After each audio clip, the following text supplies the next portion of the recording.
Welcome to the 2025 European International Championships. These championships are a cornerstone in the competitive Pokémon season. We're bringing you the world's top trainers for a weekend of electrifying battles. Last season, Emmy Weedle mastered every strategy and dominated their battles to claim the crown. An unstoppable force in Pokémon Go history. Combining teamwork and flawless execution, Fusion turned each skirmish into a victory and claimed the champion title. Tord Reklev made precise plays and maintained an unshakable focus, outmaneuvering every opponent to become a TCG legend. Through flawless strategy and perfectly calculated moves, Nils Dunlop rose to the top and became the Pokémon VG champion. This event is going to be one for the history books. Oh, the energy! Brightbird is coming through! That is literally the example of 1 HP in a North American dream. Currently at the lead. Cole thinks that here's the ring wins up. Comic Chance earns the ratio. See if it's there. It finds both the counter catcher and the dark energy. It's been locked in. Benjamin Polster is your champion. Absolutely incredible scenes here in London for the European International Championship. Welcome to the European International Championships. Let the games begin. Hello and good morning to all of our viewers, trainers, and Pokemon fans tuning in from around the globe. I'm Adam Watson, and this is Sierra Dawn, and we are absolutely thrilled to welcome everyone to Day 2 of the 2025 Pokemon European International Championships here live at the Excel Center in London, UK. We're only halfway through the weekend, and the competition is only heating up. The energy here, like Pikachu, is electric, and I know we all can't wait to jump right into the Day 2 action. The Pokemon community has been phenomenal this weekend. It's so heartwarming to see trainers from Pokemon Go, Pokemon Unite, the Pokemon trading card game, and the Pokemon video game all together under one roof to celebrate the spirit of competition and camaraderie. Speaking of that competition, let's make a quick mention to some of those standout trainers to keep an eye on in Day 2. In Pokemon Go, Tenacity, the hometown hero, powered through Day 1 with tenacious energy management. And after defeating the reigning EUIC champion, Arceus Aurelius is firmly on the hunt for his crown. And the 2023 champion Tauntaun Batuz has returned, folks, this time with Steelix to match his steely resolve. Pokemon Unite teams will be competing in a single elimination bracket today. Will two-time world champion Luminosity light up the stage? Will Peru Unite defend their EUIC title? Or will a hometown hero in Kabai Esports, Noun Esports, or BH3 bring the title back to EU? Meanwhile, in the Pokemon trading card game, Grant Shen emerged as the only undefeated TCG Masters player, but Jeremy Gamilla was not far behind at 8-0-1 with his Miraidon EX deck. And five-time EUIC caster Joe Bernard took the last win of the night to finish out Day 1, moving into Day 2 with a respectable 22 match points. For the Pokemon video game, we have Miraidon as well, piloted by none other than reigning world champion Luca Ceribelli, undefeated in Day 1. Joining him, Joji Kaida and Joseph Ugarte, all heading into Day 2 now with an impressive 8-0 record. And Day 2 is where anything can happen, folks. Who knows who will be left standing as we make our way towards the final showdown on Championship Sunday. Making it to Championship Sunday isn't the only thing on the line today. Every trainer competing today has the chance to earn crucial championship points to help secure their invite to Worlds 2025 in Anaheim, California this August. And of course, the opportunity to claim their share of the massive $500,000 plus prize pool. But before we get started, I'd like to take a moment to acknowledge the incredible effort of everyone working behind the scenes. So let's join So let's join together and give a huge round of applause to all of the staff, judges, and production crew who has worked so tirelessly to make this event an unforgettable experience.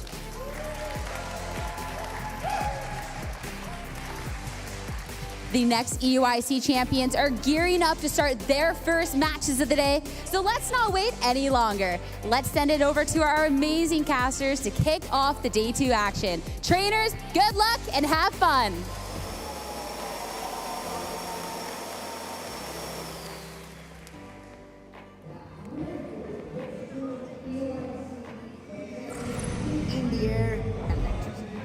Morning, Pokemon trainers. We're here in Day 2 of the European International Championships. My name is Lee Provost. I have the pleasure, as always, to be joined by the wonderful, the lovely Liza Actos Chromie. How are you doing this morning, Lee? Doing so much better after that amazing introduction. Thank you so much, Lee. And honestly, the way Sierra and Skarsgård were able to open the show there and get us so excited for all the Pokemon action, it's a fantastic start to the day. It's brilliant. It's just getting us set up perfectly, isn't it, after such a phenomenal day yesterday. And all our trainers that advanced into Day 2 of this tournament did a phenomenal job. And we got 181 players that advanced into Day 2, which is just a crazy amount of players, but very exciting because we've got an array of teams, an array of talent, and the action is only getting started before we are going to crown our champion tomorrow. From over 1,200 competitors now to just under 200, it's incredible what this international has been able to bring us. And of course, on the roadmap of the 2025 season, you can see all the other internationals still to come. And when I say that, I mean just one. It is North America in June. We've already had LAIC, the Latin America International Championships. We're here at my personal favorite, the best of the best, the European International Championships. But you need to mark in your calendars as well, June for NAIC, and then of course the pinnacle of Pokemon play, the World Championships in August. Yeah, very exciting and lots to look forward to as well. But you know what our players come to these events for? Not just the experience, but the points that are up for grabs every single time. Players will be able, depending on how they finish, able to grab themselves a bunch of championship points, which goes towards getting that all-exclusive Worlds invite. You can see the placement here first grabs themselves 500 championship points, which is a huge amount, Lou. Exactly, and these trainers all want to be able to make it all the way to Anaheim, and you need to do that by getting championship points and being in those top divisions within your region as well. So it is highly competitive this season, as always, but you really are battling it out for a limited amount of spots. Now, you might be wondering kind of how things are going in these tournaments and how the format might be shaping up. So in case you're new here, check it out and see what the format has to offer. Yeah, and you can see each different region as well. European International Championships, broadcasting live from the XL Centre here in London, UK.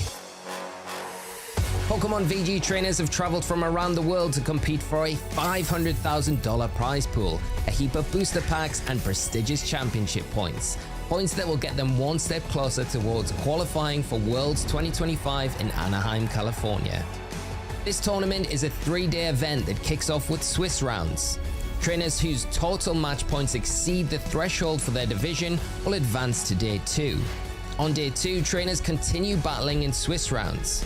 After all Swiss rounds are completed, the top 8 competitors and up to 24 competitors with the same match points as 8th place will advance into an asymmetrical top cut, battling through a single elimination bracket until only 2 trainers remain. These finalists will face off on Championship Sunday, where they'll compete for the EUIC trophy and try to claim their piece of Pokemon glory. Every match is a best of 3 and uses an open team sheet format. That means each Pokemon's Terra type, ability, held item, and moves are fully visible to the opponent, making every decision crucial. It's anyone's guess who will be crowned the European International Champion and receive invites to Worlds 2025 in Anaheim. But we'll be here to guide you through all of the action as we find out who the last trainer standing will be. Let's send it back to our casters and get this tournament started.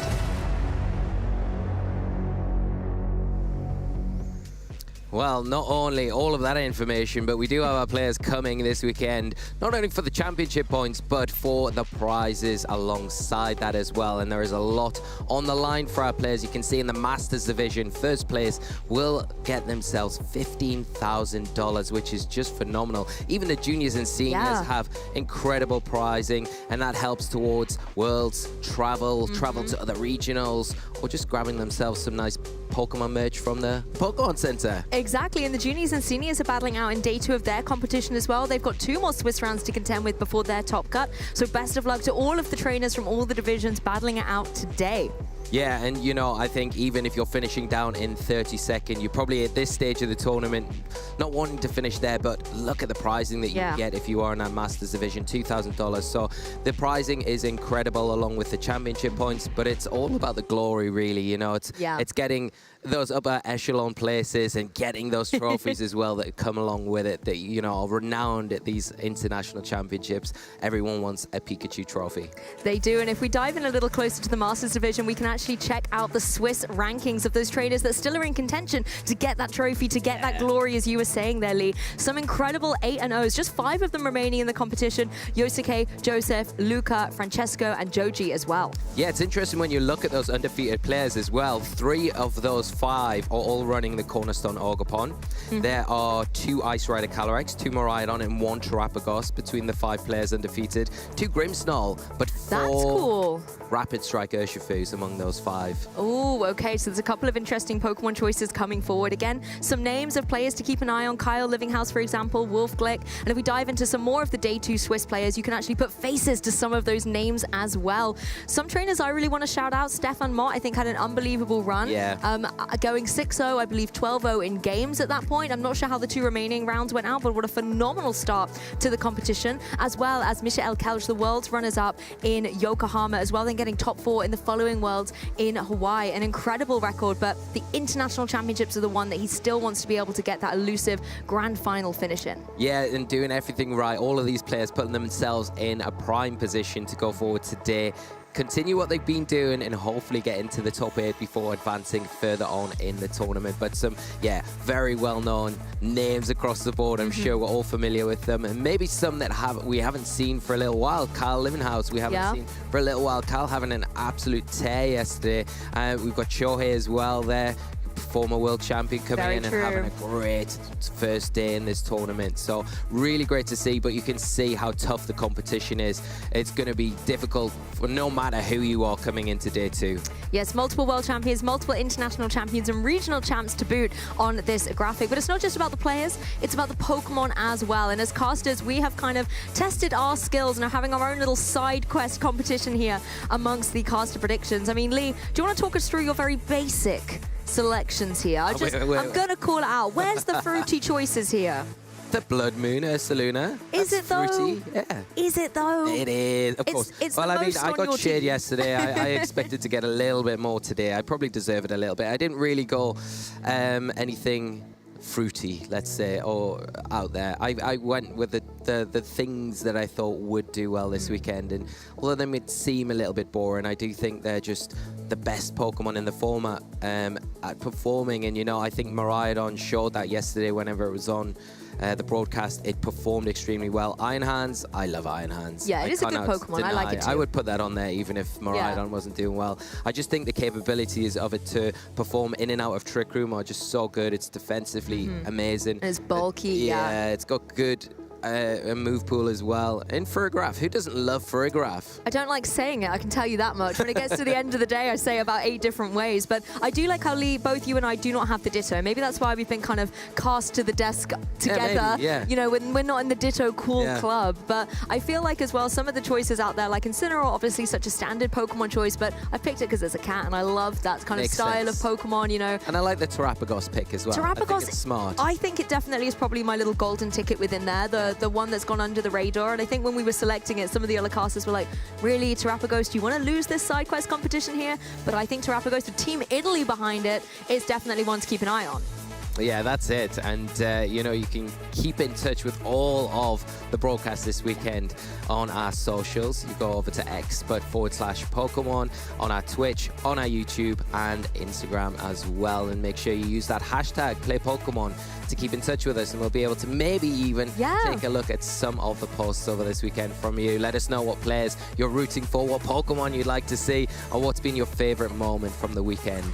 There is a Gastrodon out there at X2, but it's not going to be on the stage right now. We've got a fantastic match to kick off to day 2 and Swiss round 9. Kyle Livinghouse versus Frederik Nielsen.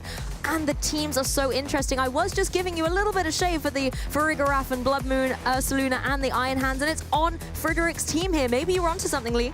Well, maybe Frederik's onto it more than I am, but I'm happy to see all these Pokemon here, especially not only from Frederik's side, but from Kyle's side as well. Like you say, some really interesting picks and performing extremely well coming into this tournament. We kicked off day 1 in absolute fashion. We're doing the same exactly today with these 2 top trainers, and we can see Kyle's team here. Some absolutely amazing choices, some old faces that we've seen in the past. The Dragonite, the Chen Pao, that combination is so strong, performing extremely well. And the Throat Chop as well, an interesting choice because it is able to shut down those sound-based attacks. Particularly, it's going to give that Blood Moon Ursaluna, if it's going for those hyper voices, a little bit of an issue. But the Galarian Wheezing, I think the one thing that we need to look at, that neutralizing gas, going to cause all sorts of problems because Frederik's team rely heavily on a lot of those abilities. You've got the Miraidon with that Hadron Engine. You can't get the Electric Train up. The Farigiraf, the Armatail's gone. So stopping those priority attacks, in particular from the Dragonite, not going to be possible as long as that Galarian Wheezing's on the field.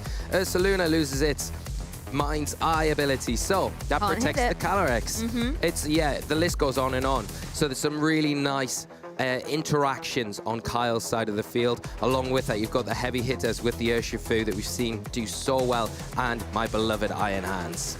Well, the Galarian Weezing definitely has a place in this world right now, and in this team, I think you've made a great identification how critical it's going to be in this match. Going down against Frederik's team, we've seen how the Galarian Weezing will give it a little bit of an issue, but let's look at the potential pressure that it has. Miraidon, with the choice specs we've seen be so devastating. If it is able to get that Electric Train up, even outside of it, you could always go for that Volt Switch, pivot off, try and deal with the Weezing in some way, and then come back to the field. But I'm interested in the Sneasler. This is something that's been in previous regulations, but coming back into Regulation G, it's kind of dropped off.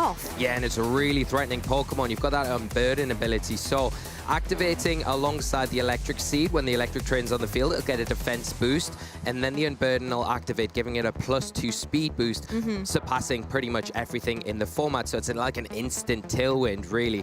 It's got Gunk Shot, Close Combat, and that Coaching, which is going to give a defense boost, an attack boost to your partnering Pokemon, which can be so important, especially when you're going up against things that are supported by that sort of Ruin ability on the Chen Pao on the opposite side of the field. Things like the Dragonite that are going to be hitting on the physical side of the spectrum. So the Sneasler really good. The one thing that you would say is going to be a real hindrance is the Weezing and that Calyrex from Kyle's side. If they lead out and the Sneasler leads on Frederik's side, then that Unburden ability cannot activate because the Electric Train cannot activate, and the Calyrex on Kyle's side has got Psychic, which hits for super effective 4 times.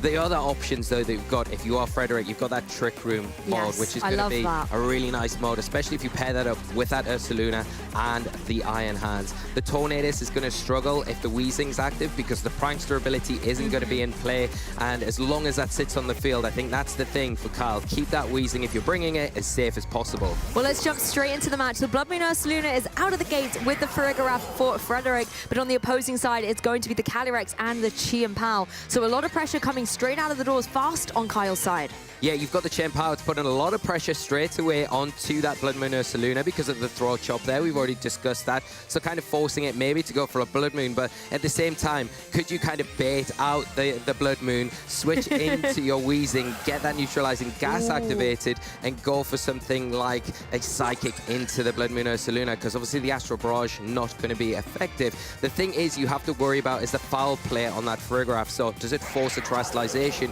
on the Calyrex? It can go for it, but it's into Ghost, so it doesn't have an alleviation from that weakness. It does take away the Psychic type, but you are still going to be weak to it. So the Farigiraf in a really good position where it can pressure with that foul play into the Calyrex, not on the safest of spots right now. And interesting enough, the Calyrex is also running Encore, not something I've tended to see on it before. So if you're able to pivot the Ursaluna into locking into Blood Moon that you can't use 2 turns in a row, you've got that Encore there. Maybe that's a utility that you can go for, or you can try and lock in a Protect if a Pokemon does want to play defensively in front out of it. Frigoraf's actually going to go straight for the Terrestrialization here as Calyrex goes for the Psychic into that Blood Moon Ursaluna. Going to do a huge chunk of damage, over 50%, as Chien-Pao follows up with the Ice Spinner. So Blood Moon Ursaluna is out of the game before it's even had a chance to move. Wow, what a first turn here from Kyle, coming out the gates, unstoppable, taking that really pivotal Pokemon down. The Blood Moon Ursaluna is leaving the Frigoraf open to get a Trick Room set up, so allowing Frederik to get that speed control now. But Kyle taking full advantage of the opportunity there with these two faster Pokemon in the Chien-Pao, the Calyrex, and just doubling into the Ursaluna. And Frederik really falling a little bit behind. You're going to lean into what is probably going to be that Iron Hands now more than ever, and you've already eaten up your Terrestrialization, giving Kyle a better idea of what they need to do to get rid of that support, kind of disruptive Pokemon in the Frigoraf. I think with the Terrestrialization as well, it was very difficult for Kyle to deny the Trick Room in this particular turn. So if you enable it to go up, then you want to get rid of the Trick Room Sweeper, which is in the form of that Ursaluna. The Miraidon actually, interestingly, is going to join the field. It's going to be able to set the electric terrain thanks to Hadron Engine, and this is a very fast and speedy Pokemon as well. But then again, against Pokemon like Chien-Pao and Calyrex, it's almost like they're evenly matched in a Trick Room environment. They are, and one of the things about Miraidon, it has that ability to kind of be the same speed as a Chien-Pao, but in this sort of team for Frederik, I think what you're probably looking at is, because he's got that Tailwind support, the Sneasler support, maybe Miraidon's a little bit slower than usual, so it's going to be able to outspeed these threats of the Chien-Pao and the Calyrex in the Trick Room, which might give Frederik a better way to deal with it. So you're going to have to be careful. The Chien-Pao does obviously have that it doesn't have the Focus Sash, so it has got the Life Orb. You can go for that target right now, pick up a knockout. The Calyrex, on the other hand, you have to be a little bit careful about because it has got the Focus Sash. And interesting enough, Chien-Pao, like you said, running the Life Orb instead, it doesn't have that defensive support that we often see Chien-Pao have. That Focus Sash is on the Calyrex. So a nice defensive play by Kyle, stalling out one of these critical turns of Trick Room and also scouting out where Frederik wants to go for. The foul play would have been doing a significant chunk of damage, but critically breaking the Focus Sash on that Calyrex. So really nice defensive play. And the Miraidon also cannot get any damage out on the field in this particular turn. Yeah, and what looked like a really bad first turn for Frederik, he's almost got a pin now on Kyle, where the Dazzling Gleam going to be enough to pick up the Chien-Pao, doesn't Terrestrialize, and that Calyrex so threatened by the double up of that Dazzling Gleam and the foul play that's so detrimental to it. So I think now if you're Kyle, you're going to have to make some adjustments. Do you switch something in? You're going to have to deal with taking a double up probably from the Dazzling Gleam that's now locked on that Miraidon and the foul play. Can you get your slots right though? Maybe the Glaring Weezing coming in at this stage could be an option to kind of eat up that foul play. It's not going to be very effective. And the Dazzling Gleam going to be another one of those moves that the Weezing doesn't mind coming in on. Well, it looks like the Weezing might indeed be jumping onto the field for the very first time. And interesting enough, it's running that Rocky Helmet. Really nice kind of defensive residual damage that can come onto the field with those physical contact-making moves. Weezing is going to come into the field now and neutralize all of the abilities on the field. No more Armor Tail, no more Sword of Ruin either, as Chien-Pao does go for that Sucker Punch. Significant chunk of damage into that opposing Miraidon, weakening up a little bit, maybe for a KO in a future turn, as Frigoraf manages to land the foul play onto the Weezing. Not very effective, and this is a much better target than that Calyrex would have been. Yeah, and the Rocky Helmet residual damage always going to be useful there. The Dazzling Gleam coming up, and it will pick up the Chien-Pao. But that interaction's really interesting because, you know, normally in front of a Frigoraf, you can't lock into those priority moves, but the ability of that neutralizing gas, getting rid of the Armor Tail, allows you to get some last-ditch damage off before you lose that Chien-Pao. Now Iron Hands can come in fresh. It's definitely going to be loving the Trick Room environment here, going to be under-speeding the Miraidon here. And the one thing that you do have in the bag, if you are Kyle, is the Terrestrialization. So you can lock into that at any point if you want and maybe get rid of that fairy weakness that you're facing from the Miraidon right now. But it has taken enough damage where it might be able to go down from a double up from the Weezing from that Iron Hands this turn, and it hasn't got the ability to protect. Also, because Armor Tail has been neutralized, Iron Hands has the capability to go for something like a Fake Out here and just burn through one of those Trick Room turns, right? But at the same time, as you said, Iron Hands likes being in Trick Room. Maybe it just wants to go on the offensive and try and capitalize on the situation that it's in. Frigoraf isn't going to be doing too much damage necessarily. You know, yes, there's Psychic Noise. That's something that the Weezing has to worry about, but it can always try and go for a Protect. Miraidon might be your target instead. So I can see it leaving the field. Iron Hands is also going to join on Frederik's side, maybe trying to capitalize on these last remaining Trick Room turns as the Iron Hand goes straight for the low kick. It's going to be going into its counterpart and doing about 50% damage as Psychic Noise follows up, but to minimal effect. effect. Yeah, and I think if you are Kyle now, your main idea is to pile pressure on as much as possible and put that Frigoraph in range to be able to be taken down, because I think once that's removed, the Calyrex has a much easier time, especially now you've got a better idea of the speed interactions with the Miraidon and the Calyrex. You know, as long as you've got that sash, you can bring it in onto the field and really pressure, maybe even pick up a knockout onto that Miraidon with that Sucker Punch damage that it's just taken. Iron Hands coming in, taking that low kick. You can see the value of that move there, doing some really detrimental damage. And which player has the the Iron Hands? Because coming in, can you utilize Fake Out here if you're Frederik? That might be an option that you go for onto the opposing Iron Hands to prevent yourself from getting knocked out from another low kick. But is it a wasteful turn? Doesn't look like it. Going to slow that Pokemon down for at least one more turn. Yes, utilizing the Fake Out on Frederik's Iron Hands here as the Psychic Noise goes into Iron Hands once again. I think another one with maybe a little bit of extra chip damage will be able to get the KO, but Weezing going straight for the taunt. I really like this play because there isn't a way on Kyle's side right now to deal with that Frigoraph, and there is the potential that it's going to be able to, after this Trick Room, set up another one. So going for that taunt, shutting it down, meaning you cannot get the speeds in favor again, is a really nice play by the Weezing. Yeah, it is, and I think Frederik's still got a little, you know, something in the bag here where the Heavy Slam is available on the Iron Hands. It can pressure that Weezing with that Park Fairy typing. So you can maybe pick up a knockout there. It will depend on the damage, of course. It will be very close. But I think if you are Kyle, you've got to go after that Iron Hands and then try and just keep chipping down that Frigoraph. You shut it down now. It can't support with that Trick Room any longer. So once the Trick Room's ended, it's going to be in an awkward spot where the Helping Hand, the Trick Room on options, you're relying then on just the Psychic Noise and that foul play. Weezing just going for the Protect, doesn't want to take one of these Psychic Noises that you've mentioned. That was exactly what the Frigoraph was trying to do. Get rid of this so the Armor Tail ability can come back to the field. The Quark Drives can come back to the field with the Electric Terrain in play. Drain Punch isn't enough. Isn't enough to finish. Iron Hands hanging on, is going to be able to move in this turn. As the Frigoraph was going for that Psychic Noise, and it can go for that low kick into the Frigoraph. Still not enough to deal with it though. This Frigoraph is still here to stay, and the Rocky Helmet is going to get the KO. Wow. I feel like Kyle's okay with that though. You can bring the Calyrex in and start getting some more damage on the board. Yeah, you can. You can get the Calyrex back on the field now, and obviously with the taunt onto the Frigoraph, that's kind of fine, but the survival there just to get that additional damage off is really, really key in this part of the match where, you know, you are wanting to get as much damage as possible. If you weren't able to get that, the Frigoraph sitting in a much better position. Now you've got the Ghost Terrestrialization here, what looks like Kyle locking into. It is going to take away a little bit of that super effective damage from the foul play, and it will give you an alleviation from any of those fighting type attacks that you already have from the Iron Hands, of course. So that's it's sitting in a nice position where it can put some pressure on. And now the Frigoraph doesn't have that normal type. It is going to be susceptible to the Astral Barrage as well. So, you know, Frederik has to be very careful here not to activate that the Grim Neigh ability if you can help it.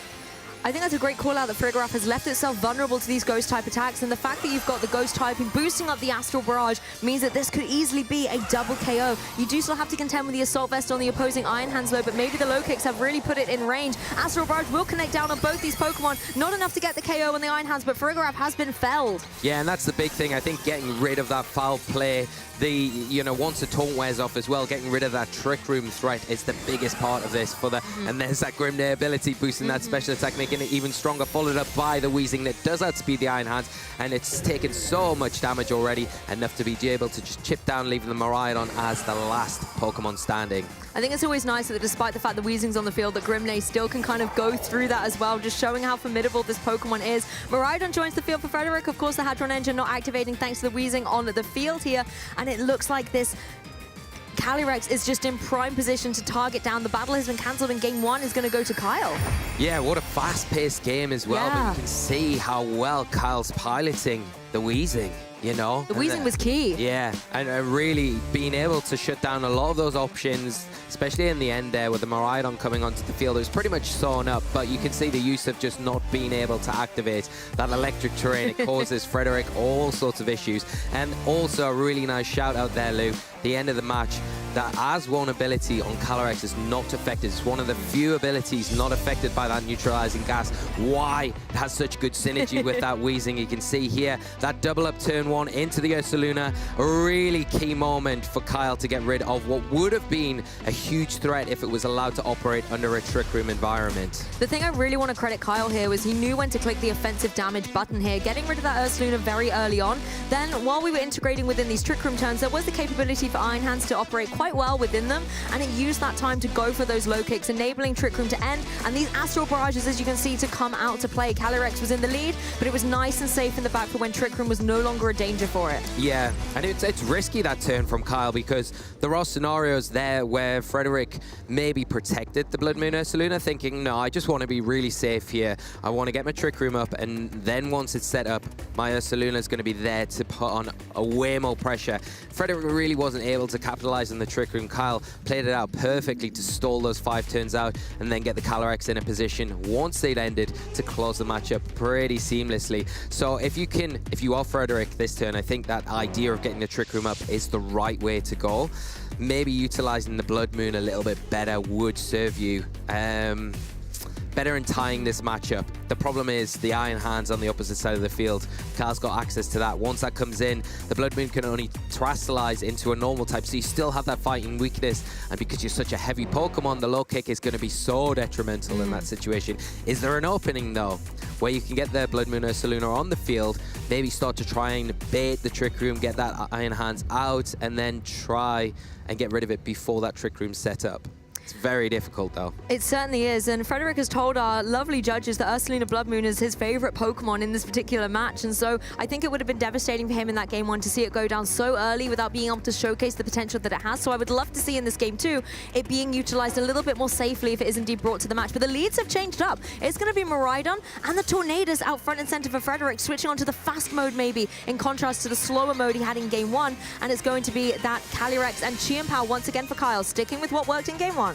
Yeah, I like this adjustment from Frederik, and it makes a lot of sense because the Trick Room just was very clunky to get going, especially we outlined there the Iron Hands. Kyle's side of the field causes you all sorts of issues.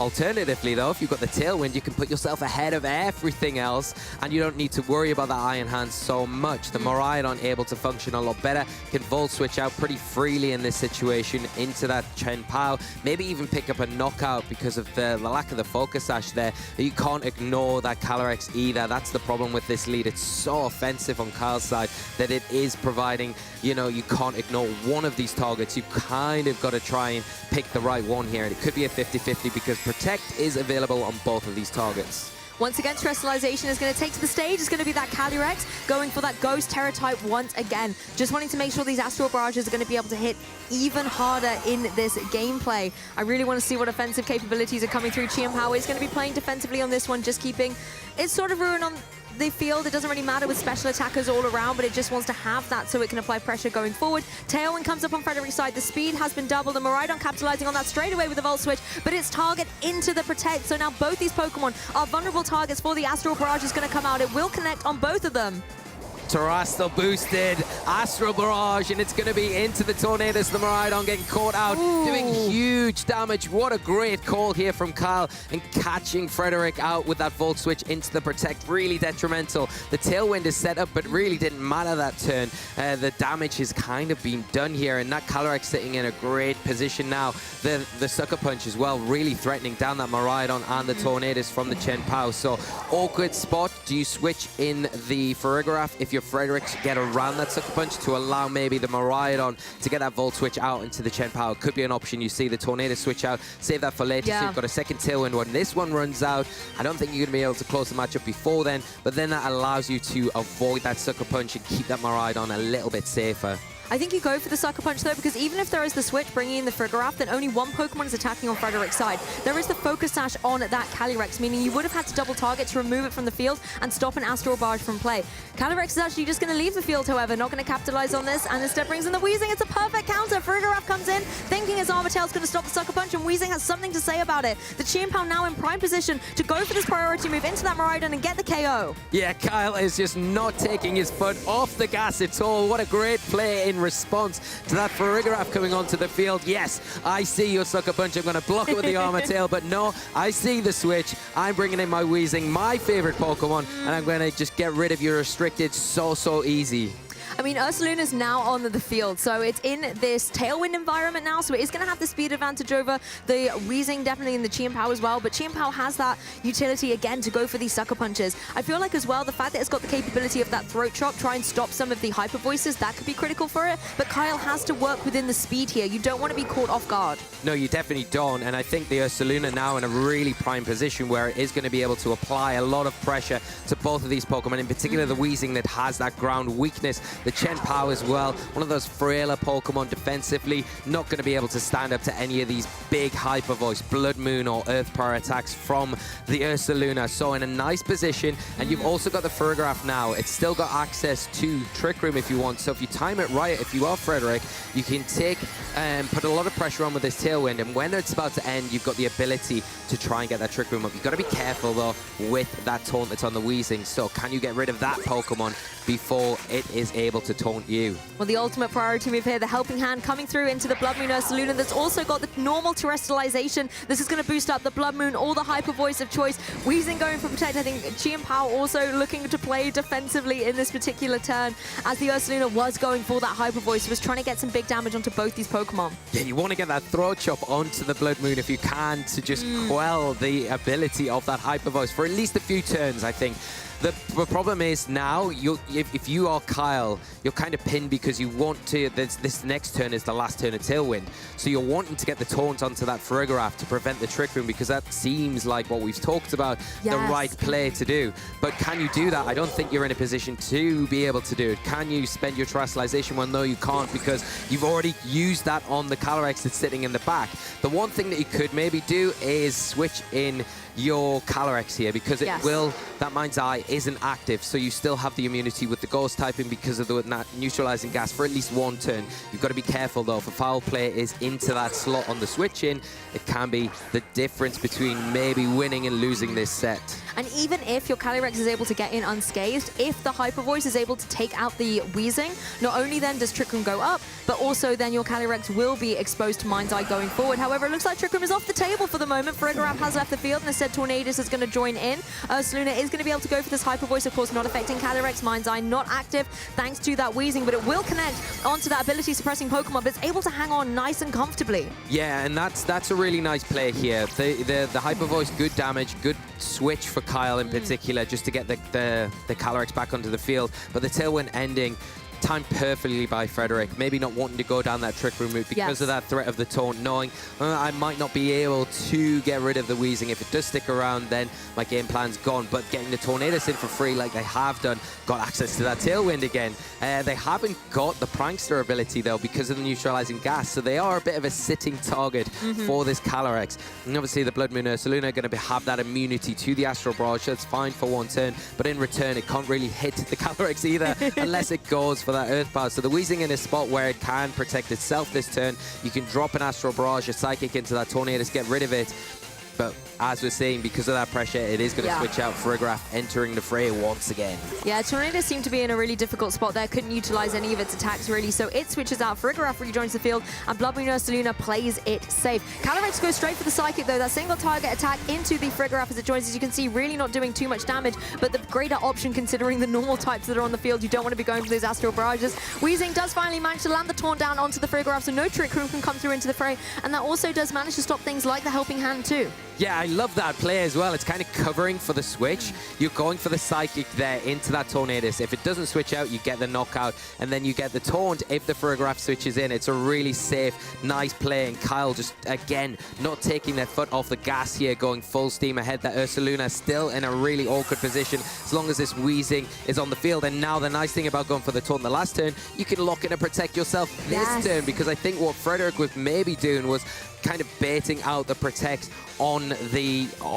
Weezing to protect on the protect. And the other thing is the Calyrex has Encore that it could lock into, but it isn't going for it. Just that Psychic into the Ursaluna. It's a massive amount of damage. So much damage coming through with the Dazzling Gleam, cleaning up and removing that Ursaluna from play. At least in game 2, we got to see a little bit of what it can do, but unfortunately for Frederik, his favorite Pokemon has been KO'd once again, and Farigiraf is a little bit of a difficult spot here. It can go for the foul play, but the fact that it's not now 4 times super effective means Calyrex is going to be able to take that nicely. It is a special attacker, not known for its physical prowess. That foul play is affected by more dominantly.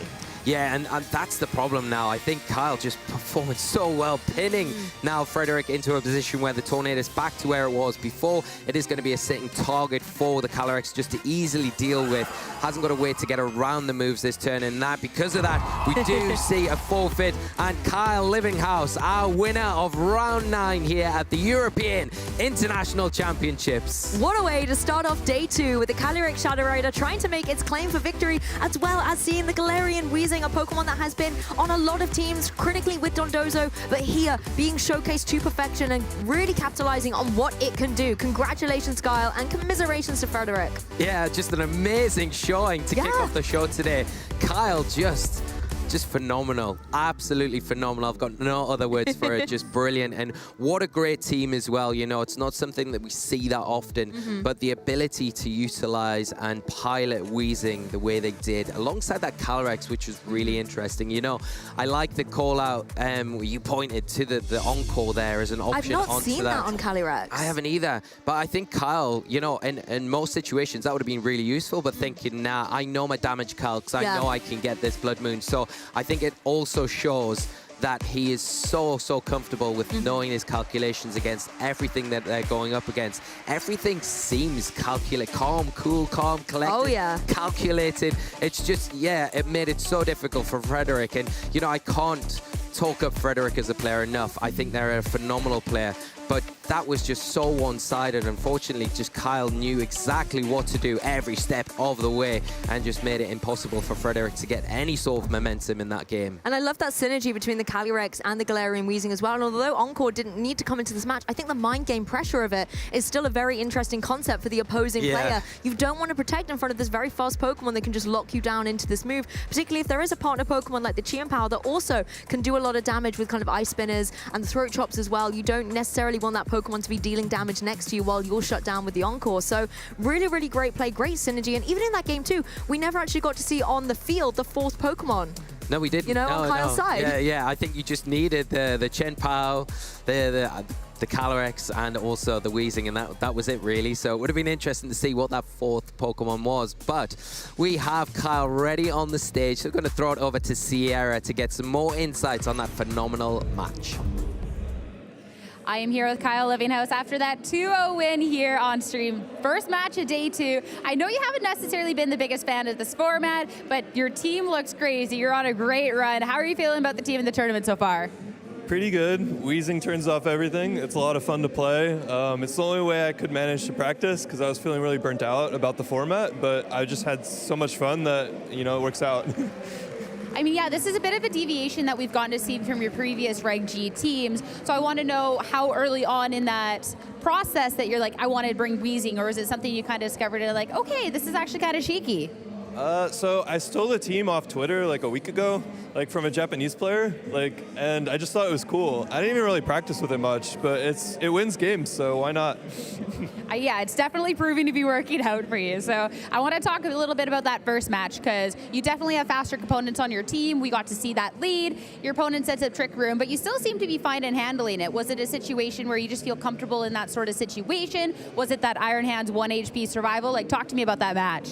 The 1 HP survival definitely helped. It made it a lot easier. I still think I had it. I was planning on just letting the hands go down there, and I think Weezing Shadow Rider was like enough, just clicking Astro, because he didn't really have many protects. So I think the Astro Barrage was just kind of cleaning. Once I forced the Terra earlier in the game with the Chienpow, that's why I wanted to lead it.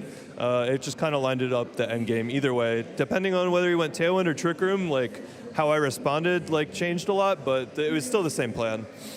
No, that 100% makes sense. And then we got to see that game plan for both of you to switch up there in game 2. And then we got to see the Weezing in full force action. You get off this sucker punch, able to quickly take momentum. Have you found that the Weezing has been catching people off guard, or are you just being able to play so heads up that they can't really counter it?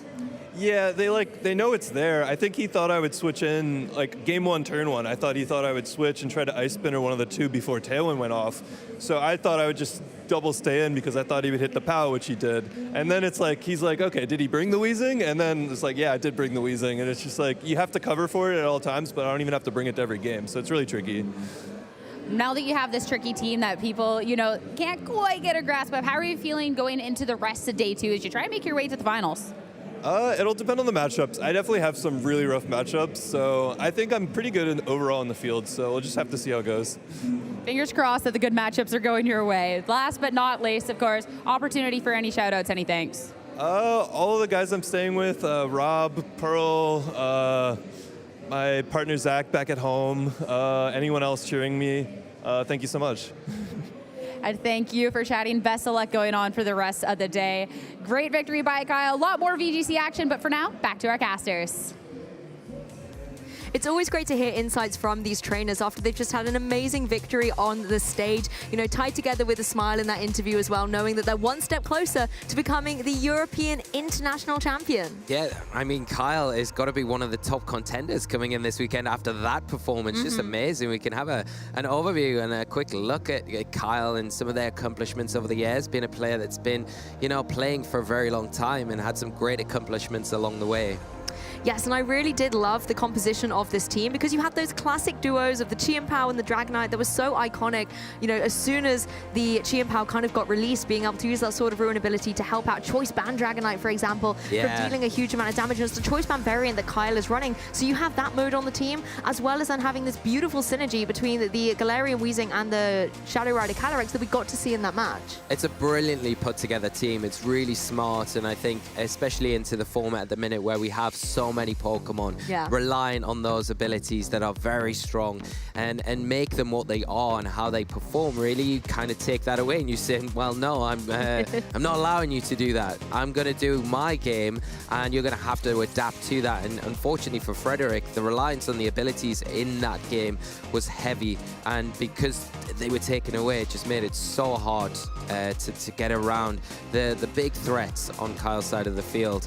You know, Kyle isn't unfamiliar with this sort of stage either, you know, exactly. Knoxville Regional Champion in 2020, which is just a phenomenal achievement in itself, but you can see a lot of top 8, top 4 finishes as well, and that top 64 finish twice in the past as well. So very experienced player, and I think sometimes when you come into these events, you get a feeling when you see a certain player and you'll be able to experience how well they've done and how they're kind of carrying themselves as well. And I think because of how confident and calm Kyle feels like he's carrying himself in that interview in particular, just feels like maybe on to something today. So I'm really excited to see where Kyle can take this. And I think, like I say, I can't speak highly enough about the team comp. I think it's just amazing, and it's going to give a lot of players a lot of issues, and I'm pleased I'm not out there having to go up against it maybe. Oh, me too. And I love how you've got the Sableye there as well. Maybe that's one of Kyle's favorite Pokemon, and Pokemon Day is just around the corner as well. So it's a great opportunity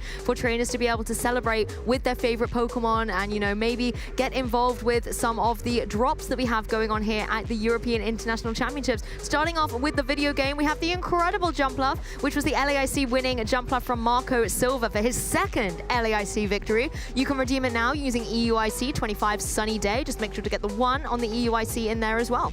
Yeah, what a great giveaway while it's running. You've got till the 28th of February to pick this up in game. So a good amount of time. Make sure you get it while you can, because it's a really iconic Pokemon from that championships and a great one to add to the collection, of course, and one that you might be able to use even in this format or future formats in Scarlet and Violet and beyond. Pokemon Unite have also got some awesome Twitch drops available for you. You can watch and earn some of these Twitch drops at the 2025 European International Championships. We can literally see the Unite casters from where we're sat, and they have got the energy. Their tournament is getting so intense right now on the stage. So if you're watching, you can also earn some rewards as you enjoy. Again, once you've got your Twitch drop code, your passcode, you've got until the 28th of February again to redeem these items in Pokemon Unite. So a good amount of time, but you've got to tune in to get the drops on Twitch and get those passcodes to redeem in game. Yeah, I think it's 200 of those that you can get, which is pretty exciting. But of course, it's not the only game that we've got going on here. The Pokemon trading card game is also in action with this adorable terrestrialized EVE-X card. You can redeem it now on Pokemon Trading Card Game Live. Yeah, and you've got a little bit longer to redeem this one, trainers. So you've got until the 3rd of March to redeem this. So like I say, a little bit longer. Make sure you use the code EUIC25 Rainbow DNA, which is a real throw to that ability on that lovely Eevee card. These are such incredible cards, and I know they're going to be such hot commodities. They are not pictures to burn, they are pictures to collect. You really want to be able to get all of these evolutions in your deck. We were talking a little bit earlier about our favorite evolutions. Mine's the Leafeon. I think you had a soft spot for the Glaceon. So if you have a favorite evolution out there, it might be one that you're able to pick up here at the Twitch drops. Yeah, and I wonder if you get those Ogopon sleeves as well, because they're lovely. That's cool, I love them. yeah. They're really nice, yeah. So make sure you pick up all of these great drops and mystery gifts while they're running in your respective games or across all of the games. If you kind of do a little bit of TCG, do a little bit of Unite, and of course, more importantly, if you're not, you should be doing a little bit of VGC. Exactly, and of course there's Pokemon Go to round things off as well. And hey, we started the drops with a Jumpluff, we're ending them with a Jumpluff as well. It really is kind of the icon here. You can earn a timed reward via Twitch drops and maybe see that Jumpluff on your journey as well. Yeah, and again, you've got a little bit longer than some of the other ones to redeem the codes, the passcode. Once you've got it from the Twitch drops, you've got until the 8th of March to get yourself a lovely, bouncy, fluffy Jumpluff in your version of Pokemon Go.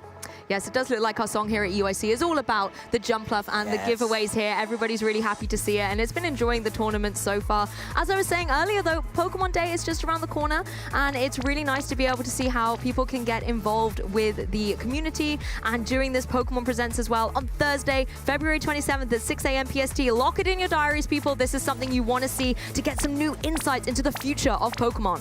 I am so excited. I know you are. I am so excited. I cannot wait. I am counting down the sleeps until Thursday, the 27th of February. It's going to be so exciting. Do mark it in your calendar, trainers. Get those alarms set on an hourly basis so you do not miss. Get your popcorn ready. If you're over in PST time, it's an early one, like Charlie said yesterday.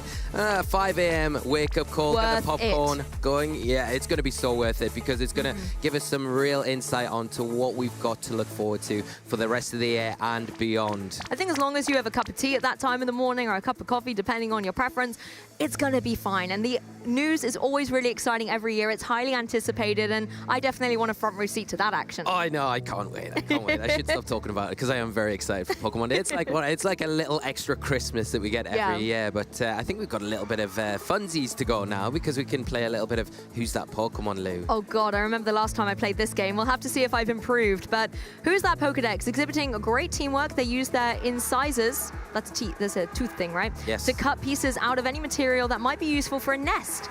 Then make off with them. So it's a bird with teeth. Bird with teeth. Okay. I want to say so it's definitely a bird Pokemon. And teamwork, so it's in a group. I am so bad at these. I want to say Archeops, but I don't know if it is because I've never seen. I always see Archeops as a solo Pokemon, but I've never seen them as a. What would you call a group of Archeops? Archies. No, they just ignore me. What other bird Pokemon do we see in groups? It's not like, if it was like something about like slicing, I would think maybe like Skarmory. Or might be Cleaver because it's kind of like it would look like it would make a nest. It doesn't have to be a bird nest, but incisors is teeth. Yeah. It's got. Are we going down the wrong route with bird Pokemon? But nests, maybe. They use their incisors to cut pieces out of any material. I feel like it's a nest that's not like a bird nest. It's just like a little cave nest. Oh, it could be a cave nest, yeah. It would be biting things. I'm trying to think of nests that I see out and about in the wilds of Aldea and the Blueberry Academy, the terrarium. Oh, we've got a timer. I don't know. I keep thinking of Torkoal, but I don't think Torkoal has teeth. I'm really struggling now. Tortoise with teeth. Oh, let's see what it is. Let's see what it is. Let's see. They look like teeth. The bird Pokemon. Tandemouse. I think the teamwork was the giveaway there. The rest were all just red herrings. Yeah. Like, you know, I think you've got to give us another one because we need to redeem ourselves from that tragic start. How did I get Archeops from that? I don't know. I mean, I got Torkoal, but anyway. This Pokemon shakes its tail to generate electricity. If it senses danger, it will make its head blink on and off to alert its allies. Just got a light on its head, or it maybe just lights up its head. It's definitely an electric type Pokemon. Is it Dedenne? I want to say it's one of the like mouse it's Pokemon. mouse Pokemon. So It's not Pikachu, right? I mean, it does shake its tail to generate electricity, right? But its cheeks blink, but its head doesn't. Yeah. What about like Shinx or something like that? Ooh, that's Could a it be good shout. Shinx? Could be Shinx, yeah. I love shiny And I Shinx. feel like That's it my would favorite. be sensing danger as well because it's so little. And allies, they kind of hunt in a pack, don't they? Yeah. You see them in Hisui always. Yeah, kinda because together. I feel like Luxray does kind of. Yeah, maybe so. Maybe it's something in that evolution chain. I like the like Shinx. the Luxray Shinx chain. That's what I'm going to go with. But obviously, you guys at home can be engaging with this as well into the chat as well. Let us know what you were thinking. No researching it though to get the spoilers. We want you to be as absolutely wild as we are with these predictions. I'm thinking it could be, Shinx or something like that. I can't shake the Dendine. Yeah, I also feel like there's that. I don't think it's Togedemaru or a Molga. No. Because I don't think. No, a Molga feels. Doesn't really have a tail. It's got wings. What are the other? Minim Plusle doesn't feel like it would be either not of those. Morpeko. No. Oh, Morpeko. It feels but like it kind of just changes its I feel form like to make itself angry. Yeah, and it looks like angry it can stand. mode. Yeah, Most stand its relatable ground Pokemon anyway. ability. Should we go with? I think Shinx? the Shinx evolution line. I think I'm with you. I think there's something to do with that because it's the allies and the sensing danger. Yeah. Watch it not even be an electric type Pokemon now. Like it'll be completely thrown. Okay. Tadbulb. All right. I guess they're always in groups, and their head does look like a light bulb. I just forgot that was a Pokemon. I was like, where did that come from? I know it's evolution, but we were like close with Shinx. we were close with electric types. I think that was about as close as we got. Okay, we are 0-2 at the moment. Our tournament run is not looking so good. The pleasant aroma that emanates from this Pokemon's body helps wheat grow, so it has been treasured by farming villagers. I feel set up here. Is it Sunflora? Blossom? Oh, it's got to be Sunflora. It's farming villagers. It's got to be something that it's got to be Blossom. I was about to say Blossom does this little dance. Yeah, and I think it has. And there's like sweet scent. Yeah, because obviously Gloom and Vileplume have bad scents. Could it be like Combi though, because it like pollinates? Oh yeah. Does it have a scent though? No. It's It just pleasant. makes honey. Pleasant aroma. Blossom. Has been treasured by farming villages. I think Blossom could be a good shout. Blossom. I feel like it could be Blossom or Sunflora. I just say Sunflora because I'm being happy misled because it's. But it's the Artisan flower that town. grows. Maybe it's not the thing that helps grow. Yeah. It could also be like a Lilligant or something. Lilligant's Yeah, a it good shout. could be Lilligant. Lilligant's a really good shout. Petalil, Lilligant. What other flower? Florges? Good Florges? Oh, it could be Florges. But again, Florges is like the flower that grows. I mean, is the wheat something? Is there a bread Pokemon? I mean, there are bread Pokemon, but... There's Dashbun. I know about that from yesterday. I mean, Dashbun surely smells good. Like, when you smell baked bread, it's just such a warm, comforting feeling. Yeah, I don't know if it's the kind of smell that you would... It's the smell that the wheat becomes. So it's a bit... You could become me. Grow.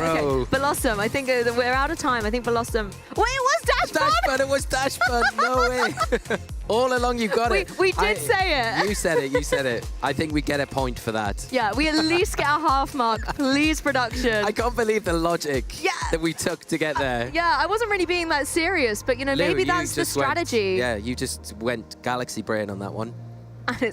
And it's here for eternity. So I think we at least got off the marks, half a point. I'm quite happy with that. Yeah, I did not help one little bit there, but... No, you know... I said Archeops, and it was a Tandemaus. That Tandemaus, I did lead wanna... us down the path of it being a bird Pokemon. Yeah, but I thought as it was a well. bird too. Honestly, Yeah. I feel like we got some tough ones there. If Ben and Charlie get easier ones later, I'm calling a judge. Yes, It's we'll be happening. keeping an eye on it, but do keep an eye out for these throughout the day today because I'd love to see and look back and see how everyone else has done. I'm sure they're doing better at home than maybe what we're doing here. But I'm going to give you all the credit, Lou. You win the prize for Who's That Pokedex this time round. Yeah, we definitely need to figure out our teamwork like the Tandem Mouse later on. So I think while we go do that, we're going to kick it to a short break. So don't go anywhere. We'll be right back.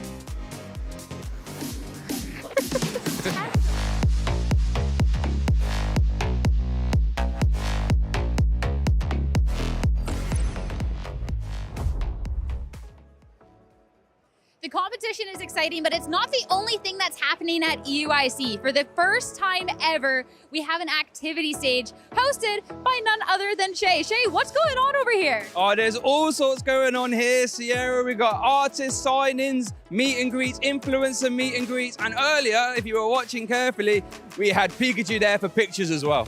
Did you get a picture with Pikachu? I certainly, of course I did. And Quaxley as well. I am Team Quaxley, just a spoiler alert. Spoiler, okay.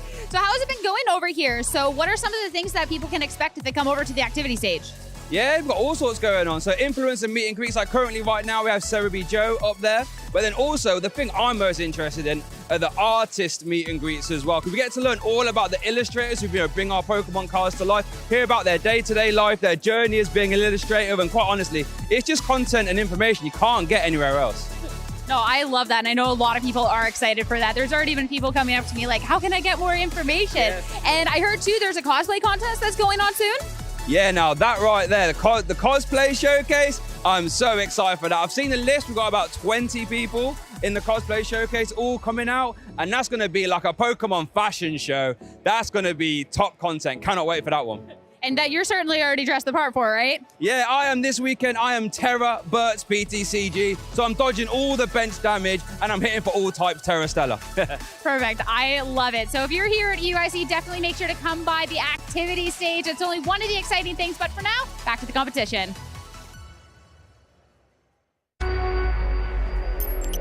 Eh, 私の名前は木村翔平です。東京出身です。 Pollen Puff will take out the Chien-Pao, and all Michael Kelsch has remaining in this matchup is a sleeping Dragapult. That Dragapult is in a very nasty situation as Shohei still has 3 Pokemon remaining. Michael throws in the towel, and Shohei Kimura will be your 2023 Pokemon World Champion. まだ実感が湧いていないです。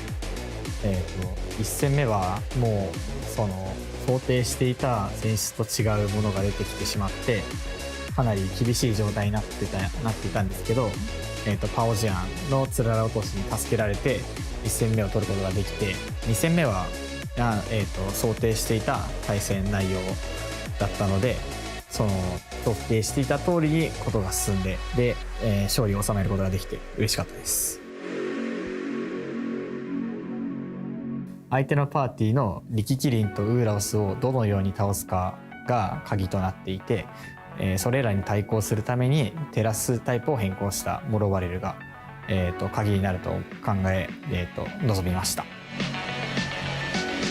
なんだろう、勝利することも大事ですが、その対戦相手がいることによって、得られる、友情だったりコミュニケーションが僕の中では一番、このゲームの大切なところだと思っています。次の大会も、参加して、もう一度2度目の、ワールドチャンピオンを目指して頑張ります。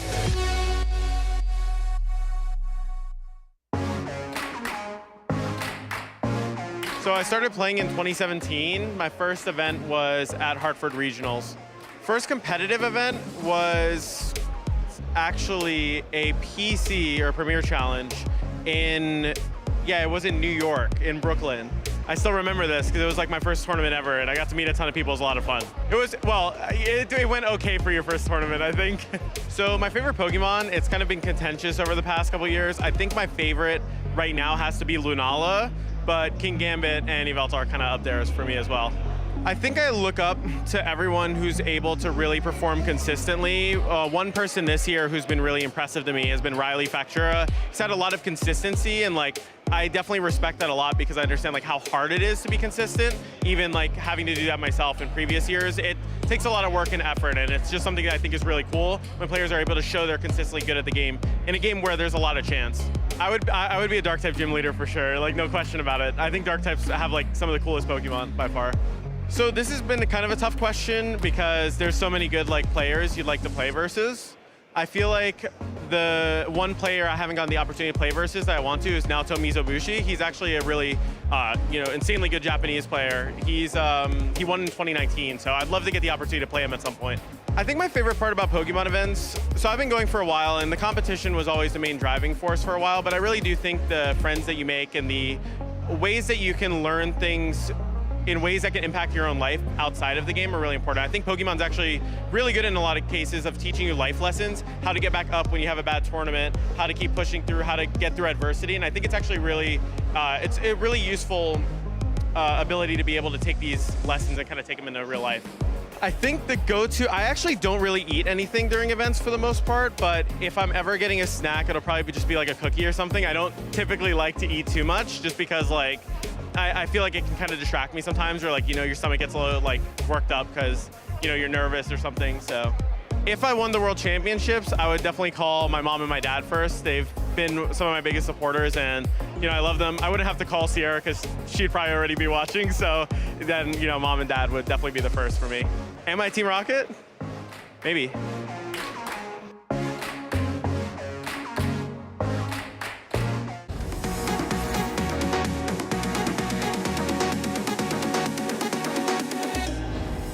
So I think if I had one tip for new players, as this is also my first regional, make friends with everyone who's here. Everyone's super friendly, ask lots of questions. Everyone's just so happy to be here, and they just really want to help everyone who wants to play Pokemon. If I had one tip for a new player, it'd be to practice, to scrim a lot of people and just keep practicing. A tip I would have for new players would be if you just pick a deck and you practice it a ton and you just play it, then you can do well. It's a game that you learn by doing, so getting in as many matches as you can and learning from your mistakes, making note of any misplays, any ways that you could have played better. One of the things that I did to prep for this tournament was practicing with my friends and playing some friendly sets and just kind of sharing feedback with each other. And so really having that community helps a lot. Practice is the biggest thing, really. If you're not practicing your events, you're not gonna know your matchups, you're not gonna know what to play, and you're gonna have a bad day. But if you pick good decks, practice lots, you'll do well eventually. Watch streamers and play popular teams. A tip I'd have for a new player is to play whatever deck you're comfortable with and what deck you like the most, because you'll have the most fun that way.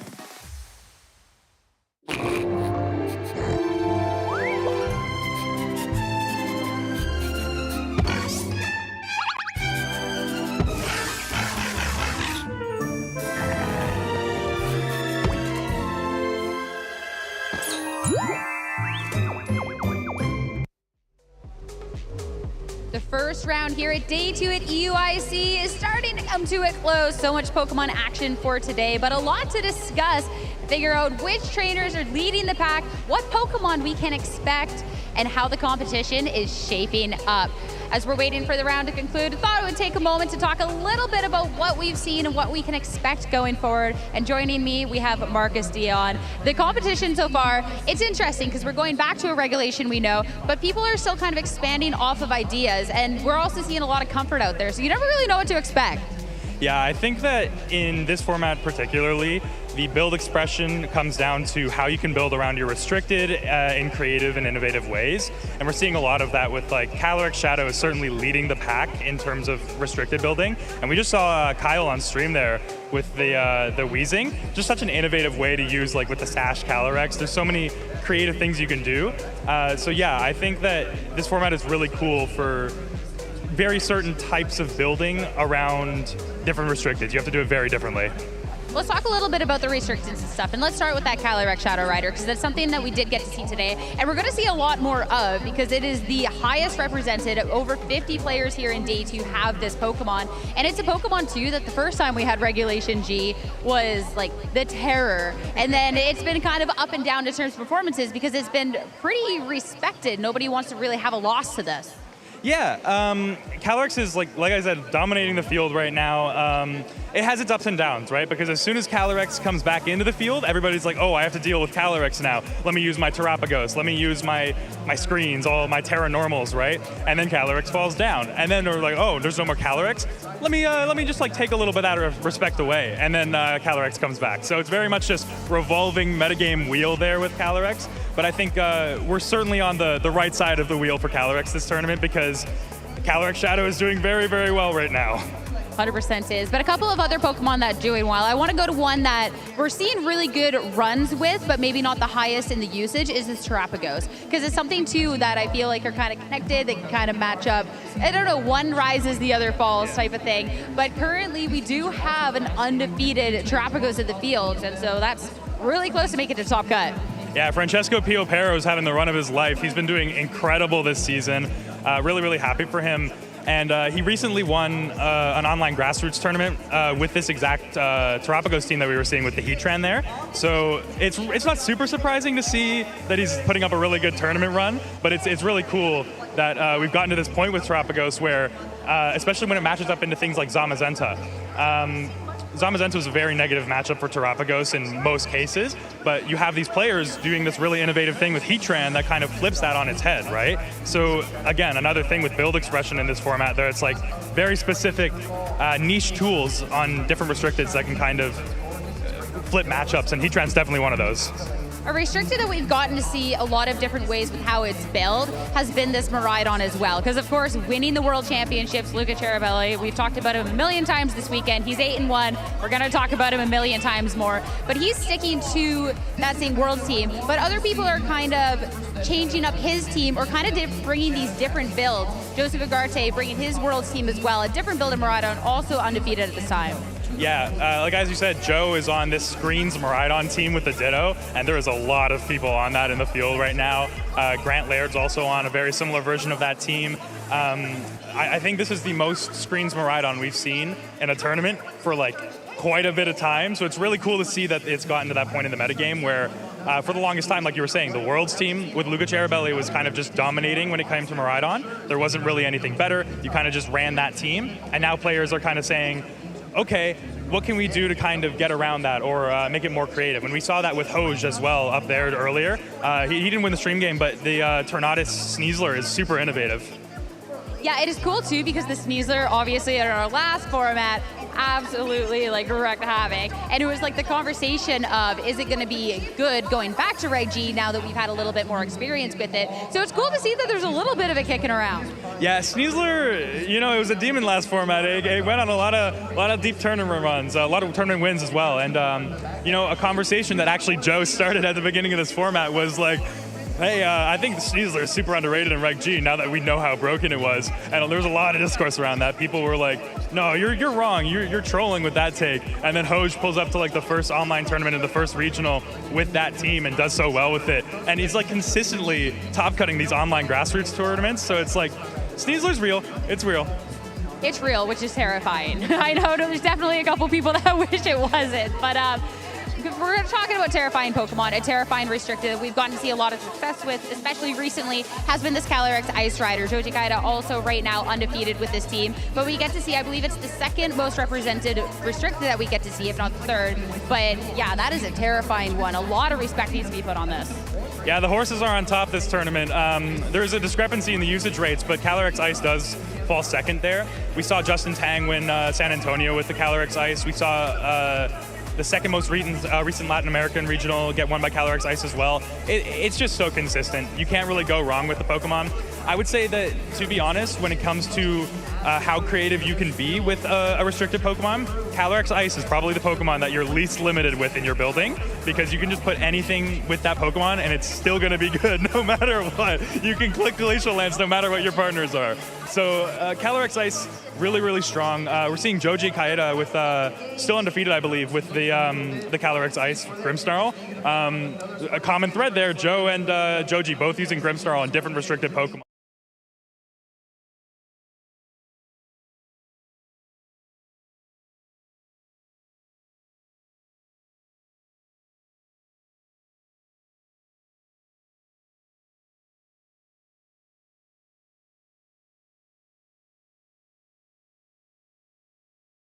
Ooh, that's a difficult question. I think there's a lot of creative things out there. One that is pretty obvious to mention at the moment is Wolf is out there with this Koraidon Parish team that's just like going insane.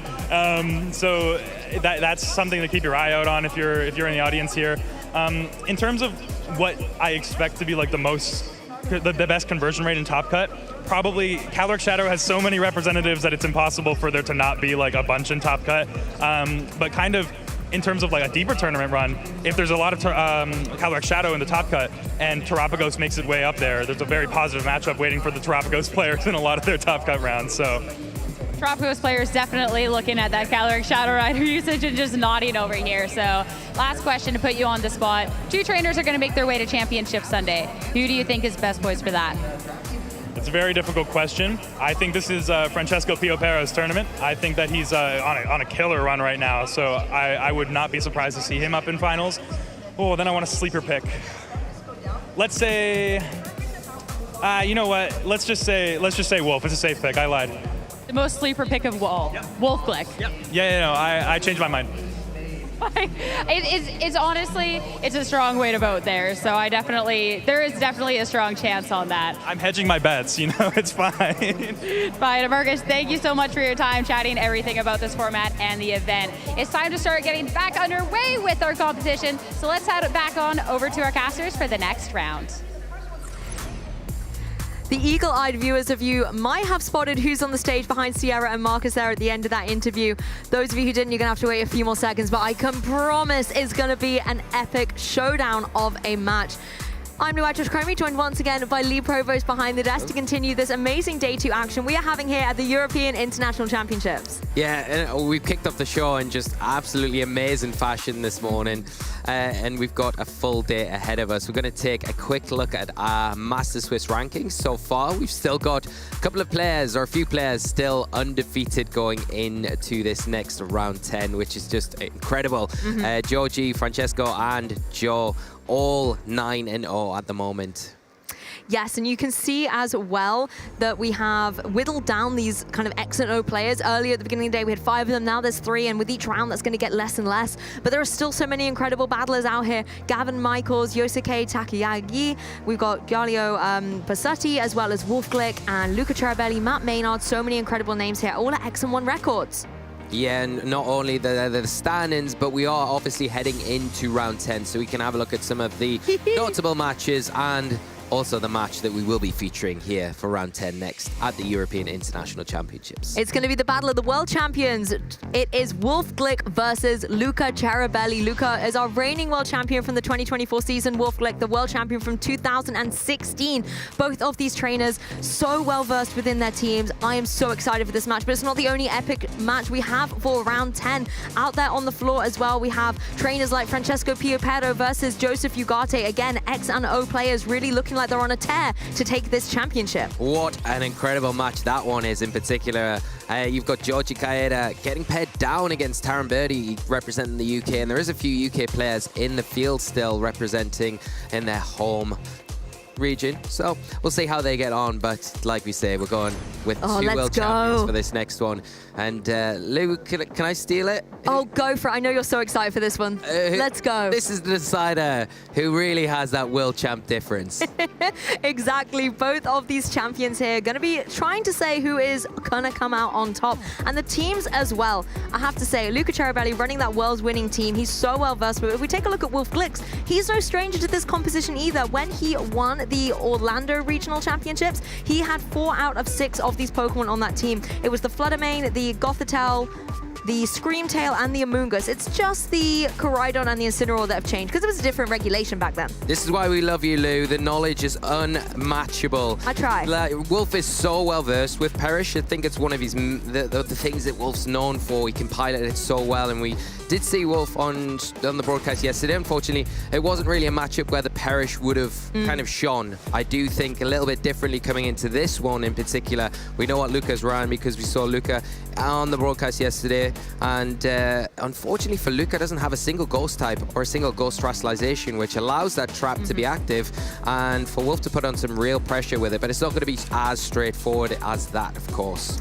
Yes, Screamtail going to be one of those key components to that Perish trap mechanic, trying to obviously go for the Perish song with Gothitelle by its side, trapping it in using that Shadow Tag ability. You can then have some really really disruptive utility with Encore and Disable completely shutting down your opponents. They cannot get any damage on the board while those turns whittle away closer and closer to their KO. Yeah, and you can see what Wolf's got in his arsenal. The Sun with that Orichalcum Pulse ability there. It's going to bring the Sun. It's going to power up the Flare Blitz. It's going to power up the Terastallization from that Koraidon. And Wolf already talked about yesterday how important that Life Orb is to boost the damage there from those attacks coming out from the Koraidon. You've got nice disruption with the Amoonguss. It's not really going to be effective in this game because as long as the electric terrain's on the field, that Spore is not going to be something that you can lean into. But you have got things like Incineroar with that all-important Intimidate. Going to be really important in particular against that Ogerpon, because Ogerpon going to be one of those Pokemon that Luca can use against Wolf in this situation. It's going to love the Sun being up. If you go for the Terastallization with that Pokemon in particular, you're going to be hitting so hard with that Ivy Cudgel. I think this is what Luca needs though, because Wolf has such great utility with that Perish Chart combination coming into this team. The Ogerpon really has to take advantage of the Sun that Koraidon will be setting up, as well as Miraidon taking advantage of its electric terrain that it's going to be able to bring to the field. Wolf doesn't have any other terrain overriding ability, so Miraidon is going to be able to deal that high offensive damage, particularly with that choice specs, and try and get those KOs to stop the Perish Trap combination from coming forward. I also want to talk about the Whimsicott though, because if you do get that Tailwind up on the field as well, you can maybe try and start building a bit of momentum. You can, and I think it's got the ability to be a real key player here for Luca. I think going to have to lean into it heavily in this match. The Tailwind is imperative because it's going to give you the ability to get the jump on Pokemon like the Screamtail, on the Fluttermin that have that photosynthesis ability and able to outspeed and then disrupt, especially if you're in a position where a lot of trainers like to sit in front of Miraidon on that first turn and maybe double protect to scout out what the Miraidon locks into. If you do that, it's risky because then the Whimsicott becomes active with that Encore. After the Tailwind setup, if it does get through that turn, of course, there's a bit of a sitting target in a kind of going up against a Sun team with Flare Blitz and those Flame Charges that are going to be so threatening, and without the Focus Sashes, the security, it might only get one move off. But I think if you are Luca, you've got to prioritize the Tailwind here. You look over at Wolf's side of the field, I think there's a reliance on that photosynthesis speed boost, so you can't undo the Sun from being set up. You don't have a way to get rid of it straight away. You've got to take the 5 turns that it's going to be active on the field. So big reliance on that. The Whimsicott as well can pressure with the Moonblast into the Koraidon, kind of almost force a Terastallization there along with that Miraidon. We might see a lot of fire on the field here in Game 1 of Swiss Round 10 between these two world champions, as the Koraidon with its Orichalcum Pulse is going to come to the field and bring the Sun onto the field. This is going to boost up the Fire-type attacks from that Incineroar. Miraidon also bringing its ability with the Hadron Engine, setting that electric terrain with the Whimsicott that you were just talking about there in a prime position to get a Tailwind up. The critical thing, however, is the fake out on that Incineroar. You have to watch your target though, because Covert Cloak on the Whimsicott means you cannot flinch it. No, but you can shut down this Miraidon for at least a turn, and this is really Scarlet versus Violet, World Champion versus World Champion. Here we go, getting into it. What is going to see played out? We're going to see that Koraidon put a lot of pressure onto the Whimsicott. Of course, it has to be careful around the Miraidon, but it's a sitting target, like you mentioned, Luke, for that fake out. It can be shut down this turn. The Incineroar as well doesn't need to worry about that Encore because of its Dark typing, so in a nice position here where the Koraidon can apply a little bit of pressure. It doesn't need to worry about the Moonblast from that Whimsicott though. It will pressure 4 times super effective damage. Are we going to see a Terastallization off the back of that? Maybe we are. We're going to see that Terra Orb charged. Yes, and it's going to be on this Miraidon turning into the Terra Fairy type. This is really nice to apply pressure with that Dazzling Gleam. Like you were saying, Lee, that's going to be dealing a huge amount of damage into that opposing Koraidon, being 4 times super effective. So now you're able to give that extra damage. Koraidon not going for the Terastallization quite yet, just going for the Protect. Really wise play to maybe see what Luca is going to be going for here. Whimsicott, of course, clearly going for this Tailwind and doubling up the speed on Luca's side of the field. The Miraidon was going for the Electro Drift, so it has got the Terastallization in play, but still going for the Electro type attacks. It's going to be able to do a one-hit KO into that Incineroar before it's even had a chance to move. Yeah, that is a massive turn here for Luca, going straight on the offense, taking an opportunity to go for that Incineroar. You can see what Wolf was maybe trying to do there, get a parting shot into that slot, protecting the Koraidon, scouting out what you like to do. The Miraidon locking into the Electro Drift. Now you know what to expect. The Dragon typing going to be really helpful here, but the Tailwind setup on Luca's side of the field, that Whimsicott going to be outspeeding everything, going to be able to launch a Moonblast off into the Koraidon. Wolfie in an awkward position here. The Screamtail now on the field, it has got that Photosynthesis activated, but it isn't going to enjoy taking an Electro Drift. It is very good defensively, but has it got enough in the tank to take an Electro Drift that's boosted by that electric terrain? I really like that play by Luca, not worrying about a potential fake out coming through from this Incineroar and just going going straight on the offensive. Now Screamtail's, like you said, in that vulnerable position. Koraidon, I think, quite wisely getting in on out of there. At least you know the Miraidon cannot go for a Dazzling Gleam. It is locked in thanks to those choice specs, but it means Electrojet will be coming this way once again. Screamtail going for the defensive play as Gothitail comes in. Wolf starting to set up for this Perish Trap combination. Whimsicott, however, revealing that Prankster Encore. It is indeed going to fail, but now, due to the Protect that's just gone down on that Screamtail, it's going to be vulnerable in the next turn. Yeah, nice Protect there just to keep that Screamtail around for this turn. The problem is now the Screamtail going to be vulnerable to that Encore now from the Whimsicott. You can see how awkward it is for Wolf to kind of get a position when this Miraidon's sitting in such a fantastic position, piling on so much pressure. The Gothitelle, one of those Pokemon that can come in and help with the disruption. It can go for a fake out here, and I think the only play that Wolf's got is go for the fake out into the Miraidon and switch in your Koraidon for that Screamtail. The only problem doing that, if you go for it, is you open yourself up to maybe taking a Moonblast. Maybe Luca scouts and sees that. Maybe that's why we're not seeing a switch up here, just a terrestrialization in that Screamtail slot for the Dark Terrestrialization. I love this because it means you cannot be hit by that Prankster Encore anymore either, so you don't have to worry about it at this point in play. You can go for the fake out, stop that Miraidon as Whimsicott goes straight for the Moonblast, actually calling that the Terra Dark was going to come out, getting a little bit of damage, actually lowering the special attack here. Not too bad though on this Screamtail, but it can do what it wants to do and go for Disable. Fantastic play into a choiced Pokemon. You now cannot do anything with this Miraidon. It is absolutely just sitting there void on the field. I love this. I love this so much because now the Miraidon is a hindrance to Luca. He's going to have to switch that Pokemon out because it literally can't do anything but struggle. The Gothitelle in a nice spot as well where it has got that fake out off. But the problem is with the Gothitelle, it is going to be susceptible to an Encore now because it hasn't got a Cover Cloak. It can't terrestrialize into anything to get out of that Encore threat. But it does open the door again. Can you get your Koraidon in safely? It's really difficult with this Whimsicott on the field. And you can see what Luca was trying to do that last turn, not looking into the Encore there, going for the scout out for the switch into that Koraidon, maybe trying to catch that. Now you can go for maybe something like the Perish Song. There's no switching out, of course. Yeah. Like I forgot to mention, the Shadow Tag's active on the field. This is why it's such a good duo here. Miraidon has no moves left. It's Disable. It's going to struggle, and Gothitelle taking the brunt of that force here, but it's Shadow Tag forcing Luca to not be able to switch out. Screamtail actually does go for the Encore here. I actually like this play in the sense that you just shut down potential Encores coming through from that opposing Whimsicott, leaving this Gothitelle free to go for the Psychic and just starting to get some damage on the board. I feel like this is where Wolf is really trying to set up this Perish Trap, and I wouldn't be surprised to see Screamtail singing in just a moment. Yeah, maybe it goes for it now. Now the Tailwind's ended as well. I love that, the Encore there, because it stops the Whimsicott going for subsequent Tailwinds. Yeah. And now you can probably get your Koraidon in. The only problem is that the Whimsicott's locked into the Moonblast, so it's going to be into one of these slots, more likely into the Screamtail here, but could it open the door to get the Koraidon in? The only problem doing that is if you have to take the Gothitelle off the field and get the Koraidon onto the field, you take away that Shadow Tag, and then the ability for Luca to switch out those Pokemon is opened up. And here it is again, the Disable coming through into the Encored Whimsicott. So both the Pokemon on Luca's side trapped in, both of them unable to go for any moves and will be struggling for every point of damage on the board. Miraidon chipping away at the Screamtail here, as of course it also takes recall damage. This is a nice kind of detrimental way to whittle down against these opponents. We're going to see the Psychic just going down into the Whimsicott. I think this is nice where you're just kind of really stopping Luca from doing anything, and you're able to get some decent damage on the board. Maybe you don't need Perish Song at this point in time.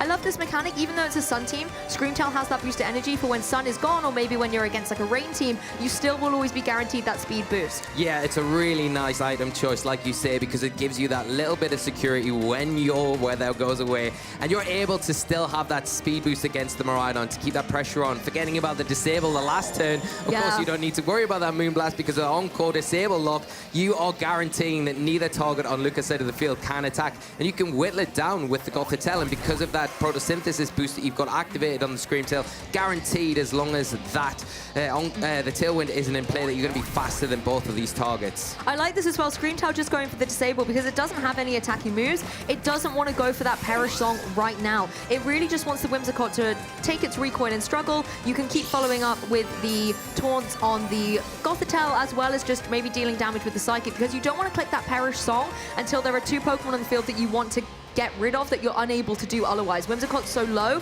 you can just try and get rid of it now. Yeah, I think that's the big key. You can get rid of that Whimsicott, and then the Koraidon coming in, it has a much easier time functioning as well. And then you've still got, especially if you switch out the Scream Tail, you've got it for later on in the battle to come back in and be this disruptive force that it has been so far. It's really pulled Wolf back into this match, even though the numbers are looking a little bit one-sided at the minute for Luca. Luca's literally unable to do very much. The counter is there, though, on this disable, on this encore, so it will be a matter of time before these Pokemon can start to operate again. So you've got to make sure that you get your timings right to keep that lock in place, especially with that Scream Tail. Now the Koraidon's made its way back onto the field. Yes, Koraidon the Gourmet cooking up a Sunstorm, bringing that back onto the field here.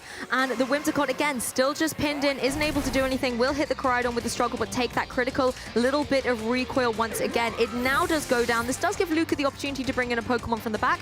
And without the Gothitelle on the field, there is the potential for the Koraidon to leave the field in the next turn, or it's going to leave it now. It goes right back into the Pokeball. I love how actually in this game, this is a double knockout for Wolf, but it's actually kind of a self-KO on both of Luca's Pokemon thanks to Struggle. Yeah, you can see the use of Struggle, you got the Gothitelle. Yeah, really is, because the Psychic from the Gothitelle, you think, wow, this is going to be a long one if we're relying on this for knockouts, but in actual fact, the Struggle recoil really detrimental to Luca in that situation. Both Pokemon inevitably knocking themselves out. Now you've got Luca able to kind of come back in, function a little bit better. The Sun's up, the Ogerpon, we've already talked about that, but the Terastallization has been burnt on that Miraidon, so the Ogerpon not going to be able to fully extend its ability to utilize that with the Ivy Cudgel, although it will be boosted. You do have the Fake Out on the Iron Hands, but the one thing is, do you want to go for it in front of a Scream Tail that's going to outspeed you and maybe even potentially lock you in? The thing is, you can go for a double protect here, scout out what both Pokemon are trying to do, and then just go for disable or encore, whatever fits the bill.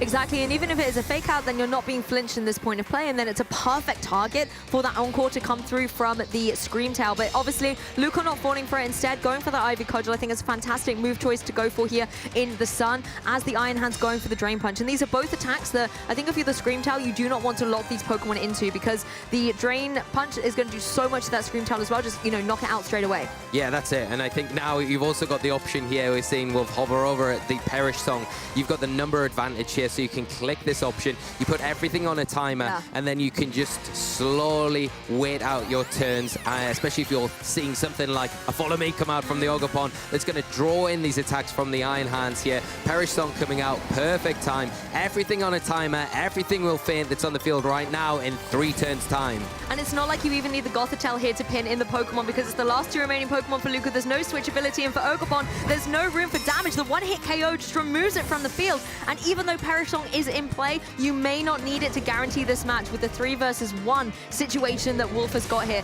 The low kick comes through though and is able to get a KO. Low kick, obviously, the heavier you are, the heavier you fall, and Koraidon will be making an absolute crash landing there, as Scream Tail's Perish count will come down to 3. Gothitelle, when it comes back in, can just start burning through these turns on the opposing Iron Hands with something like a Fake Out, and then just a couple of cheeky protects. But the Master has set up the trap, because it's a lock now. There is very little Luca can do to get out of this Perish Song. The Fake Out active on this Gothitelle, going to be able to slow this Iron Downs down for 1 turn. The next turn, you've got access to protect, and then the turn after that, that Iron Hands at the end of it will go down. So that's why we're seeing the lock-in. Wolf Glick taking game 1.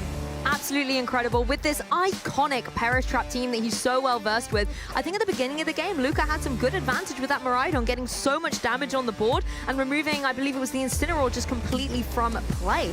One of the interesting things, however, is the way that Wolf is able to take that opportunity and be like, okay, I have a Pokemon I can bring in from the back now and start building up my board position and the end game strategy that I want. And I think he played very calmly, wasn't, overthinking his moves and using all that time that you have to be able to think turns ahead about where he wanted that Gothitelle and the Scream Tail in position.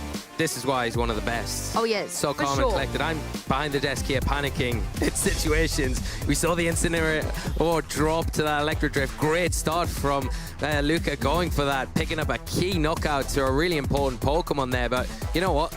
Wolf was like, this is fine. This is fine, actually. This is all right.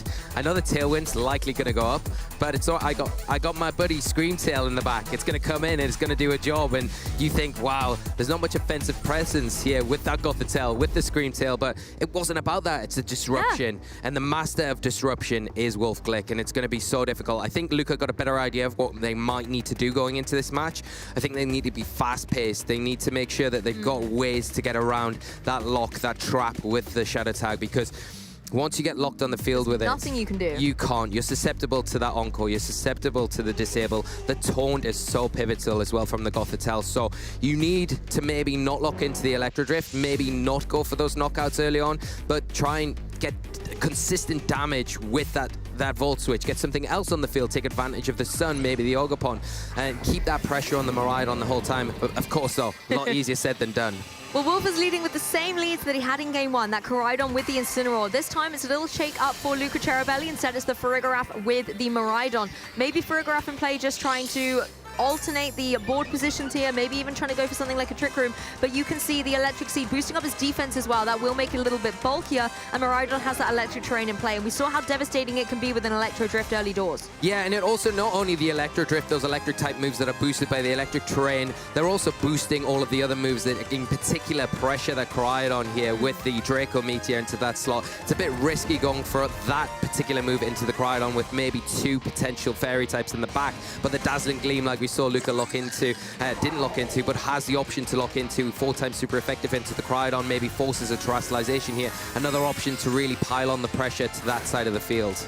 Well, this time it's going to be the Koraidon going for this terrestrialization, turning into the Fire type, and I think this is really nice in the face of something like a Dazzling Gleam coming from the Miraidon. This does allow you the defensive capabilities to go on the offensive in the Sun. It goes straight away for the Flare Blitz, no holding back, no fake out from that Incineroar either, and its target is going to be the counterport in Miraidon. It does about 2/3 of damage, and if this is followed up by that Incineroar with another Flare Blitz, I think that's going to be able to get the KO. That is a lot of damage on a resisted attack as well. The Electro Drift coming straight out once again, and it is going to be enough. We've seen it Game 1, it's going to happen Game 2, taking down that Incineroar, detracting enough attention though. That's the big thing, keeping this Koraidon safe for at least this turn.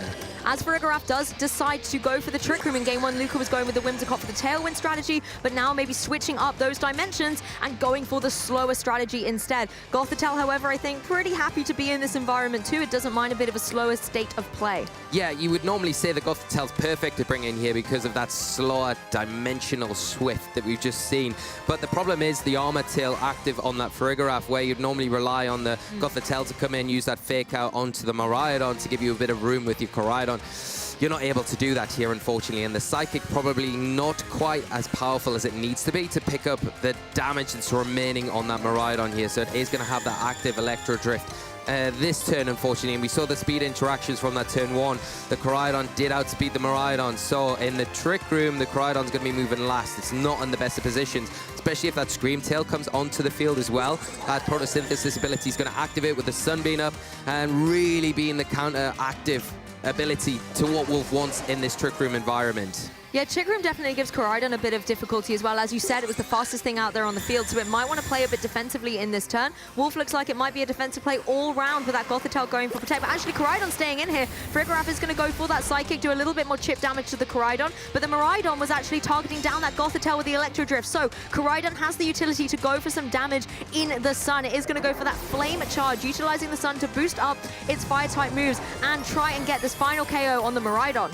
Yeah, the Flame Charge, an interesting choice because it's boosting the speed of the Koraidon, so it is making it in turn faster, which really, in the conditions, making it slower under the Trick Room here, but enough to get the Miraidon a nice play there, avoiding the Electro Drift. That's the big thing from the Gothitelle. Well. No recoil, which is great, of course. Now the Ogerpon coming onto the field, it's going to love that the Sun's in play. It really does pressure this Gothitelle in particular, and the Koraidon, it is in range of maybe even a Psychic picking it up now, and that's why we're seeing Wolf switch it out, save it for later on in this game. Yes, I really love that play with the Flame Charge, because you might think, hey, you're boosting up your speed, but you're already the slowest thing on the field, so it's not going to be detrimental, and then you don't take that recoil damage from Flare Blitz. And Wolf, I think critically critically putting it in the back, meaning that when this Trick Room is over, it can come back and shine with that speed once again. Trestalization is now going to happen on Luca Cherubelli's side of the field, however, and it's going to be that Ogerpon. You said it earlier, Lee, this is going to be the key offensive point for Luca's team, and that's exactly how it's going now as well. The Embody Aspect is going to activate, boosting up its attack by 1 stage as well. The sun is in the sky, set up by that Koraidon. These Ivy Cudgels are going to hit hard and fast, and also if you get the critical hit, they could be one-hit KO worthy. Yeah, we see the Psychic come out into the Screamtail. That handled pretty well in the taunt before the Ogerpon can attack into that Farigiraf, going to prevent any further Trick Room support.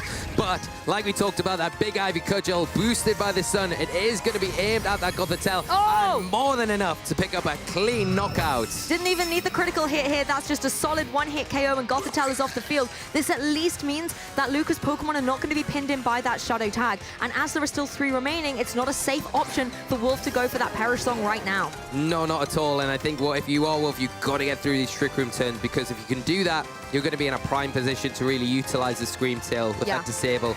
The key thing here is, do you protect the Koraidon? Because it's an obvious protect, right? I think both of these are obvious protects, but if you don't, you could be susceptible. We are just seeing the protect from the Koraidon. Does this open the door? Can the Screamtail take an Ivy Cudgel if it is a target? Doesn't come into contention here. Another protect. Yeah, Wolf just playing very defensively here, not wanting to take any unnecessary damages. Farigiraf just going on the offensive, and I am sure an Ivy Cudgel will be coming out from that Ogerpon as well. Let's just see who it was trying to target into. Oh, they were crossed the field there. The Psychic was going into the Koraidon, the Ivy Cudgel into the Screamtail, and I think that's why Screamtail has the more bulk and the more HP right now. That's what you want to leave from the field. This might be the last turn of Trick Room though. Can Wolf get double protects? You need it. I think Wolf desperately needs this double protect. If you can get this, pull this off, I think the game flips around, and then the advantage is definitely back in Wolf's favor. But Luca doing it does. Right. Koraidon gets here one. We go. Koraidon gets one here. Stranger things have definitely happened in competitive Pokemon. Screamtail doesn't manage to get it, however. So if Ivy Cudgel is indeed going down into that slot, it's, I think, going to be able to get the KO.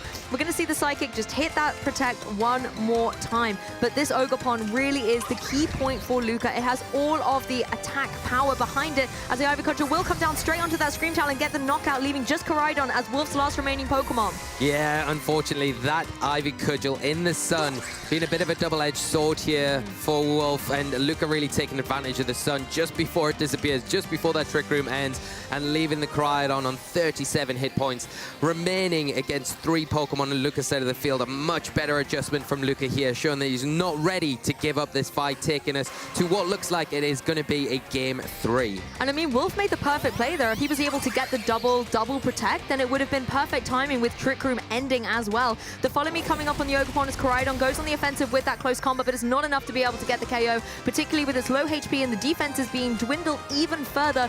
Farigiraf is going to be able to go for that Psychic and try and get the knockout here. Even if it doesn't, there are still 2 Pokemon in the back ready to clean up, but it's able to do the job. We're going to a game 3 between these 2 world champions. This is what we want. We want it to go all the way, and that's exactly what we're being dished up here from both of our trainers. It's been fast and furious all the way through, and we are going to take it right down to the wire to decide who will come out on top in this round 10. And I think if you missed the 2024 World Championships where Luca Cherubelli was the victor, you are now getting a fantastic showcase as to why this team is so incredible. It's so versatile. Game 1, we saw that Tailwind mode, and even though it didn't work out for him, you can still see the flexibility in the team when you transition into Game 2 and see the Farigiraf take it on that Trick Room journey. This is what I love about Luca, you know, as a player in general. When there's an opportunity presented to Luca, and not every trainer is going to be able to identify it, but Luca's got almost foresight to be able to identify these opportunities, and they don't pass on them. They take them at every moment, and I love that, because that is what makes it difficult to get the win against them. The Electro Drift, it maybe didn't seem like the optimal play in that first turn, but again, the Incineroar on the field, it wasn't able to do much except use a parting shot. Let's go for the Electro Drift. Let's get rid of it. The Koraidon didn't have enough in the tank to take down the Miraidon in one hit. Didn't mind it going down with that Flame Charge, because by then it had done its job. The Trick Room had been set up by the Farigiraf, and it really made it difficult, especially after that Ogerpon came in, taking advantage of what Wolf had set up with the sun and dropping Ivy Cudgels all over that side of the field, picking up knockouts. I feel like the Incineroar as well has had a really tough time in this set. Obviously, in both games, it's gone down straight away to the Electro Drift. In Game 2 as well, with the Farigiraf on the field, it's not like it could even go for a fake out here. It was really stuck into going for an offensive move, either the parting shot or, I suppose, the Flare Blitz here, and then it just was a prime target for that Electro Drift. Going into Game 3, though, obviously, Luca's done this trick, Games 1 and 2. Do you think he's going to go for it a third time? Potentially, because it does eliminate one of those options on Wolf's side of the field, and I think if you're playing against Wolf, you want to try and eliminate the options that Wolf has to be able to switch around their Pokemon, because I think one of the things that makes it easier to get through something like Trick Room in particular is the number of Pokemon you've got. You can switch around a lot more, you can protect a lot more, you can disrupt with your supporting moves a lot more, whereas with the Incineroar out of the fray, it kind of makes it a lot easier for Luca to kind of guess what's coming in and pick a move appropriately to punish that switch and keep that pressure on, and that's what it's all about, keeping the pressure on. So everything for Wolf to do in this match, I think Luca adjusted perfectly in that last one with the Miraidon. Frigoraph lead. Are we going to see a repeat? Are we going to see a few switch-ups? Well, we're jumping into game 3. If anyone's left the room, get them back in here. You do not want to miss this action between these two world champions. Wolf sticking with the tried and tested lead off this Koraidon and the Incineroar. But then Luca also running back game 2 with the Frigoraph and the Miraidon. The Electric Seed going up, so the defenses are on that Frigoraph, but I want to know what this Miraidon is going to do, and is Wolf going to let the Incineroar go down a third time? Yeah, because there is the play here. If Luca thinks, oh, well, the Koraidon's definitely going to terrestrialize, I could go for the Electro Drift into that slot instead. It will be enough to pick up the knockout, and because it would lose its Dragon type, and it will be then susceptible to taking big damage from that Choice Specs boosted Electro Drift. It would leave the Incineroar to operate, but I mean, the team becomes a lot less potent without the Koraidon kind of heading the way. So we'll see what happens. We've seen terrestrialization kicking us off, though. It does look indeed like this Koraidon is going to stay beautiful and bejeweled on the international stage. Once again, dropping its weakness to that potential Dazzling Gleam and going for the fire typing. This is a really nice defensive play to keep it in the game against this opposing Miraidon. Incineroar this time protecting. Wolf says, I kind of want you to have a moment in this match and keep you on the field. As the Koraidon goes straight up for the close combat. No Flare Blitz this time. Not enough to get the knockout, though. It comes so close. But now Koraidon leaves herself vulnerable with the special defense and defense drop to a follow-up attack from something on Luca's side. Yeah, and this is the problem here is the Electro Drift. It's called into that Koraidon. It has terrestrialized, and it is going to be enough. Luca taking a huge knockout. Violet taking down Scarlet. What a play by Luca Cherubelli, not falling for the Incineroar that was sitting there as a perfect target. Wolf going for the protect, but Luca just going straight for the Koraidon. That's his terrestrialization gone. That is the restricted Pokemon gone as Frigoraph sets up that Trick Room. Fast-paced first turn in game 3 here, but it's not over. Wolf still has 3 Pokemon at their disposal, and the one advantage that they've got going into this turn is Trick Room has just been set up, and that Incineroar is still active. Now, this is going to be able to do the damage necessary to that Miraidon. It cannot protect, and it can switch out, of course, but no, of course it can't switch out because the Shadow Tag's on the field, so that Miraidon's pinned. Great position for Wolf. He's got the ability to go for the taunt on that Frigoraph as well to prevent it from being a supportive threat. It can't really do any damage to the Incineroar, so it's the perfect Pokemon here. But not seeing an attack from it, though. Maybe that's been left to the Gothitelle. Parting Shot coming out to weaken that Frigoraph. This is what I love about these types of players. Turn 1 can be so exciting and on the edge of your seat, but the match is not over. They always have some other ticket to be able to use. We're going to see the Screamtail join the field, and now it is this classic combination between Screamtail and the Gothitelle. The Parting Shot just weakening some of the pressure that Psychic can be dealt out with on Friggoraph's side. And it's actually also going to go for this foul play. Screamtail easily taking that, doesn't have to worry at all. As Gothitelle goes for the Psychic, it's an easy way to clean up this Miraidon. It was on such low HP, and you know, thanks to Trick Room, the Gothitelle has the time to shine. And I love this even more because I think if the Ogerpon is in the back now, you've preserved the Intimidate on the Incineroar. Yes. The Parting Shot is so smart from There Wolf. it is. Thinking ahead. He's got it to bring in, to drop onto the field, to weaken that Ogerpon. It's not only going to weaken it, take its attack stage down by 1, it's also going to be able to resist the fire-type attacks that come out. That Ivy Cudgel is not going to be effective. The Incineroar is the key piece of the puzzle for Wolf here. Needs to protect it at all costs. But it's not really threatened, right? The Frigoraph not going to cause any damage to it. It's a dark type. The Ogerpon not really going to cause too many issues, so it's a sitting target as well if the Incineroar is able to come in for that Screamtail now. But it's not going to be. It's the Gothitelle. It's going to be kept nice and safe going into this next turn. Incineroar has gone so under the radar in this set so far, and now in game 3, it's really rising to the top and showing why it is one of the best Pokemon out there. The Intimidate critically going down against his Ogerpon, like you said. Of course, Ivy Cudgel does have a higher chance to get that critical hit, but if the coins do go in Wolf's favor here, he's going to be able to gain the advantage. The Follow Me comes through on Ogerpon, though. It wants to try and protect this Frigoraph, so it has the utility to keep going for these foul plays, but with Screamtail and the Incineroar, there's really nothing Frigoraph can do. Even if you're you're not having to perish or encore disable it, it's not doing much anyway. No, not at all. And I think, like we've already mentioned, the parting shot going to be an easy target in that Ogerpon. It doesn't really want to go for a spiky shield in front of that Screamtail. Probably not, because it's already -1 attack. Will that be enough? Especially not if you're not terastallizing here, the Ogerpon. I think if you are Luca, you probably want to hold off that terastallization till that Trick Room's ended, till you can maybe reset those drops, switch it off the field when you've got the opportunity to do that now. But then it reveals Luca's 4th and final Pokemon. Both trainers have lost their restricteds, but at the moment, the Incineroar feels like such a difficult Pokemon for Luca to deal with. Well, Luca is finally going to click that terrestrialization button, this time on the Ogerpon once again. So even though it's in a detrimental spot with something like the Encore going down into that Follow Me, you have the potential, if that doesn't happen, to try and get a KO. We've seen the Embody Aspect boost. That will now bring it back up to neutral thanks to the Intimidate that it took earlier from that Incineroar. And Frederik giving it a helping hand because everything is on this Ogerpon right now to get a KO and bring Luca out of the danger zone of a Perish Trap situation. The parting shot, however, adds insult to injury to this poor Ogerpon, where it's now going to be back down at -1. It's going to need a critical hit to get the damage dealt. The stun is still active. That's the only problem. It is -1, but it hits so hard. And I know the Screamtail is one of those big defensive units, but the helping hand boost there, it's going to be very close. That's if true. not a knockout. And it isn't into the Screamtail here. It's into that Gothitelle. Oh, it hangs on! 7 HP remaining. Screamtail goes for the Perish Song. This is exactly what Glick wants. Gothitelle, Screamtail on the field. Perish Song is in the air. I can't believe that Gothitelle hung on, just perfectly executed. And what a turn to get the Perish Song up. Now the Gothitelle back on the field. Now that trap is activated. You've got active. Protect this next turn so you can go for it. And then the Trick Room's not going to be in effect that much longer either. You can see one more turn left. And then you know what? That Screamtail becomes an active threat. It is going to be able to disable, encore, disrupt, and make sure that everything is just unable to move. But we're not seeing it going to be utilizing that just yet. We're going to see the Incineroar come onto the field. It is going to provide another Intimidate, take that Ogerpon down to -2, and likely to see a protect here from that Gothitelle. Yes, I think this is nice though, bringing that Intimidate back onto the field and maybe waiting for Screamtail to be in a position when that Trick Room is over. And it doesn't even need the Sun to get that speed boost anyway. It has that boost energy to play with as well. Gothitelle just going for this defensive play here as Ogerpon can go for the Ivy Cudgel, but it's going to find its mark on the Incineroar. Of course, that's not going to be doing too much damage at all, able to take that so well.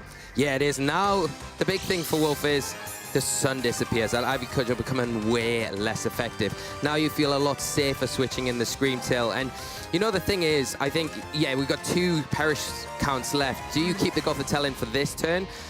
Well, if you do, even if you do, you lose the Gothitelle, you lose the trap, but that's kind of fine because you can then, if you're Luca, only switch out one of your Pokemon, the Ogerpon or the Frederik the next turn. You can't save both of them in this situation. Or you could maybe switch in your Screamtail, allow it to take a bit of damage, and then preserve that Gothitelle for later on in this match. The thing with the Gothitelle is it's not really putting on that much pressure offensively, and it can't really utilize its really important support moves like that Fake Out as long as that Frederik's on the field. So you want to try and get rid of that as soon as possible. But I really like the utility of Parting Shot here because you want the Gothitelle on the field to pin these Pokemon in. Luca does still have a 4th Pokemon remaining in the back, so if Gothitelle's not there, you have the utility to switch out one Pokemon and reset that Perish Trap.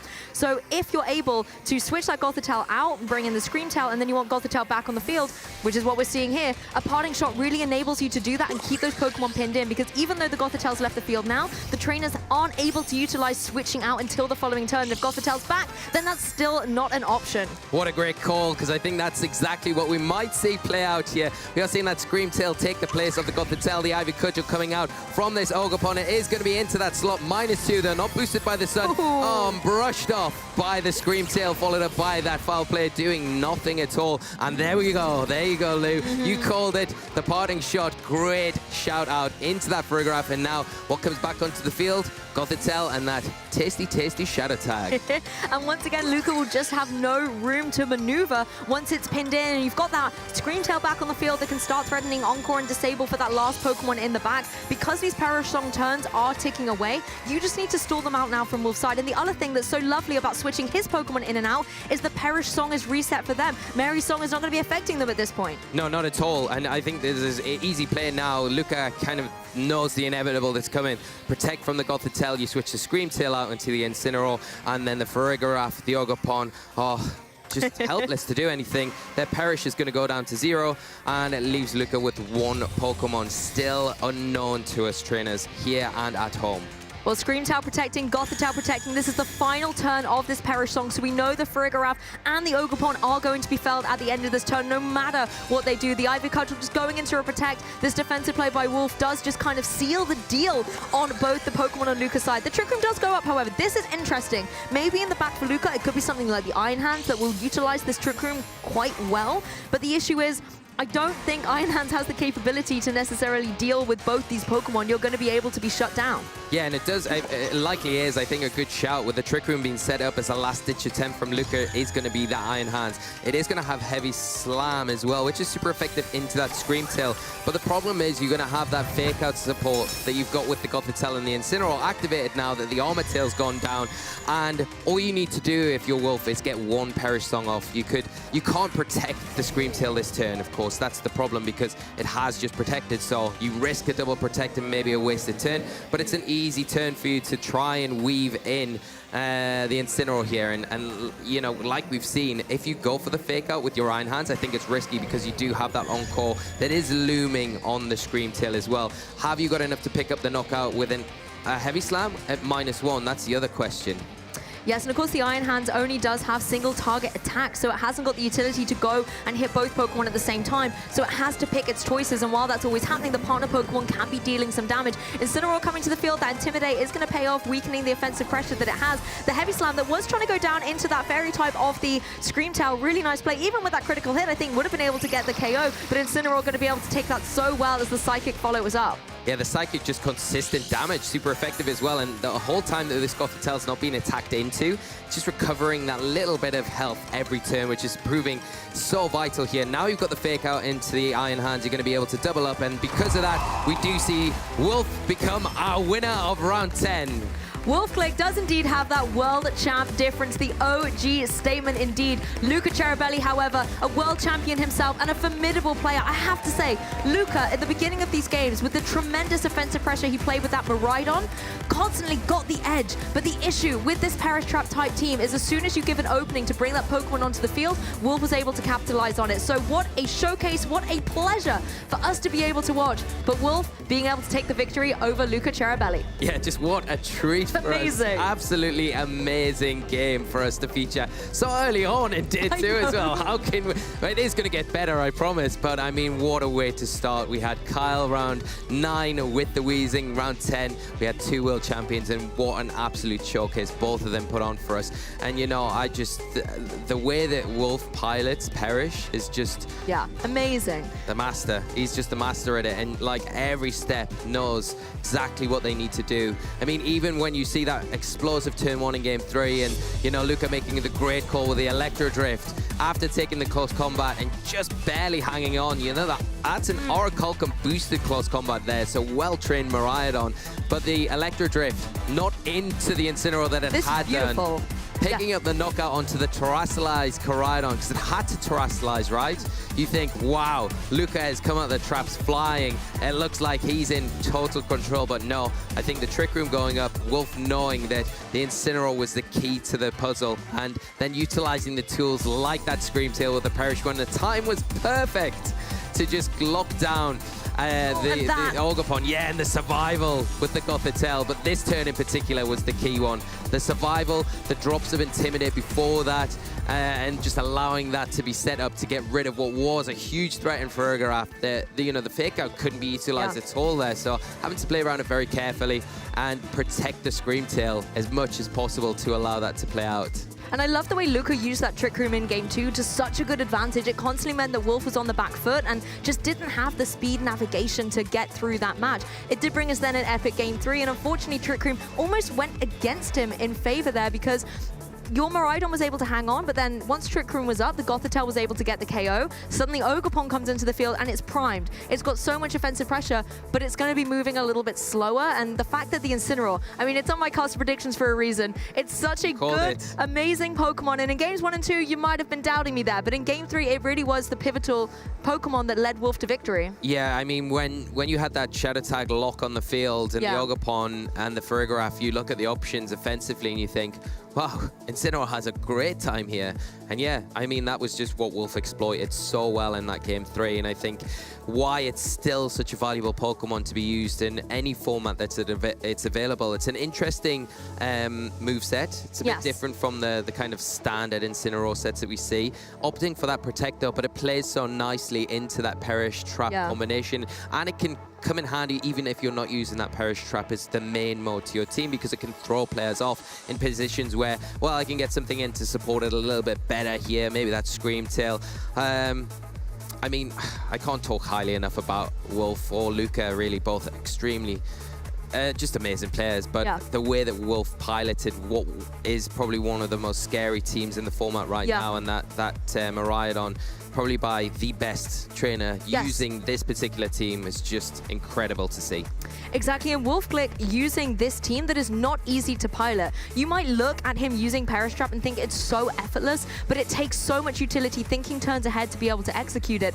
I mean, if I'm bringing something like this musical number with Perish Song to a tournament, there will be teardrops on my guitar by the end of it, because I cannot use it well at all. I end up KOing my own Pokemon, and Gothitelle goes down, and then everything is absolute chaos. So the fact that he could masterfully pivot in that Incineroar in and out and constantly mean that Gothitelle was on the field, constantly resetting the Perish Trap on his side, I think was really beautiful play.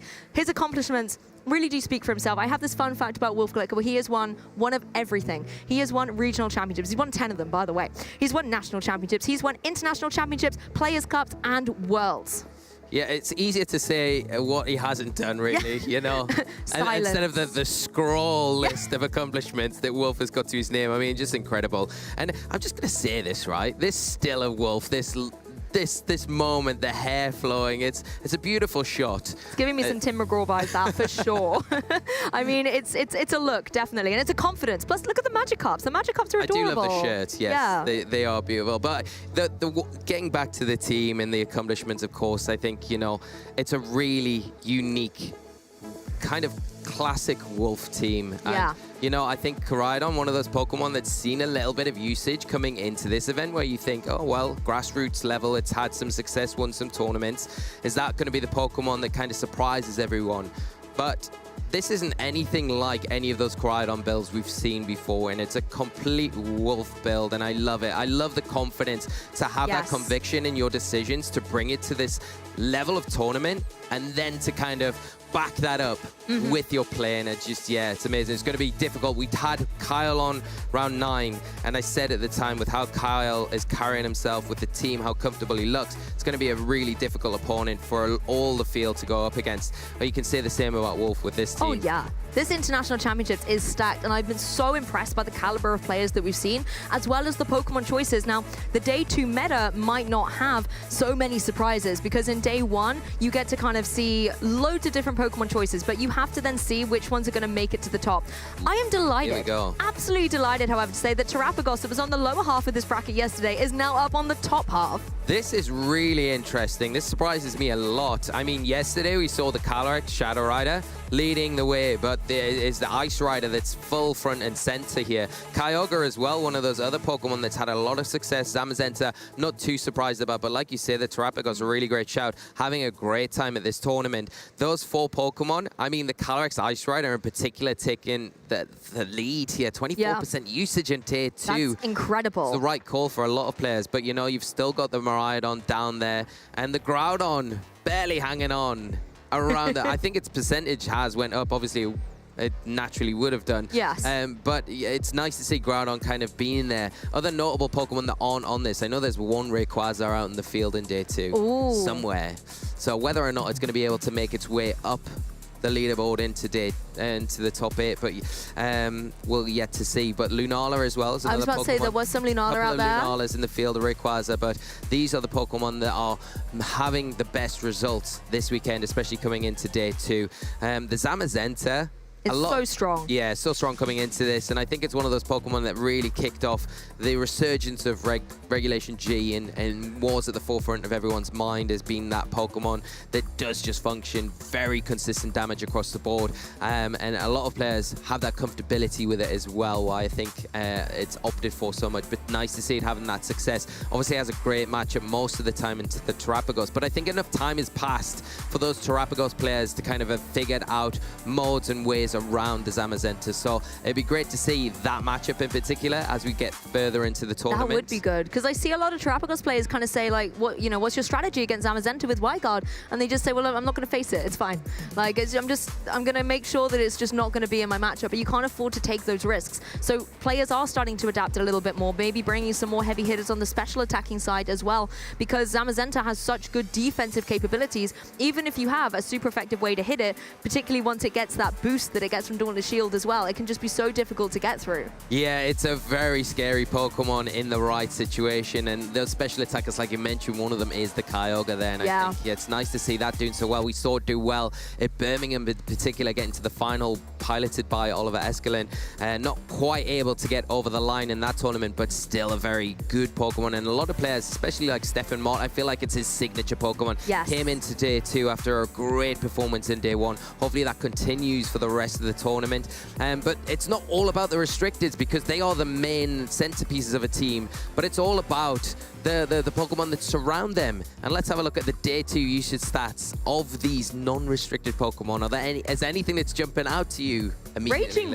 Raging Bolt in 3rd place, Incineroar and Fluttermane kicked to the curb. Like, what is happening here? Amoonguss is obviously been a great Pokemon, having that grass typing for the Fire Water Grass core, but I feel like Amoonguss is in such high value here because it's such a perfect Trick Room counter, and a lot of trainers are just putting on to their teams for obviously the redirection and spore support to be disruptive, but when there is a Trick Room match, you want to be able to have an Amoonguss on your field. Urshifu Rapid Strike, I was not expecting it to be so high in the competition, over 50%. That is, well, I say not surprising in some ways, but very surprising in others. It's just so high compared to the others when you think about it. Look at these stats, you know, 32%, 25%, but then 52 for Urshifu Rapid Strike. Sorry, Single Strike, it's maybe not your day. It's not your day, definitely. And I think the one thing that I noticed on the undefeated players coming into day 2, I mentioned that of, you know, 4 of those 5 teams, Rapid Strike Urshifu was present there. So a lot of players are, you know, relying on this Pokemon so heavily. The other one, is the Ogerpon usage.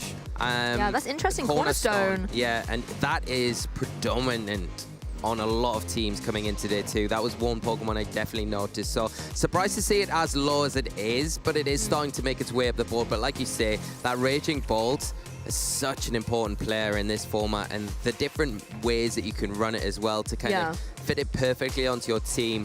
It makes for such a great Pokemon. The Life Orb is so threatening, especially if you've got the Sun boosting that, Photosynthesis boost with the booster energy, or you can go with something a little bit more stable with that Assault Vest to allow it to come in, utilize that Terastallization. We normally see it with a Fairy Terastallization. That's true. And then disrupt through Snarls, Electro Webs, or even just big damage like those Draco Meteors, especially if that Photosynthesis ability is activated.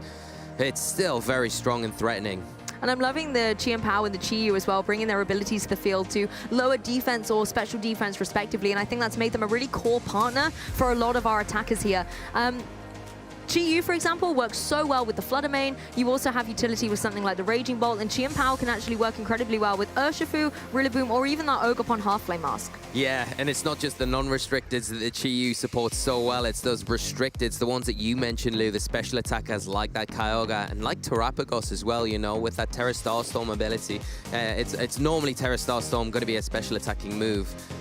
So the Chi-Yu can support that to no end, and we have seen alternative builds with the Terrapagos where the Chi-Yu is utilized. If we see a Power Herb on the Terrapagos, that's true, yeah. If we see a Choice Specs item there, it can really elevate the damage devastating from the little turtle that looks so innocent, but it can be a real terror when you're going up against it when that Chi-Yu is in effect, you know. And the Landorus Incarnate is well one of those Pokemon that is, it's a really awkward Pokemon to kind of get right, but we've seen trainers master it so well in Regulation G in particular, you know, Justin Tang, Shiliang as well, using that in San Antonio to such good effect. And the ability that it has in this format to put a lot of pressure on things like the Raging Bolt, like the Incineroar, like the Fluttermane, and even things like Urshifu that have a good matchup against it. It outspeeds most of the time and can put a lot of pressure on with that sheer force with the Life Force.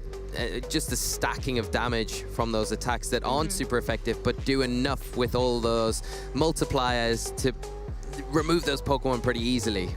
Exactly, and of course, if you're maybe getting new to the game, wanting to pick up Pokemon for the first time, there's not just the Pokemon video game you can get involved with, but also the Pokemon trading card game. At Pokemon Leagues, you can attend your local Pokemon events, celebrate Pokemon Day on February 27th as well, and pick up some awesome demo decks here. It's a really nice casual event where fans can learn how to play, hang out, just have a really good time with other Pokemon fans and kind of get to know new people, new friends, and maybe even new competitive rivals. Yes, that, I mean, it sounds amazing, doesn't it? And Leah, like you said, to celebrate Pokemon Day, they have got this beautiful Sylveon oh, it's gorgeous. promo card, which is lovely, and it's got that Pokemon Day 2025 stamp on it, which helps you have a little commemorative memory from this year, especially if you do pick up any of those demo decks and take your first step into TCG. And it really is all about the evolutions as well, year of the Eevee. So Yes. you want to make sure that you're picking up your favorite or just getting the full collection. It's not only these amazing demo decks though as well. There has been a fantastic illustration contest in 2024, and these were our 3 winners.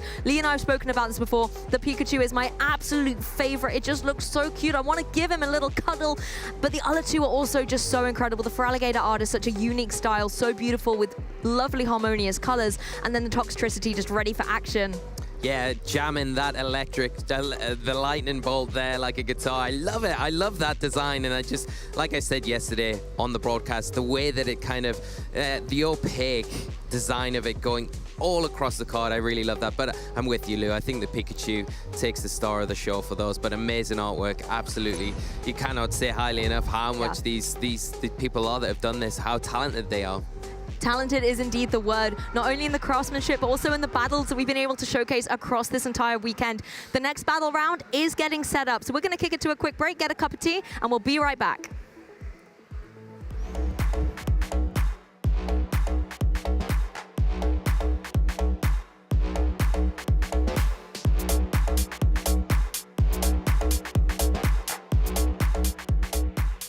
Let's hear it for Glick!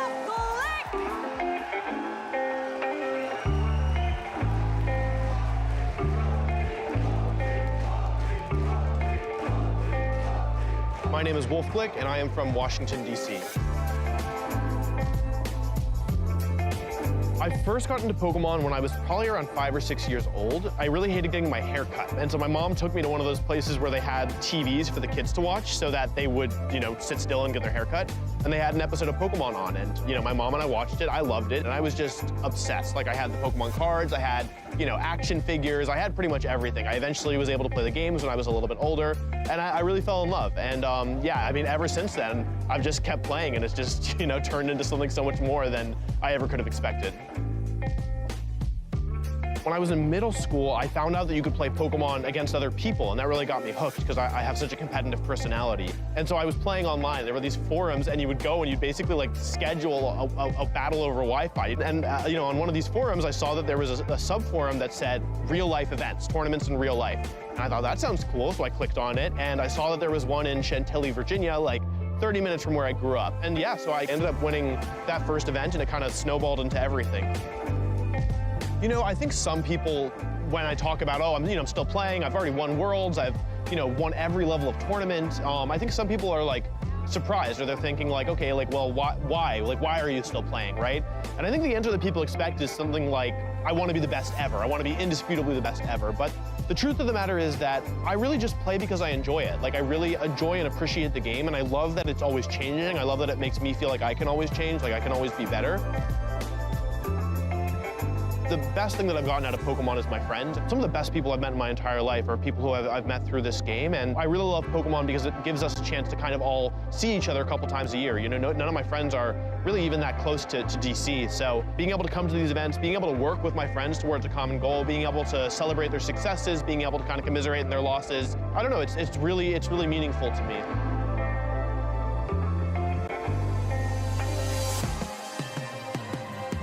I think the game's also taught me a lot about failure, People look at me and they see all the trophies, all the accomplishments, right? But there's a lot more failures than there is victories. It's really hard to kind of truly try to be the best in the world at something because when you fall short, been kind of told pretty directly, you are not good enough, you are not the best. And so one of the best things that I've got out of that is just the ability to cope with failure, to say I tried my best and I wasn't good enough and I'm okay with that. Well, I'm a little biased. I think winning Worlds for me will be Probably one of my favorite moments from competitive Pokemon history. I think there's lots of other great moments, but personally, if I'm being honest, the fake out Swords Dance play in the finals of my Worlds, it'll always kind of have a special place in my heart. Glick is your 2016 World Champion after so many years of hard work. I can barely stay in my seat right now. Probably my favorite player is Shoma Honami, the 2015 World Champion. When I watch him play, I feel like he sees the game in just such a completely different way that I do. I just think it's so cool. Aaron Trailer is another one. He just is so willing to break apart the way that the game works at a higher level, and I think he's doing something that nobody else is doing. My starter Pokemon, that's a tough one. My first starter Pokemon was Charmander, but I really like Emboar. He's one of my favorites, so I feel like I have to kind of represent my boy. My goal every season is to win Worlds, just plain and simple. It's a lofty goal. It's one that I've achieved before. It's also one that I failed much more than I've achieved. And barring that, I would love to see one of my friends win the World Championship.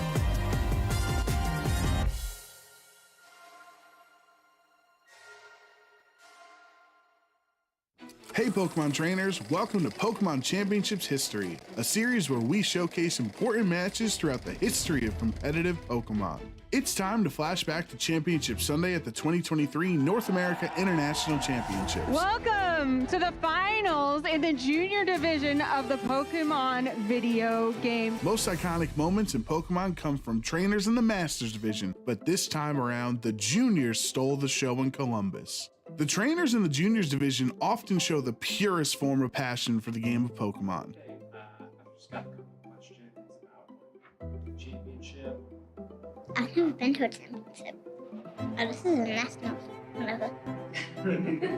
Avery's energy made him an immediate fan favorite. We got Avery from the United States and Takumi from Australia. I am enchanted with these trainers. Avery made it to the finals with the help of his hard Trick Room team. Trick Room can be a difficult strategy to implement, especially when relying on an unconventional Pokemon like Oranguru. Oranguru is my favorite of all time. I mean, he supports other Pokemon. Oranguru is carrying a very interesting move called Instruct. So if you're able to get the Torkoal into position or something that's just going to be a little bit slower, then you can start firing off some big damage that way. Trick Room teams flip the game on its head by having the slowest Pokemon on the field move first. Tell us about your team that you're about to play. It is hard Trick Room.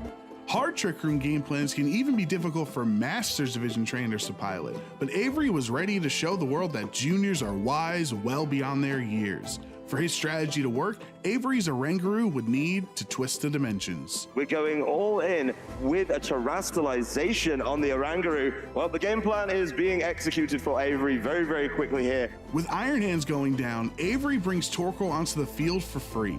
Under Trick Room, Torkoal is one of the strongest Pokemon in the game, with the Sun boosting all fire attacks by 50%, and Oranguru's Instruct allowing it to attack twice in one turn. This Torkoal was ready to erupt. All of this Torkoal across the way as we see the eruption come through, and that's going to help a little bit, but Tinglu still takes a ton of damage on the switch in.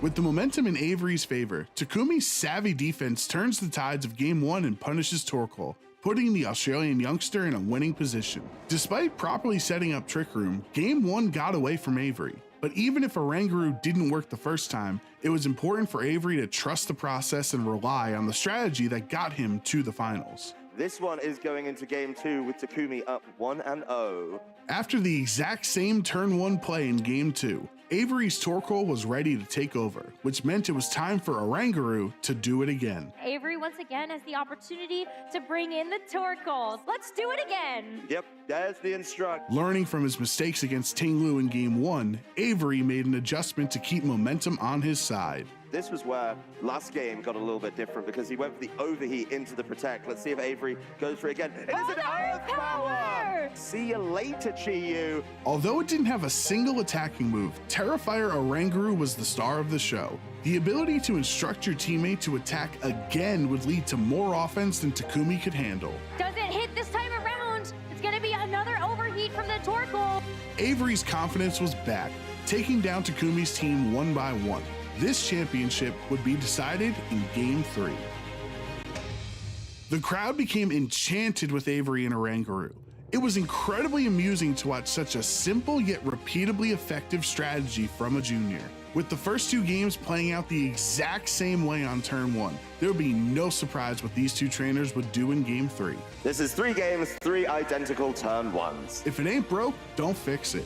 With Trick Room set up, the crowd was chanting, "Do it again," knowing another Instruct was on the way. Avery's bravery, relying on a 90% accurate overheat to connect twice into Chi-Yu, would put him into a commanding position. With Takumi's back against the wall, he would put all his hopes into Terra Water Fluttermane, but Avery's Oranguru had one final instruction: become champion. We know what's coming, and even with that defensive Terra, Avery is getting another bite of the cherry. Avery will be a well-deserved champion, showing a crazy strategy. I think people had forgotten about it too. Avery is immortalized in Pokemon history as a champion, captivating the audience's heart with his charming personality. As for the Oranguru that clicked Instruct 13 times in the finals, Avery summed up its role on the team perfectly. So, tell us about your Oranguru. How do you use it? It doesn't do any damage. Who knows what the future holds for Avery, and who knows what Iron Hands was going for in all 3 games. But we can be sure that Avery's future will be bright in Pokemon as long as he remembers to do it again. Thank you for watching, and let us know some of your favorite competitive Pokemon moments by using the hashtag #PlayPokemon.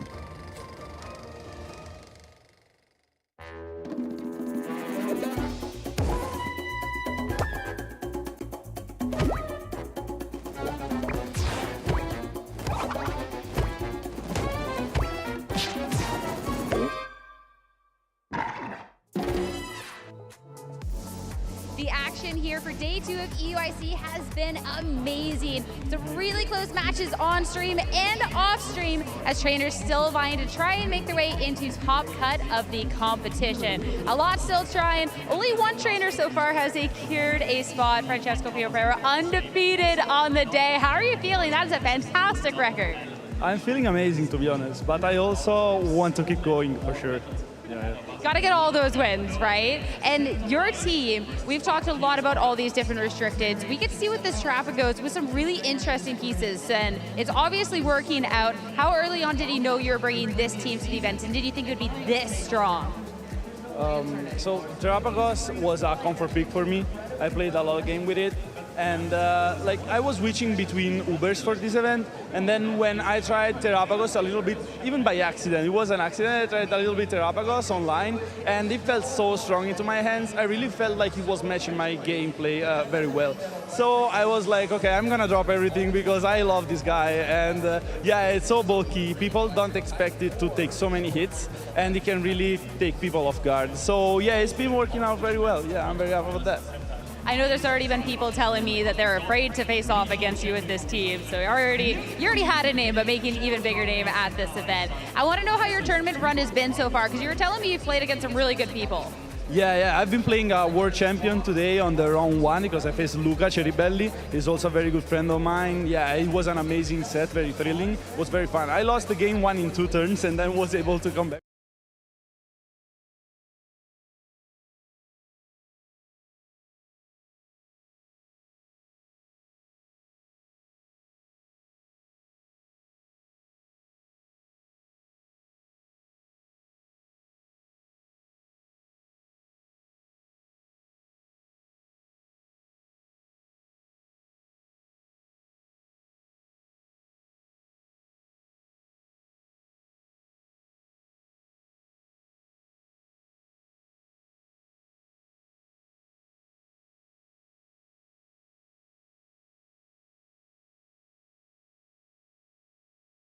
Compete for the hardest challenge, and this UIC has given me quite some, and also the last round against Joe. I mean, Joe has got a top 4 at UIC before in 2022 when I was just starting out in my first major event here, and yesterday I also wore the same sweater I was wearing my family made with my name on in 2022, and I kept it on and it went very well. Yeah, I'm very happy with it. There's a lot of people I look up to, and those years, like 3 years ago I was here, I was looking up to them and saying, man, I want to be up there one day. And being able to do that today, yeah, really sends shivers down my spine. It was amazing. Yeah. That is an amazing story. I absolutely love that. I want to know now that you've gotten that top cut, you're like, there's still a couple of rounds of Swiss, everything. How is your confidence? How are you feeling going into the rest of this tournament?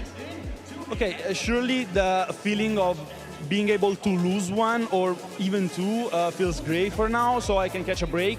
But I really don't want to stop and want to keep winning every set I can. I don't want to give my opponent one free turn. I want to really dominate, and yeah, this is my my goal for this tournament. And then go in cut and keep going strong. Yeah. We definitely wish you the best of luck in that. And I want to make sure you can rest up a little bit for your next rounds of Swiss. Congratulations again on this run. Best of luck. I'm sure we'll see you later. Thank you very much. As for us, the competition, we still got more Swiss. We'll be back right soon with that. Ben, why did the Kamala fail its job interview? I don't know, Charlie. Why did the Kamala fail its job interview? Didn't have the necessary qualifications. Welcome back, trainers, to the stream. It's Charlie Merriman on the desk with Ben Kiriakou. We are raring to go on day 2 of the Europe International Championships. I feel like that you're giving that joke too much credit, Ben. It's not. Do you know? I'm a real lover of the bad joke. Like, just. I'm sorry. No, the great. Thank you. They get bad enough that they become great again. Like, there we go. Let's be clear. Let's be clear. Love that, Charlie. Totally. Love Thank that you. energy. Thank you, Ben. How are you? How's your energy this morning? It's really good, Charlie, and I'm really excited to be kicking us off here. We're getting into the business end of our Swiss. We have 10 rounds already completed. Of course, Franchesco was just there with Sierra on the floor. He's got 10 wins, basically guaranteeing his spot in our asymmetrical Top Cup. And now we have 2 more Swiss rounds before we get to see what other players will be joining Franchesco. Francesco was kind enough to give me a little bit of an insight into how he was feeling, his approach to the competition this weekend, and shared a good number of fun stories with me. He said that he and his dear friend Flavio Del Pidio, one of the Pokemon on their team looks like a mozzarella. So they ate mozzarella to channel the spirit of that Pokemon. And clearly it's working. Yeah. This is the thing. Yeah. We should all eat food that looks like the Pokemon we're running on our team. I like that. What food does a Sableye look like, Ben? That's your favorite. You know what? I'll get like back to you on that's that. Really tough. Yeah, exactly. Well, Alchemy would be easy. Yeah, that would be like actually would be cotton candy. Maybe that is the reason to use Alchemy on your next team. You can channel it properly. Channel that energy. Yeah, but we just saw Wolf Glick versus Luca Cherubelli on stream. What? Yeah, you want to know how I felt about that match? That was my face the whole time. Just, oh my goodness, this is absolutely thrilling. It just a jaw to the floor. And that, you know, we're still in the Swiss rounds here. We haven't even reached Top Cut yet. We know that we've got an absolutely incredible match to show you next. So make sure you don't miss it. We're going to be getting into that very shortly. But this really is the stage of the competition where they are all just incredible. And let's have a little look at our standings here. After round 10, we of course have Franchesco Piro making it undefeated 10-0 record. But there are many of our trainers with a 9-1 record. Look at all these names here. Joji Kaida, Wolf Glick, Matt Maynard, Joseph Ugarte, and several more down there.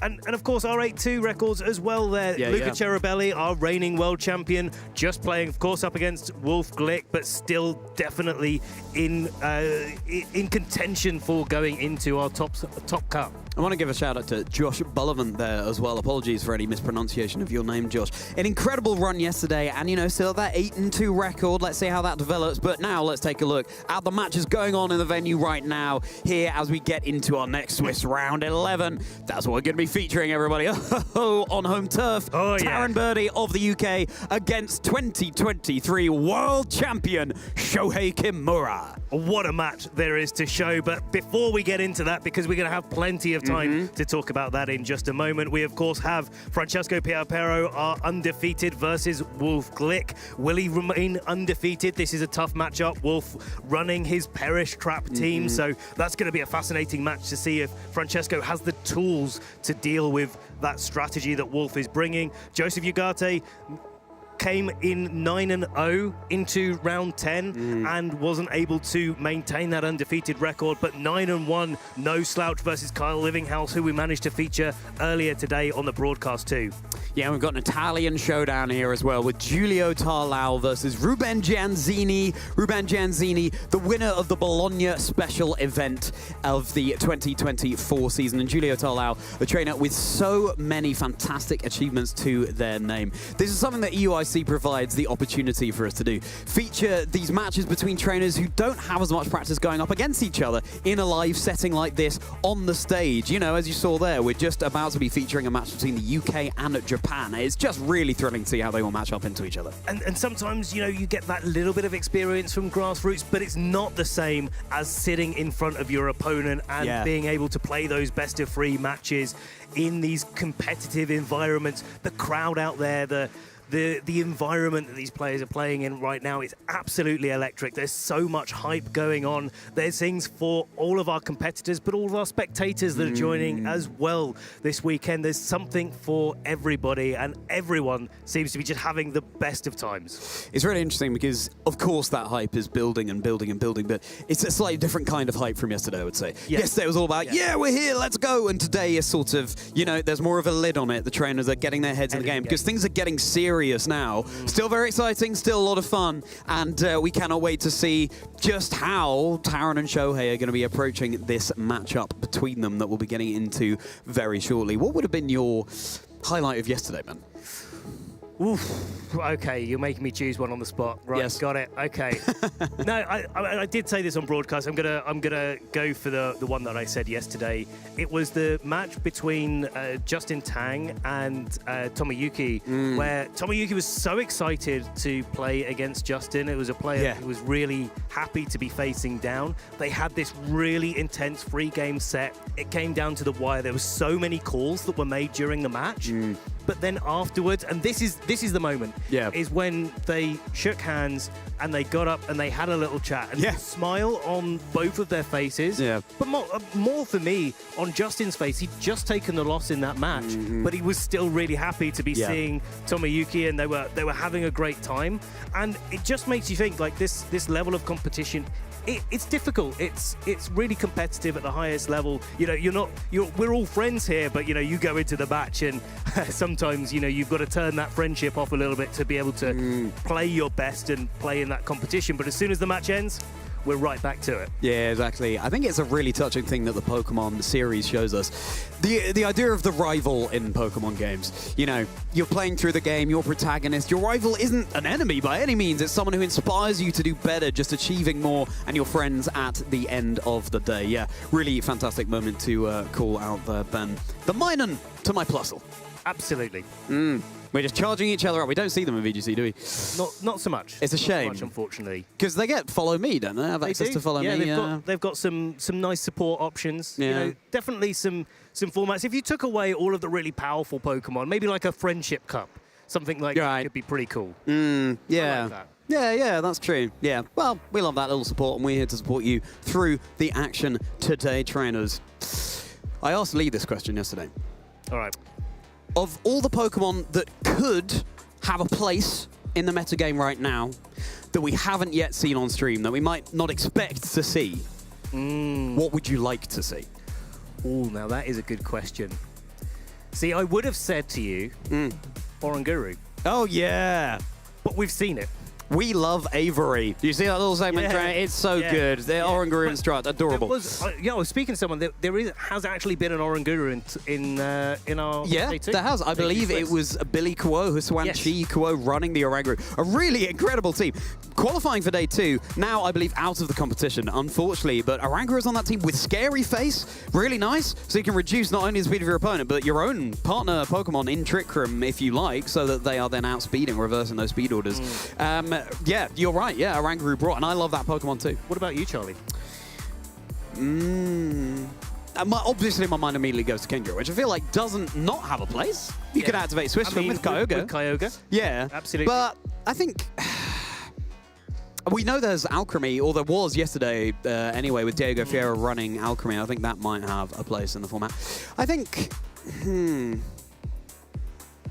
It's a hard one, isn't it? It is. It's a hard one because I'm thinking Clodsire. Clodsire. I know that Lou would, you know, not be happy with me for not calling out Gastrodon because it does a similar thing, but I have. Yeah, it's very soft. Some Gastrodon as well. Yeah, true. There were a couple. Were some players. I haven't actually checked in. I'm sorry, Lou, but I haven't actually checked in to see if they made it to day 2 or not, but they got close if nothing else. They were doing quite well. Charlie Donnelly, I think, was the player that was most notably running that yesterday. So be interesting to check in and see how he got on for day 1. Charlie Donnelly, yes. Well, I met Charlie in Birmingham, the regional championships recently. Costa had that idea where, you're both called Charlie. Let's pit you against each other. Let's do some Pokemon. I want to see animation impressions. Should we do that right now, Ben? Anyone that didn't see this, I want to see your Incineroar impression again.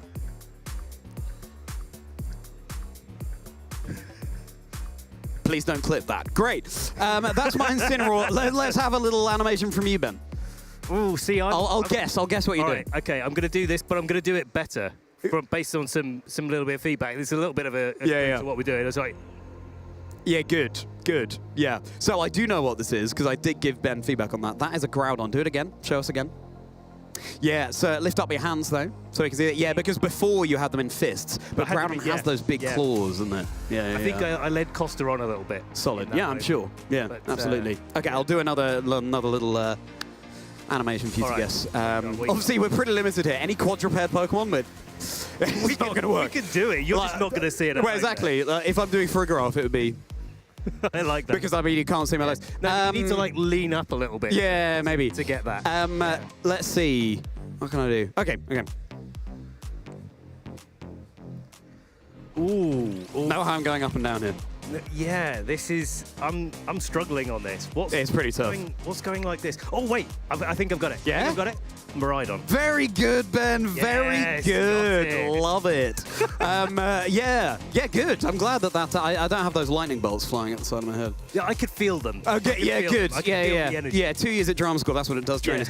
But Miraidon, it's got that threatening aura about it. I mean, fantastic work, Ben. Fantastic work. And actually, it's a good thing that you mentioned Miraidon because kind of getting back to the tournament a little bit. Our players are getting ready to go. We're just getting our players over to the stage. So don't worry, trainers. We are getting. Oh, here we go. Right now. Right. Here we are. Perfect timing here. Taran Birdie, Shohei Kimura. So, Taran has played 4 times in the UIC before, but this is his first time in day 2 running a team that looks oh so similar to the World Championships winning team. And hey, trainers, you might have noticed that Shohei Kimura are running a very similar team as well. Fascinating mind games going on here. I think one of the main things to call out here is how much we as players look to Japan for metagame inspiration. And I know that Taran really does like to stay involved in what Japan is doing with the game.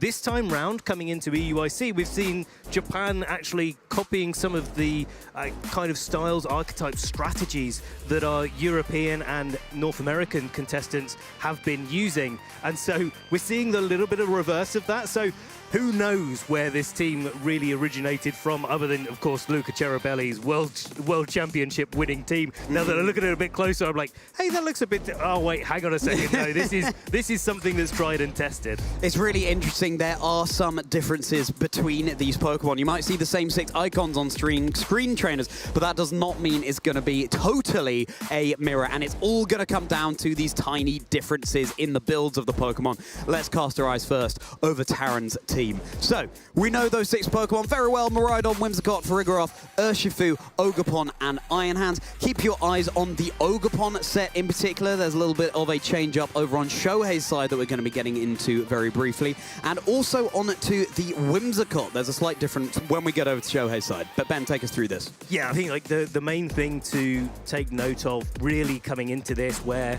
we saw that Luca Ceribelli is running U-turn on their Rapid Strike Urshifu.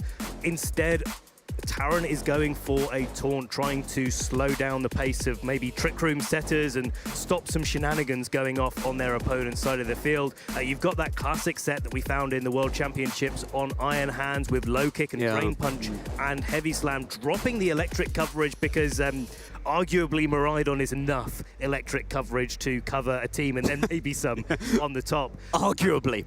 I'd say definitely. And, this is just a really solid composition. You've got the Miraidon putting a lot of pressure on. You've got the Whimsicott making sure it's the fastest Pokemon, encoring Pokemon that are maybe going for defensive plays, and then rounding things out with some good offensive coverage.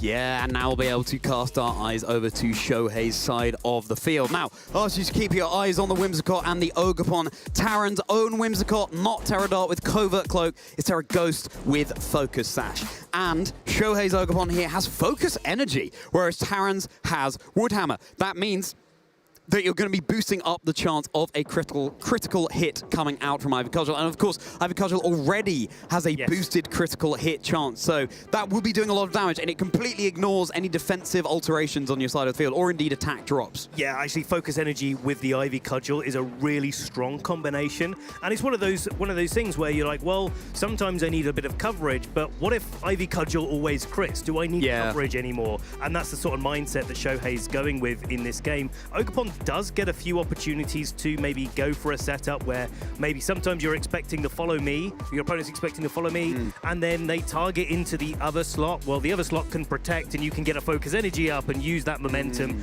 to increase the power of your Ivy Cudgel. And as you rightly say, Charlie, take away all of those defense boosts, and most notably for the Zamazenta matchup, where you really do need that extra little bit of damage to be able to go through those defense boosts that it gets to a Dauntless Shield. Yeah, I was going to say, not necessarily take them away, but ignore them on the turn that it attacks. All right, trainers, let's go. Shohei Kimura versus Taran Birdie. Make some noise, and we've got a mirror lead. How perfect to kick off this mirror match. Miraidon versus Iron Hands. We are going right back to the future. And of course, Electric Terrain is activating. The Quark Drive is boosting up the attack of both of these Iron Hands. It was Shohei's Iron Hands that did go for getting its Quark Drive ability activated first, so maybe that's a little bit of an indication on training our first guess. And of course, Miraidon on Taran's side also getting the Hadron Engine boost second. So in these sort of mirror matches, it really is down to some of the speed orders and the training.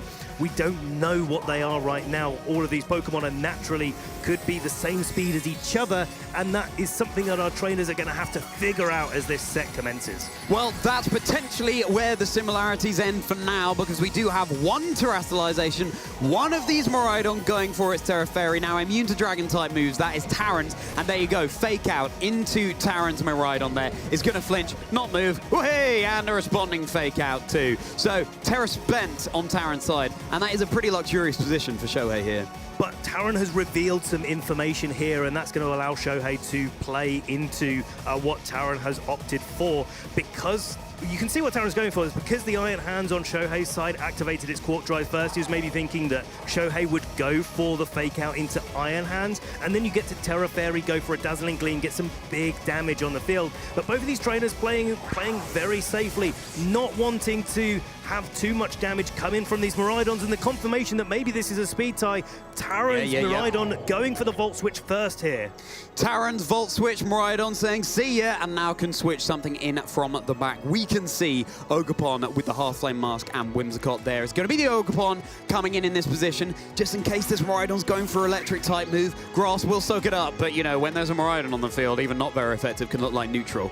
And here we go, we're about to see that Volt Switch bring it down to nearly 50%. That's pretty good damage there onto the Ogerpon. It will be the Volt Switch coming out from Shohei. He's going to be able to get in a Pokemon from the back. Of course, both of these trainers have the same Pokemon option, so we'll see their different strategies here. This is the first time we're on a difference in Pokemon on the field as Whimsicott comes in. Heavy Slam going into both opposite slots, but the Focus Sash coming in clutch here. Yeah, the Whimsicott hanging on 1 HP. The Heavy Slam from Shohei's Iron Hands. A really nice cover there in case Taran's Miraidon had stayed in. Terra Fairy would have taken super effective damage from that. And now Shohei gets an opportunity to go for a Tailwind, maybe trying to get the Iron Hands a little bit quicker. Taran, on the other hand, does have more damage on the board right now. He has the opportunity to start going for an Ivy Cudgel into the Iron Hands on Shohei's side, maybe try to break it down, but Ogerpon instead just going for the follow me, prioritizing saving his own Iron Hands from taking any damage. So important here because the Iron Hands has the Quark Drive boost. It's going to be dealing a lot more damage than otherwise, and at the end of the day, you need to claim knockouts in this game. That Ogerpon having been solo already. Look at that low kick damage. Low kick, the weight of the Iron Hands really quite bulky and boosted by that Quark Drive as well in the Electric Terrain. So Iron Hands brought down really low, and it's such a bulky Pokemon, you don't often see that much health taken away. But this is a pin here. Miraidon coming in, it's going to be faster than the Iron Hands, even in Shohei's Tailwind. And so Miraidon on Taran's side of the field gets a turn to just go for a Terra Fairy Dazzling Gleam and either knock out the Whimsicott or knock out the Iron Hands. If Shohei decides to switch in the Miraidon, it didn't Terra Fairy, so it's going to take a super effective Dazzling Gleam. And this kind of pins Shohei into maybe losing 1 to 2 of their Pokemon this turn and puts the momentum back a little bit more in Taran's favor. Taran in the driving seat, potentially knowing when to switch in, when to switch out, deciding here that Iron Hands needs to switch out. Keep it preserved. Here comes Whimsicott, really nice. You can stagger that Tailwind so that you have an extra couple of turns in this case to work with. Light Screen coming out, bolstering the special defense. And Dazzling Gleam coming out from this Miraidon. Will the Light Screen be enough to save this Iron Hands? Oh no, it's not. Absolutely not. Not in electric terrain. Double KO over on Shohei's Pokemon, reducing Shohei just to the final 2 Miraidon and an as of yet unrevealed one from the back. I'm loving the look of this Whimsicott just chilling on the field here for Taran. Tailwind could be online soon. It certainly looks like that's going to be the strategy here for Taran, getting that offset or deferred Tailwind that we like to say. It's going to be a little bit of a couple of turns where Shohei and Taran both have that Tailwind in play. We're back to that sort of neutral thing where, well, it's kind of like both players don't have Tailwind in play because the same modifiers are acting on both of their fields. But then Shohei's Tailwind is gonna expire at some point in the next couple of turns, and there's no Whimsicott on Shohei's side to be able to set it up again. Yeah, and at whatever move you lock into here with Miraidon, if you're Shohei, that's it. That's going to be it for the rest of the game. With that choice specs, you're only able to use the first move you lock into, and it's going to be tough for Shohei to lock into something like a Draco Meteor in this position. It does nothing to the Terra Fairy Miraidon or the Whimsicott on Taran's side. Now Whimsicott and Half-Lame Ogerpon coming in, that puts a lot of pressure on the Whimsicott that it's only going to be able to get up a Tailwind, or if Taran decides to go for a Light Screen to try and maybe take a little bit less damage from the Miraidon on Shohei's side. But of course with the Iron Hands in the back and the Terra Fairies you just mentioned there, only the Draco Meteor would be doing lots and lots of damage to the Iron Hands. Dazzling Gleam would be a great shout to be locking into for Shohei in this position, but then you're not taking as much advantage of that electric terrain and the extra damage, and it would be an Electro Drift that would be the only way to KO this Terra Fairy Miraidon at this point in the game. This is really interesting because, of course, Taran's Miraidon is much more vulnerable here to something like an Electro Drift, but as you say, the Iron Hands takes it so much better. You do have the option for Dazzling Gleam just to get consistent damage on both slots, and that would ignore an Ogerpon's Follow Me too. It's now time for Shohei much later in the game, but to go for the same play, terrestrializing Miraidon into its Fairy type. This is the end game, trainers. Get your eyes on this stream because this is going to be absolutely fascinating. See how this shakes out between Taran and Shohei at EUIC. There's a gust in the air as Whimsicott goes for its Tailwind. Miraidon follows up with a Dazzling Gleam, but it is enough to pick up the KO. A critical hit on that Miraidon on Shohei's side. I mean, I assume that's going to be crucial, Ben, even though we have that electric terrain boosting up the Hadron engine there, but that is a key piece removed for Shohei. And a key piece going to be removed here, potentially for Taran, but no, it is the Miraidon that's hanging on with that Terra Fairy. The extra little bit of damage that the Miraidon would have been able to dish out with a Terra Fairy Dazzling Gleam onto Taran's side of the field was definitely enough. And of course, let's not forget, there was the Light Screen further bolstering Shohei's side. yes. And so that critical hit sort of double matters in that position. Whimsicott just going for the Encore, making sure that this Ogerpon is locked into an Ivy Cudgel. Yeah, sometimes it's not so much that it's locked into a completely useless move, but it's like, yeah, no, I wanted to do that again. I wanted to do that again because it buys me more time with my Pokemon in the back. But having said that, Ivy Cudgel does have a critical hit chance. So the Iron Hands, it could be slightly risky, but as we know, Iron Hands, pretty bulkily defensive Pokemon. That's Miraidon down, but you've got a Fake Out coming in here. You can keep chipping away. You could even reset Tailwind if you would like.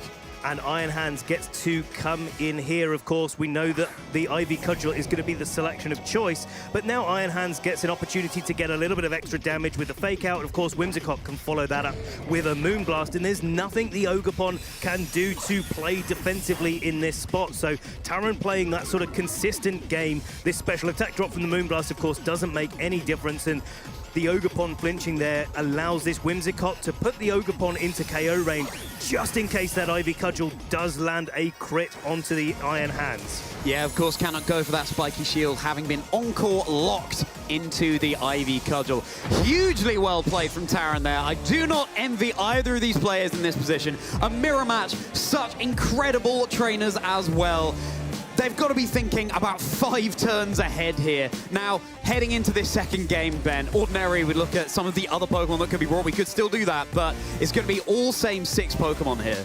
Yeah, and I think like both of these trainers know their strategy for the mirror. This is the World Championship winning team. It's performed well in the regional championships leading up to EUIC, and all trainers will have their game plan. It's just those minor differences in how they play them. Now, Taran was shaking his head there a little bit after game 1, knowing that he wasn't actually in the best of positions, but he's got that dazzling gleam critical hit that brought him back into the match. Sure. And he's taken absolute advantage of it. But you see there in those early turns the differences in strategy between these two trainers. Shohei using that focus sash to get the Whimsicott in a little bit earlier, get that tailwind, get a little bit more pressure on early. And even though Taran was able to get this double KO and get the tailwind set up for himself a little bit later on, that half flame Ogerpon in the back for Shohei really did cause him some problems. Yeah, it's interesting. You could be tempted to lead your Whimsicott and Miraidon and just step on the gas immediately. That could also be a mirror that we see. Let's not forget the leads that we saw in that first game, trainers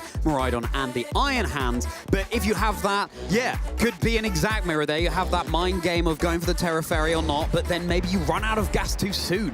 Yeah, see, like, this is so tricky. You have, I think you probably want to be leading your Miraidon. I think that's I agree. Pretty good strategy here. And I think like there's at least one of them. Oh, and we've got a switch up here from Taran. Wow. So Iron Hands and Miraidon there for Shohei. Taran with the Whimsicott and the Ogerpon trying to put some early pressure, as you were saying, bring the Whimsicott out and maybe get that light screen going, maybe get some tailwind pressure on the field. Of course, the Whimsicott having Encore stops the Iron Hands from wanting to click a fake out. So maybe that's something that Taran can take advantage of here. That's the thing. It's the moves that you don't select as well as the ones that you do that can have such an impact in this beautiful game. Encore can entirely change your strategy here. Again, we'll lock a Pokemon into the move it's just selected. And yeah, this is the thing. Like, Shohei has the opportunity to go for maybe try a Draco Meteor into the Ogerpon, but if it goes wrong, if it doesn't connect, then Taran's going to have an opportunity to adjust from there. I'm not sure he's got anything in the back that really wants to take an Ogerpon, a Draco Meteor other than Whimsicott, so maybe that's a safe strategy for him. Ivy Cudgel connecting into the Iron Hands. Are we going to see a critical hit in here? No, we're not. Iron Hands taking about 1/3 of its HP. There's the Dazzling Gleam. Whimsicott, Ogerpon taking it pretty well, resisting that hit. Drain Punch not enough to secure the knockout onto the Whimsicott, being a part Fairy type. Not very effective. This is a nice thing for Taran here that no Pokemon got knocked out. More specifically, that the Whimsicott gets an opportunity to get Light Screen up. And that Light Screen really does make a big difference to how much these Dazzling Gleams are coming out from Miraidon on Shohei's side. And I kind of like what's happening here for Taran. The Whimsicott set up the Tailwind, gets the opportunity to set up a Light Screen. Now Taran knows that the Miraidon is knocked into Dazzling Gleam. He can go for the Terra Fire on his own Ogerpon. I would bet, though, Ben, that Shohei could have that Whimsicott lurking in the back ready to come in. If you lose your Whimsicott here, then Shohei has the speed advantage well and truly. So Taran playing perhaps a little bit risky here. Let's see if it pays off. Ogerpon, though, going for his Terrify, is going to get a boost to its attack from the Embody aspect. It's looking mean and ready to dish out some serious damage. Here it comes, activating that attack boost here. And let's not forget, you've got that heightened critical hit chance too with your Ivy Cudgel move. Moonblast, super effective into Shohei's Miraidon. Takes a lot of good damage there. Is it going to be a follow-up into the Miraidon? Ivy Cudgel, yes it is, into the Miraidon. Is it going to claim the knockout here? No, it's not. Miraidon hangs on.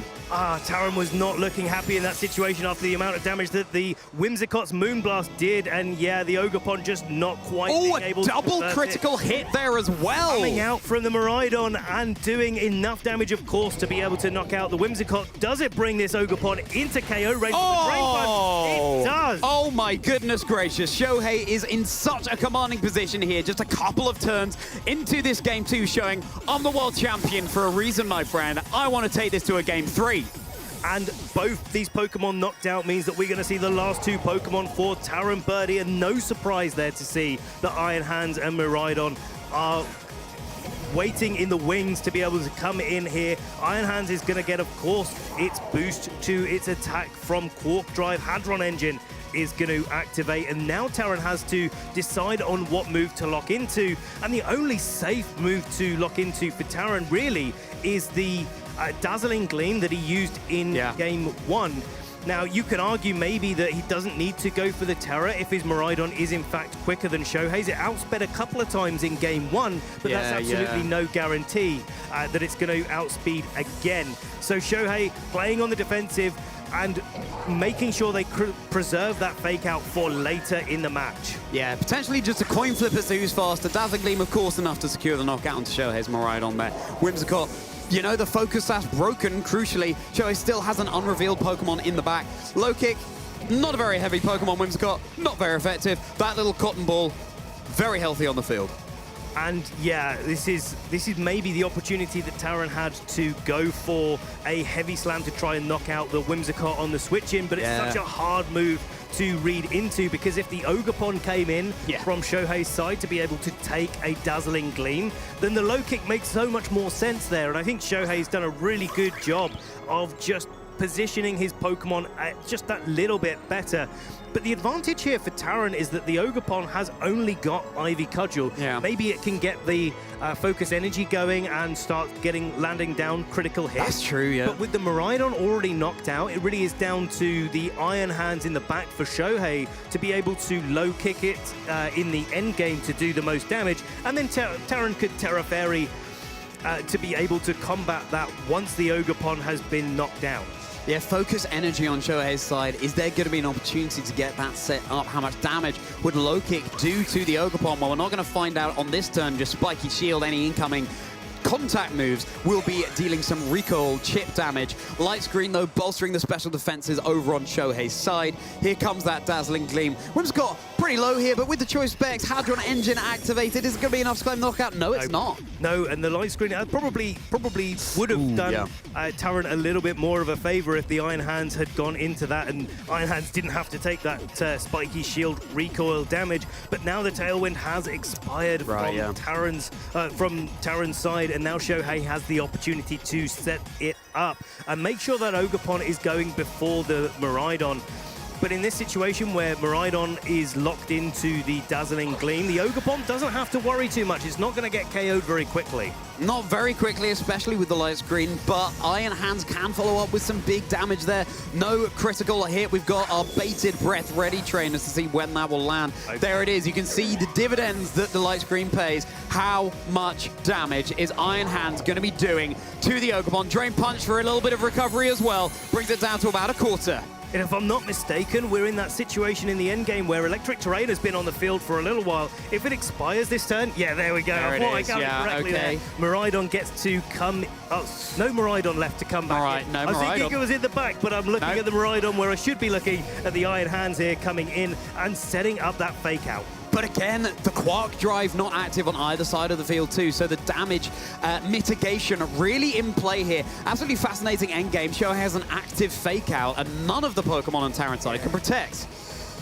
He's like, well, is it more damage for Shohei to go for an Ivy Cudgel into the Miraidon followed up by a fighting move, or do you try to go for this sort of heavy slam scenario into the Miraidon and try to do more damage that way, maybe expecting a Terra Fairy? Terra Water, though, coming out from Iron Hands here, just changing up its tight matchups for Shohei. There's the Ivy Cudgel. Is there going to be a critical hit? Oh, yes, there is. That I don't know. No, it's not. No, that wasn't critical hit. It was just a good amount of damage. There's low kick onto the Iron Hands on Taran's side. Yeah, that's going to be enough to secure the knockout. All Taran's Miraidon can do is continue to go for these Dazzling Gleams. The Iron Hands is no longer weak to Fairy. You've got the Light Screen up. Well played to Shohei. It's looking like a wrap on this game too, bringing us to a game 3 imminently. It looks that way. I mean, Miraidon does have a little bit of an opportunity to maybe get some critical hits. If the Ogerpon gets knocked out this turn with a critical hit, maybe the Dazzling Gleam starts to become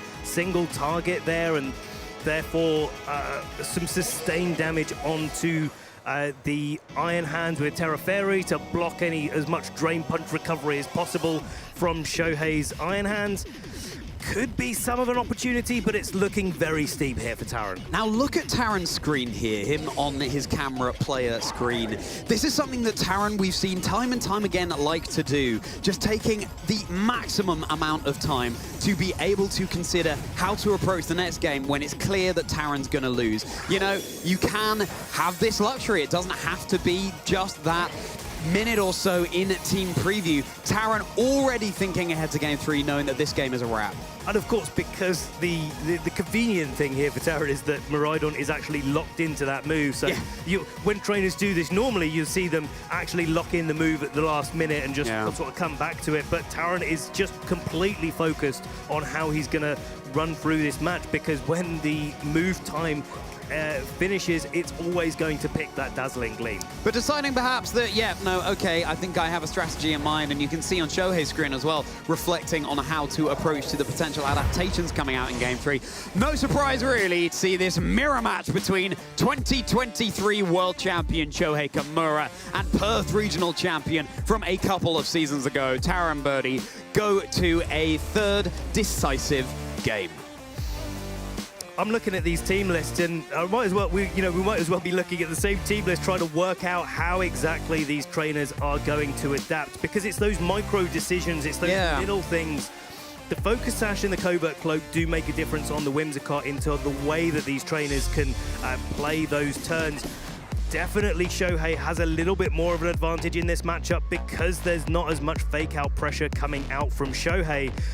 But look at the way that these trainers have to trade blows and how close it was that the Ivy Cudgel was able to pick up the knockout there. Yeah, I'm wondering if you're Shohei, something like maybe Miraidon and Ogerpon, you are exerting offensive pressure with the Miraidon, you can redirect with your Ogerpon, but also Ogerpon could set up a Focus Energy, and then it creates a very difficult situation for Taran, thinking, well, I kind of want to remove both of these Pokemon from the field. I'm wondering if there's some viability for either of these trainers to bring Farigiraf and go for that sort of helping hand or damage mentality and stop the Iron Hands fake out. You get that little bit of extra damage from the Terra Fairy Dazzling Gleams in the early game. Or you could even set up Trick Room, especially if your opponent isn't expecting that and bring in Whimsicott, set up Tailwind. Of course, Trick Room reversing the speed order, slower Pokemon are going to be moving first. So yeah, really fascinating. This is the thing, even though we've seen some similar Pokemon so far, in Game 3 you have that luxury of being able to say, well, I'm going to try and catch my opponent off guard here. We can go hard or go home, and let's try this out. Yeah, see, like, you've got to have a real justification here to bring any other Pokemon than the 4 that we've already seen selected. Yeah. Because these trainers are so well versed in their teams and they're so well versed in the mirror match, you just have to be coming into this event. And of course, also getting to this late stage, there's no surprise they've probably seen this matchup many times before. And it's Deja Vu trainers from our very first game, Miraidon and Iron Hands versus Miraidon and Iron Hands. It's Game 3 between Taran Birdie and Shohei Kimura. Let's see how this shakes out in Swiss Round 11 at EUIC. Now, of course, we saw this in Game 1 as the lead, but make no mistake, these trainers can make completely different decisions and shake things up. It is all about those little differences from Game 1 to Game 2 to Game 3 and those adaptations. Now, we wouldn't be surprised in this situation to see those Iron Hands trading fake outs onto the Miraidon, the sort of gentleman's rule of fake out there, where it's like, you've got fake out, I've got fake out. Let's do it on the partners, shall we? Except there's nothing gentle about this Pokemon. Look at how big those hands are. Yeah, and especially with the Quark Drive boost onto the Iron Hands, the fake out's doing quite a bit of damage and kind of setting these Miraidons a little bit closer to being knocked out. But here we are, seeing some sparkles on the field, a Terra Fairy onto one of these Miraidons, and they're going to be kicking things off. So we might see a little bit of a difference here. Maybe Fake Out isn't going into both Miraidon. It's going to be Taran's Miraidon once again, just like in Game 1 and just like in Game 1. Shohei fakes out that slot, just like in Game 1. Shohei's Miraidon doesn't Terra, just like in Game 1. Taran's Iron Hands gets that fake off out into that slot, buying a little bit of turn, but again, you spent the Terastallization option for Taran, but it worked in Game 1. You can see this confidence that Shohei has that their Iron Hands is maybe trained that little bit quicker because they didn't Terra Fairy twice in a row their Miraidon, knowing that their fake out was going to land into Miraidon on Taran's side. And Taran sort of seeing that interaction and being like, well, just in case, I've got to go for the Terra Fairy, because if we're trading blows here, I'm going to come out on the... going to have a little bit more of a difficult time, because my opponent's going to definitely be able to act with their Miraidon. Time ticking away here for Taran, and every decision crucial. The best record does get you a much better chance of qualifying for Top Cut here at EUIC. That's going to be Miraidon going for its Terra Fairy over on Shohei's side. And trying to make sure it's resisting those dazzling gleams. We saw Taran be hovering over the Electro Drift button, knowing that it could have been an option, but he's locked into dazzling gleam. Oh, that's a lot of damage coming into damage, Shohei's side but of the field. responding big damage from Shohei's Miraidon here.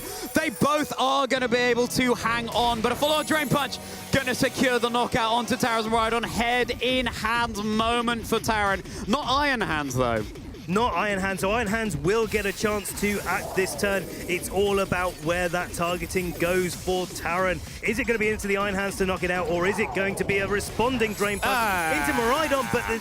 But the Miraidon on Shohei's side of the field just takes that. It looks like it's trained to be a little bit more defensively orientated than Taran's, and is able to hang on from this onslaught. Oh goodness, you're restricted down, your Terra option down. It hasn't worked for Taran in Game 3 so far, but let's see what adjustments can be made here. We have seen it time and time again, a trainer coming back from a when their back is against the wall.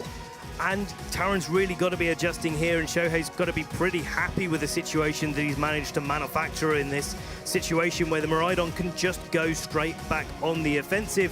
But here's the Ogerpon come in from Taran's side, and it's like in games 1 and 2, the Ogerpon is really the cornerstone of what is a defensive backbone against these Miraidons, because it resists the electric type attacks, but it also resists those dazzling gleams. And in this mirror match, dazzling gleam is really the move that you need to be resisting. Here comes Whimsicott. It's threatening a cheeky tailwind on the next turn. Iron Hand switching back. Of course, Shohei has more pivoting around potential here with all 4 Pokemon remaining.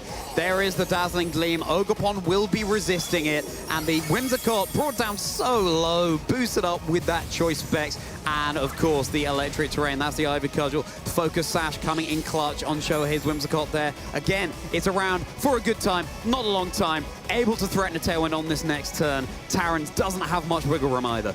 I really like this strategy, though, from both of these trainers. Shohei bringing in the Whimsicott to try to get the tailwind up, knowing that the Iron Hands was probably going to come out for the Whimsicott and give the opportunity for Taran to get a light screen or a tailwind going, and Shohei responding in kind. But that extra bit of damage really does matter onto the Whimsicott, because now the Dazzling Gleam coming out from the Miraidon isn't going to do too much to the Ogerpon. The Ogerpon's going to be able to knock out the Miraidon this turn, but Taran set up this board state where there's light screen on his side of the field, Ivy Cudgel knocking out Miraidon, and now you can play this game where you've got Whimsicott on the field not doing too much, and you can target down into the slot next to Whimsicott on Shohei's side. It's not doing too much, but it does have the threat of the Encore there, but it's on such low HP. Probably not going to come into play in this game. Here comes the Iron Hand. You could just fake out that Whimsicott and remove it from the field. It's going to go down. It's just on 1 HP.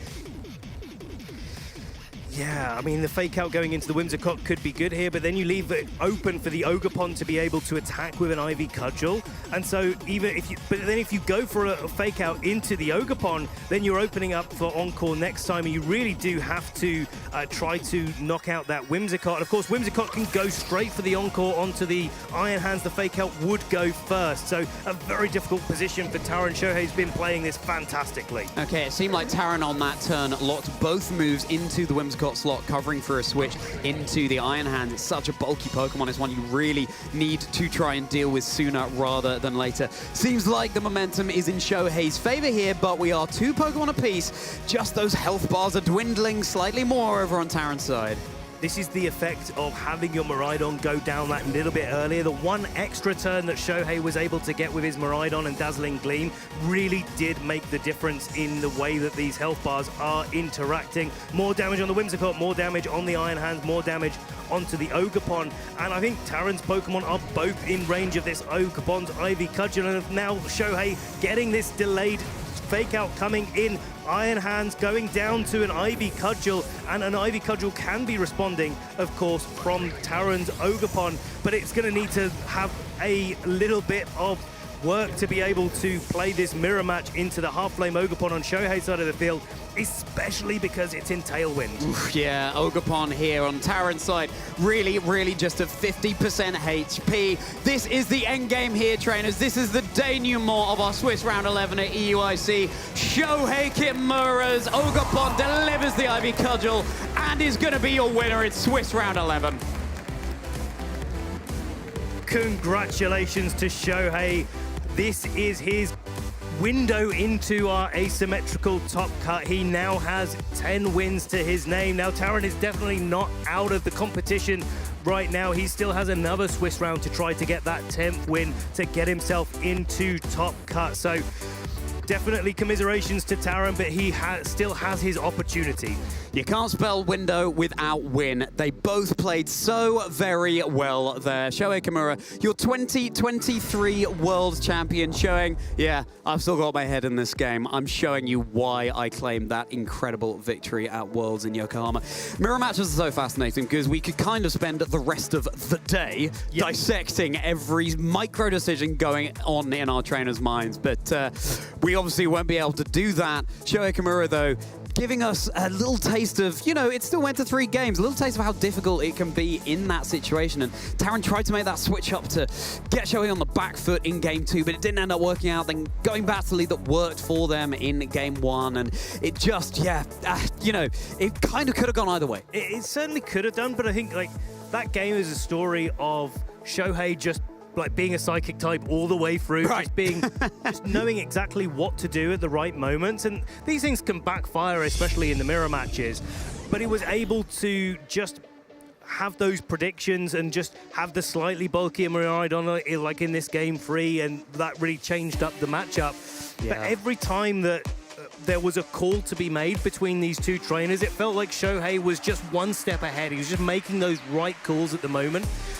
And that's not guaranteed by any stretch of the imagination in these situations, but it's what really does make a champion at the end of the day. And it's no surprise to see our World Championship just being able to just make that little bit of an edge in those situations. And we can't ignore as well the fact that Taran did get that pretty lucky critical hit with Dazzling Gleam through light screen in that game 1. That game could have gone Shohei's way as well, but that's the game we play.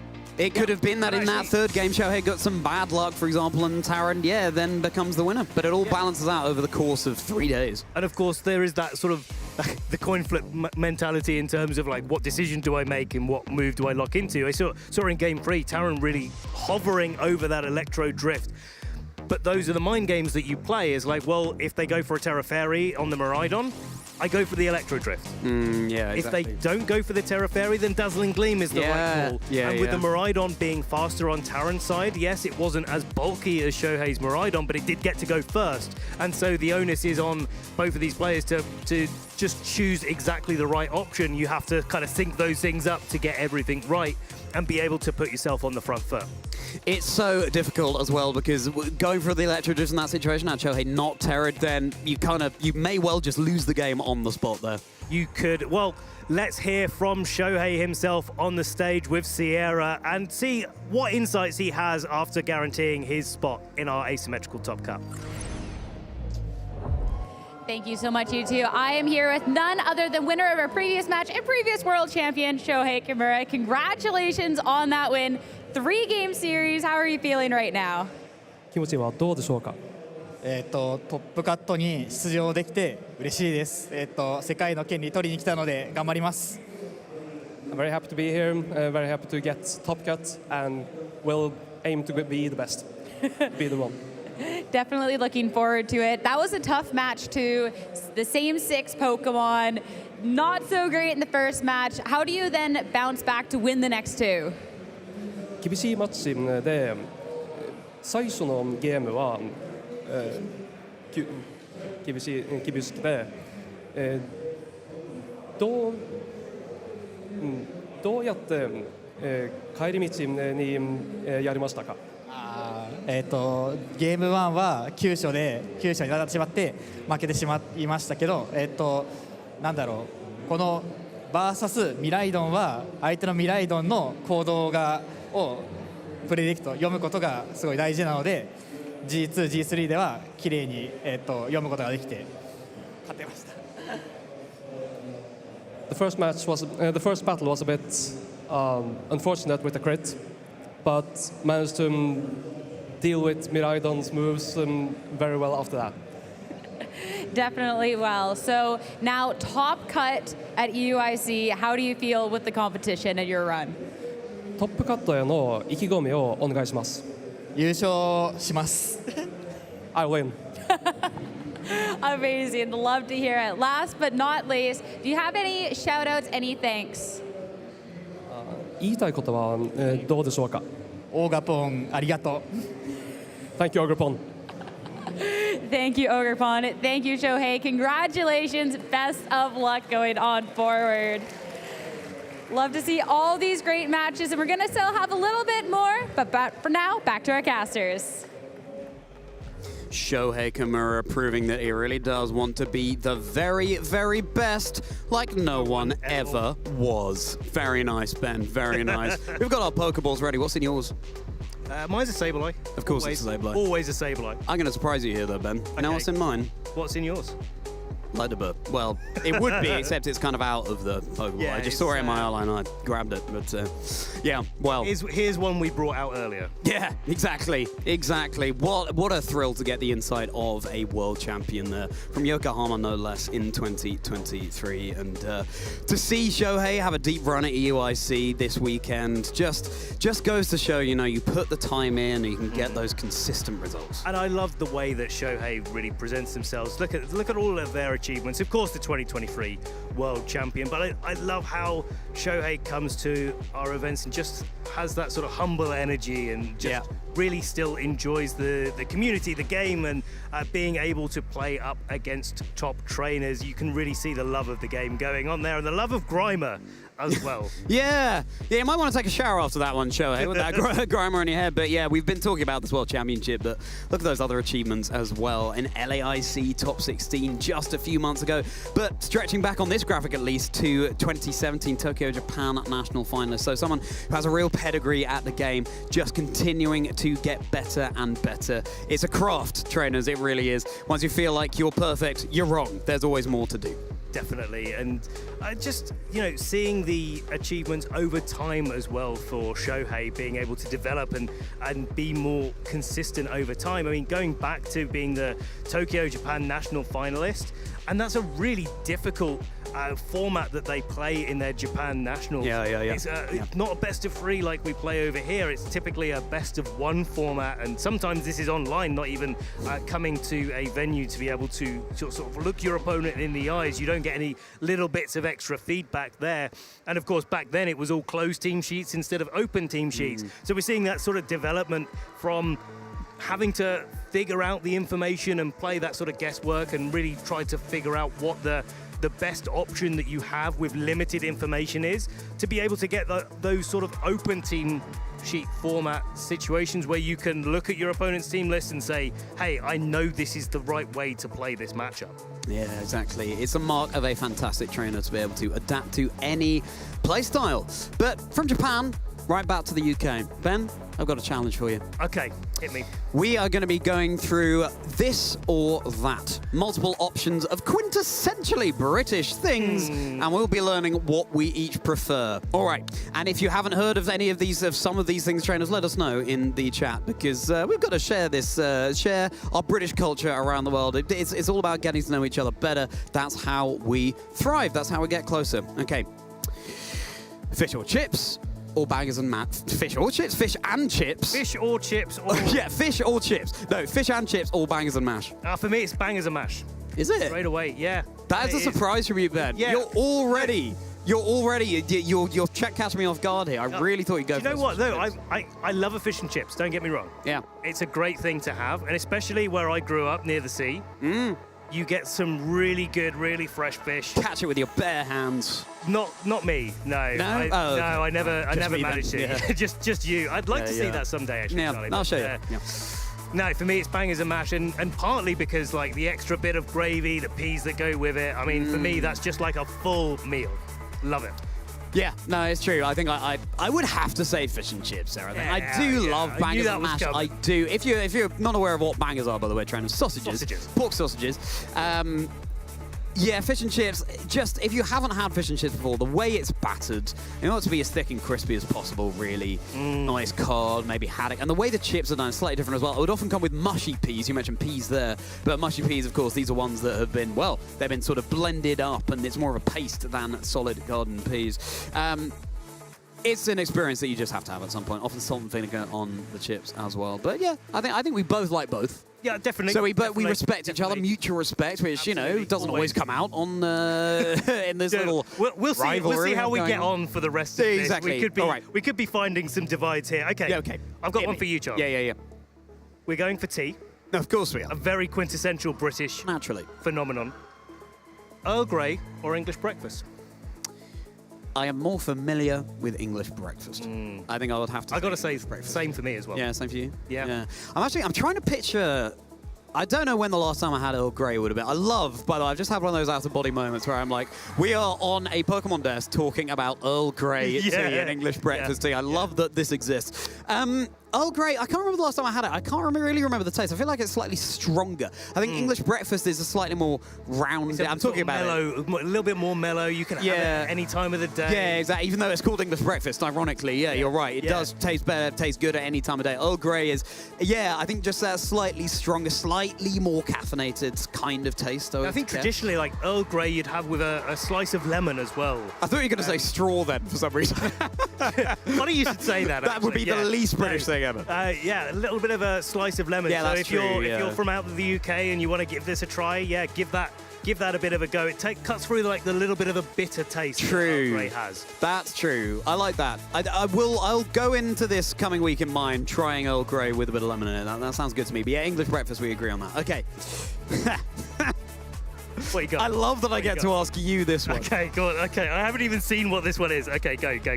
London Bridge or Big Ben? I'm gonna surprise you here. I'm actually gonna say London Bridge. Okay. Right. And this is not because my name is Ben. Okay, I want to clear that up right now. Do you just hate your name or? Yeah, I do. No. So, back a few years ago, I used to stay with a friend in London. Oh yeah. But I had to get back to Norfolk for work. Yeah. And I used to have to leave really early in the morning, like 5:30 a.m. Right. And I used to just hit London Bridge at sunrise. I used to be driving across London Bridge on the way back home. Yeah. And the view across London Bridge, sun coming out over the horizon. Yeah. Gorgeous. It must have been especially gorgeous considering that, when the age you would have been then, that would have been approximately like, 535,000 years ago, Ben? Give or take. You've been playing the game so long. I'm not sure. I mean, London Bridge, I wouldn't have assumed existed back then, but clearly it did, It's been going a long time. Unbelievable. Yeah. Wow. Okay. Well, how are you doing, by the way? You need a bit of a lie down? Need your no, zipper frame? I'll get my nap later. Yeah, okay. Right, fantastic. London Bedge is what I was about to say. Just use the two. London Bridge or Big Ben for me. It's tough. There's only one answer, Charlie, for you. It's kind of 50-50. I totally know what you mean. I've walked over London Bridge many times. It's beautiful. Big Ben is iconic. Those dong. The thing is, right, so we've got those iconic dong on the hour. And that is often used to signify the news on TV. It's sort of, we're in the heart of London, let's see what's been going on in the UK right now, sort of thing. But you know what? I think I would agree with you, actually. I think I would also say London Bridge. I think say London Bridge. No, okay, this is where the divide is starting, Charlie. It's starting, yeah. And speaking of divide, let's divide this and go to a little break, trainers. We'll be right back with more from EUIC as we get ever closer to our Top Cup. Why would you go anywhere?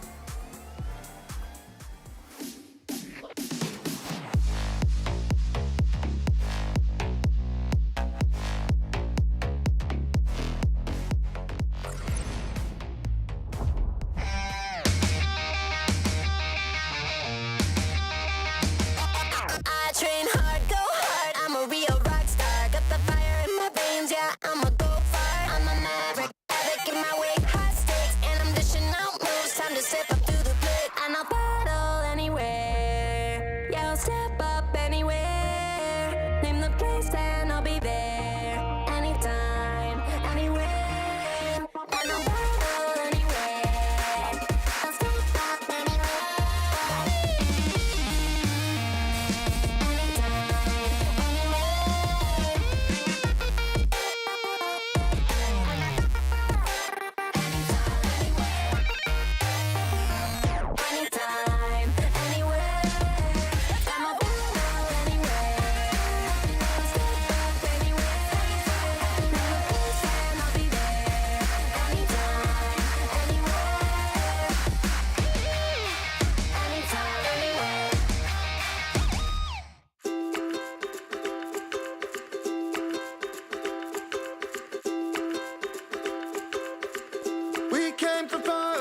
to share a love of the game while the island sunset glows.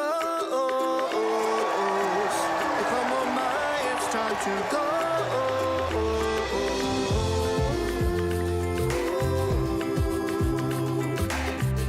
Come on, my, it's time to go.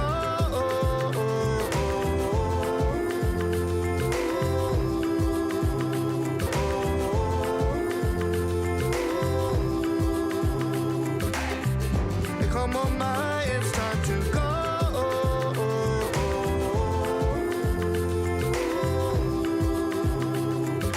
Come on, my, and let the games begin.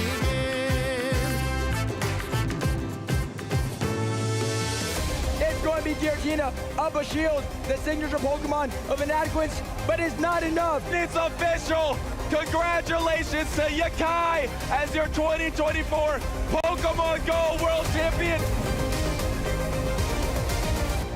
Battle can do whatever they want. They're going straight forward. The stun in the middle. Who's going to go for the secure? Race so low. Who's going to get it? It's going to be taken by Fennel. It's going to be taken by Fennel. Our champions, Fennel!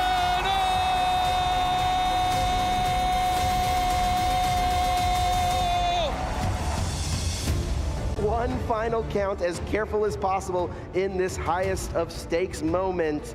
And this is what Sakuya needs in order to become the Pokemon TCG Juniors Division World Champion.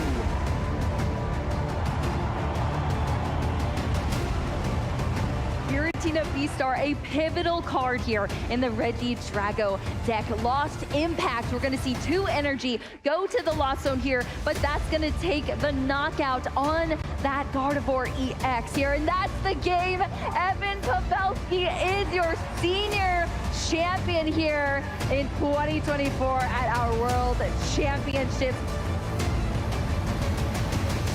Is there anything in the deck that can get us? There's 1, maybe 2 energy.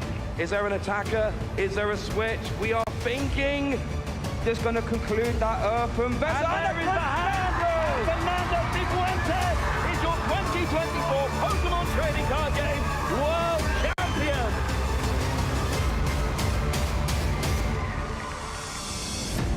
The grass and bug types on the field right now are not threatened by super effective damage. Draco Meteor lands into Iron Treads. It's going to be more than enough for the KO. That's the forfeit. And Kevin Hahn throughout the season has proved he's the best junior in the world. EUIC champion, NAIC champion, and now world champion in the juniors division for the Pokemon video game. Trying to make sure that you can outdamage your opponent, not take too much, as Thunderbolt into the Vergraph, more than enough to bring Luke down to final Pokemon. And with the Sportive one, and the only move of choice being this foul play, does Luke have enough to close this out? Instead, the forfeit's locked in, and with that, Ray Yamanaka is gonna be your Pokemon World Champion here in the Seniors Division.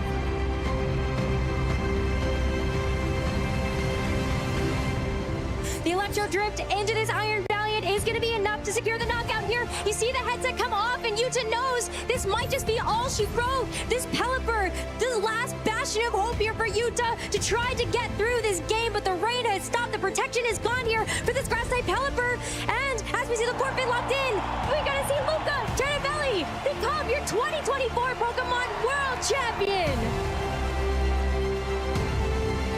After winning the World Championships, really I haven't still kicked in how much these things mean for me.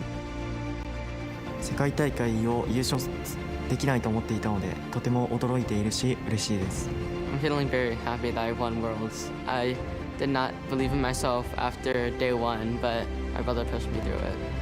世界一取ったぞ！最高です。優勝できたからです。我感觉非常的开心、兴奋以及自豪。世界チャンピオンになって、あまり実感はないんですが、すごいことをしたなっていう気持ちがあります。感謝したい人は、ここまで連れてきてくれた家族と練習を付き合ってくれた父です。Right now I'm feeling very good. After this, I'm going to show up to Worlds next year since I got my auto invite and see how that goes. realmente bien. No sé cómo explicarlo. Se siente increíble.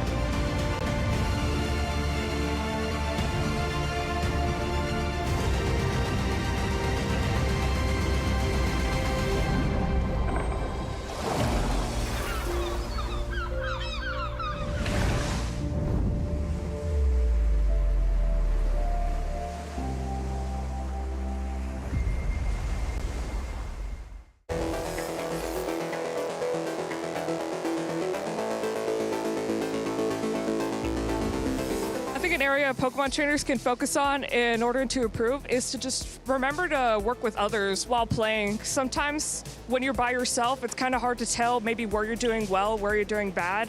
And also just playing with other people makes it a lot easier to, feel confident, and it just makes it a lot more fun in general.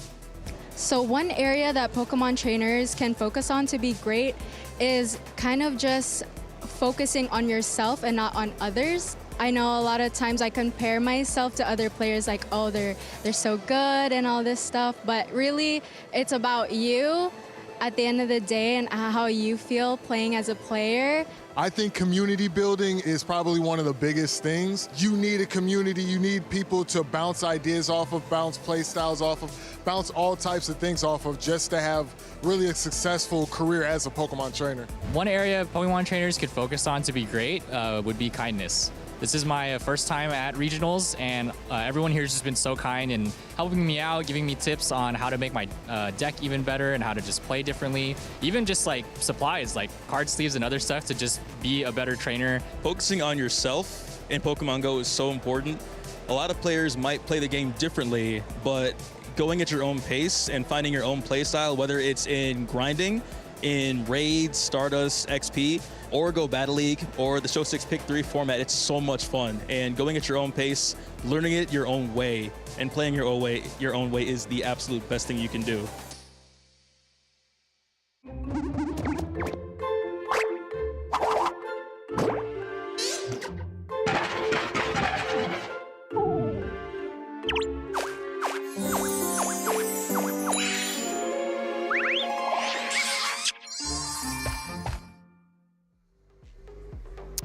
Ben, why are Wishy-Washy so smart?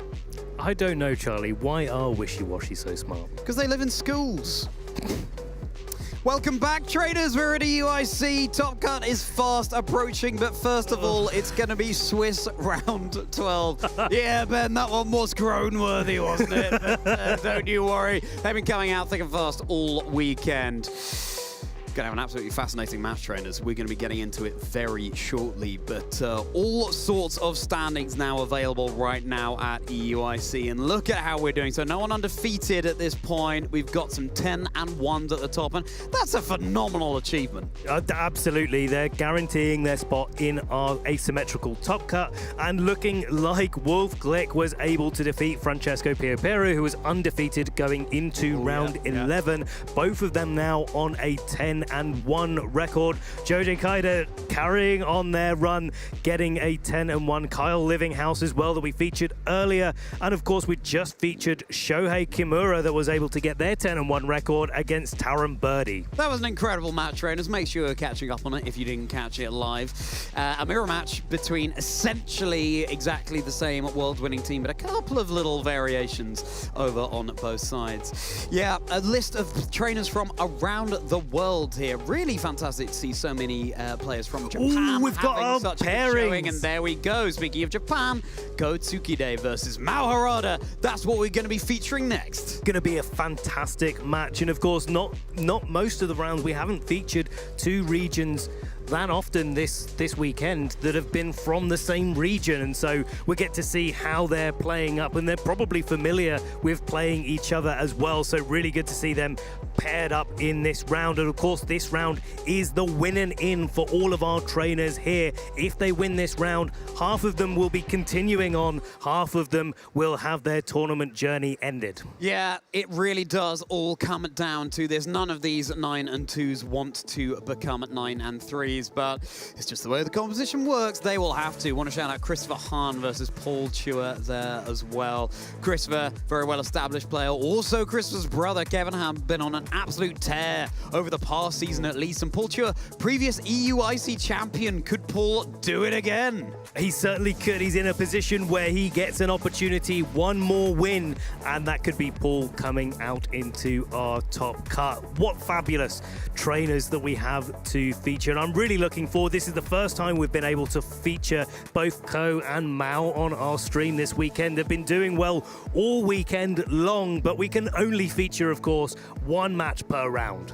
Yeah, and a real rare treat to be able to see two players from Japan here competing on stream. The Japan circuit, slightly different, of course, broadcast, very different times of day given the time differences there. So to be able to showcase this here at EUIC is really, really special. You're going to want to be tuning in. Definitely, and we've got some really high caliber Japanese players here that have been able to compete in their circuit and then make it to the World Championships. Of course, worth noting that our Japanese players have a slightly different qualification structure to us in EU, NA, LATAM, Oceania, etc. They have to go through a different process to get to the World Championships, but of course, make no mistake, when they do arrive at the World Championships, they really are some of the strongest trainers that we have going. And of course, Ko is our 2019 Senior World Champion, so the caliber of player that we have that we're going to be featuring up next is just so high. Phenomenal, and we've just had word of each of our trainers' favorite Pokemon on stage, and they couldn't really be more different. For Ko, Tapu Fini. For Mao, okay, yeah, Paldean Wooper. And I would argue that actually Paldean Wooper has a pretty good matchup into Tapu Fini. Yeah, kind of. You're threatening with super effective poison. I believe it gets water absorb as an ability as well. Yeah, so, yeah. Would love to see that play out, actually. That could be a really good side stream match for us. See how that matchup went. Tapu Fini, it's one of those Pokemon, of course, from the Alola region that was introduced, and we don't have access to it at the moment. But I'd say Misty Terrain would be pretty useful against things like Miraidon in this format. Yeah. So yeah, I think that's definitely a really cool Pokemon. Or going back to regulations at age, Sneasler. That'd be very useful there as well. Ah, yes, the Tapus. Yes, so many Pokemon that we are delighted to welcome onto the roster. More than 1,025 Pokemon now, Ben. Absolutely crazy. And what a thriving community it is. They provide so much joy for all of us. Which do you prefer out of the two? Out of Tapu Fini, Paldean Wooper? Yeah.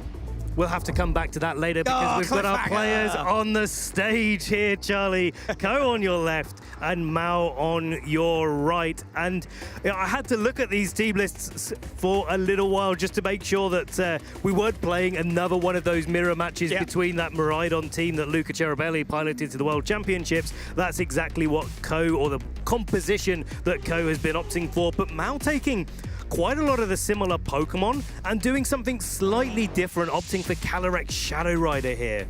Calyrex Shadow Rider. It can deal big spread damage with those astral barrages. It'll be really interesting to see, just slotting a Calyrex Shadow Rider in the place of a Miraidon on this particular team. How successful that is. I mean, I say that, but clearly it's pretty successful for Mao, having a fantastic record so far at EUIC. And Whimsicott there for Tailwind support as well. Of course, Calyrex Shadow Rider, as soon as it claims a knockout, it can really get snowballing. Both these teams, they like to hit fast and they like to hit hard. Definitely, and they sort of do it in a slightly different way. Miraidon likes to go fast on the offensive straight away, the Hadron engine on the field and boosting up the power of its moves, and that's something that Ko, I'm sure, has been using to great effect all weekend long. Here is the team on your screen right now, and looking down the list, it looks quite similar to those that we have seen before, but we are seeing that focus energy on the Ogerpon Half-Flame and the Terra Ghost Focus Sash Whimsicott being the move of choice. Exactly what we saw with Shohei Kimura in the match that we just featured. This clearly is a take from Japan on this world's winning team here. Electric Seed on the Frigoraph, that would boost the defense of that Pokemon. As long as it's on the field, if it switches out and back in, then it would lose that boost. It wouldn't be able to get it back if you're not familiar with that item trainers. When you're playing the Miraidon mirror of this team, Frigoraph isn't the likely Pokemon that you bring to this game, but because there's a Calyrex Shadow Rider on the field, maybe we'll see a little bit of the choreograph in play. It's foul play, putting a little bit of extra pressure, of course, onto Calyrex Shadow Rider. Because Calyrex Shadow Rider does outspeed Miraidon naturally. Yeah, exactly. And that's probably what Mao has been thinking about partially in the way that they're constructing their team. And of course, it's really nice, especially going through into this format where Miraidon has been so popular. You've got the opportunity to take advantage of that with a Quark Drive on your iron hands. You've got the opportunity to make sure that you're not getting put to sleep, but also that you're outspeeding it with the Calyrex and you can nasty plot up, you can get those big astral barrages going. Encore threat ever present on the field here. Now this is the Whimsicott that we're more familiar with from previous iterations of Regulation Set G with Terra Dark and the Covert Cloak there. Urshifu Rapid Strike with the Focus Sash over here for Mao, as well as Incineroar. Rocky Helmet, dealing a little bit of recoil damage for any contact move that comes in, and Terra Poison there as well. Not a Terra type we see that frequently. Nor Incineroar has been like, it's been on the broadcast, but it hasn't been as prevalent as maybe you would have expected coming in. But the thing I want to call out here really on Mao's team is this Terra Stella on the Rapid Strike Urshifu, and the choice of Terra Fairy on the Iron Hands. And that's not necessarily the common Terra type of choice there. It allows it to play a little bit more defensively into a lot of different threats. Absolutely. Iron Hands with the Assault Vest bolstering its special defense as well. Really crucial in the face of something like the Miraidon, a special attacking Pokemon, just like the Shadow Rider Calyrex. So approaching this game, Ben, I mean, Miraidon versus Calyrex Shadow Rider, it's going to be fascinating to see how they match up to each other. I think I'm leaning more towards the Calyrex Shadow Rider here. I think it could be, but this is definitely a close match. Let's get into it right now. Calyrex Shadow Rider and the Ogerpon, Whimsicott and Miraidon leading out for Ko. And I really like this way that Mao is approaching this matchup. Of course, this is something that Mao, I'm sure, has practiced many times before, but potentially Ko has been able to practice against Mao with what they're running since they might have been playing up against each other in local events. Now, the Ogerpon and the Calyrex Shadow Rider gives a lot of opportunity for Mao to get up a nasty plot, redirect any big attacks away from the Calyrex Shadow Rider, so it gets a chance to set up. Once it has set up, it has the opportunity to go for Astral Barrages, but that Whimsicott from Ko's side does throw a spanner in the works with the opportunity to get Miraidon faster with a Tailwind. Tailwind ever present on the field as this Whimsicott is alongside Miraidon. It's gone for its Terra Fairy. Immediately, is that going to be an early terrestrialization that comes back to helping hand, though. Immediate helping hand on the Ogerpon into Mao's Calyrex. Bolstering the damage that this Astral Barrage does, but the light screen mitigating it. Fascinating to see how that damage calculation comes into play. Wow. That is the Whimsicott brought solo. Miraidon, about a third of its health taken away. Dazzling Gleam connecting to both slots, and look at that, a Calyrex brought down pretty low as well. This is off to an explosive start. Ko knowing that the light screen, the Tailwind isn't necessarily the top priority in this spot. Actually just getting the light screen off, making sure that the Miraidon on Ko's side is taking less than 50% damage means that next turn the Tailwind can come out and the Miraidon is going to be able to put a lot of pressure onto the Calyrex, probably get it knocked out. But now you have to worry if you're Ko about that Ogerpon Half Flame, because it can follow that up with an Ivy Cudgel, and now that the Miraidon is a Terra Fairy, it's not going to be resisting it. Ko is hovering over the Encore button here, trainers, potentially locking the Ogerpon into Helping Hand. Really, really risky play, getting the Calyrex even more boosted, starting at the last minute not to do that. Whimsicott sets up that Tailwind. Now Miraidon is the fastest thing on the field. Goes for another Choice Specs boosted Dazzling Gleam into these slots. Calyrex Shadow Rider just down. No protects coming out there for the Calyrex whatsoever. Going down there, and Ogerpon is going to get an opportunity to resist that hit and go for a big Ivy Cudgel. Miraidon hangs on! 8 HP, Ko's restricted is still intact. There's no critical hit to speak of there. Even more of an opening for Ko now. This is the power of going for that Tailwind on the second turn. Now you have more opportunities for Tailwind to be in play when the last Pokemon when the Pokemon in the back on Mao's side come into the the 4. That Iron Hand is going to be threatening Fake Out, though, so Ko has to really think about repositioning. And I'm sure Mal didn't want to lose their restricted Pokemon of choice, but I think we saw that in the last round with Taran and Shohei, that the Ogerpon Half Flame against a Dazzling Gleam Miraidon is actually a really good game plan. The switch is so telegraphed here, though. Miraidon cannot protect. It would go down to just a Fake Out. Maybe Mao is considering a different play. Catching Ko off guard is the sort of thing you have to do when you're down at a disadvantage in a game to try and get it back. And of course, Iron Hands doesn't necessarily want to go for the Fake Out either because of that encore pressure, unless you're faking out the Whimsicott and knocking it out on the same turn. But that would allow Miraidon to do a little bit of work.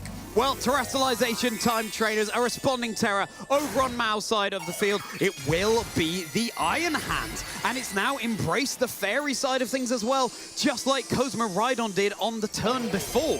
A really good defensive terrestrialization here, making sure that the Iron Hand isn't as threatened as it could be. Spiky Shield coming out from the Ogerpon, making sure that it's not taking too much damage. Nice. And Whimsicott going for that Moonblast, but of course Iron Hand's able to shrug it off, get a low kick into Urshifu. Urshifu, pretty heavy Pokemon and doing significant damage. Huge turn there. The Iron Hand's over on Mao's side of the field, taking barely anything. The same cannot be said for Ko's Urshifu. Mao seems like flipping the tables a little bit here, even after leaving their restricted, but Ko still has more wiggle room and an 8 HP only Miraidon in the back. But now after the Spiky Shield, the Encore is a real threat coming out from the Whimsicott, so it's got to go for those priority attacks. Either it can go for a Follow Me and redirect attacks away from the Iron Hands and use that attack boost to its advantage, or you say, well, hang on a second, I'm just going to go for the Helping Hand and boost up Iron Hands. But with a low health on Ko's side, I would be more expecting a Follow Me and Ko to try to knock out that Ogerpon that's causing so many problems for him. Yeah, so it seems like Ko was locking into the Encore there,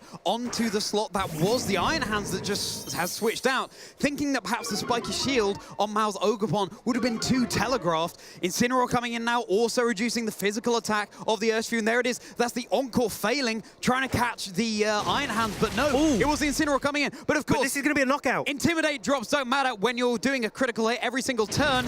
Yes, you're taking some Rocky Helmet recall damage here, and the Urshifu is brought down very low. Oh no, that's it. Yeah, that's two it. surging strikes. Down now, just 2 surging The low kick strikes, did enough. and you're out. So the Incineroar is hanging on here. Wow, the margins here are so fine, and I didn't see the hitboxes there, how much damage each Rocky Helmet was, but it was just enough. This Ogerpon going for the Ivy Cudgel, knocking out this Whimsicott. Now the Incineroar has come in. It's got Fake Out in play. Ogerpon can come in with Miraidon for Ko, but this Fake Out from Incineroar is probably going to be enough to knock out the Miraidon, and then it's 3 against 1. And then you can't follow me a Fake Out, trainers. It just flinches before that would even happen. This Miraidon could not be more vulnerable right here. All of a sudden, Mao's showing us how, you lose your restricted, but your supporting cast, your Plusle and Minans, they are there in order to claw something back. Now, the one advantage that Ko does have is that Mao has carved themselves out an advantage, but in doing so has traded away lots of their hit points already.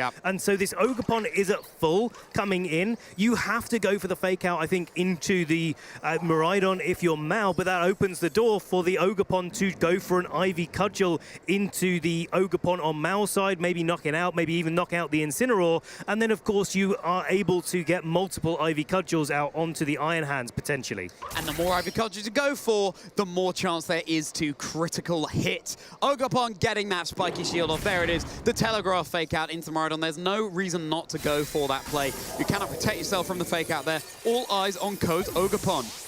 And it's going to be dependent on whether or not the Ivy Cudgel goes into the Spiky Shield or not, and it does. But Ivy Cudgel, of course, is not a contact-based move, so it doesn't take any recoil from that attack. Yeah, if it had been into the Incineroar, it's on such low health, even though it's a not very effective hit, would surely have secured the knockout there, especially with something like a critical hit. But yeah, this Iron Hand in the back seems like a mountain that Ko's Ogerpon might not be able to climb. It's only taken a Moonblast so far from a Whimsicott, and that really didn't do too much damage after it went for its Terra Fairy. Of course, Terra Fairy doesn't make any difference to Ogerpon as to whether it's in its normal electric fighting type or its fairy type. It's still going to do the same amount of damage. And I think it really all comes down to whether or not Ivy Cudgel is going to be able to get the critical hit. But first, Ko is going to be able to get the first Ivy Cudgel. That's a lot of damage that Ko doesn't have to take an Ivy Cudgel in reply before getting that Ogerpon knocked out. Parting shot coming out onto Ko's Ogerpon, reducing its physical attack. That's what Ko does not want to see, but where there's a boosted critical hit chance, there's a way. We saw it earlier in the game. The Urshifu with a critical hit, surging strikes into the Incineroar, ignoring the Intimidate drops. This Iron Hands comes in, a spiky shield, pretty safe on this Ogerpon here, but, you know, Mao probably not wanting to go for the fake out as a result because he would take a little bit of chip damage from that. Well, Charlie, what's better than one fake out? Is it two, Ben? Two fake outs coming out onto the field, but both of them can only be used this turn, of course. And yeah, you're absolutely right. The spiky shield is the move of choice here for Ko, just wasting that fake out opportunity. Neither Incineroar nor Iron Hands have their ability to boost up their own damage. Of course, the electric terrain has also left the field, so Quark Drive isn't active on Iron Hands either. That gives Ko a little bit more of a window. And of course, Incineroar doesn't get to do too much damage with its knockoff. You do have to cover for it, though, in case the Ogerpon doesn't go for the Telegraph Spiky Shield there, just in case it does go on the offensive, and then flip the tables once more, and Ko comes out on top. But now that fake-out double turn has been burned. What can this Ogerpon achieve? Here comes a Scorching Firebrand to the Iron Hands. It's not going to be doing much damage at all. Not at all. It really does need to get a critical hit now that this Ogerpon has been intimidated twice. Drain Punch, of course, is going to recover a little bit of HP from the Iron Hands and take it further away from even a critical hit Ivy Cudgel being able to knock it out. I think you really did, if your Ko really did need to connect that critical hit onto the Iron Hands to have a window into this game. Otherwise, you're just taking that too much damage, and even a critical hit at this point might not have been enough. It didn't get it anyway. The knockoff coming out into Ogerpon, and it is Mao Harada that's going to be taking this game one. Unfortunately, that Ogerpon becoming a bit of a punching bag in the end there. A drain punching bag, an absolutely fascinating game.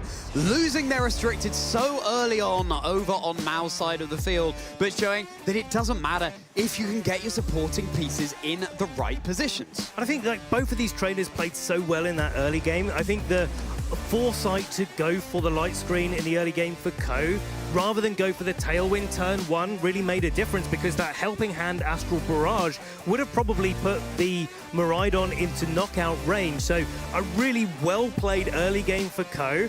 Definitely got on the front foot. Mao looked like they were kind of struggling in that situation, but they just having the ability to get the extra damage off from the Quark Drive boosted Iron Hands really did absolutely put them into a great spot. If they weren't in a Miraidon matchup and the low kick went off into the Urshifu on the switch in, it would probably only do about 50% damage, and that wouldn't have put it in range for anything else. There it is. That is the Calyrex Shadow Rider going down so early on for Mao there. That Miraidon, with his little cry of victory, is just stepped on the gas maybe a little too soon, and Mao just able to chip away at the remaining Pokemon on Ko's side of the field. So, the Calyrex Shadow Rider has emerged victorious in this very first game, but heading into game two, how can Ko adjust?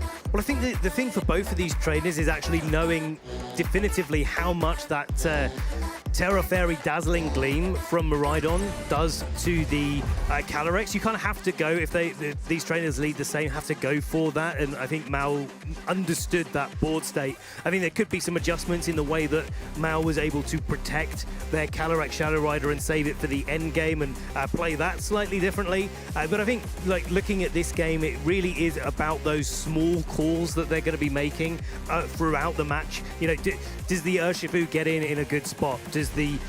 Can Ko navigate to a point where Ogerpon might be able to have that a little bit of extra support in the end game to be able to put the damage onto Mao's side of the field that he really needs to? These trainers are looking locked and ready. Everything on the line here, Pokemon trainers, at the European International Championships. Which of these will be progressing through to our top cut that will be happening in moments' time? Let's get into it. Incineroar, Calyrex Shadow Rider against Whimsicott and Miraidon. Now, we saw the effect of a fire type with this Calyrex, but it's a different Calyrex joining the field for Mao and getting that fake out pressure onto Miraidon. Mao sort of getting a little bit ahead of the damage race here, knowing that instead of having to deal with the Whimsicott going for the light screen and Calyrex Shadow Rider having to take 2 attacks with no way to avoid that dazzling gleam, instead they can just go for a fake out and get an Astral Barrage landed onto the Miraidon. Maybe they play defensively after that, bring the Ogerpon in and try to use that redirection to stop an Encore being a problem and take away any electric attacks if the Miraidon goes for it. But this is a much stronger start here for Mao. I love it, Ben. That was such fascinating analysis. All of the micro decisions racing through our trainers' minds right now. Mao taking a little bit longer to decide how to approach this from Ko because of all those mind games there. Do you just immediately switch out that Miraidon? No, you don't. You go for the fake out here, leaving an opening for Whimsicott to get that light screen up. Mitigating the damage from this Calyrex. No helping hand this time, but it's going to be a nasty plot coming out. This Calyrex is getting ready to go, and now there is an Encore pressure on Mao's side of the field, but I wouldn't be surprised to see that the Incineroar could go for a passing shot maybe and go for a switch out into the Ogerpon, redirect any Encores away later while the Calyrex just goes on the defensive. And Ko's got to figure out how to punish that. Do you lock into the Electro Drift, try to knock out the Incineroar this turn? Or do you just decide to maybe switch out the Whimsicott and try and bring the Urshifu in potentially, or one of your other Pokemon in the back to try and put a little bit of pressure onto this Calyrex? Calyrex's Spectria chomping at the bit to get going. How is Ko going to mitigate the momentum? Well, Calyrex will just keep those boosts nice and safe with a Protect. Mao scouting out for where Ko's head's at here. Moonblast into Incineroar and a Volt Switch into the Incineroar. Boosted by the Hadron Engine. Easy knockout there. Mao is down 1 Pokemon. That is chipping away at a crucial piece to remove if you're Ko. And now you can switch in a Pokemon fresh for the next turn. Really like the way that Ko is playing this turn and getting the Volt Switch, knowing that the Miraidon is a really important piece of the puzzle. If Whimsicott can get the Tailwind going, then it's going to be able to outspeed the Calyrex and put that pressure on. Right now, even in the light screen, it's going to take too much damage to be able to deal with the onslaught of an Astral Barrage and then another maybe fake out in the back like we saw in game 1. But now Ko gets to adjust, knowing that it's likely going to be the Half-Flame Ogerpon that joins the field. And this, I think this Urshifu carrying the Mystic Water is the perfect bring in here to be able to try and knock that out with a Surging Strikes. Mao has the luxury of being able to respond to this Urshifu hitting the field, seeing that first, and therefore deciding to bring in the Ogerpon that threatens it with damage. But, of course, you do have that Encore on the Whimsicott. You could lock down the Calyrex slot. You might have to sacrifice your boosts. Yeah, and that's the real trouble here. You don't want to get those nasty plots going up onto your Calyrex, but then have to switch it out because you're worried about it being locked into a Protect or a defensive option. You don't get an opportunity to get the value out of that Astral Barrage. Okay, Terrestrialization time, trainers. Seems like the Calyrex is just staying in.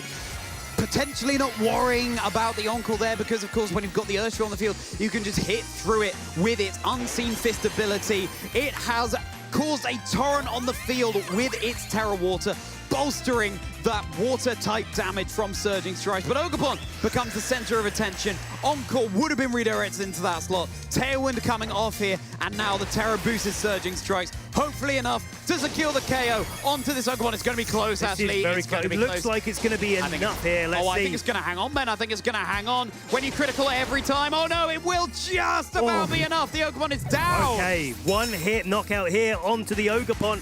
That is Mao's redirection option gone. And Mao's done a really good job here of taking advantage of that follow me and going for the Astral Barrage here, knocking out. No, you're on 1 HP. 1 HP? On the Urshifu. It hangs on through that nasty plot. This Urshifu must have been trained absolutely out of its mind in its special defense to take a nasty plot Astral Barrage from Calyrex Shadow Rider. That is incredible. This Urshifu has been trained to be so defensive. With the light screen up. With the light screen. Well, I You've guess. got it. Yeah, yes. absolutely. Yeah, perfect, Charlie. Really great call out there, because that is exactly what was able to have this Urshifu hang on, but it's still going to have to have been trained to be really defensive in order to take that, because of course let's not forget that the spell tag is boosting up the power of the Astral Barrage by a good amount. So yeah, that invisible focus sash coming out onto the Urshifu, that really does cause Mao a lot of problems, because you want to be able to bring in your Iron Hands and get the fake out potential onto the Miraidon to stop it going for an attack. It can't protect itself. You can go again for that Astral Barrage. But now, because Mao doesn't have any Pokemon to switch out and switch back in, that Iron Hands is only going to get one opportunity to go for a fake out here. But a fake out is going to take a knockout, and a knockout means that Miraidon gets in for free. Yeah, but then it might not be able to reset that electric terrain if it expires soon. We'll have to see how the timing of the turns work out. So, Ko playing so well in the face of this +2 special attack. Calyrex Shadow Rider, 1 game to Mao Harada so far, trainers. Ko has to win this in order to stay in the series and take us to a 3rd game. Now, this is a tough call if Miraidon comes out here, because you've only got 1 more turn of Tailwind, and Mao has the opportunity to protect their Calyrex, and based on the natural speed orders of things, Calyrex would be able to outspeed Miraidon in most circumstances. So you've got to play really careful here, but then you do have that Terra Water Urshifu with its Surging Strikes that's capable of potentially even knocking out this Calyrex in 1 or in 3 with its Surging Strikes, because it's boosted by the Mystic Water and boosted by its Terastallization. Calyrex has something to fear here, but Ko's side of the field certainly does as well. Mao taking this time to try and secure this Swiss round 12 for themselves. 1 game up already. That Miraidon would have to switch out and back in to reset its Hadron Engine and the electric terrain. Calyrex goes for the Protect. Now coming into the Miraidon, going into that Calyrex's Protect here, but the Dazzling Gleam, super effective onto the Iron Hands, absolutely massive damage. All eyes move to the Urshifu. It's going for a Terra Water boosted Surging Strikes. It's all down to this, Charlie. If this Surging Strikes is able to get the KO here, this is going to a game 3. It's looking close to the Ogerpon. It will. Does. The Urshifu secures the KO onto Mao's Calyrex Shadow Rider. 3-hit knockout, 1-hit knockout, whichever way you want to cut it. That is a KO. Mao just down to Iron Hands and the Ogerpon Half Flame. And with a knockout from the Iron Hands onto the Urshifu 2, Ko now reveals the Pokemon from the back. It is worth really knowing at this stage in the game how crucial that Calyrex Shadow Rider knockout was, because if it was even able to hang on with just a sliver as this Tailwind expires, there it is leaving the field, then it would be able to outspeed the Calyrex. And of course the Pokemon in the back for Ko is, as we know, the Ogerpon. It can only redirect attacks, but that doesn't really allow it to take to support the Miraidon next to it very well against a spread type damaging move. The only question is really whether or not the Miraidon on Ko's side with the light screen would be able to take that spell tag 2+, 3+, in fact, Astral Barrage. Probably not. And this Miraidon for Ko locked into Dazzling Gleam now. You know you've got the Ogerpon Half Flame in the back when you're Mao. Ko just taking all the time they need. Oh yeah, the Ogerpon Half Flame is down, sorry, yes. And it's just the Iron Hands on the field remaining for Mao. There comes the Ogerpon into the fray. So yeah, Ko has taken that pin, and just like we saw with Taran Birdie earlier on in the day, just taking the time to reflect, approaching game 3, having clearly secured this for themselves. What micro decisions, what little changes they need to make. And of course, this works both ways. Both of our trainers have that time to reflect. I don't think either trainer is under any illusions about how this game is going to finish off, because the Miraidon and the Ogerpon Half Flame are going to be able to outspeed and definitely pick up the knockout there onto the Iron Hands. And it's worth noting that the Dazzling Gleam was a really good call for Ko into that slot. It's like, well, the Calyrex is probably going to protect itself on the last turn of Tailwind. I might as well get some extra damage into the Iron Hands as well at the same time. So definitely worth calling that out. But here we are, going into this last turn. That extra little bit of thinking time, the animation time from our Terastallization. That's true, yes. Yeah, well, you may as well go for it if you have the availability to. But yeah, the Iron Hands really back against the wall here. You're resisting the Dazzling Gleam, but I mean, it's on such low HP. There we go. So, Swiss round 12 goes to a game 3 between Ko Tsukide and Mao Harada. Congratulations to Ko for coming back in this set and taking us to a game 3. Well. We saw Mao's Calyrex go down very early doors in game 1. For Ko, still able to come back in that game, even though the Calyrex Shadow Rider was on the field for much longer. Approaching game 3, Ben, you know what I'm going to ask you? What are you thinking? Lots of things right now. Probably not to the level of these traders on stream here. They know their teams better than we do. But I think it really does come down to how well these trainers can protect their restricted Pokemon. Even though we saw Mao's Calyrex being knocked out, his supporting cast were able to do quite a lot of work, and it was down to the fact that Miraidon got really damaged in the early game of game 1. This time round, even though the fake-out pressure was on the field from the Incineroar turn 1, because the Calyrex went for the nasty plot instead, it was able to position, the Miraidon was able to position itself into a place where it could come in the end game after that Volt Switch, and that allowed this Urshifu to just get attack after attack after attack onto Mao's side. The redirection that Ogerpon provides for Mao is, and indeed for Ko, really crucial here when you have that threat of Encore on your Whimsicott. It will lock a Pokemon into the move it's just been for, and that means that when Ogerpon's on the field, you redirect it, so you can't lock the Calyrex into a particular move, and that is certainly the most threatening Pokemon on Mao's side of the field 90% of the time. I think so. Well, Charlie, this is what you want to see. Last round of Swiss here at EUIC. Mao Harada and Ko Tsukide battling it out for their opportunity to get into our top cup. We're going 3 games, very tight sets.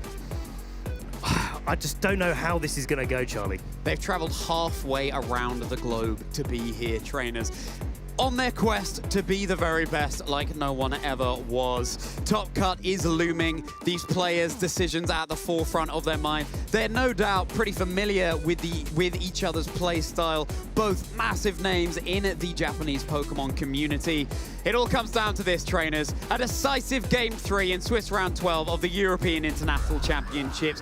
Get tuning in. Let's get our leads on the field. Incineroar and Calyrex for Mao. Ogerpon, Miraidon for Ko. A complete switch up here from Ko, not bringing that Whimsicott to get the light screen on the field, nor to get that Tailwind going, but instead try to put a little bit more offensive pressure onto Mao's side of the field, but Mao is going to be able to neuter that slightly by bringing the Incineroar in and getting an Intimidator that's actually putting in the work in this turn 1.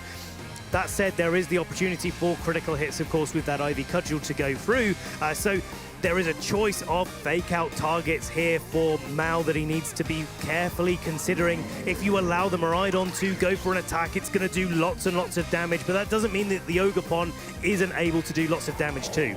Yeah, you can also remove that drop if you were to want to terrestrialize your Ogerpon, but it might be too early to make that decision in the game. Of course, it gets an attack boost if it goes for that terrestrialization option. Mao taking their time, not a surprise to see here. Lots on the line as Incineroar switches back out, ready to provide an Intimidate later in the game. And racing in from the back, here comes Mao's own Ogerpon. Ogerpon coming in and offering some follow me support, now the Calyrex protecting, so I think a wise turn there for Mao, just saying the fake out is not really cutting it this turn. I'm going to bring the follow me support that has done so well for me so far in this tournament. Now the Volt Switch coming out from the Miraidon, so holding firm and not allowing the threat of fake out to stop Miraidon from trying to do something, and it's sort of this low-risk, high-reward play where Miraidon's not likely to take a lot of damage this turn, and if it doesn't get faked out, then you get something done. Now, Ko deciding what to bring in from the back, and we have the reveal of the Farigiraf, not Whimsicott lurking there. Ko wanting to trip Mao up, bringing in a Pokemon that we haven't seen thus far. Is that gonna be what secures this 3-game thriller for Ko? The time is ticking down, every decision crucial. What's it gonna be coming in from the back? it's going to be Frederik. It's a bold strategy not bringing Whimsicott to this game. How important has it been with that light screen, allowing the Urshifu to survive in Game 3, and what it did for that Miraidon in Game 1, but also that Tailwind support as well. It kind of leads you to this place where maybe Ko is opting... Focus energy there coming out from the Ogerpon on... Looked like that was on Ko's side of the field, but now critical hits, heightened chance, more in line, and of course this Frederik is immune to Calyrex's Astral Barrages. Where in games 1 and 2 there was Tailwind, now there's Trick Room on the field for Ko, and opting for a slightly slower strategy, saying, well, if this Calyrex wants to go for its nasty plot boosts, well, it's not going to affect the Frederik at all with Astral Barrage, and sort of understanding that that's a really difficult thing to be playing up against without a normal type Pokemon to be immune to it. And I really like this combination of things where you get the, especially in this situation where Mal didn't take the opportunity to go for a nasty plot, Ko's gotten to an opportunity to get a Trick Room up, but also still go on the offensive with this now focus energied Ivy Cudgel. Fascinating plays here, of course. The Frederik with its defense boosted too, thanks to its Electric Seed. Pretty safe Trick Room. It could still not go Ko's way. Getting this Trick Room up, is that really what they want to achieve here? Is it going to pay dividends? That's a critical hit from the Ivy Cudgel onto Mao's own Ogerpon there. Redirection down, and as the Twisted Dimensions are going to be going up here, that redirection that Mao no longer has access to could prove crucial. At the same time, Ko has removed the ability for Follow Me to be in play, but also set it up so that the Frederik is on the board, and now Fake Out isn't able to be an option to protect this Calyrex. And now Mao is going to have to be thinking about, one, how they get through these Trick Room turns, especially Miraidon is pretty threatening in a Trick Room environment in this matchup, because it's now going to outspeed the Calyrex on Mao's side of the field. You have got the Iron Hands, you have got the Incineroar. Well, you're likely to have the Iron Hands on Mao, so you've definitely got the Incineroar, and they can do a little bit of work, but also you've got to be thinking a little bit about that foul play threat from the Frederik, because it's quad super effective against this Calyrex, and there's no Fake Out from either Incineroar or the Iron Hands that has just joined the field. That can be something that really puts a lot of pressure onto the Calyrex. Ko priming their opponent in games 1 and 2. Feel that they have to bring the Iron Hands. Frederik, so good here. Armor Tail preventing priority moves from damaging your side of the field. It's not often that a Miraidon will thrive under Trick Room, but when you're up against a Calyrex Shadow Rider that outspeeds it under normal conditions, it certainly is able to do that. This is just the first turn of Trick Room here, trainers. And of course, you can't forget the threat that Ko's Ogerpon is putting on the field. It's got a 50% chance to land a critical hit every time it launches out an Ivy Cudgel. So while Mao is trying to deal with that, he's also going to have to deal with the Frederik putting out a little bit of damage. But Frederik going to be leaving the field this turn in favor of the Miraidon. Miraidon comes back in, still an unrevealed Pokemon for Ko. We know it's going to be that Urshifu in the back, as switching out for Mao and switching in will be the Incineroar here. So dropping the attack stat, but as you say, with that heightened critical hit chance, the Intimidates matter less and less. And seeing that Mao is very willing to bring the Incineroar in this matchup, really great opening to be able to set up that focus energy earlier on. Both of these trainers playing defensively and sort of whittling away the turns of Trick Room, but not wanting to remove the threats that they've been able to set up on the field. I think Mao had the opportunity there to maybe go for a Terra Fairy to be able to deal with a foul play potential from that Frederik. But I like the way that Mao is holding off, not wanting to commit the Terracialization too early, and maybe holding it for the Iron Hands, allowing it to go for a Terra Fairy to stop it taking super effective damage from a Dazzling Gleam. Decisions, as both trainers taking every single turn to think as carefully as they possibly can here. Miraidon, the restricted, has hit the field. It's still a very fast Pokemon, and we're in dimensions where the fastest Pokemon move last, so it might have to take a parting shot, for example. Double spiky shield! But the Pokemon gets a double spiky shield off. Not so likely to get that off on successive turns. An attack connecting into the Ogerpon there. Will it be dealing a little chip damage? Yes, it was. That was the Iron Hands attacking into the Ogerpon. Oh, it's just going to be knockoff. Coming out into Ko's Miraidon now. This is really interesting. because you've mitigated the damage output from your Miraidon, even though it's still got the electric terrain up. But you can now vary up the move you choose. It could actually help Ko later on. It certainly could. It allows him to go between Dazzling Gleam and Electro Drift as to what the situation really requires of him. And some of the end games that Miraidon finds itself in is, well, like, hey, I really want to lock into Draco Meteor, but I've got a Fairy type and a Ground type in front of me. It's like, well, I want to lock into the Electric type move as well. One of them is immune on the opposite side of the field. And yeah, now Ko doesn't have to worry about that situation happening this game.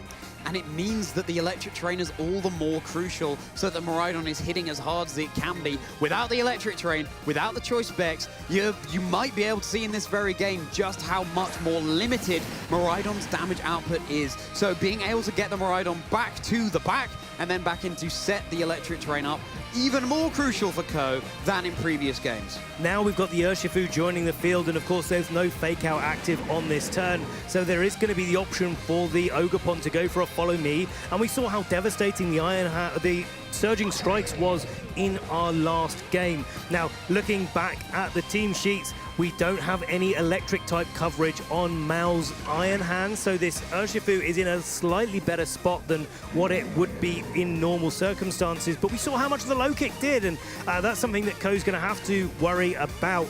But if you're Ko and you can get that Calyrex onto the field this turn, maybe you've got an opportunity to put some damage onto it before it gets set up. That's a lot of damage onto the Urshifu there from Drain Punch, and a follow-up knockoff, not enough to secure the knockout, not very effective into the fighting type there. And the Mystic Water removed, so the Surging Strikes not hitting as hard as they were before. It's a real pin here for Ko.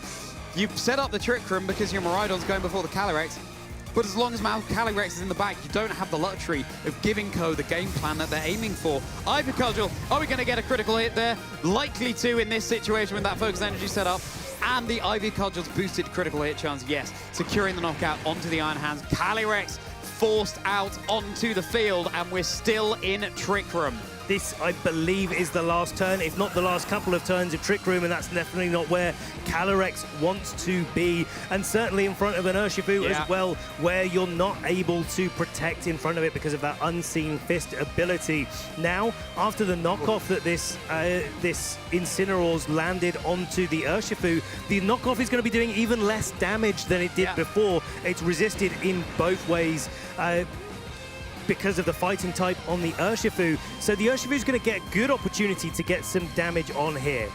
My goodness, this could be the decisive turn, trainers, in this 3-game set between Ko Tsukida and Mao Harada of Japan. Calyrex threatened, the Mystic Water gone, but you do have that Terra Water option to still boost your damage. You could double down into Mao slot, but if the Calyrex does protect, yes, the Urshifu hits through, but the Ogerpon does not. You might get more leverage out of targeting down the Incineroar here. One thing for certain, getting the most out of the Trick Room turns, absolutely crucial. Here we go, time to sparkle. And it's going to be the Urshifu going for its Terra Water. It's had its Mystic Water knocked off already, reducing its output, but now it's getting a little bit more back with that Terra Water, boosting up the power of Surging Strikes, and it's going to be able to go through this Protect on the Calyrex if that's what the Urshifu has decided to target into. Interesting, the taunt there coming out onto the Urshifu, so it cannot go for a Protect. Here it is! Let's take a splash. Urshifu connecting down with the Calyrex. It looks like it's going to fall short of the knockout here, trainers. That's 1. That's 2. And incoming, it's 3. The Calyrex down to just a little bit of HP here. All eyes on the response coming out from Mao after the Ogerpon was targeting down this Calyrex into the Protect. Yeah, that's a lot of damage coming out there. And yeah, absolutely, the Urshifu can't protect itself. If this Calyrex is able to land an Astral Barrage, it probably gets 2 boosts from that. And let's not forget, if it does get those 2 boosts, it is also able to recover its HP with a Draining Kiss. So maybe there's a little bit of a window there for Mao to be able to bring this Calyrex back into range where it can take an attack. And of course, with no light screen, it would be very dangerous. But here's the Frederik coming in from the back, and it's going to be able to take a hit from this Calyrex, but the Calyrex is not going to be able to move. That's going to be the Aquajet claiming the knockout onto the Calyrex. A priority move there. It's interesting, the Urshifu was terastallized away from its dark resistance, and there you go. The knockoff is going to be enough to secure the knockout, but Aquajet going before anything else. What an absolutely fascinating matchup there, trainers. It's going to be Code Tsukide with that Miraidon and the Ogabon half flame in the back. That Incineroar very unlikely to claw this back. Yeah, the Incineroar is one of the strongest Pokemon in our format, but not the one that's known for doing the most damage. In fact, that's Miraidon that's come back, and even without its choice specs, it's still going to be able to do enough damage to pick up the KO there. There we go, the forfeit is locked in. It's Code Tsukide winning your Swiss round 12 and advancing through to our top cut. What a fabulous win there for Ko. He's played so well, and let's not forget, battling through 12 rounds of Swiss here is no easy feat, let alone being able to get 10 wins on the way through.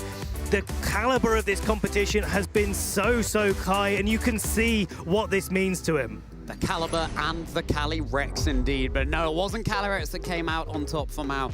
Ko's Miraidon, wow, well, guys, turns out that Luca Cherubelli might have been onto a winner with that world's winning team in 2024. Who would have guessed it? Miraidon, the winner of the Birmingham Regional Championships as well, driven by William Basilino.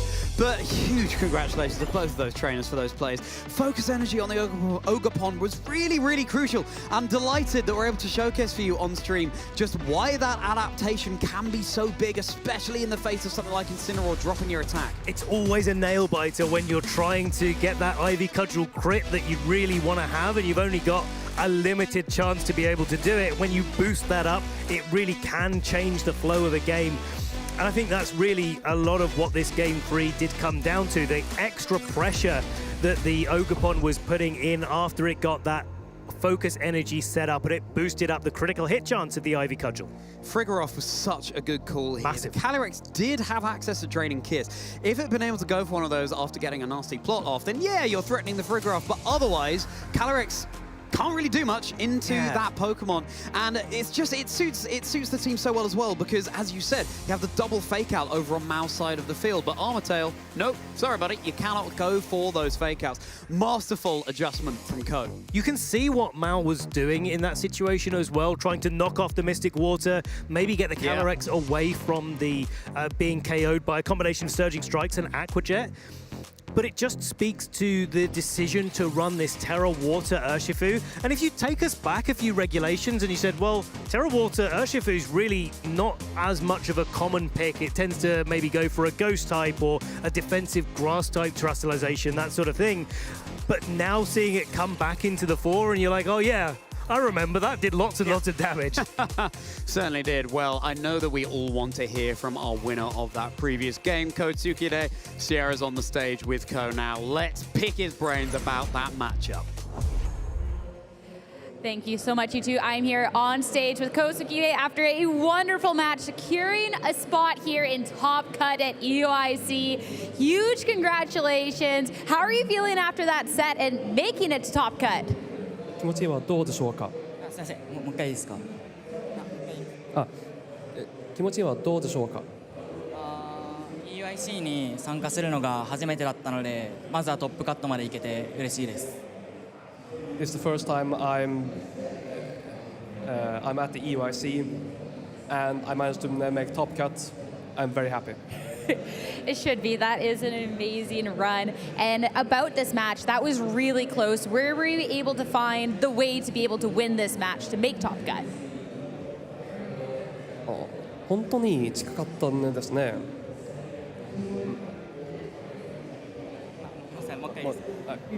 本当に近かったですね。マッチでは。そうですね。すごく接戦で、例えばオーガポンの2回連続の守るとか、最後の叩き落とすを打つか長髪を打つかの卓だったり、すごいギリギリの戦いでした。すごいギリギリの戦いでした。It was a very close match, even with Ogrepon, and just looking at the entire match, it was really close. it was. And of course, I saw people in the crowd. Anyone you want to thank? Any shout outs? 感謝したい人がありますか？いますか？そうですね、この構築の原案を作ってくれたアルベガ選手、アルベガっていう選手がいるんですけど、アルベガ選手に感謝したいですね。I want to thank アルベガ選手に感謝したいです。アルベガ。I want to thank Arbegan Sensei. Thank you so much. Congratulations on the win. Best of luck for Top Cut. A big congratulations to Go, and a lot of other great trainers have made their way to Top Cut. We're going to be back in a few before talking a little bit about who more you can expect to see today. Huge congratulations to Ko Tsuki there. Well, Ben, well, it's gone by in a flash, but we were opening Friday, day 1 yesterday, and we're already halfway through, really, our day 2 before we head into Top Cut. That's right, we had 12 Swiss rounds overall. 8 of them happened yesterday, 4 of them going on today. We've got to the end of those 4 rounds, and we're just so close to being able to find out who our Top Cut trainers will be. But in the meantime, we're going to go back to our day 2 metagame here, breakdown of how many of the restricted Pokemon were there. And we've got to say it, we've got to call it out. There was a slight miscalculation there on some of these numbers. So we're just going to go run that back and just give you the numbers that we have recalculated. Calyrex Ice Rider really in at Calyrex Shadow Rider's Shadow here, 17.1% versus 27.1%, 10% more Shadow Rider. I would have called it the other way around, potentially heading into this weekend, even though we just saw Miraidon beat Calyrex Shadow Rider on stream. How are you feeling about your Groudon pick there, Ben? Pretty good, actually. Yeah, you know, I mean, I'll it's take day it. 2. It's had a pretty good conversion. I mean, there was only, about 5% of Groudon going into day 1, and a lot of them have been able to make it through into day 2. So, you know what? I'm going to take that, Charlie. Yeah, fair enough. I mean, Kyogre, I kind of chose that really just to spite you and also set up the rain for my Kingdra. But, I mean, it's good to see it hanging on there in 6th place. I'd be fascinated to see which of these restricted we have in our Top Cut, how all of that balances out. Yeah, because, I mean, looking at the day 2 usage compared to day 1, the Calyrex Shadow Rider, Calyrex Ice Rider, and Miraidon were top 3, but they were in a slightly different order, with Miraidon taking the 2nd position. And that means Calyrex has converted just that little bit better than Miraidon has going into day 2. But we've seen it already on the broadcast today so many times, Miraidon just managing to, 1, be featured on quite a lot of our matches, but 2, put in so much work. It's one of the most powerful restricted Pokemon that we have. Well, that's the restricted Pokemon. What about the supporting cast? What Pokemon do we have ensuring these restricted are getting in the position they need to be? There's Farigiraf. I love that little gasp coming out from you there, Ben. It's the Cornerstone Ogerpon. Cornerstone Ogerpon, absolutely. I'm not surprised to see it up there, 22.7% usage, but Ogerpon Half Flame is the Ogerpon of choice right now. There's Raging Bolt hanging on in the top 6 as well. Yeah, and then Urshifu and Incineroar and Rillaboom, the trio that we've had our eye on really all the way through most of the regulation sets that we've had, that they've been all legal in. It's such a good supporting cast for any restricted or just a good set of Pokemon. That Fire, Water, Grass core is a really strong thing. One thing that I've seen that's been really interesting, actually, that I didn't think that was going to be too important or popular going into the sort of late stage of regulation set G, is the double grass compositions with Rillaboom and Amoonguss. And sometimes you think, well, I've got my grass type in my team, I don't need any more grass type coverage or grass type Pokemon, but the support that they give is so different and so important in this metagame. Actually, grass having a really good showing here. Well, also both of the Ogerpon forms that we have. It's not a type that it's a type that has lots of weaknesses to other types, but the moves that these Pokemon have access to really crucial. We've got a couple of treasures of ruin there as well. We've got Chien Pao and Chia. I'd love to see a Wo-Chien. I know that David Parkinson would as well. He definitely would. And some other treasures that we've got going on that we need to feature this weekend, of course, is our Pokemon Day coming up. I'm really excited for this. Tune in on Thursday, of course, at 6 p.m. PST and see what we've got in store. All of the Pokemon action this weekend, and then following it up with some more Pokemon Pokemon news coming. Yeah, 6 a.m. PST, trainers, make no mistake. That is 2 p.m. GMT. What's coming out for Pokemon over the next 12 months? We don't have much longer to find out. And that's not where the Pokemon celebrations end. As you say, Ben, all sorts of events and giveaways that you can be getting involved in. Pikachu, look alive, because look at these cards on screen. Sylveon, that's it. That Pikachu EX is looking much more alive there, going for those blazing bolts. Pokemon Day, come and celebrate. Attend your Pokemon League, your local Pokemon League. Pick up a promo card for Pokemon Day. Sylveon said it yesterday. I do love that artwork, just chilling amongst the flowers. It's cue our video game casters talking about the artwork on the card, Charlie. We're going to have a check-in with our TCG colleagues there about what's going on with that Sylveon, because EX Pokemon are pretty important. But just let's talk a bit more about artwork, Charlie, because here are our illustration contest winners from EUIC in 2024 for Alligator, Pikachu, and Toxtricity. And you couldn't pick between them, could you? I could, actually. No. I have a favorite. No, I couldn't, apparently. No. I do have a favorite art of these, but I'm a little bit biased just because for Alligator, I have a real soft spot for Totodile. That was my Johto first partner Pokemon of choice. I just think that art is so beautiful. The light rays coming through and the Magikarp swimming above. Love to see that. What about you, Ben? It's the Toxtricity. Oh, it is the Toxtricity. Yeah, no, 100% for me, the Toxtricity. Yeah. If I had to choose, that face all the time, actually. You made that Toxtricity face. The tongue out and just jamming away. You know, that's something that maybe I could be known for. Who knows? But that Pikachu as well, absolutely fantastic as well. And I do really relate to that Pikachu quite a lot, yawning away in my old age here, Charlie. Beautiful artwork, Ben. I have two quick questions for you. Number one, you've got to tell us Paldean Wooper or Tapu Fini. Oh, maybe I can hold it for the next round, Charlie. No, Ben. Okay, number two. All right, Paldean Wooper. Paldean Wooper. Give us that Toxtricity face. We'll go to a break. See you soon.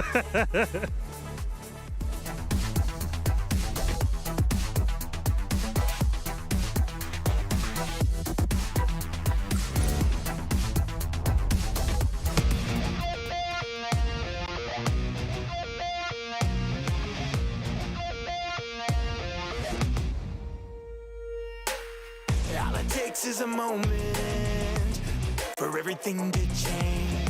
We can turn the tables, we can win the day. In the heat of battle, we won't be undone. Let them come for the throne. We fight, united as one. Here we stand on the edge of greatness. Get ready, cause the battle's here. We can turn the tide, we can take this. So close, victory is near.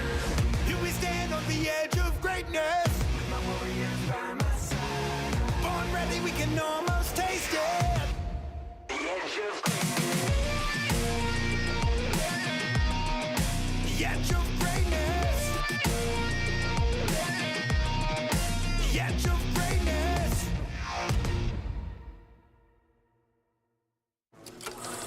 Hey Pokemon trainers, welcome to Pokemon Championships History, a series where we showcase important matches throughout the history of competitive Pokemon. Let's flash back to the 2015 Pokemon World Championships in Boston, Massachusetts. This classic moment happened in the Seniors Division Championship match between Mark McQuillan from Great Britain and Koki Honda from Japan.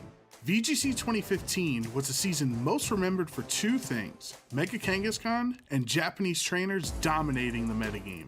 Japan this year came in full force. I mean, they really did. Yeah, they just took the junior division championships in the Masters division. They're pretty much guaranteed. I mean, 7 out of 8 top cut players in the Masters division were Japanese. So Japan's here to play, and I'm pretty sure Koki wants to be able to try to set up a clean sweep. This will be what decides the divisions. clean sweep. Oh my goodness. Mega Kangaskhan was the queen of VGC in this era, as nearly 67% of all top cut teams across all 3 age divisions had Mega Kangaskhan on their team. Mark was the last trainer who could stand in the way of Japan claiming all 3 VGC titles in Boston.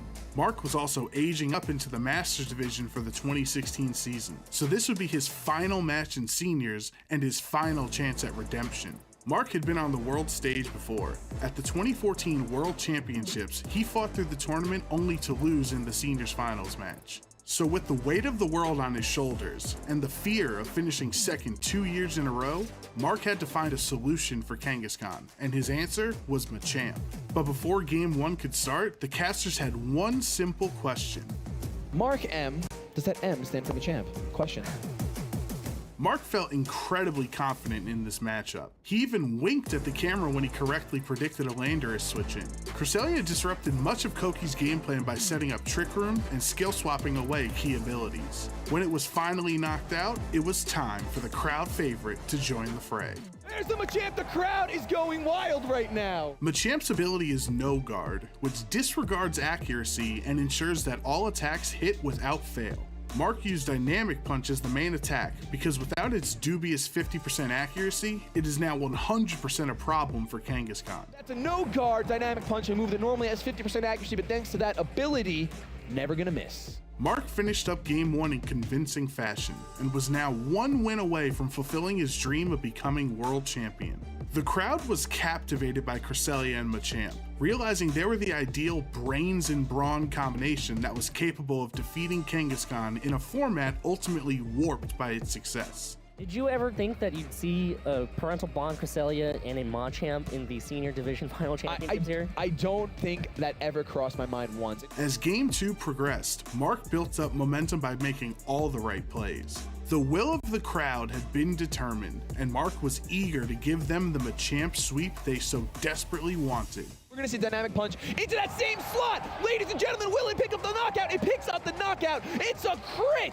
That is a critical hit on an incoming Mega Kangaskhan. Lost its parental bond and now lost its will to fight. Dynamic Punch is just gonna punch this Heatran right in the dome. Is it gonna pick up the knockout? It picks out another knockout. Mark breathed new hope into VGC by showing that no Pokemon can exist without counters. The match was forfeited. Ladies and gentlemen, say hello and congratulate, applaud, give a huge hand to your new Seniors Division World Champion, Mark Machampion McQuillan. Mark and his Machamp played a flawless set in the finals and brought a title back home to Great Britain. He also redeemed himself from his 2014 loss and gave VGC trainers around the world one of the most dominant and memorable Pokemon matches of all time. Thank you for watching, and let us know some of your favorite moments in VGC history by using the hashtag #PlayPokemon. Well, hello trainers, fancy seeing you here. We are in London for the European International Championships, and so I've gathered two of the least British people that I know to test them on their Britishisms. These turns of phrase that might not mean anything else around the world. Let's see. Spriggles, Doobsnacks, Pokemon Unite. How good is your knowledge? We're going to start with cracking. Cracking. Could you use it in a sentence, please? That was beautiful. That was such a good lean in. Slightly intimidated. That was a cracking film. Could you use it in one more sentence, please? That's unnecessary, Spike. That is very unnecessary. We're trying to get through this quickly. Production told us that. Cracking, I'm going to say that means great, terrific. I'm going to say I actually know what cracking means. So good that it hurts. Wow, okay, very specific. You know what, you're both right. It just means very good. Excellent. That was a cracking film, cracking joke you just told there. Nice. Good job, guys. What's next? Faffing around. Faffing around? Faffing around. Could you please use that in a sentence? I was late for my train because I was faffing around. Faffing around is like fiddle farting around, which is something we say in Kentucky, so I'm going to say fiddle farting around. So it's a What does that mean? it means like dragging your heels, procrastinating, farting around. Yeah. Okay, yeah, no, you're right, yeah. Knows what fiddle farting around is. You heard it here, they don't, I don't. But anyway, yeah, you're right. Just sort of wasting time, doing unnecessary things, not really having a decisive plan. So very good. You didn't even get a chance to answer. Yeah, okay. Well, we're going to go on to Spraggles. What, for that one or the next one? Wouldn't I be famping or whatever if I did that? Now you need to define what fiddle farting around is. We are defining faffing around right now, trainer, so perfect. Thank you for helping us with that. Okay, moving on. Bagsy. Bagsy? Bagsy. A very popular artist. You'll see some of his works selling for millions of dollars. Bagsy's incredible. Yeah. Oh, wait. Could you use it in a sentence? A cartoon bunny often hunted by Elmerfoot. Okay, right, okay. Bagsy. Oh, I love that t-shirt. I Bagsy it. Great. Moving to the next one. What do you think? I love that T-shirt. Okay, another example. Criminal behavior. Stealing a shirt is what you just described. You are stealing a shirt. Interesting. Yeah, you're right. You do have the bagging in a shop, but no, Bagsy actually means I reserve it for myself. You know, that's mine. Everyone else hands off. Bagsy. I would like to, for those at home, that was a terrible sentence use for that word. We would have never been able to guess it based on that. Come up with a better sentence. I will stop fiddle farting here, dude. Well, it's your word. It's not like we're supposed to guess based on it's whatever. All right, moving on. Next word. Whinging. Whinging. Whinging or to whinge. Okay. To create incredible art, something that would be selling for millions of dollars. You mean like a Bagsy? Like a classic Bagsy. Yeah, classic Bagsy. Okay, what about you? Whinging to me feels like it's also or similar to wincing, like wincing at something. Oh, okay. You're close. Yeah, You're close. Flip the script here. It was jokes, but now it's a real guess. Wait, hold on. Can you use it in a sentence with all the other words? Sure. All the other words so far. Yeah. That was a cracking question, Jake. I'm going to start faffing around and Bagsy the answer right now. Stop whinging, dude. Look alive. It's complaining, right? Yeah. Very good. Very good. Good job, Jay. Yeah. He's won. Mic drop. Mic drop moment. I wasn't even complaining. You are now. You are. Okay, let's move on. Quid. Quit? Quid. Like a pound. It's a form of money. Exactly. Well, not a form of money. It's a currency. It's an alternative currency we have here in the UK. Yeah, quid. Yeah, that costs £5. Exactly. Yeah, I like fine. that. Okay, last one. Last one, everybody. Have a kip. Have a kip? A kip. K-I-P. Have a kip? Would you like a sentence? No. Okay. Hard mode. Sure. I think I do know this. Yeah? So I will. Is it to rest? Like to have almost like a bit of a nap? A nap, exactly. Let's have a nap. And we're going to need a bit of a kip after all that, trainers. How many of those did you know? Let us know in the comments. Doob, Jake, Spraggles, thank you so much for being here with me. And goodbye. Continue your cultural education. All right, bye then. Just going to say, fine.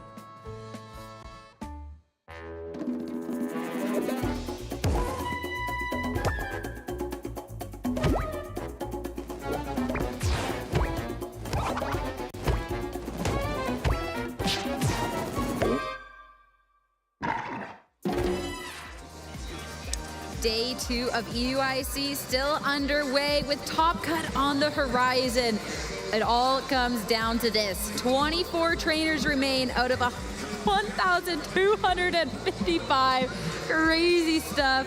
And we're getting that much closer to getting EUIC champion. I can't wait, guys. This field out there is absolutely stacked. Like this EUIC has been crazy. I don't envy those players one bit. I mean, the action has been so intense, and the way these tournaments work is, you know, a long day on Friday. They've just had more Swiss rounds there, about halfway through day 2.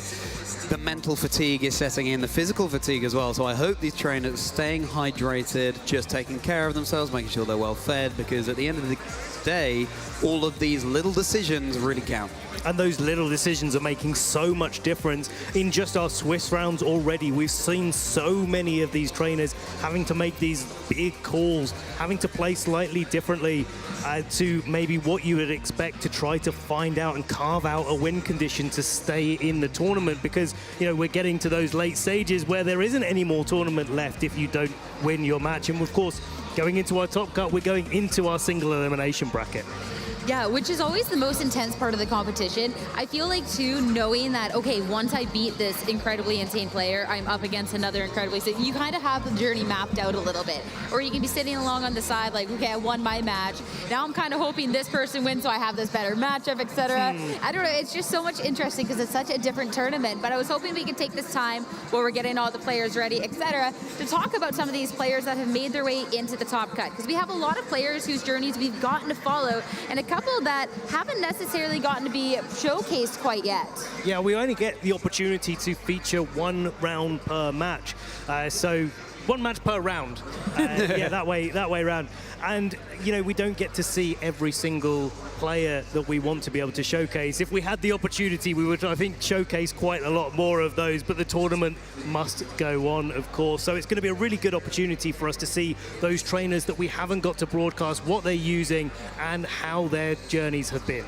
Yeah, we made up some little profiles for each of the players, and hopefully we can talk about all of these in time before we get started with the next rounds. But yeah, like the profiles, some of the trainers that we have, some of the accomplishments, these teams, it's been really, really interesting to see kind of like that difference in experience of like, okay, we've got some world champions in the midst, we got IC champions, we just got some stacked players. First off, to talk about Isle Livinghouse. This is someone who we got to showcase earlier with this Wheezing team, and it has been a team that even other players on the team have told me like, hey, I don't really know how I'm supposed to take this down.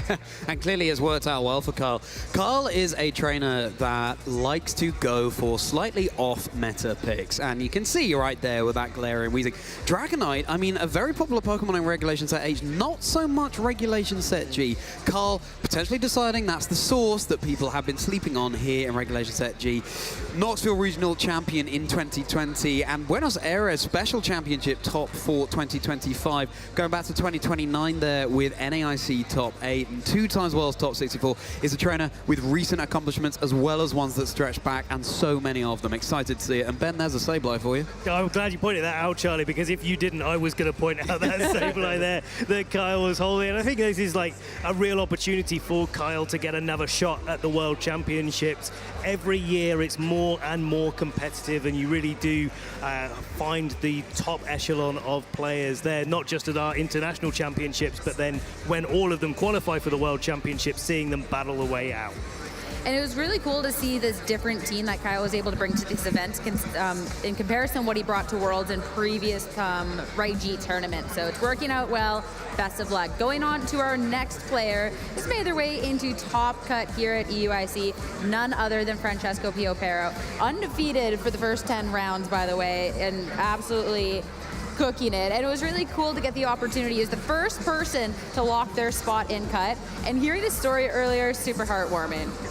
Franchesco Piro with that Heatran. I know another UK-based caster who's bringing Heatran to compete at EUIC this weekend. Jamie Blight thinking they'd locked in the source, but then other people are cottoning onto this Heatran. You can lock opposing Pokemon in with that Magma Storm. Had the opportunity to get some thoughts from Franchesco heading into EUIC and had plenty of fun tales to share. I was saying to Ben earlier, there's a Pokemon apparently on his team and Flavio Del Pidio's team that represents a mozzarella, and so they were eating mozzarella to channel the energy of that Pokemon. I'm trying to see which of these Pokemon is mozzarella. I think it's Heatran. Do you think it's Heatran? Kind of, like it's got some spots on it. It's got some, maybe, yeah. You know, I mean, Francesco also said to me that he and Flavio are coming into this weekend. He made a bet that if he'd reached the finals of Stuttgart, that he would be coming with a British haircut. I don't know what that style is. I think he was wearing a cap when he spoke to you earlier, Sierra. So we didn't get the opportunity to see that haircut, but intrigued. Hopefully, this is someone that we will get the opportunity to see going on a little later in cut. I think, of course, we've got people that already got that buy into top 16. Probably see someone more so with that top 32 first. So maybe a little later. Spoilers of what's maybe to come. Next up on the list, Wolf Glick. I mean, we got to see the showcase yesterday. We got to see that world champion matchup earlier today. And this Parish Trap team, terrifying. Really, really terrifying. It's something that Wolf has been piloting for many, many years. And back when he first started using it back in 2015, really successfully, I think he won his first regional championships with Parish Trap in 2015. He was able to do so in a meta game that it was really quite good in, and a lot of different people were like, hey, yeah, Parish Trap, it's pretty viable. Since then, it's got less and less viable, and especially in a restricted format like this, where it's like, you've got these big, fast, powerful offensive threats.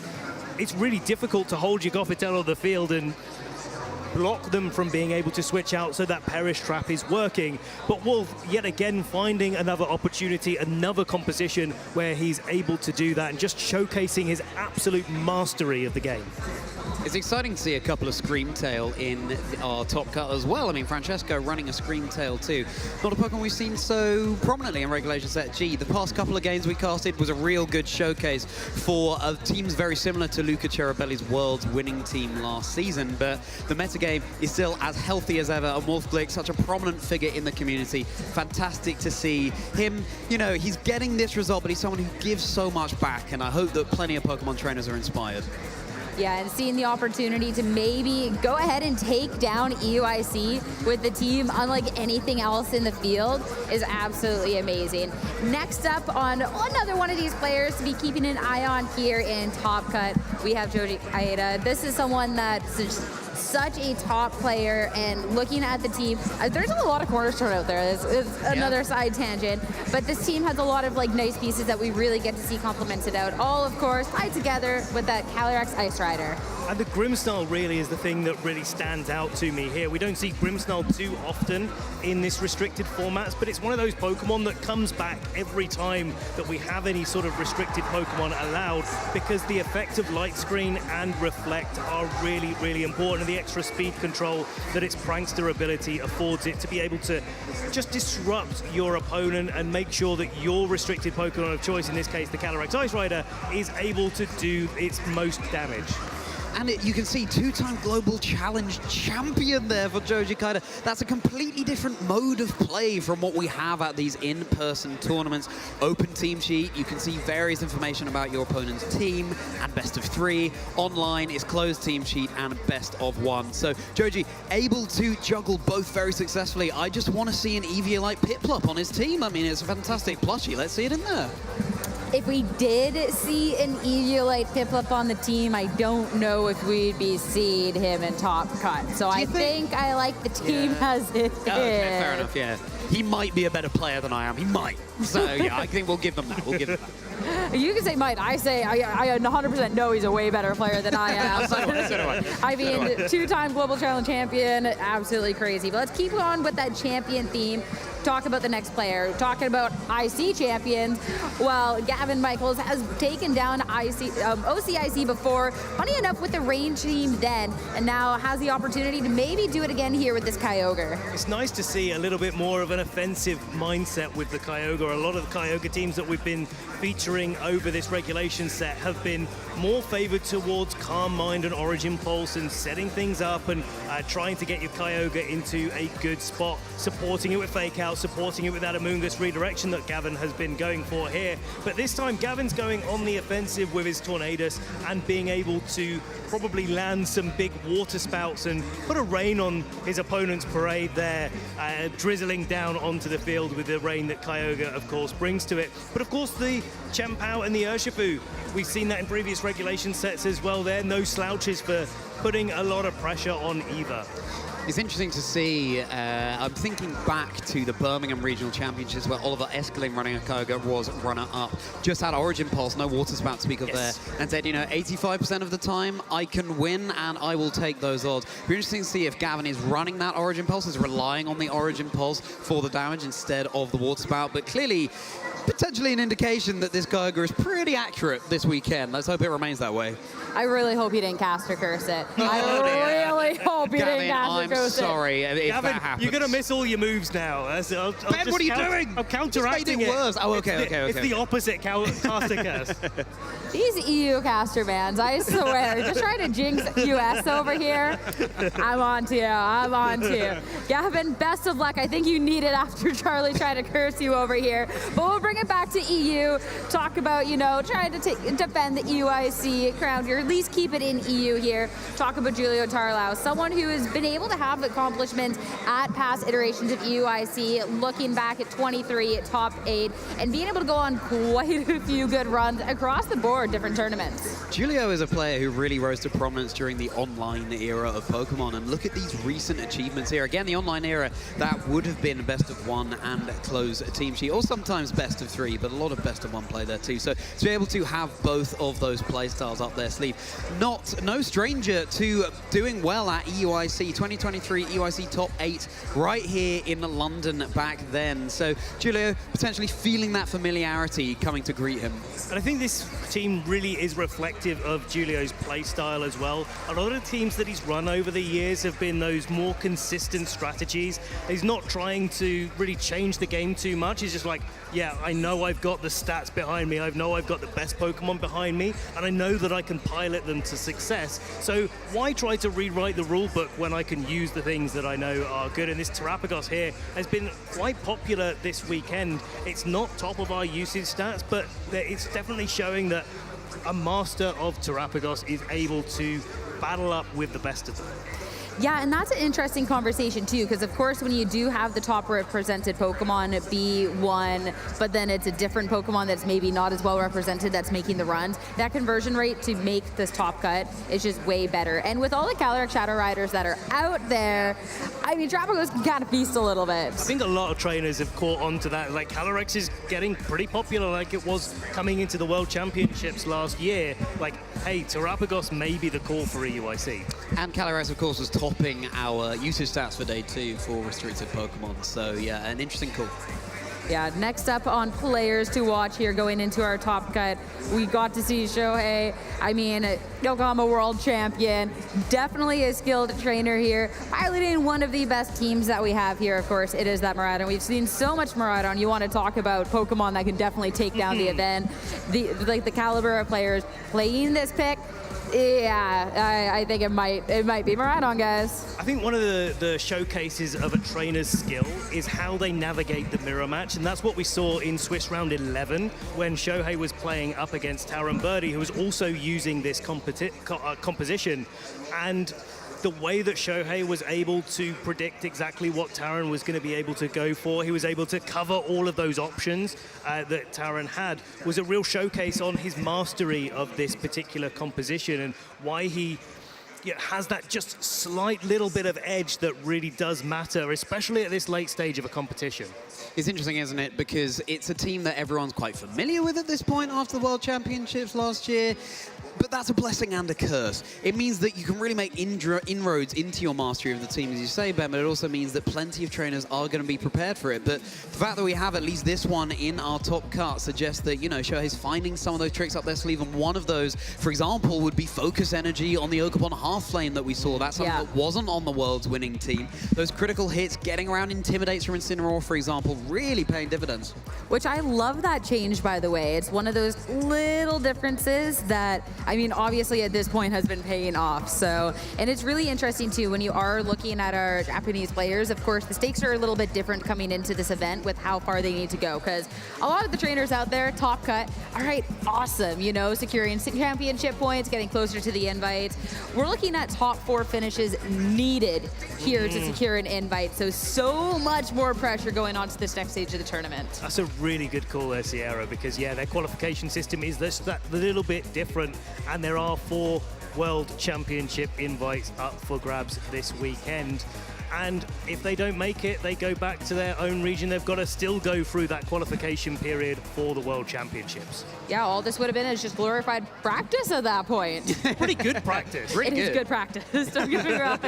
All right, last player to be featured on Players to Watch. Of course, when we are looking at these sort of runs that we have here at these international events, there's going to be all these storied players, and there's going to be players that we've maybe not really gotten the opportunity to see too much. And we've had a lot of those breakout performances, especially the last couple of years. Last year, especially too, if you're looking at UIC, this is where we got to see Tim Edwards go and face Milk Sunlop in that grand finals. NAIC, then we had Patrick Connor. So for Sung Lee, being able to make it to top cut is amazing. And looking at this Calyrex Shadow team, this is kind of like an older iteration of the team. You're having that Clefairy, you're having this Enshao, but obviously what old is still gold, so that is a team to watch out for. Yeah, Enshao has access to such useful moves, for example, Wide Guard and that ever-present Fake Out.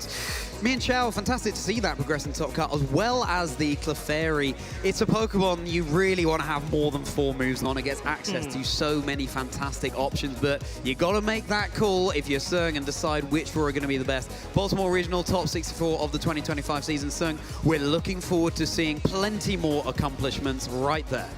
100%, and that is only some of the trainers that we'll be able to see go on in that top cut. We also have other super accomplished players. We got Taran Birdie, Paul Chua, we have Matt Maynard, Yosuke, James Evans, crazy stuff. And we also have 2 players getting ready on stage right now for the next match. So it's time to get started here with Top Cut at EUIC and toss it over to our casters. Thank you so much, Sierra, Charlie, and Ben. We're back.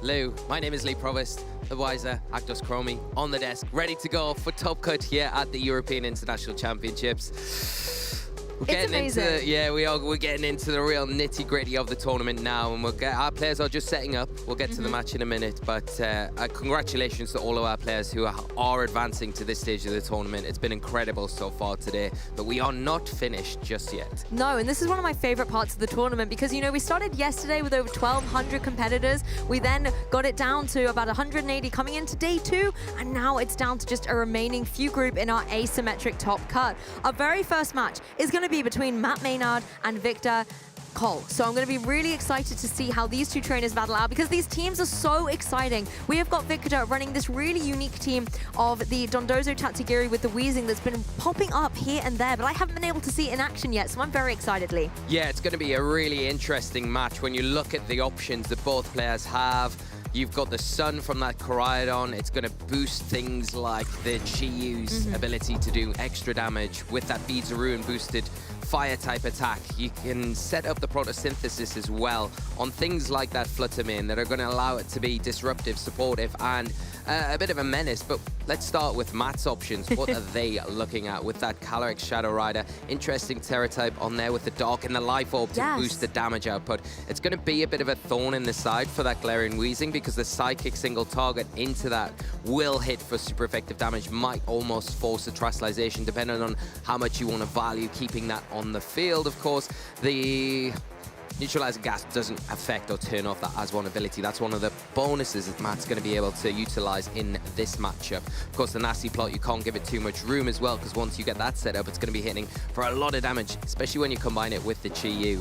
I love the Chiyu in this play because that Beads of Ruin ability going to really help out the special attackers on that side. And when you're thinking of formidable special attackers, Calyrex and Fluttermane are two of the strongest out there, particularly as that Calyrex is running the Nasty Plot. If you can get into a position where you can set that up and get +2 special attack, unless you're a normal type, that is going to be able to hit incredibly hard. And that's something that Victor is going to have to worry about. Yeah, it's a very scary prospect indeed. When you look at Victor's side of the field, though, we have outlined that there is a Dondozo and a Tatsugiri there. The one thing that Matt does have in their arsenal to kind of help against that slightly is going to be that Rillaboom and Amoonguss combination that we've seen have success in the resurgence of Regulation G, especially that grassy terrain. When you see the Earthquake on that Dondozo, at least getting that onto the field will quell the damage from that Dondozo, especially if it is boosted by the Tatsugiri and that Commander ability. The Order Up is another question, and then the Amoonguss becomes less effective when you see the move Sleep Talk there. Rest as well is one of those moves. I love to see that. You think, oh, you need to be able to have a game plan going into this Dondozo. I mean, Matt's got options because the one thing that you would say is you've got the Chiyu, the Beads of Ruin, and you've got that Calyrex, which is going to help get extra damage onto the field. The one thing that you would say isn't really going to benefit you in many situations is the Nasty Plot here because of that unaware ability. So the Dondozo quite happy for that Calyrex to sit and go for as many Nasty Plots as it wants because it's just going to ignore all of those and it's not going to take too many Earthquakes or Order Ups to take it down in return. That can make it so difficult to get through the Dondozo if you haven't got a way to be able to hit it for super effective damage. The one thing I like on Matt's side is it is running, you know, double grass teams here. We've got the Rillaboom, we've got the Amoonguss. However, the Terra Electric on that Dondozo will be a really nice way to counteract any of the grass type damage coming its way. At the same time, Victor has so many utility Pokemon to deal with these grass types. The Chiyu with the Heat Wave, even a Flare Blitz coming through from the Koraidon can be detrimental. I love this Galarian Weezing though. It's a little bit different to the Galarian Weezing we saw previously on stream today, having so many different ways to cause disruption. The Toxic Spikes to stop the switching being so prevalent because you're going to be poisoned as you switch in and land on those spikes on the floor. Poison Glass and Strange Steam being able to respectively poison or potentially confuse opponents as well. Yeah, and please you're kind of taking a focus on that because I think this could be quite a good way for Victor to really start disrupting things early on from on Matt's side of the field, especially with those Toxic Spikes. And because you've got that security blanket with the Focus Sash, yes, you're guaranteed almost in most situations to get that off. I think the big players for both sides of the field are going to be the Chiyu though, especially for Victor. The Scarf Chiyu is going to give the Calyrex a lot of problems on Matt's side of the field, maybe force a Terastallization there, and also the Chiyu we've mentioned can be quite helpful for Matt to expedite the damage for them onto the big threats on Victor's side. Yes, the alignment and the speeds, I believe, are going to be absolutely critical in this match. A Fluttermane apiece, and then the restricteds on the field. Koraidon for Victor, and that Calyrex Shadow Rider for Matt. Yeah, well, we're seeing that Oracle Compulse activating the Sun on the field. Now, this in turn is going to actually activate the photosynthesis on both the Fluttermanes. It's going to be interesting to see which one activates first. It looked like Victor's went off first. Now, saving those booster energies for when that Sun fades away. So maybe that's telling the speed tiering here. Both of them going to be able to outspeed the other one's restricted Pokemon. Koraidon in a bit of a tricky position where they are going to take super effective damage from something like a Moonblast here. So it forces maybe a Terastallization, and if it does go for that, goes for that fire typing in the Sun, it's going to be able to pick up a knockout on either of these Pokemon on Matt's side, so he has to be very careful. Can the Calyrex be in a position, though, to get some really useful damage off, maybe with that speed control that the Fluttermane on Matt's side offers, because it has got Thunder Wave, not the Icy Wind that Victor's opted for. That's the thing, Icy Wind and Thunder Wave can really slow down your opponent and then glean you that advantage. We still don't know the full speeds of these Fluttermanes and how they interact, so we need to make sure, you know, if it is speed tiers or anything like that in play. Calyrex just going defensively on this occasion. Fluttermane on the opposing side. It is the Choice Specs variant, so it is now locked into this Icy Wind, committed to being the supportive partner in this game. Only manages to land on that Fluttermane, not breaking the Focus Sash.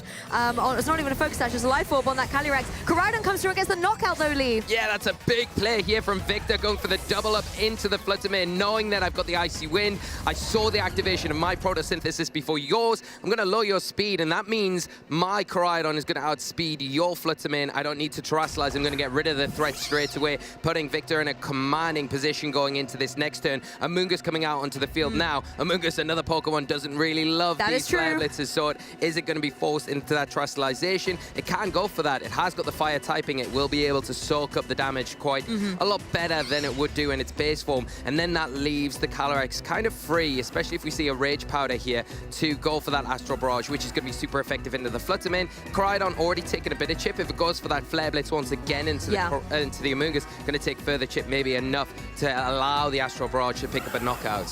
I love that synergy, the Icy Wind coming through and just enabling the Koraidon to be able to get the KO down onto that opposing Fluttermane and just remove it from play. You don't have to worry about the speed control options that Matt could have utilized previously. Now you've got this kind of slow and fast mode in the form of the Amoonguss and the Calyrex. Fluttermane on Victor's side switching out. It is Choice Spec, so it's locked into the Icy Wind and maybe wants to come in a little bit later on to do some more offensive pressure. Chi-Yu joins the field. This is the Choice Scarf variant, so it's going to have some speed on its side as well, as long as it's able to hang on throughout this turn. Koraidon playing defensively in the face of this Calyrex, as Amoonguss does what it does best and draw in all of those attacks. If this happened to Flare Blitz, it would have been devastating to that little mushroom, but instead Calyrex can go for this Astral Barrage, but it's not going to get a lot of damage on the field.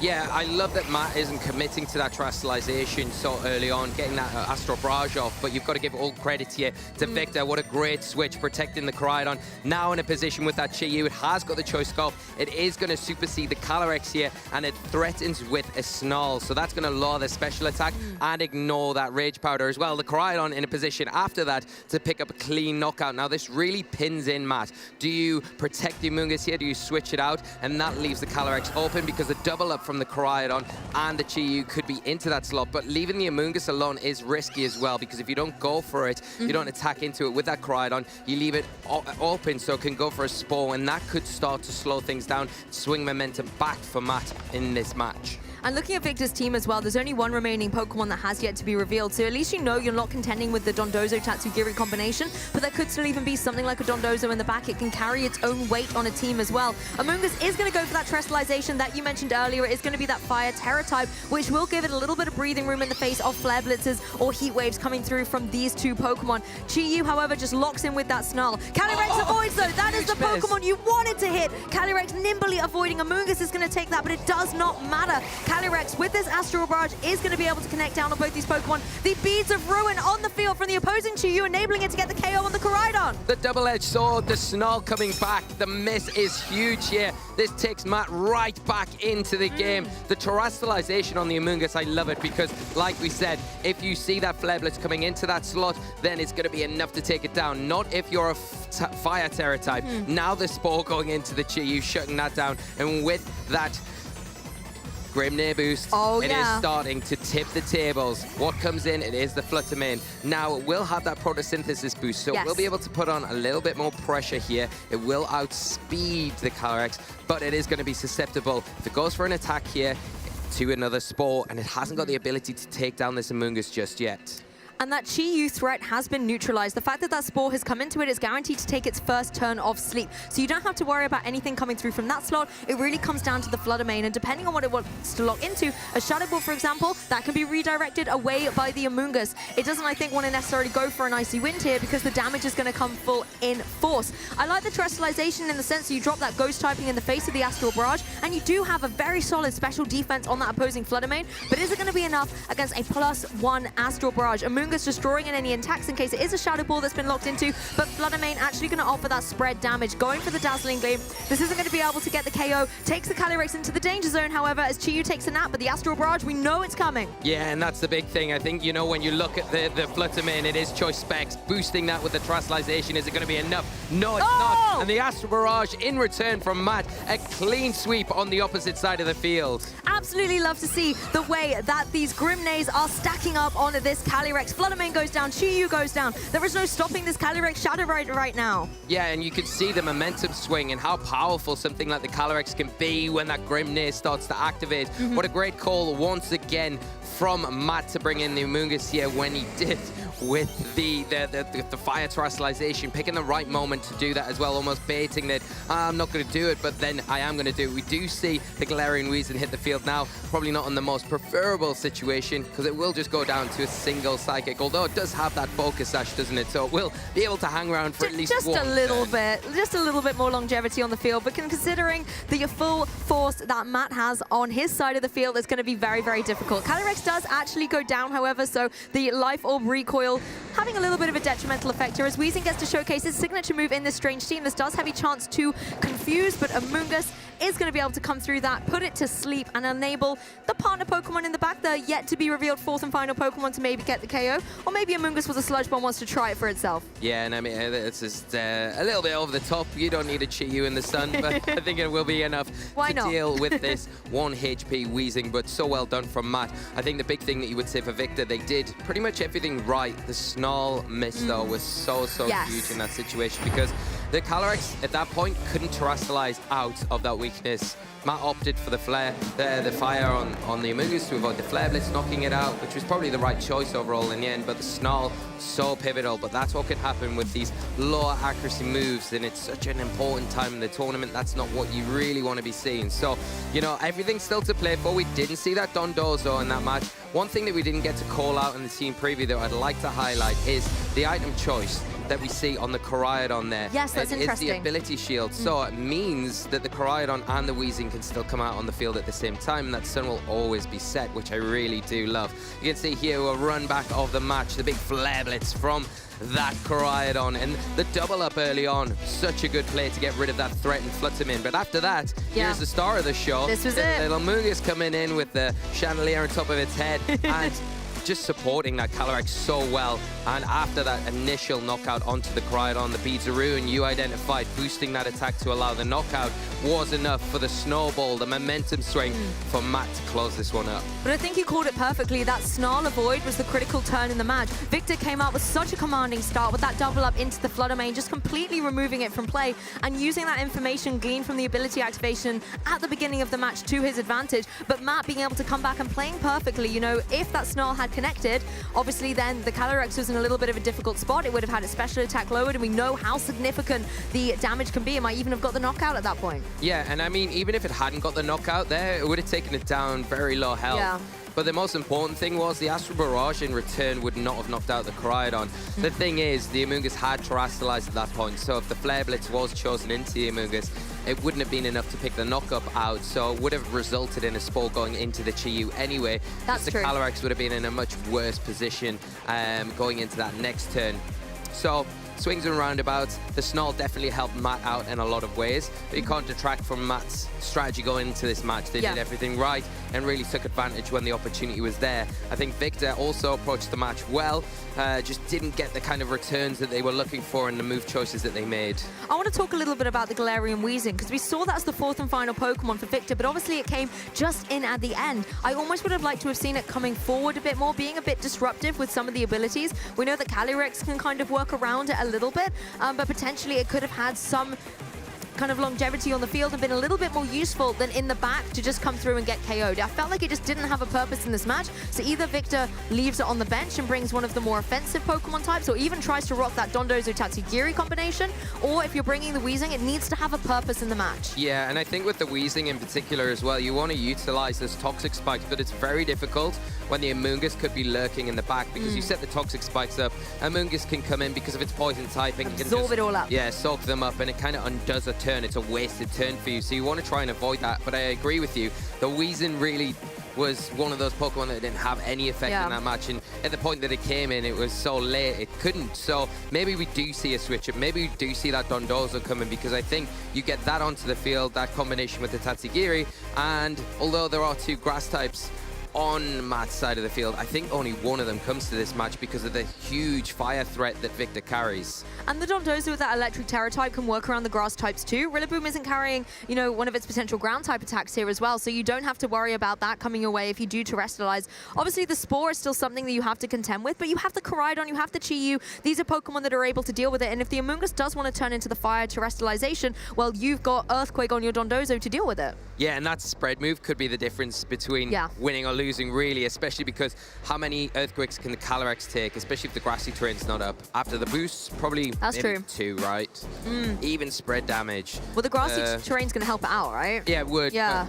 I just don't see the Rillaboom coming here. I just don't think against the Chi-Yu, Koraidon that we saw from that first game, even the Weezing to a certain extent, if Matt suspects that they're kind of going to be the same sort of Pokemon that we'll see coming to this game, then the Rillaboom's so difficult to bring because it's not effective into any of those, and it just makes the pins a lot easier for Victor in this match. So I do think there's utility in the Amoonguss because I think it's useful for the fire terrestrialization there like we saw in that first game. Yes, and if you can get some sleep onto the field as well, that could buy Matt a little bit of time to get some damage out on the field, particularly if you do see that Dondozo combination, you want to find a way to kind of counter it. But even if you put Dondozo to sleep, it has Sleep Talk, and there is then the risk that it can go for that Earthquake or Order Up and still get damage out on the field. But the leads are coming out. It's going to be Fluttermane and Koraidon for Victor once again, and look at that, it is the exact same run back of game 1 for Matt Maynard as well, with the Fluttermane and the Calyrex. Yeah, are we going to see a repeat of game 1, or are we going to see a little bit of an adaptation here?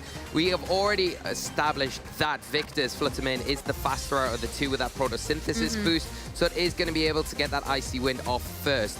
Is Matt going to allow the Fluttermane to go down so easily this turn? It does have access to Protect here, or is it going to go for, you know, speed control of its own? Is the Calyrex going to be left open this turn? If it is, does Victor go for that combination into the Calyrex to remove that because of how threatening it can be once it gets going with those Grim Near boosts? As well, you need to make sure that if you are that Koraidon, you're not going to leave yourself susceptible to a Fairy-type attack that could come through from that Fluttermane. So you can see why it was the kind of target in that game 1, but with the Protect, if you double into it again and then Calyrex is able to get an Astro Barrage off nice and cleanly, even into that opposing Fluttermane, that could give you the momentum early on. Calyrex is the defensive option here for Matt, first of all securing the Protect on that Pokemon, as the opposing Fluttermane just locks in for the Shadow Ball straight into its counterpart. The Shadow Ball directly will get the one-hit KO. You don't even need Koraidon. That is a huge knockout. Really brave play there from Victor, because not terrestrializing that Koraidon, if it had survived and taken a Moonblast in return, it could have been knocked out quite easily. We do see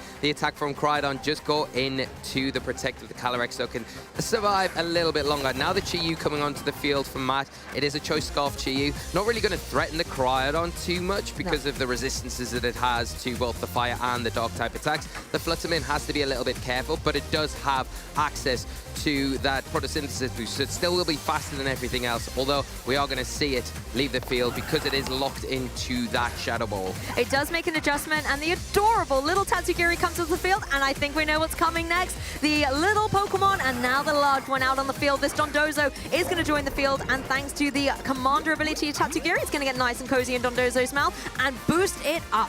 Yeah, it's going to get that Omni boost across the board, doubling those stats and making it a behemoth to deal with.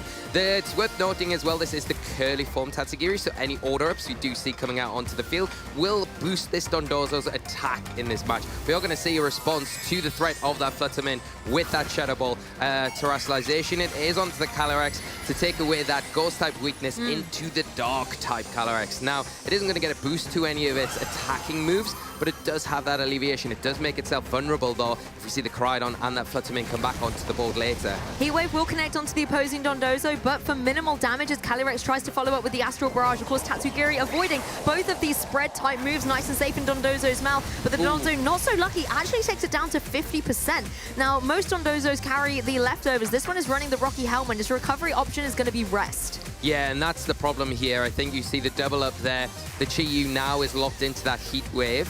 So we know another round of the same attacks from the Calyrex, from the Chi-Yu, will be enough to take down the Dondozo. And how the move order works, it does hit. I was just worried there for a minute. Yeah, I panicked for a second there if it was Tatsugiri and Dondozo, but no, Calyrex actually also going for the Psychic key into Dondozo, but not enough. Survives. Not enough to get the KO. It's just unable to push it over the edge. Dondozo can retaliate with its Earthquake. That is a huge survival there, getting the Earthquake off, and enough to take down that Chi-Yu. It takes Matt down to 2 Pokemon. That is massive here. The Dondozo hanging on just by a thread. And what I was going to say, the move order there was quite important because the Chi-Yu sets it up for the knockout from the Calyrex to get the Grim Nair boost, but that is not what happens, although we're in a situation now where the Dondozo can just get knocked out pretty easily from, you know, just a Nair from the Calyrex, and it will get the Grim Nair boost there, but it does then leave the Tatsugiri open to going for something. It can go for a Draco Meteor in particular, and that would be enough to go for the Calyrex. So does the Amoonguss kind of scout that, pull it in with a Rage Powder? It doesn't look like it. Might be going for a Spore. Well, this is honestly a beautiful turn. You can, as you say, just go for any kind of damage into that Dondozo, get the KO, and get the Grimnay boost as well. The Tatsugiri thrown out onto the field is now a prime target for a Spore coming through from this Amoonguss, but instead, it's going to be the Sludge Bomb, and this is just going to be able to do a little bit of damage, and critically as well, it is actually rocking that safety goggles, this Tatsugiri, so actually no Spores were a threat to it, so a nice read there by Matt, making sure that he's not going to fall for it. Yeah, that's one of those items that you think, okay, I'm pleased I've chosen this now, because the Amoonguss can't be the big threat that I would have otherwise been without that item. We will be able to ignore any of those Rage Powders and the Spore, more importantly, to allow for something like that Draco Meteor. Now, the Calyrex is threatened here, of course, by the Fluttermane, by that Dazzling Gleam in particular, because you can Rage Powder all you like, but the double target attack is still going to be able to hit, and because the Calyrex has taken so much damage, it is going to be susceptible to going down to a Dazzling Gleam here. The one thing that you would say is the Amoonguss, it can go for a Spore into the Fluttermane, while the Calyrex does go for a Protect this turn. Yes, I think this is a really wise play. You want to try and use your Amoonguss to shut down this opposing Fluttermane so your Calyrex has an easier time. But Fluttermane not going for the Dazzling Gleam, actually just locking straight in for that Shadow Ball and finding its mark down on the Amoonguss. That's just 50%, as well as getting the special defense drop to follow up with the Draco Meteor by the Tatsugiri. The double up will get the knockout. There's just Calyrex left standing. Great call here from Victor, because it's so hard to not go after that Calyrex, so hard not to lock into that Dazzling Gleam. But let's just look through that, because I've got the Koraidon in the back. I'm going to be super effective hitting into that Calyrex now. Yes. It's a Dark type, as long as I can set up this endgame. Now, the big thing is, it looks like Victor's actually going to sacrifice the Koraidon here, because knowing that the Fluttermane will always outspeed with that Photosynthesis boost, now you're able to activate the Sun once more. This sets up an endgame. Now the Calyrex is the only Pokemon Matt's side of the field. Yeah, this is a beautifully telegraphed endgame here for Victor. The Sun had gone away, so you're bringing it back onto the field. You really don't mind if your Koraidon goes down. You almost welcome it at this point, because as you said, Lee, that Fluttermane can come back in with his beautiful speed, switch up its moves to that Dazzling Gleam and apply the super effective damage. The Koraidon goes down straight away to this Astral Barrage. Yes, you're going to get another Grimnay boost, but the speed is going to have the final say here when Fluttermane rejoins the field. Yeah, and it was so important for Victor that turn, so smart to get that Sun back up on the field. Without it, the Calyrex just wins outright, especially with those Grimnay boosts. Now, like you've mentioned, Lou, the Photosynthesis is going to activate, the speed boost is going to be there, and you're able now to choose a different move because of that choice item, locking in to the Shadow Ball the previous turn to get rid of the Amoonguss. Now you can change up, because you've switched out, switch back in to the Moonblast, which is going to be enough, more than enough, to take down this Dark type Calyrex. I like, Matt, though, going for the Protect here just to utilize the time available to you, because you do play a best-of-3 set. It looks like we may indeed, of course, be headed to a Game 3. So Matt needs to start thinking of a game plan, and buying some extra time, a few extra turns to kind of utilize this, I think is a really good strategy. You've also got the Fluttermane again, applying that pressure with something like the Dazzling Gleam. Tatsugiri is going to try and help out with a Draco Meteor as well. Oh, well, we see a double protect here, so... Maybe a ultimate Sunstall could be the strategy. I mean, play to your out. Stranger things have happened in Pokemon. The Moonblast coming through there. I forget it's also got a single type fairy move. It doesn't even need to go for the Dazzling Gleam here, as the Draco Meteor will, of course, also go into the protect. Well, if we can get all those protects, that's all you need to do. If you are Matt, you click this, because if you get the protect, you stall out the sun, then you automatically win this match, because then you supersede everything. The Astral Barrage and the third protect. Here we go. One more turn of sun after this, and I think if we can see one more protect, it will be enough.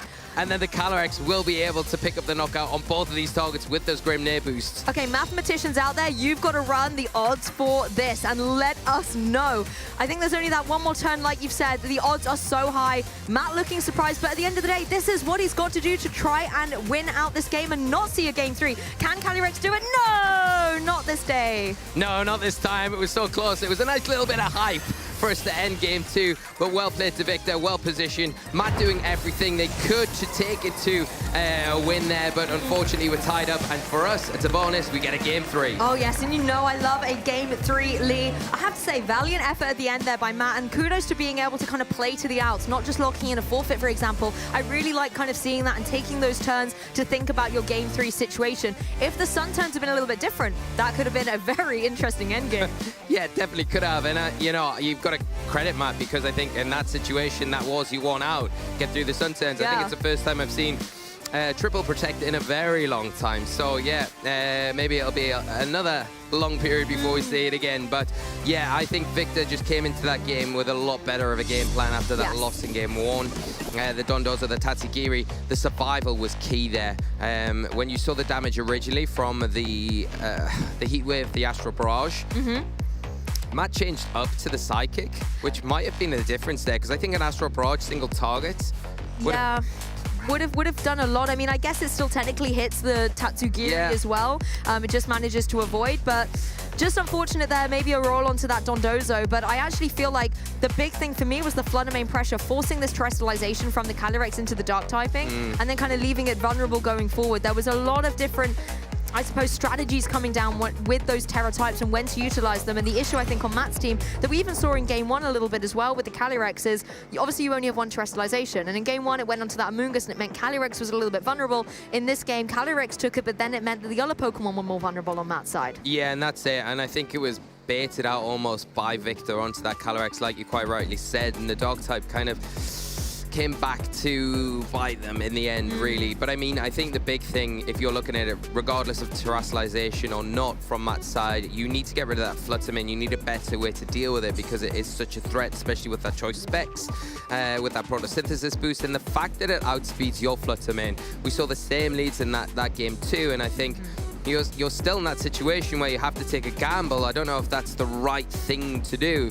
Are you having to gamble every single game if you're leading that Flutter Mane and your Calyrex against a faster Flutter Mane that you know is going to be able to lower your speed and kind of put one of your Pokemon into a really precarious position where the Koraidon could follow up and double up and pick up an easy knockout? Well, it's game 3 trainers in our asymmetric top cut. This is it for these trainers. Whoever wins this game will advance in the competition. The other one knocked out. So everything is on the line here for the European International Championships. A little shake-up in the leads here. We've got Koraidon and Chi-Yu for Victor, Amoonguss, and the Calyrex for Matt. I love this adjustment from both players here. You can see what we were saying just now. Yes. Do you put yourself in the same position? It makes it very awkward. Now you've got the Amoonguss on the field for Matt in place of the Flutter Mane, but Victor saw through that, leading the Chi-Yu. Now this instantly puts a lot of pressure onto that Calyrex. Obviously the choice Scarf puts the Chi-Yu ahead of everything else, and now you've got the Snarl. You can go for that spread damage. Hope that it lands this time, if it can, into the Calyrex. That's a big thing. It takes its special attack down by 1 stage. Means that the Koraidon can stick around a lot longer, and you could still pressure that Amoonguss with the Sun Beam up with a Flare Blitz. I think both of them are pressured, like you say, everything there with the Calyrex falling its way, but Amoonguss as well doesn't want to take any of those fire-type attacks. Matt, I think, wisely going for the double protect here, wanting to see what this Chi-Yu is going to lock into. Is it going to be the fire attack, or is it going to be that Snarl? So it looks like Victor then, from that information, is trying to target down the Calyrex and leaving the Amoonguss a little bit alone. Yeah, and now you can kind of make adjustments to this. Have you got anything in the back that can come in on the Snarl and not going to really eat up too much damage, could you maybe get your own Chi-Yu onto the field? The problem is you're going to have to, if you switch one thing out, like the Calyrex, you either have to keep it in, terrestrialize it, and that makes it susceptible to maybe a collision course. And it leaves the Amoonguss vulnerable as well to a Flare Blitz, or you have to kind of switch that Amoonguss out for something else to come in on a sun-boosted Flare Blitz, and then the Snarl's going to weaken your Calyrex anyway, mean that you're not getting that impact that you did in that first game. Well, this is the thing as well, you know, your terrestrialization is going to be the question because you want to avoid that super effective dark-type damage, but at the same time, Amoonguss wants to avoid the super effective fire-type damage. So, which Pokemon has the terrestrialization been committed to? It is going to be on that Calyrex. Matt wanting to keep it onto the field. Maybe it can dodge out of the way of another Snarl like it did in Game 1, or even if it takes it, it still is going to be at least in play. Not taking super effective damage, but will not be able to get away from taking the special attack drop. It looks like, however, Game 3 means serious business for these trainers. We're going to see the terrestrialization on the Koraidon too. Yeah, it's going to terrestrialize into that fire type, boost those fire type attacks even further here for Victor under the sun. If it's into that Amoonguss now and it's open to a Flare Blitz, then it is going to be a disaster. Here's the Snarl coming out, lowering that special attack, most importantly, onto the Calyrex. Now that is going to mean that the Astral Barrage isn't going to be able to pick up the knockout on this Koraidon. It is boosted by the Life Orb and the Beats of Ruin, but that -1 should allow the Koraidon to survive at least one more turn, open the door for maybe a Flare Blitz into the Calyrex or that Amoonguss. Let's see where it is going to head into. Of course, it is the Amoonguss, and it is going to be more than enough. I do not want to have been an Amoonguss in that turn with the Flare Blitz coming its way in the sun with the Terrafire boost as well. That was just going to be so devastating, and Matt will lose that Pokemon very early on in this match. The Calyrex as well, unable to get the knockout, but it looks like Koraidon, thanks to the recoil from all of that HP it took down over Amoonguss, having the effect that it's going to be KO'd in return. Yeah, now the Amoonguss gone off the field, is that, I think if you're Victor, the question is, was the trade, my restricted for your Amoonguss, worth it? Yep. Now the Calyrex in an awkward position, right, where it is -1 now, it's still stuck on the field, it's not taking super effective damage from these Snarls, but you don't want to be in that position where you're going to constantly be taking these Snarls over and over and over again. Now the Fluttermane coming onto the field, booster energy activate, the photosynthesis activating, giving the speed boost, it can lock in quite happily to that Dazzling Gleam, which is going to be probably more than enough to pick up the knockout onto the Calyrex. Now it's super effective damage, and that combined with the Snarl going to be enough to maybe chip that Chi-Yu down into a really dangerous range. You've got to wonder on the Chi-Yu where its speed interactions are going to be against the opposing Chi-Yu. If it's maybe able to avoid the Snarl and then try and get something like an Overheat down into that opposing Fluttermane using the Sun that Koraidon set up to give it that extra boost, could be a nice way for the Calyrex to get out of this unscathed if it wants to protect in this turn. Yeah, and it comes down, like you say, to which Chi-Yu is faster than the other one. They both have the choice scarf here. I'm assuming they'll both be trained slightly differently. First off, we're going to see that Dazzling Gleam, then smart protect from Matt, not wanting to lose that Calyrex too freely. It is going to be a nice amount of damage into the Chi-Yu, and the Snarl follow-up from the Chi-Yu on Victor's side of the field. Not going to hit into the Calyrex, but so important that it goes before the Chi-Yu on Matt's side, because going to allow this overheat now that is boosted by the Sun into the Fluttermane, and isn't enough! That Snarl paying off for Victor. The Fluttermane able to hang on. Honestly, the speed interactions have been so critical in this Game 3. Now, unfortunately for Matt, his back is fully up against the wall. Something like a Dazzling Gleam coming through from this Fluttermane is going to be devastating into the Calyrex, but also the Chi-Yu is going to take significant damage when the Chi-Yu on the opposing side follows up as well. Yeah, I think the double up now, the pin is there from Victor. Yeah. I think you've got to make a switch if you are Matt. What's in the back? We can see it is the Fluttermane. Does it come in? Not ideal, because you don't want it to come in on a Snarl. It'll take the special attack drop. It'll also take a Dazzling Gleam, and because we know that Victor's Fluttermane is the faster, if one of your Pokemon that you leave out on the field does not survive the turn and can get some damage off into the Fluttermane to remove it, you're setting yourself up just to be pinned the next turn subsequently. Devastatingly, Matt, I think, needs the Fluttermane on his side to be able to go for these Icy Winds and these Thunder Waves to neutralize the speed that is on Victor's side with the more speedier Fluttermane and the Chi-Yu in this case. Fluttermane is just going to go for that Dazzling Gleam again. Chi-Yu not able to hold on. The Beads of Ruin really paying off to deal that extra damage. And of course, the Fluttermane taking a significant chunk, followed up by this Snarl as well. It does manage to avoid. Okay, that's a nice little sigh of relief, but the issue is the speed on Victor's side is still superior. Yeah, that's it. And can you stall out these Sun turns? Because the Koraidon now not an option for Victor. Now, once the Sun does leave the field, you're not going to have that photosynthesis boost any longer. So the Calyrex does become a little bit more active. The only problem is the Chi-Yu still will outspeed with that Choice Scarf, so these Snarls are still an issue, of course. So that is something to consider, especially the continually dropping of that special attack stat. And, you know, one more Dazzling Gleam from Victor's Fluttermane is going to take down the Fluttermane on Matt's side, and it will be enough to take down that Calyrex, I'm sure, with a combination of that Snarl. Well, Fluttermane going for a Protect here. I believe Matt's also going to play with that on the Calyrex. I think you called it out perfectly here, Lee. The Sun is going to be the critical thing right now. You want to try and get it off the field so that you can have that advantage over the opposing Fluttermane. Yeah, but the one thing that Victor does have an advantage over is they have a Pokemon still in the back. We don't know what that Pokemon is, so that could be a Pokemon that you switch out maybe to weaken that Calyrex to the point until you don't really want to give away a free Grim Near boost. That's the thing. So have you got something in the back you can switch in for that Fluttermane and maybe just use the Chi-Yu in a position where it can continue to put on the pressure with the Snarls and lower the special attacks? Yes, the Photosynthesis will now fade on both the Pokemon, but the Fluttermane on Matt's side does have that boosted energy to get its speed right back up. Also, with the Sun gone away now, you know, that's something the Fluttermane that's choice specs on Victor's side isn't going to be able to capitalize on, but it could always switch out, like you say, to whatever that Pokemon is in the back and try and, you know, get a little bit more momentum back.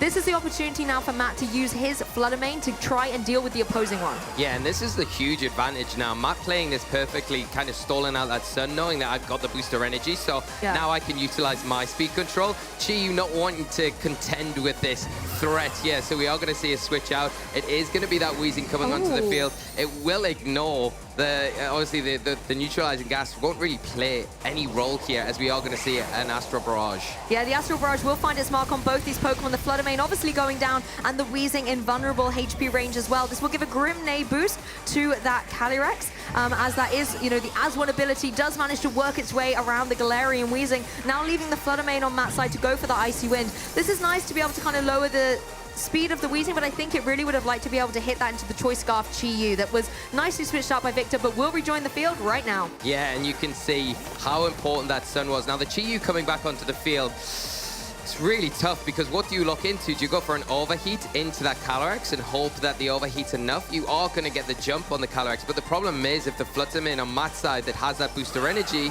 boost to its speed, it is going to be able to just Icy Wind, take away that Choice Scarf essentially, and then allow a big Astral Barrage to land on not only the Weezing but the Chi-Yu. And now that it has had that Grim Neigh boost, it's probably in range to take down, even though it's not a super effective attack. Really, Matt has done everything so well to set up this end game. Yes, you're scripting out here perfectly, Lee. Weezing going for the Protect, the Calyrex also for the Protect here. Looks like Matt with the Fluttermane, however, wants to try and get the Icy Wind off. The Heat Wave comes through. Is the Fluttermane going to be able to hang on, though, if it does connect? But no, it's nimble. It gets out of the way. Again, it's been avoiding so many attacks in this match. The Icy Wind, however, also has a chance to not connect, but no, Fluttermane comes through for Matt Maynard and will be able to get that chip damage, but critically, the speed drop on that Chi-Yu, meaning that his Pokemon can breathe a sigh of relief. That is so unfortunate there. I think, you know, the Heat Wave, it would have been very close to picking up the knockout onto that Fluttermane. Now puts Victor in an impossible spot where another Icy Wind can come out, or just an attack from the Fluttermane followed with this Astral Barrage will be enough. Let's see if it does survive. The Astral Barrage +1 coming out into the Chi-Yu is enough. Looking like Matt will be moving on to our top 16 here at the EU 2025 Championships. With a critical hit as well for a little bit of style points, this Calyrex has been fighting tooth and nail throughout this entire set to be able to get the speed advantage over the Fluttermane and Chi-Yu combination on Victor's side, and it finally, at the very last turns of this Game 3, is able to do it. Yeah, really unfortunate. The Heat Wave miss is just the big crux. Victor not having luck with those low accuracy moves, but taking nothing away from Matt Maynard. Victor in our asymmetrical top cut match here. Huge congratulations to Matt. I actually love the way that in so many situations Matt's back was against the wall, but they were able to just pull themselves out of it by being so cognizant of the sun turns. That was a big theme throughout this set, where Matt was constantly aware of where the photosynthesis or the extra boost to fire type attacks would be in play, altering things like speed with photosynthesis of the Fluttermanes. Yeah, and it all came down when the Weezing came onto the field, obviously activating, not affecting the As One ability, but taking away the photosynthesis ability, so the speed boost wasn't really in effect there. So that shows more importance on that Heat Wave miss, why the Chi-Yu outsped that Fluttermane in that scenario, meaning that you really needed to have the Fluttermane survive it. I don't know if it would have survived or not. Fluttermane, one of those Pokemon that has a very good special defense stat. Yeah. But the Beats of Ruin, the Heat Wave, it was a double target. But I guess the Galarian's shutting down Beats of Ruin as well, maybe, so it gives it a bit of longevity. So a bit more of a chance, but yeah, it would have been very, very, very close either way. But the fact that it survived, it got the Icy Wind off, was the key that Matt needed to unlock that end game, close it up with the Astro Barrage, with that Calyrex. And what a great decision to terrestrialize the Calyrex again, especially after it didn't work out in that game too.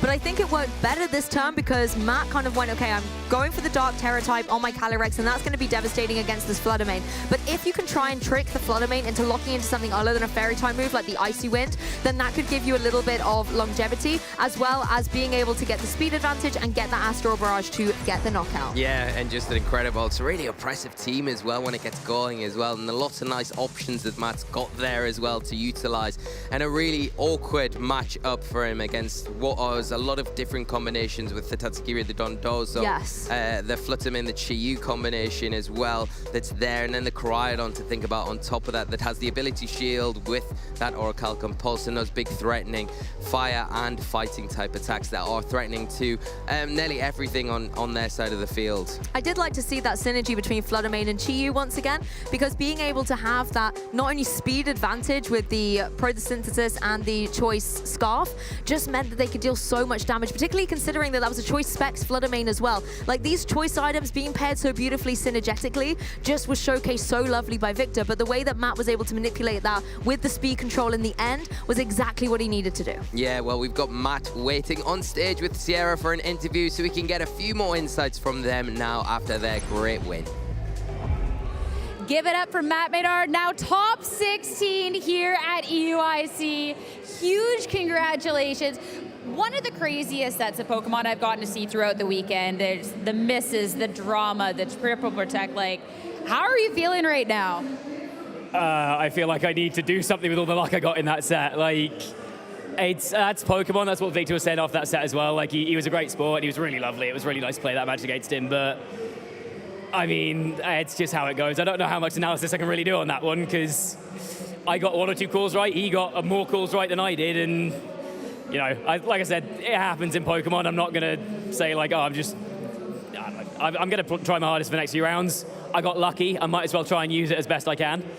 I mean, there's also cases where you're getting unlucky in that match too. Like, there was misses on the both ends. It was just absolutely crazy. But then I want to know, all of that aside, how you're kind of going and approaching that, considering that the team that we get to see on the opposing end.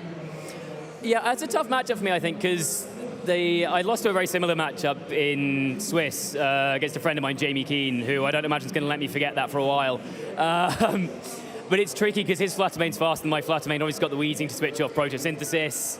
I think his Koraidon's fast enough that if he Icy Winds me, now my Fluttermane's slower than his Koraidon. So it's a tough matchup. I was trying to have to make calls early game. Honestly, I was just hoping he wouldn't see the Fluttermane Koraidon lead.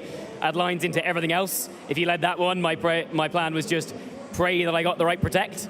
And I didn't. Game 2, I was like, well, okay, he's got a slightly different lead. Can I maneuver around this one a little bit more, protect, see what the Choice Scarf Pokemon are locking into? But a lot of it was, I think I just have to get calls right or get lucky. This is one of those matchups. And I got a couple of calls right. I got pretty lucky in that set. A little bit shafted on the no quadruple protect. Like, that was just very unlucky on his part. I'll get something for the crowd to cheer for at least, but It would have been crazy. It would have been one of the craziest moments, but we'll have to hold out for the quadruple protect another day. So I want to talk about your team because we've seen you before quite a bit in Reg G. You've gotten quite a bit of accomplishments. We got top 4 at Stockholm last season for 24, Birmingham top 32, but all of that was with Miraidon. So I want to know then, going into this event, why the restricted switch when you've had this success? I think it's just how the meta's shaping up at the moment. So we've seen kind of a rise in stuff like Calyrex Shadow. Calyrex Ice teams have started using Landorus a lot more, which makes Miraidon's life a little bit trickier. So I kind of thought maybe it wasn't the right call for this one, just because how the meta was shaping up. Calyrex Shadow, on the other hand, like, Terapagos has been on the way down a little bit. We've seen a move away from compositions on Calyrex Ice that maybe have a better matchup into it. So I kind of thought, if there's going to be a lot of Calyrex Shadow that I'm expecting to play, not so much Terapagos, let's use a Calyrex Shadow team that matches up well into other Calyrex Shadow teams. And I want to give a big shout out to Yotam Cohen. This was the team he used at San Antonio. I kind of sent him a message a couple of weeks ago saying, team's really interesting, think it's a great call. which might give me a hand with kind of how the team plays, how you want to build it, what tweaks you might make. So he's been really helping me in the last couple of weeks with that. So a bit of a team effort. Some of my the UK folks in one of the team building servers we're in as well have been helping me run lines, tweak matchups.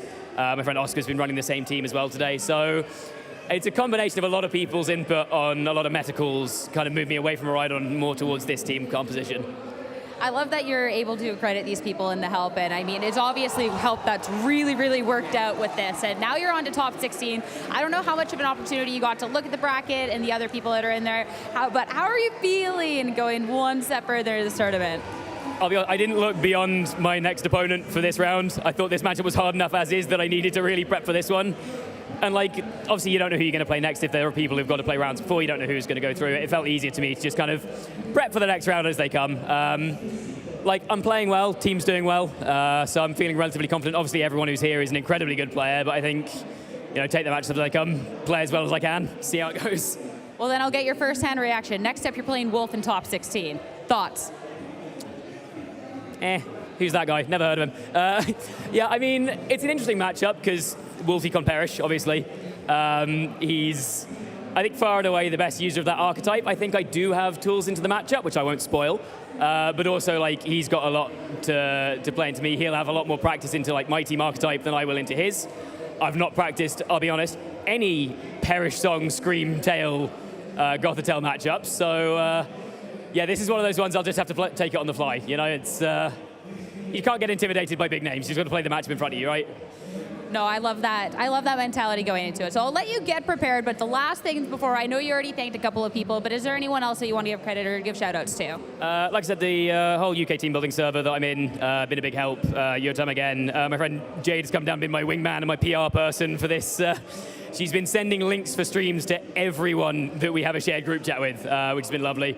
Also nice to have like just the whole UK gang who have been cheering me on. They've been helping me decompress as well. I think a couple of them are also, I don't know how the first round's gone, but I know a couple of them are also in Top Cut as well. So, you know, good to have a community. Big thanks to all those guys. I think that's about it. Well, congratulations on the run. Best of luck going on in top 16. Hopefully you can keep that title right here in the UK. As for us, I mean, we got top 16 on the horizon, so we'll send back to our casters for now to get that started.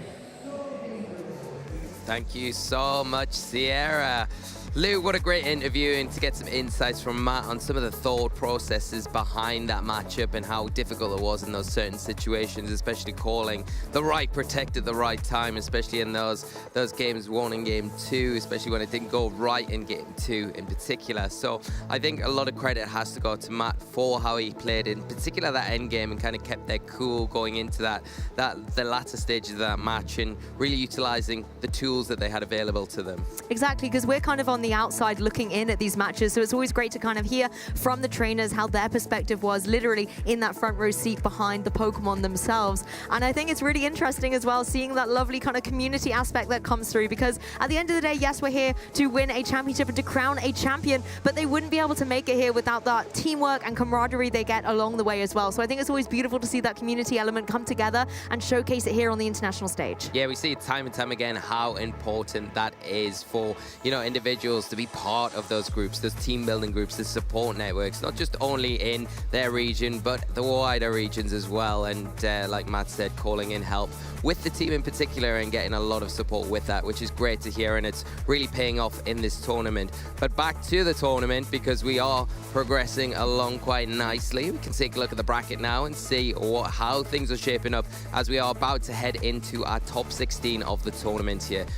Yes, as you can see, as Matt was just told by Sierra, he will be facing down against Wolf Glick in the top 16. But there are also some incredible matches here. Joji Kaida and Taran Birdie, James Evan and Joseph Ugarte and NA showdown there. I think there's a little bit of history between these two players as well in tournament history. So that's going to be interesting, as well as Tiotai Masood versus Shohei Kimura. What an absolute array of amazing matches here, you know, going into top 16. This is just the top half of the bracket, of course. We've got another portion to show you, but I mean, Matt Wolf is going to be a great match. I mean, they're all going to be great matches, you know, but Joji going up against Taran in particular, we've seen both of those on stream, and I think that one's going to be a real nail biter to see who progresses there, and can the UK and their home turf take it even further. But we move down to the second part of the bracket. We've got Franchesco Piro going up against Grant Lard, Dylan going up against Kyle, who we featured to kick off the show today, and then Raf against Yusuke, and Julio Tolau against Gavin Michaels. There's so many great names on here, and I think one of the lovely things as well is we've been able to follow a lot of these trainers throughout the tournament, and by having them in the top 16 as well, for example, trainers like Franchesco Piro and Grant Laird, we want to be able to see an opportunity to showcase what they've got as well, so that as we advance into the top 8, you guys at home get to be more familiar with these trainers as we get closer and closer to crowning our champion. Having a look as well at some of the trainers that have been beaten to get here, this has been such a stacked tournament. There's been so many formidable opponents, so many different restricteds out there on the field being utilized, as well as so many game 3s. At least from my perspective, I seem to be getting a lot of those on the broadcast so far this tournament, and that to me just shows the caliber of play, the fact that the teams are technical enough to be flexible and adaptable. Yeah, that's it, and I think that it shows the quality of player massively coming into this tournament. They aren't clean sweeps by any means, you know, everything's going right down to the wire. Even though there might be like really fast-paced games and very offensive, maybe trading KOs here, there, and everywhere, they are going to a game 3. The adaptations in a game 2 are phenomenal from our players to take it right down to the wire, and it's happening time and time again. Hopefully for us, hopefully for the viewers at home, it keeps happening for the rest of the tournament in that fashion. But for the moment, we are going to allow our players to get set up for the top 16. We're going to jump to a quick break. It gives you an opportunity to go grab a beverage, a little snack before we get in. It's a cup of tea. Perfect. Before we get into all the action of our top 16 here at the European International Championships.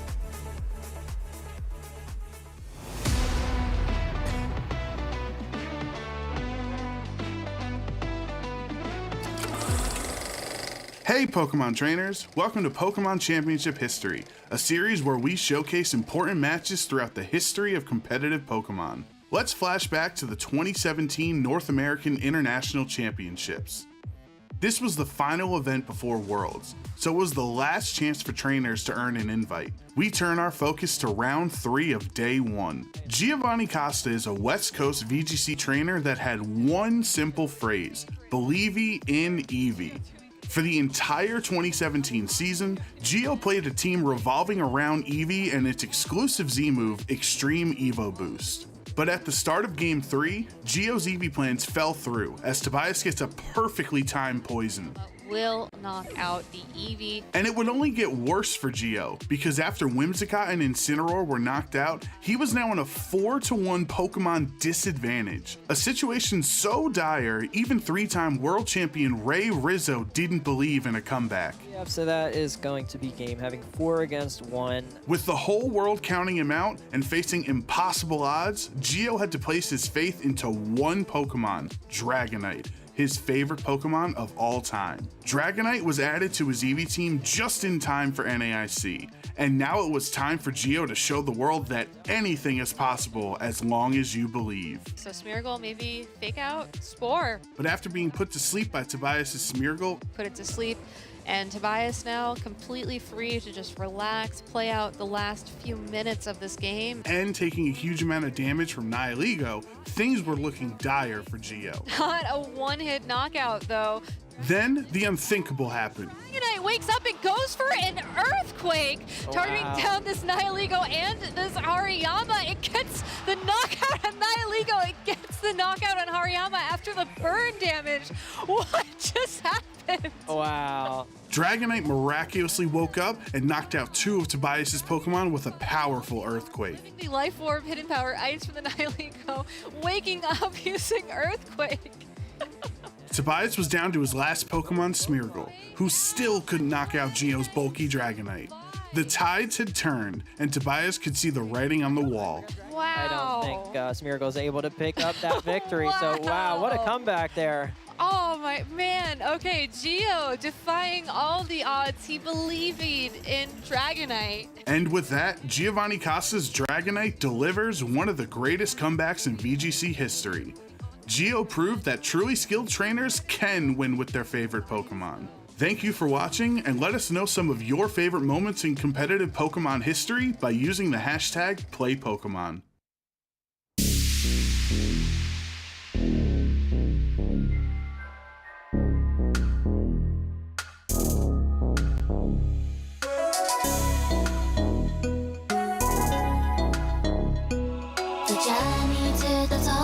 is long and tough, and it takes all your heart and soul to keep on going. 夢にたどり着くまで諦められない。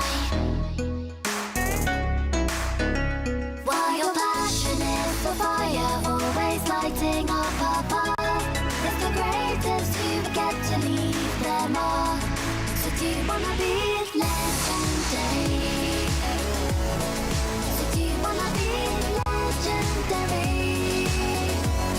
Have you got what it takes to win? Have you got what it takes to win? The training has been taking all your life, and you need courage if you want to win the fight. Respect the opposition like a real hero should, then strike. While your passion is a fire, always lighting up above, it's the greatest who will get to lead them all. So do you wanna be legendary? So do you wanna be legendary? Do you dream of becoming legendary? So do you wanna be legendary? Have you got what it takes to win? Have you got what it takes to win? Have you got what it takes to win? Have you got what it takes to win?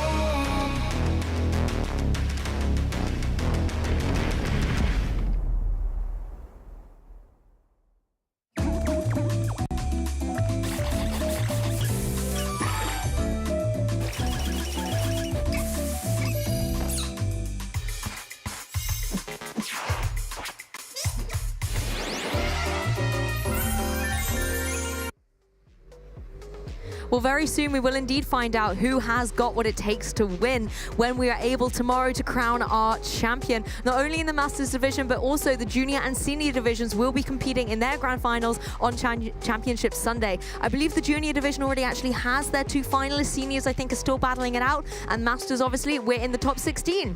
Yeah, we're getting to the point now where we're going to be eliminating players each and every round, which is sad in one way because a lot of our players that have done so well to get here will be exiting the tournament, but we will be celebrating, on the other hand, the players that will be progressing to those latter stages of the event. We've got a great match lined up for you next. We've obviously just taken a look at the bracket there, and our players are just getting set up, so momentarily we'll be getting into it. I want to just take a moment, Lou, though, to ask, what kind of been your highlight of today?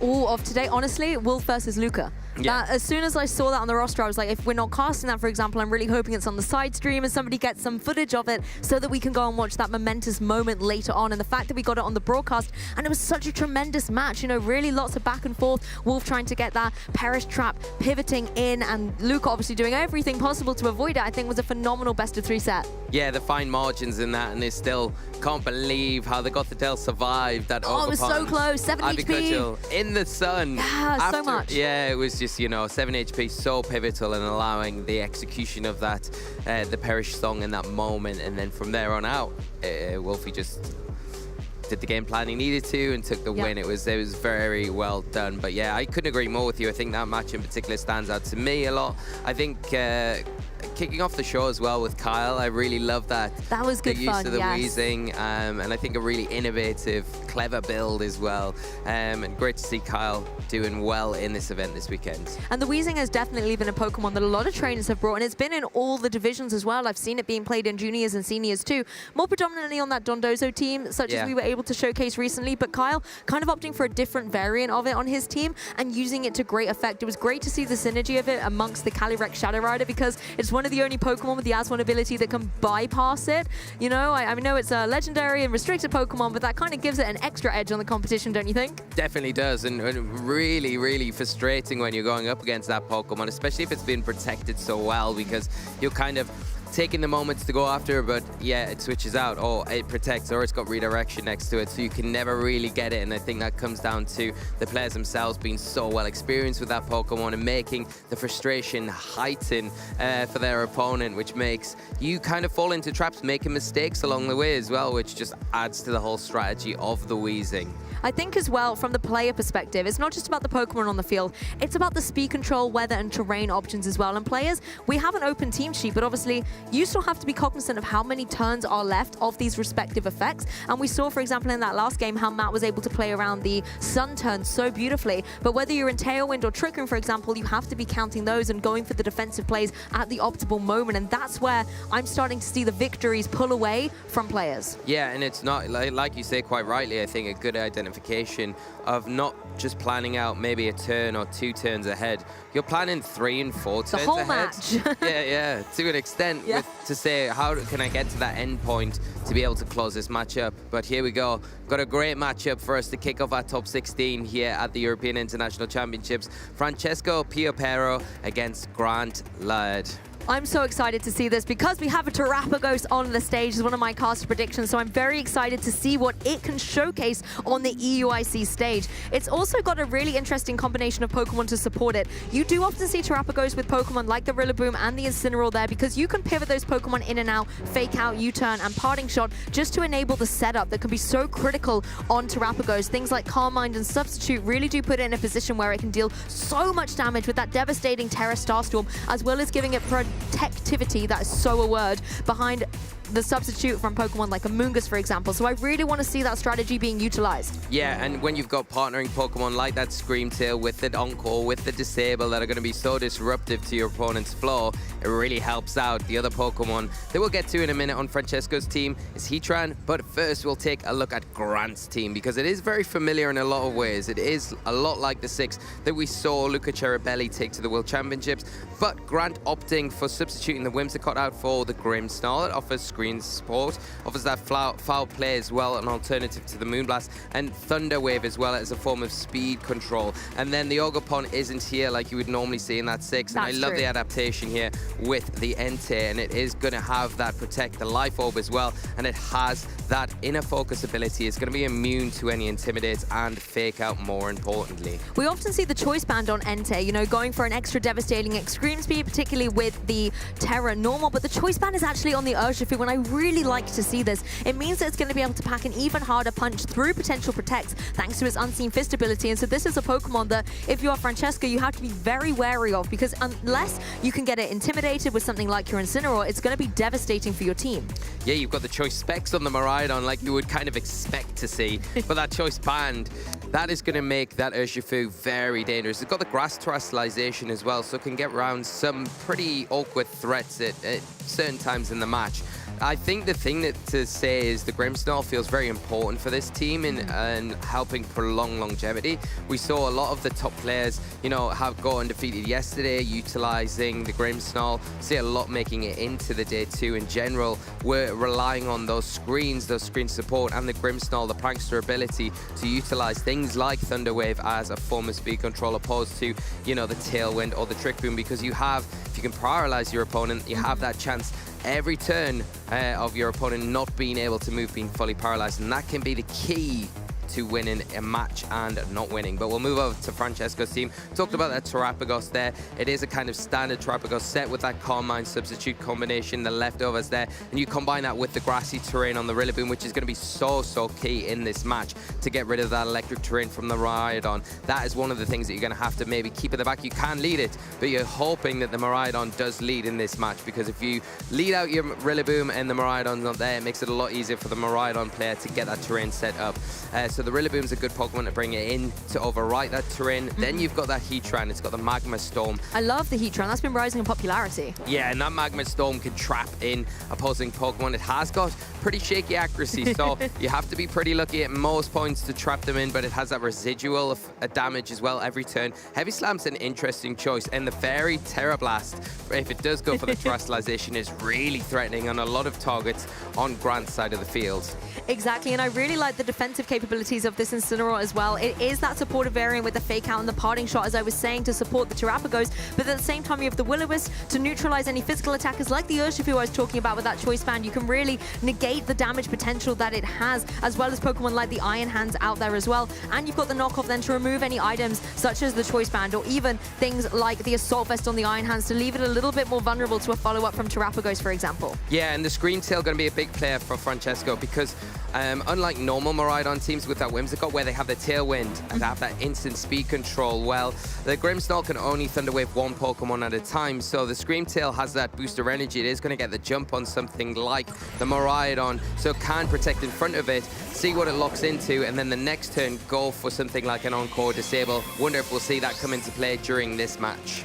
Well, it looks like we have got some big damager dealers out on the field for Grant here, the Miraidon and the Entei. The Franchesco's Terrapagos has turned from its little form into its disc form here, and then we have the Incineroar going for that Intimidate. But of course, the inner focus on Entei, not going to fall for it. No, not at all. But you do have access to the fake out onto the Miraidon, so you can potentially just slow it down this turn, maybe switch out your Terrapagos, get Rillaboom onto the field, but by doing that, it is very, very dangerous because that Entei, if it does go for something like a Sacred Fire into that Terrapagos, it will land super effective damage, and you kind of want to try to avoid that as much as possible. The Entei is boosted by that Life Orb. It is going to hit extra hard, and like we've already mentioned, it isn't affected by the Intimidate because of that inner focus ability, and the Incineroar probably wants to try and get a parting shot off onto it if possible, but doing that allows this Electro Drift to come up from the Miraidon.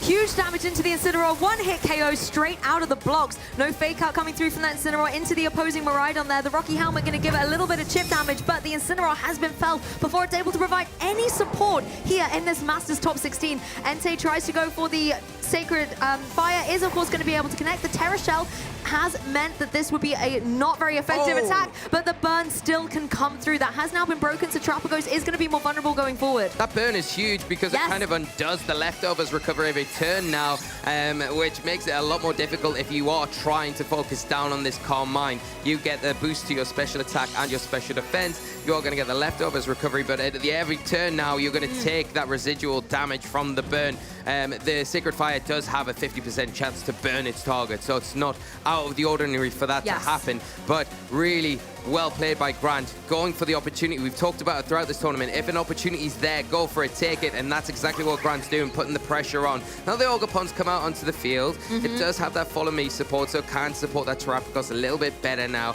but it still doesn't really want to take something like an Extreme Speed, an Electro Drift from this Miraidon that's got that electric terrain on the field. I think it's a shame to have lost that Incineroar as well. If it was able to go for something like a parting shot into the Miraidon and just try and negate some of the offensive pressure it had, it would be so well utilized going forward. Cornerstone Ogapon, as you've identified, can still put in some work to support Terrapagos. That Follow Me can maybe enable a substitute to go through onto the Terrapagos, but at what cost? It means that the Cornerstone Ogapon will be incredibly vulnerable. It does obviously have a sturdy ability, so it can take 2 attacks, and if it's drawing in all those damages from Grant's side, then that's indeed what it's going to be able to take, but then it could be felled, and Franchesco will be 2 Pokemon down very early on. Yeah, you could opt to protect the Terrapagos as well this turn and go for the Ivy Cudgel into the Entei, because then you kind of get rid of that threat. Maybe that's what Grant's playing for, taking it out of harm's way, bringing that Urshifu in that would be taking resisted damage from a potential incoming Ivy Cudgel.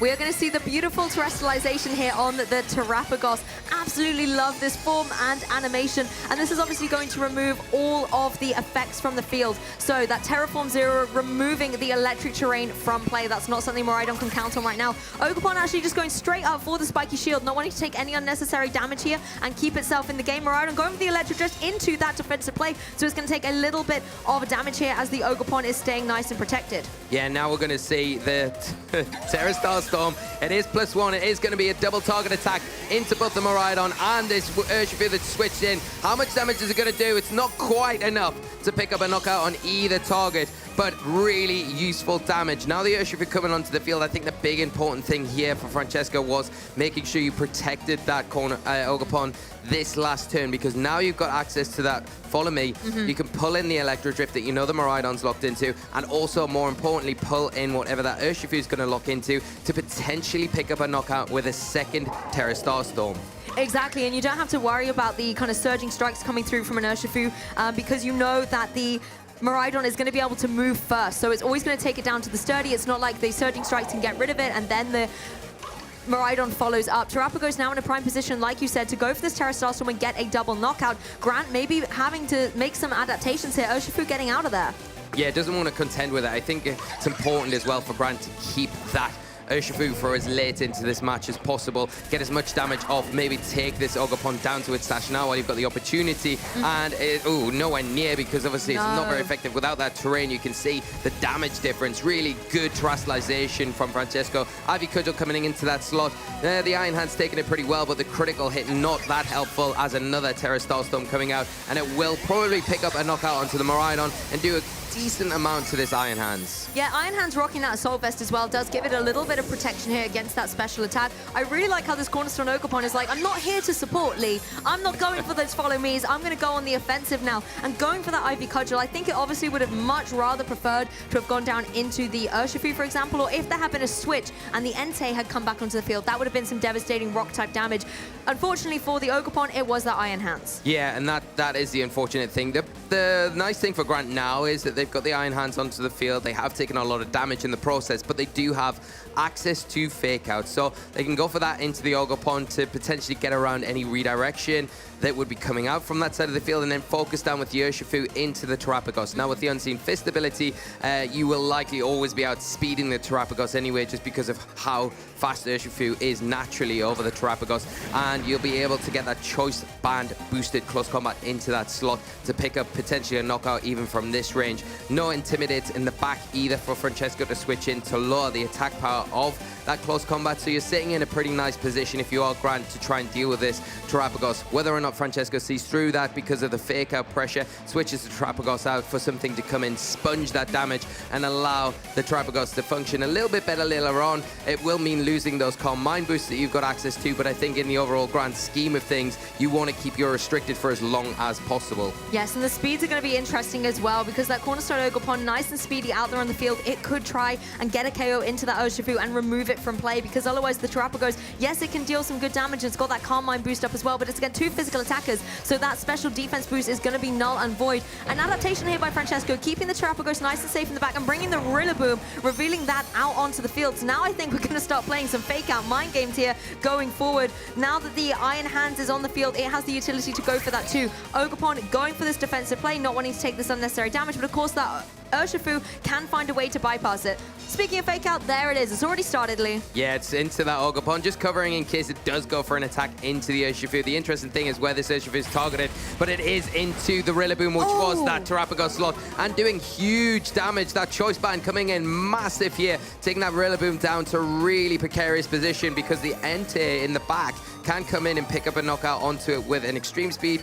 and you know, threatens as well with something like that Sacred Fire. But you've got to deal with this Ogerpon. The sturdy has been broken though, so that's a big thing. Can you deal with it with the Iron Hands? That's the question now. The Rillaboom's on the field, has got active fake out, it can disrupt on your end, and the Urshifu in a really awkward spot where it really has to switch out, otherwise it's going to take super effective damage from that Ogerpon. And if Franchesco picks up on that, you could go into that slot with an Ivy Cudgel to get the Entei, which could be switching in. It would be the most optimal thing, I think, for Grant to do to try and preserve that Urshifu for later in this game. You're speaking such wisdom here, Lee. That Urshifu was in a really detrimental position. Even if there isn't the fake out coming through from the Rillaboom, you can go for that priority Grassy Glide and just easily get the knockout against it. It is Choice Band, it can't protect. And even if there was that switch, an Ivy Cudgel could be a fantastic coverage move. But instead, Iron Hands looks to be the Pokemon that Grant is banking on here. It's going for that Terra Poison, a really nice defensive play, and will give Iron Hands the utility to try and stay in the game, maybe go for a Drain Punch, get a little bit of recovery, and make sure that it's using some good damage. Fake out, however, is going to stop that from happening at all,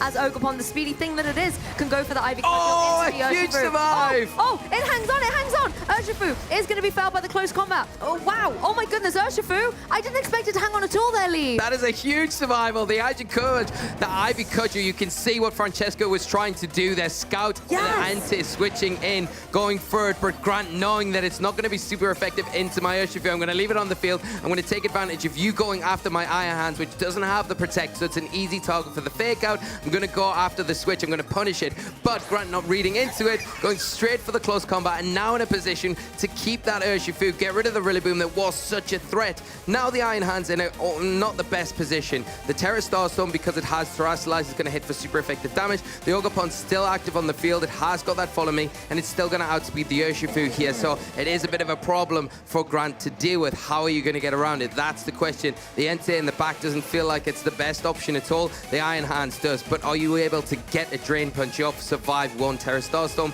That is going to be the question. And if you suspect that the Urshifu does switch this turn, could you maybe double into that Iron Hands just to make sure that you pick up the knockout there? I am shook by that turn, particularly with the close combat, lowering the defenses on that Urshifu. I was sure the Ivy Cudgel was going to get the KO, but no, that's what I get for overestimating here. Entei is going to rejoin the field, however, as Ogerpon, I think, now will finally be able to get the knockout onto that Urshifu just one turn later than anticipated, leaving Grant with just 2 remaining Pokemon. So we know the Iron Hands can come back and fake out in this next turn. Terrapagos free to go for the single target Terra Starstorm into the Entei that is on the field. It has a lot of HP. Is it going to be able to take that reasonably well? And now that Grant has the utility to bring Fake Out in, is there an opportunity for Entei to try and get a knockout in this following turn? It's going to be very difficult. I think, you know, you're looking at something like a Sacred Fire Fake Out into that slot, but it's so easy for Franchesco here to just go for a double protect, burn that Fake Out, and then be in a position where your Ogerpon's going to be able to go for the Ivy Cudgel into the Entei, and then the Terra Starstorm, because of the Terastallization on the Iron Hands, will be inevitably enough to pick up the knockout. So it feels like Grant's pinned here. Looked pretty bleak from Franchesco in a couple of moments, but doing everything right in this end game and showing how important not only the Terrapagos, but really that cornerstone Ogerpon has been in this match, and how important it is the next game for Grant to have maybe some better options against it. And it's the plays that Franchesco has been making, whether it's these defensive ones like the spiky shields or then going on the offensive with the Ivy Cudgel, that have been really great reads and creations throughout this match. Obviously, burning through this Fake Out, going to be a little bit of chip damage for the Entei. Oh no, that wasn't the Fake Out. Straight away, just the Drain Punch. This is nice going down into the opposing Terrapagos, but the Protect going to give it that longevity on the field. Now, as you said earlier, the Cornerstone Ogerpon with that Ivy Cudgel, that could be doing some significant damage into the opposing Entei. We also know that the Iron Hands cannot protect because it's running that Assault Vest, so it is going to be vulnerable to maybe some of these attacks. Yeah, it all comes down to the Ivy Cudgel. Is it enough to get the Entei? Because if it is, then I think the game's over there, because then the Terra Starstorm becomes a single target attack and it's into that Iron Hand. Super effective. It's going to be enough. If it's a double target attack, there is a small possibility if the Entei cannot survive an Ivy Cudgel from that range, though, can it? So I think it is pretty much locked up. Maybe Grant looking at his options going into a game 2. But those are the only ways this could play out a little bit longer in a way to come back. You would have to have the Entei to survive this turn.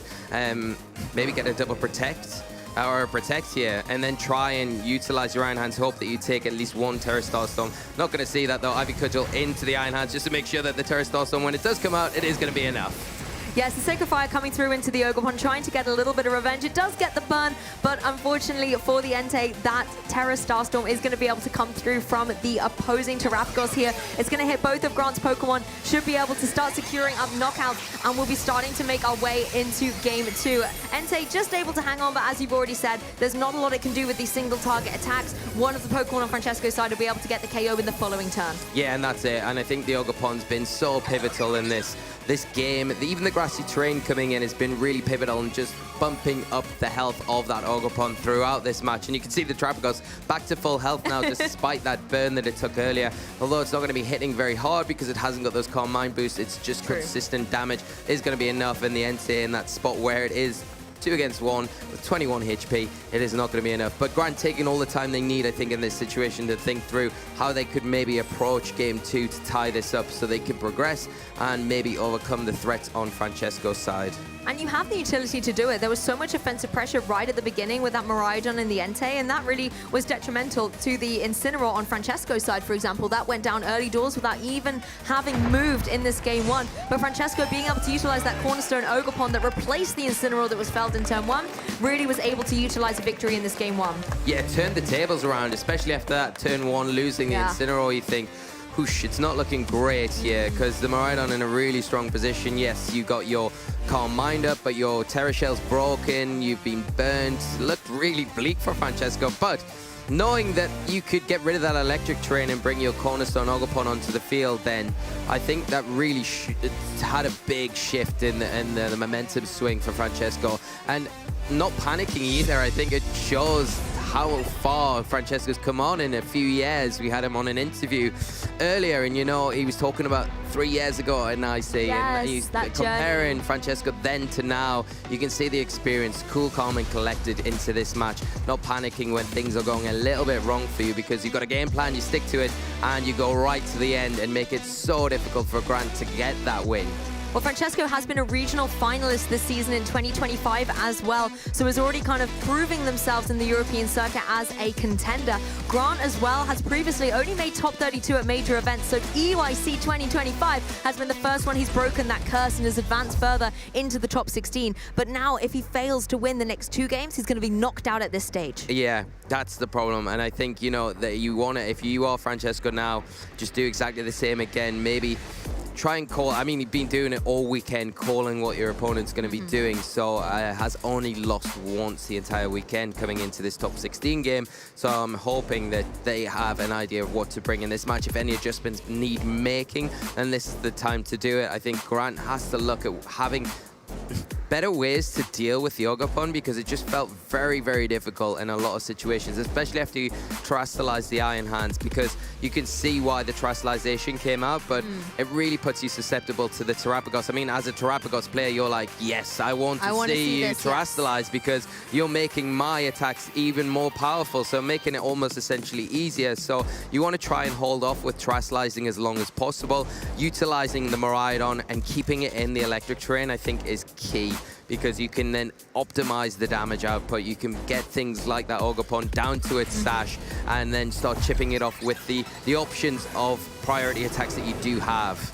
We're going to see an adjustment on Grant's side. However, the Grimmsnarl has now joined the field. This is a Pokemon primed to do a little bit of defensive support. It could always go for something like a Reflect or a Light Screen to mitigate some of that damage you were just talking about there, Lee. That was an onslaught from Francesco's side. Yeah, I like the Grimmsnarl introduction here, because I think the Thunder Wave is the one thing that you can do to really disrupt the flow on Francesco's end. You can go for the Thunder Wave into the Ogerpon. It allows then the Urshifu to come in. It doesn't worry about going after the Ogerpon, so you can hit it with one of those Choice Band boosted moves. And also you can get the Thunder Wave into the Terrapagos. It's not something that the Terrapagos really wants to deal with, because, yeah, it's not really hindering it too much from an attacking point of view, but it's the turns that it is fully paralyzed that you don't really want to have to contend with. So the Thunder Wave, a nice option. It puts a lot of pressure on which Pokemon are you going to target with it, if that is your option this turn.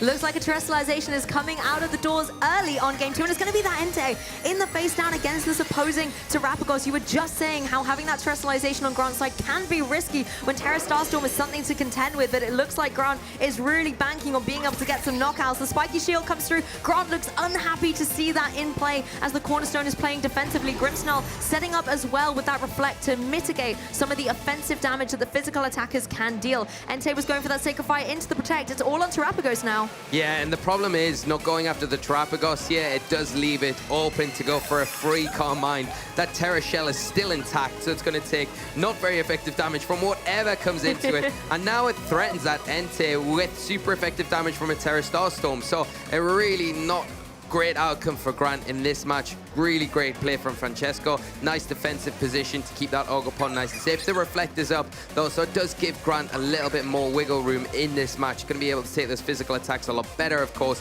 and it does allow the Grimmsnarl to maybe get a Thunder Wave, which we see into that Terrapagos. Yes, just slowing it down and hoping, obviously, for that paralysis chance to come through, so Terrapagos is going to be unable to retaliate here. Ogerpon going to be able to go for this Ivy Cudgel, trying to get rid of this Prankster Pokemon from play so it can stop going for these paralyses. The Ogerpon is going to be taken right down to his sturdy. If there is a burn, this is going to be able to get the KO straight away. There it is! There it is! Ogerpon, the thorn in Grant's side in game 1, is going to be felled at the end of this term. Entei obviously taking a little bit of Life Orb recoil as Terrapagos goes for the Terra Starstorm. This will connect down to both the Pokemon. Grimmsnarl just able to hang on. That is a huge survival there, because that is a Calm Mind boosted single target Terra Starstorm into the Grimmsnarl, and it wasn't able to go for the Light Screen there, so you don't have that additional protection like you do from the physical physical attacks like the Ivy Cudgel was not really that impactful there. And you see the usefulness of that Reflect. Now the Grimmsnarl is in a position, I would say, where it could get that light screen off and give a little bit more support for those Terra Star Storms incoming. But now Franchesco brings in the Incineroar. It has got the active fake out. It can go straight into that Grimmsnarl. It does, if you go for that, leave the a little bit open to go for an attack into your Incineroar. But you've got to worry about that Terra Star Storm if you see the terrestrialization from the Terrapagos and that locked into, you're going to be taking some big damage on the other side of it. The thing is, the fake out from the Incineroar looks so tempting. Grant maybe can utilize this as an opportunity to bring in a Pokemon from the back that's going to be better suited. And if you're Franchesco, then you have to decide, are you going to make that read? Because if you don't fake out the Grimmsnarl and it snazed on, it can go for that light screen, or we could always try and just get some damage on the board, something like a foul play, just chipping away, maybe breaking obviously that Terra Shell. The Iron Hands coming onto the field and no fake out coming out. It is just going to be a light screen from the Grimmsnarl and the Will-O-Wisp, the option from the Incineroar, but it misses onto the Iron Hands. That is a huge miss. And that is the Pokemon you want to hit as a physical attacker. It has a lot of weight to throw around, and avoiding that is a great turn here for Grant. However, a Nullicar Mine has been banked on that Terrapagos. It's somehow managing to break through the paralysis chance. Yeah, and that's the thing. I think getting 2 Calm Minds plus 2 special attack now is so important. And not only that, you get the plus 2 special defense. It makes it easier to deal with that Miraidon if it is the Pokemon lurking in the back for Grant. Now you've got to worry because the Iron Hand's in a nice position where it can threaten damage with the Drain Punch onto the Terrapagos, onto that Incineroar. And because of that paralysis on the Terrapagos, it's likely still going to be the last thing to move. So you've got to be wary about a foul play, break that Terra Shell, and then a follow-up with a Drain Punch from Grant's Iron Hands. Yes, I also quite like the idea of Incineroar maybe going for something like a knockoff into the opposing Iron Hands, removing it to Salt Vest and leaving it more vulnerable to a Terra Starstorm coming through. Terrapagos not going for the Terrestrialization here. It does indeed. Oh, Iron Hands avoids again. I was going to say the Terra Shell is broken. The Drain Punch follows up. It's not enough to get the KO, but this poor Incineroar cannot catch a break with these Will-O-Wisps. Oh, and the fully paralyzed. Terrapagos cannot move this turn. Nothing going in Franchesco's favor. 2 Will-O-Wisps in a row missing onto that Iron Hands, allowing the Drain Punch to get such big damage in the Terrapagos of plus 2, not being able to respond there. And this is what Thunder Wave can do. It can cause all sorts of issues and really coming in key here for Grant to get a foothold in this match, get a momentum swing, because if that Terrapagos goes down, it's going to be really difficult for Franchesco to come back with that Ogerpon already being felled by Grant's side of the field. And this is so hard to do with Terrapagos to get it set up with 1 Calm Mind, let alone 2. So the fact that Franchesco has been able to navigate into this position means that he wants to be able to show that off. The special defense boost that it gets from Calm Mind, though, are not going to help it out in the face of these physical attackers. Not only do you have the Iron Hands to contend with, you now have the Choice Band Urshifu on the field. Those close combats can bypass these potential protects and get knockouts. Yeah, and the Protect coming out from the Terrapagos and the Will-O-Wisp this time into the Iron Hands. It does land. 3rd time lucky. Burning the Iron Hands, going to reduce the damage coming out from this Pokemon. The Drain Punch not going to be that, well, it's not going to be as impactful, but it is into the Protect there. But a nice play from Grant, getting the Grimmsnarl off the field, the Urshifu now into the fray. And like you say, can threaten big damage with that Choice Band into that Incineroar if needed, or going for that Terrapagos just to remove it. It is plus 2 on its special attack, special defense, despite the paralysis. But is it one that you want to remove before it starts getting any more subsequent damage onto the field? You've got to worry about the Incineroar as well. You don't want to allow it to get another Will-O-Wisp off, especially into your Urshifu. I think this is the thing, though. The Urshifu is going to be one of the I think it is the fastest thing on the field. And it can go for that Choice Band close combat, remove the opposing Incineroar from play, and then the Iron Hands can really clean up against that opposing Terrapagos. The question really comes down to it, though, is the Terrestrialization on Francesco's side. That's still a utility option for him to have. You could maybe try and bank on this Terrapagos in play, try and then deal some double damage with the Terra Starstorm. The Incineroar is that Ghost type, however. That could be a really great way to bypass the close combat. Especially with that Rocky Helmet. If we do see it, it might be exactly that, Lou. You're making a good call here, because if it goes for that Ghost Terrestrialization, then the Rocky Helmet comes into play, but we're not seeing it. The Terrapagos is the Pokemon of choice from Franchesco with those boosts. Is it going to be able to get through this turn, though? We'll have to find out. It obviously has a lot of HP, particularly in this form, and the U-turn is going to be the choice from this choice band Urshifu, not going for one of its fighting type moves. It's actually just going to completely rotate out of there. Grimmsnarl's going to come back and join the field. This could potentially be a play to maybe go for something like a Thunder Wave onto the 4th remaining Pokemon. The Will-O-Wisp, however, is going to come down into that slot. Really nice play here by Grant, you know, not letting the Will-O-Wisp affect the Urshifu, and the Grimmsnarl is just going to go down. It's kind of a null and void Will-O-Wisp. The burn, however, is paying off on that Iron Hands. The Drain Punch not going to be able to get a lot of energy back, and now the Terra Starstorm is not able to go through thanks to the paralysis. That is so unfortunate because you can see what Franchesco's trying to do there. Yeah. Banking on Grant, thinking he's going to switch the Terrapagos out to the Rillaboom, so not wanting to get locked in against the close combat, which wouldn't be enough to pick up the knockout and then get burned for your troubles. Yes. Going for the U-turn now and trying to catch him out that way, but unfortunately, the Terrapagos just not able to get any attack off. And the key thing is here, that turn, Franchesco might not have been going for the Terra Starstorm. It has got substitutes. It might have been going for the substitute to give an extra layer of security because it's probably very close to 25% or just above that to allow a substitute maybe to get set up. So possibly it would have been very close, but that is an option. Otherwise, it would have just been the damage. You want to get damage onto Grant's side of the field, and unfortunately, that turn wasn't able to. Now the Urshifu comes out, and it is going to pressure. The Drain Punch might be enough at this stage, even after the burn, so the Surging Strikes could be an option into something like the Incineroar here to pick up the knockout onto this Pokemon. I feel like as well, depending on what the Urshifu wants to lock into, yes, you can go for the Surging Strikes, guarantee that KO on the opposing Urshifu, on the opposing Incineroar, but as you've said as well, those Rocky Helmet damages will come through. You can just go for the close combat. You're running that choice band, and you're unintimidated at this point. The Screamtail's a really interesting choice, though. This is a Pokemon that can really take these fighting type attacks beautifully, and Photosynthesis is going to boost up its speed, meaning Urshifu is no longer the fastest thing on the field. The close combat is what's knocked in. That is a solid one-hit KO against the Incineroar here. Of course, the defenses are now going to be weakened on the Urshifu going forward, and that's something that maybe the Screamtail with that Dazzling Gleam can capitalize on. Yeah, I like the close combat into that Incineroar here because you're locking it in, kind of covering for the switch out on the Terrapagos so you don't get caught going for it into something like the Screamtail. You can see it brushing off the low kick from this Iron Hands here. And now the issue begins for Grant because now the Screamtail coming in, it's got that booster energy activated. It's going to be the fastest thing on the field, and it's going to have access to Disable, which you're going to be able to utilize to its best ability against a choice lock Pokemon like the Urshifu, which now cannot really do anything against your Terrapagos. The problem is the Iron Hands is in such a good healthy position despite the burn.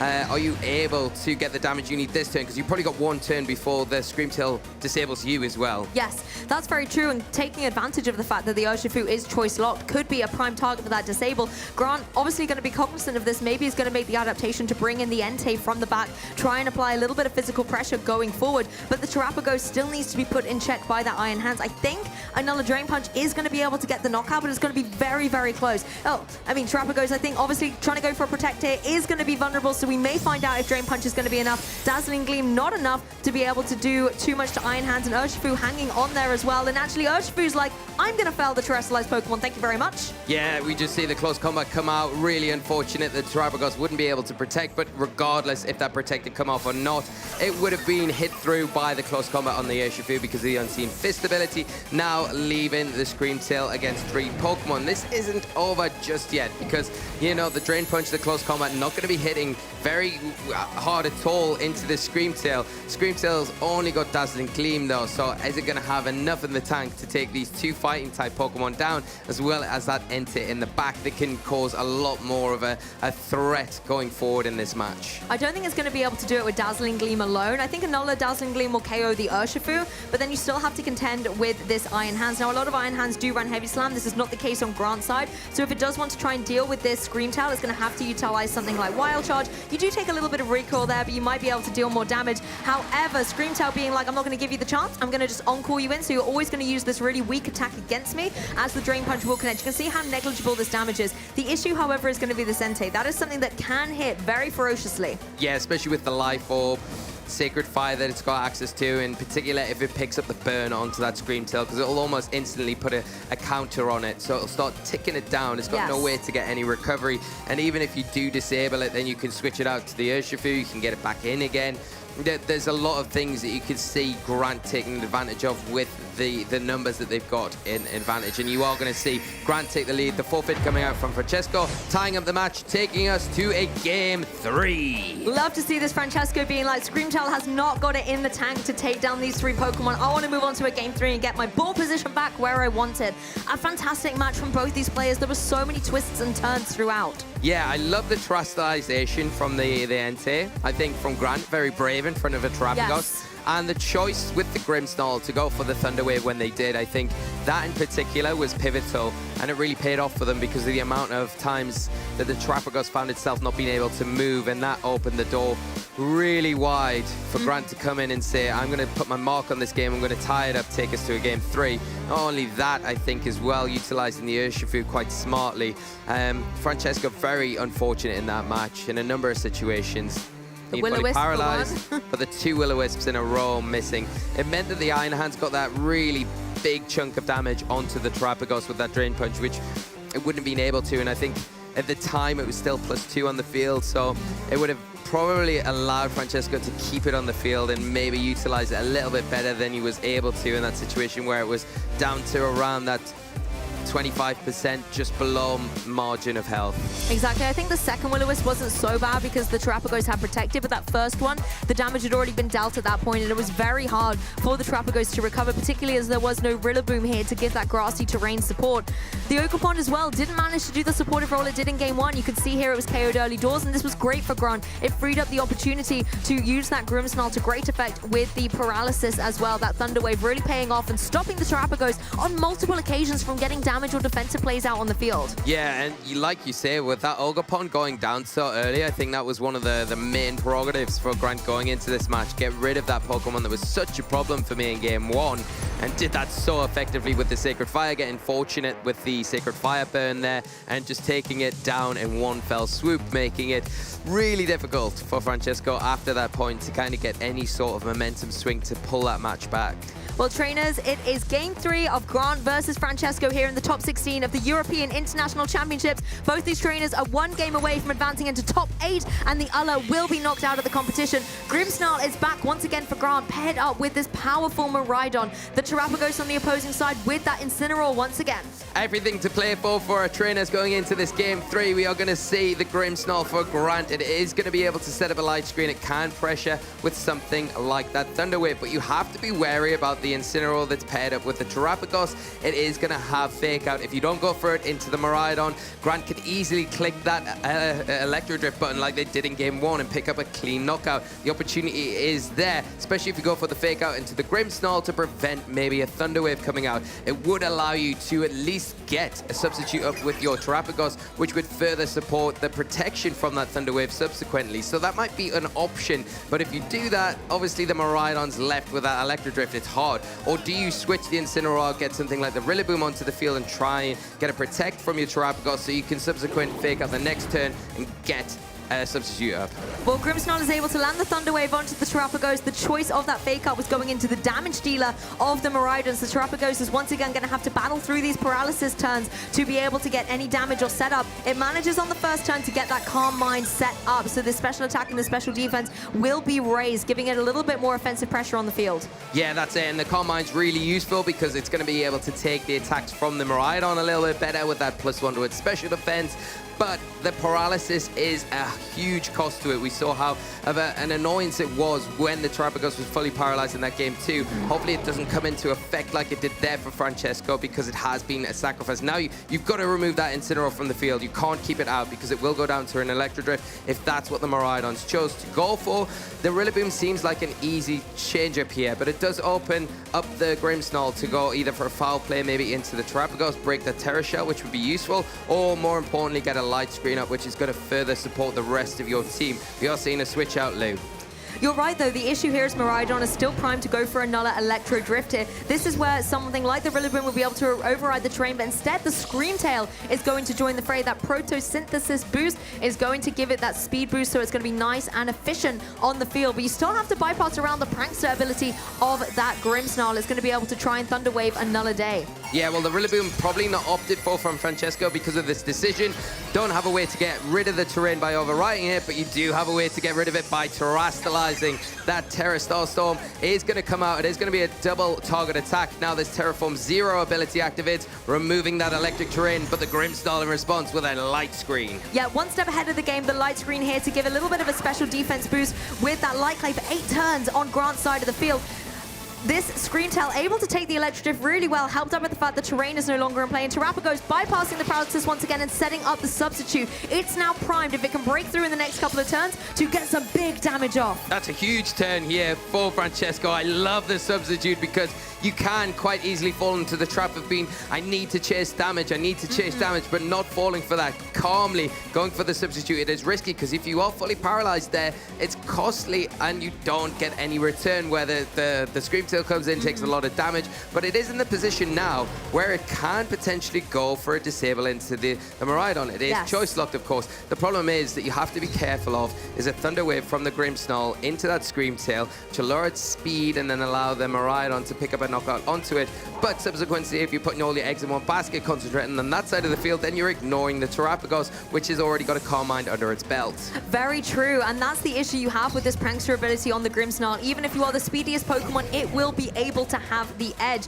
Looks like Screamtail's just going for the Protect, though, does not want to take a potential Thunder Wave in this turn. If that is what the Grimmsnarl has gone for, and it does look like the choice that Grant was going for, and it would have been the wise option to try and slow down this speedy Pokemon. The Terrapagos, however, is yet to move, and it's able to go for this Terra Starstorm. There's no Terrestrialization on the field, but it will still be able to, at +1, deal a dent into both of these Pokemon. The Assault Vest will help out the Iron Hands a little bit, or quite a bit actually, but now you're really considering, if you're this Terrapagos, can you get a second Calm Mind boost up to be able to really hit hard? I think the opportunity is there for you this next turn, because if you're the Iron Hands, do you go for an attack now or do you go for the Fake Out? It's probably more optimal to go for a Drain Punch into the Terrapagos, but if you are Franchesco, you could take the risk, maybe go for the Protect there, switch in something like your Incineroar this turn.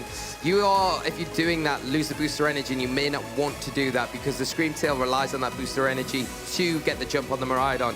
Now by switching it out, you lose that. You're not going to get it later on in this match, but it might be worth it to drop an Intimidate onto this Iron Hands, which is very effective, and it also opens up the door to utilize the Will-O-Wisp we saw earlier and the Fake Out support. Yes, but Iron Hands going to be leaving the field here, and I believe Miraidon will be coming back into play, so the electric terrain is going to be in fruition once again. I really like the Incineroar coming in, though. Like you said, being able to stop the kind of Thunder Wave, Prankster going into a Dark type, it's going to be null and void, and we know that then Incineroar at least is safe from being slowed down in this way. Terrapagos is able to get that second Calm Mind up, however, this is exactly what Franchesco needs. That's +2 special attack and special defense. Yeah, the Terrapagos in a much better position now. You know, Grant's had to weave and wind the Miraidon off the field to get it back on, to get that electric train set up after the Terraform Zero did remove it. Now the electric train intact. The Incineroar back under a lot of pressure now, and there's no way to remove the electric train. So if the electric drift is opted for, then the Incineroar is going to be going down. If the Screamtail comes in, it will go down. What do? Do you bring the Screamtail in to maybe sacrifice it here and use your Terrapagos to kind of start stacking damage with that +2 boosted Terra Starstorm that you've been able to set up with the security of the substitute that you've set up? I guess with the Incineroar joining the field, you do have the utility to go for that Fake Out. You can try and stop the Miraidon in its tracks, but the adjustments are going to be made here as well. Grant bringing in the Urshifu as the Incineroar leaves the field. I believe it is going to be that Screamtail coming right back in here, as you said, maybe kind of just leaving itself there to be KO'd, take the damage that Incineroar didn't want to do. Electric Drift will be going down into that slot with the Electric Train back in play. That's going to be a solid knockout against the Screamtail here. Yeah, I think it's a worthy sacrifice in a lot of ways for Franchesco, because although you lose that Screamtail, it doesn't have the effectiveness of the booster energy, speed boost anymore, and the Incineroar is able to come back in. The unfortunate turn, though, the Terrapagos falls afraid of that paralysis, cannot move this turn, cannot take advantage of that +2, get the double target attack into the Urshifu, which would be so important, and the restricted Miraidon on Grant's side. That would have honestly put Franchesco right in the driving seat of this Game 3. Yes, you have the utility to bring in Incineroar and intimidate that Urshifu. Then you can also have that Fake Out pressure going forward. Very, very nice. Can give the Terrapagos an opportunity to get damage down on the board again. But you have to bear in mind that there are 4 remaining Pokemon on Grant's side, and you need to be able to get KOs now while you have the utility support in play. Speaking of support, though, the Game 1 hero, the Cornerstone Ogerpon, is back. Yeah, and it's a great Pokemon to have in the back to bring in to support. It's going to be able to put a lot of pressure onto the Urshifu, of course, with those grass-type attacks that it has access to in the Power Whip. And it can also pull in the Electro Drift that we know the Miraidon's locked into. You can pull that in, make sure that even if it goes down to the Sturdy, you're pulling in 2 attacks that allows that Terrapagos to at least get that +2 Terrastorm off onto the opposite side of the field. If we do see a Terastallization from Grant's side, then the Terrastorm becomes a super effective attack. We talked about it before. It is risky. That Terrastorm, if it comes off into a Terrastallized Pokemon, going to be big damage. We are seeing a switch up, Incineroar dropping onto the field in place of that Ogerpon. A lot of these turns really hang on that paralysis chance, whether the effect that Grimmsnarl was able to do very early on, I believe in turn 1 of this game, is going to pay off dividends at the end, is yet to be determined. The Terastallization comes through on the Urshifu. It is going to be turning into that grass typing, but as you've mentioned, if the Terra Starstorm was able to come through, it's going to be devastating. Electro Drift will now finally find its mark down onto this opposing Incineroar here. It is going to be felled. No fake out coming forward. Franchesco is banking on the Terra Starstorm coming through from this Terrapagos. Yeah, because no Focus Sash on this Urshifu will be enough at +2 to pick up the knockout, but we're not going to see it stick around on the field. Will this U-turn be enough to break the substitute? That's the big important thing. There has been an Intimidate onto the Urshifu, and I think that's enough for this substitute just to stay intact. You're able to get that Urshifu off the field, out of harm's way, bring something else in to support that Miraidon, whilst it was able to pick up that huge knockout on the Incineroar. Really nice play here by Grant. Not only do you get the Urshifu off the field in that way, you're able to reset that Intimidate. The Terra Starstorm does come through. This is at +2. Is it going to be able to get 2 knockouts here? And Franchesco gaining momentum in the game. Falls onto the Pokemon, but no, it's actually really underwhelming damage here. The light screen paying off from the Grimmsnarl setup earlier in the match. Yeah, the Grimmsnarl paying off dividends here with that light screen, just weakening the damage, and it's making it so difficult for Franchesco to get any sort of foothold here. Grant's still got all 4 Pokemon left in the bank. The Ogerpon able to come onto the field now. You can set up a Reflector, if you like, with the Grimmsnarl in front of this Ogerpon. And then, you know, you could just try and go after it with a foul play, double into it almost, or switch out into the Iron Hands here.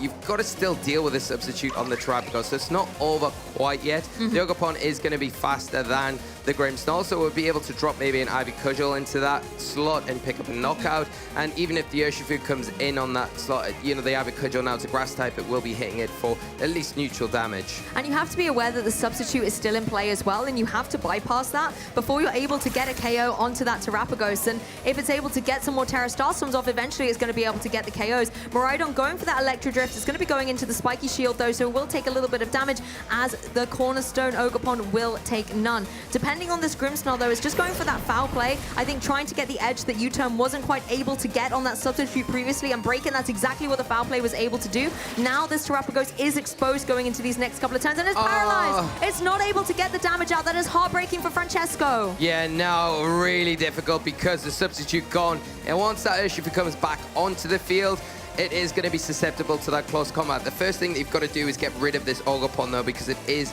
a bit awkward to deal with. It is going to be open now though to a Thunder Wave. Now the Grimmsnarl still active on the field, and if it is Thunder Wave and if it is paralyzed, it means that the Urshifu, when it comes in, it doesn't need to worry about being outsped, because yeah, well, I'm just going to go before you. I'm going to get the close combat, all important close combat, into that Terrapagos and get the knockout before it can knock me out. The Terrapagos was doing so well with those Carmines and the substitute, but when it comes to dealing out this damage, I believe that's 2 Terra Starstorms that have been blocked by the paralysis here. Grimmsnarl's actually getting out of there, wanting to maybe bring in something like the Iron Hands in this turn, just to be able to apply some fake-up pressure going forward, and obviously Iron Hands can take an Ivy Cudgel much better than that Grimmsnarl would have been able to do. You want to also make sure you can enable that paralysis going forward, but also potentially set up a light screen again once it has gone down. The Electro Drift will connect down into the Ogerpon, breaking that Sturdy and leaving it vulnerable to a follow-up attack, but Ogerpon still has the utility to move. The Ivy Cudgel was indeed going down into that Grimmsnarl, but Iron Hand's able to take that like a champ. Yeah, and I will be able to take Terra Starstorm, but not going to be the option here.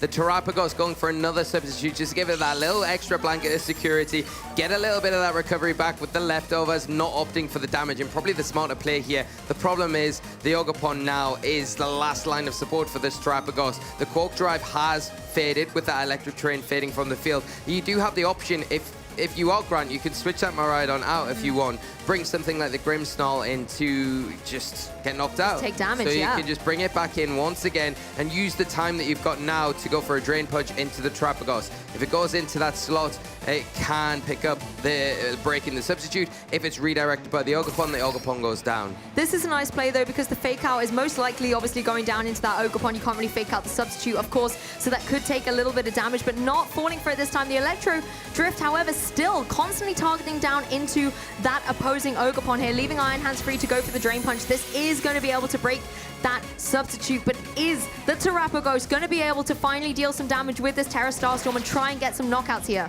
This is the big question. It's all going to be down to this, because if this lands, it's going to be enough to take down the Miraidon. And here we go. It is going to finally hit through the fully paralyzed, and it is going to be into the Miraidon. It should be enough to take it down on the little health it had left. The issue is this Iron Hands, though. The damage it was able to deal, exposing the Terrapagos once again outside of its substitute, and it can just go for another Drain Punch in this following turn. Ogerpon's really on a bit of a ticker here, because you can bring in, I mean, the light screen's gone now, so you can bring in potentially the Grimmsnarl to reset it up again, or you just bring in this Urshifu to try and deal with the opposing Terrapagos. I guess Ogerpon can redirect in attacks, but then Iron Hands is free to go for the Drain Punch. Yeah, and that's the problem here with two fighting-type Pokemon on your side of the field against the Terrapagos and the Cornerstone Ogerpon. It's not the most favorable position, and the Urshifu with that Choice Bandit is so dangerous. We are seeing a bit of a switch-up, nothing locked in yet. It might open the door for that Terrapagos to get at least one more substitute in this game to try and turn things around. The Power Whip coming out into what was the Iron Hands, into the Grimmsnarl, picking up a knockout, but it leaves the Urshifu unchecked. It is able to lock into whatever it wants this turn. It's the U-turn once again. This does get the KO onto that Ogerpon, which is, you know, really nice, leaving the Terrapagos as the last remaining Pokemon for Franchesco. And then you now have the utility on Grant's side to bring that Urshifu back in at the end of this turn because the Grimmsnarl has been felled. So yes, the Iron Hands is going to come onto the field. It's going to take the single target Terra Starstorm outside of the light screen, but it has that Assault Vest in play, and Substitute actually comes through. Okay, this could maybe make things a little bit interesting. It could make it more interesting. I think it was the optimal thing to do there, because the single target damage just probably wasn't going to be enough, even though the light screen's faded. But the problem is here that the Terrapagos is slower than the Iron Hands, so all you need to do is go for the close combat break, the substitute here, and then follow up with a Drain Punch, and it's going to be very difficult, and you're not even needing to lock in with the close combat here, because you want to take the defense drops. The Surging Strike's going to be enough, probably boosted with that Choice Band, setting up the Iron Hands to close this one up for Grant. That's a very valid point. You don't want to just take the additional special defense drop. Close combat would enable you, and also you get this cheeky third Surging Strikes once the substitute goes away, landing onto that Terrapagos as Iron Hands goes for the Drain Punch, but it's not enough to be able to get the KO. If Terrapagos can break through, I think it may be able to still get the KO on the Urshifu, but the Iron Hands with the Assault Vest is just too bulky. It does break through the paralysis. It does land. It's Terra Starstorm. Should be enough to get the Urshifu, but is it enough to get the Iron Hands? No, not quite. The Iron Hands just hanging on. The question now comes down to whether the recovery with these leftovers and a couple of protects are going to be enough for the Terrapagos to then withstand another one of these Drain Punches, because as you said, Lee, the Iron Hands is going to be able to move first. I feel like Terrapagos is going to need a bunch of protects in order to get there, and with the paralysis and just the protect chances in a row, it's going to be too devastating. Nope, Franchesco says, I'm not even going to try it. Grant is able to advance into your top 8. Absolutely phenomenal play from Grant. Huge congratulations. Moving into the top 8 here at the European International Championships. Absolutely incredible. There was a lot of things that could have went their way. They did, but they had to use the moves to get the opportunity for those things to fall in place. So, Grant, congratulations. You will be moving on to the top 8 of our tournament. Grant has indeed broken that top 32 curse and has now gone even further from top 16, advancing into the top 8 of the competition. This is where things start to be really heating up with our trainers, when we're only going to have 8 remaining in the competition. I can't believe we're nearly down to our last 8 competitors. That is exciting, isn't it, trainers at home and here in the venue, of course. Yeah, I can't believe it, but what a match to take us into that first player to advance into the top 8 of the tournament, and how important Thunderwave was. I mean, we've seen in all the formats how important Thunderwave can be and how impactful it can be, but had such an impact in that match. The amount of turns, pivotal turns, where Terapagos was just not able to move. But can't take any credit away from Grant. Like I say, you know, you maybe get those things falling in your favor, but you've got to put those moves in place. You've got to use and choose those attacks to get that kind of advantage in the first place. And all credit to how he played the team. He didn't rush in with the Miraidon and necessarily got it off the field when he needed to, got it back onto the field when he needed to take advantage of those Electro Drifts. And the same can be said with that Urshifu. Very brave as well, going for that terrestrialization when they really did. bold. And not keeping on the field either was just so well done. So huge congratulations, massive props to Grant for a well-played top 16 game.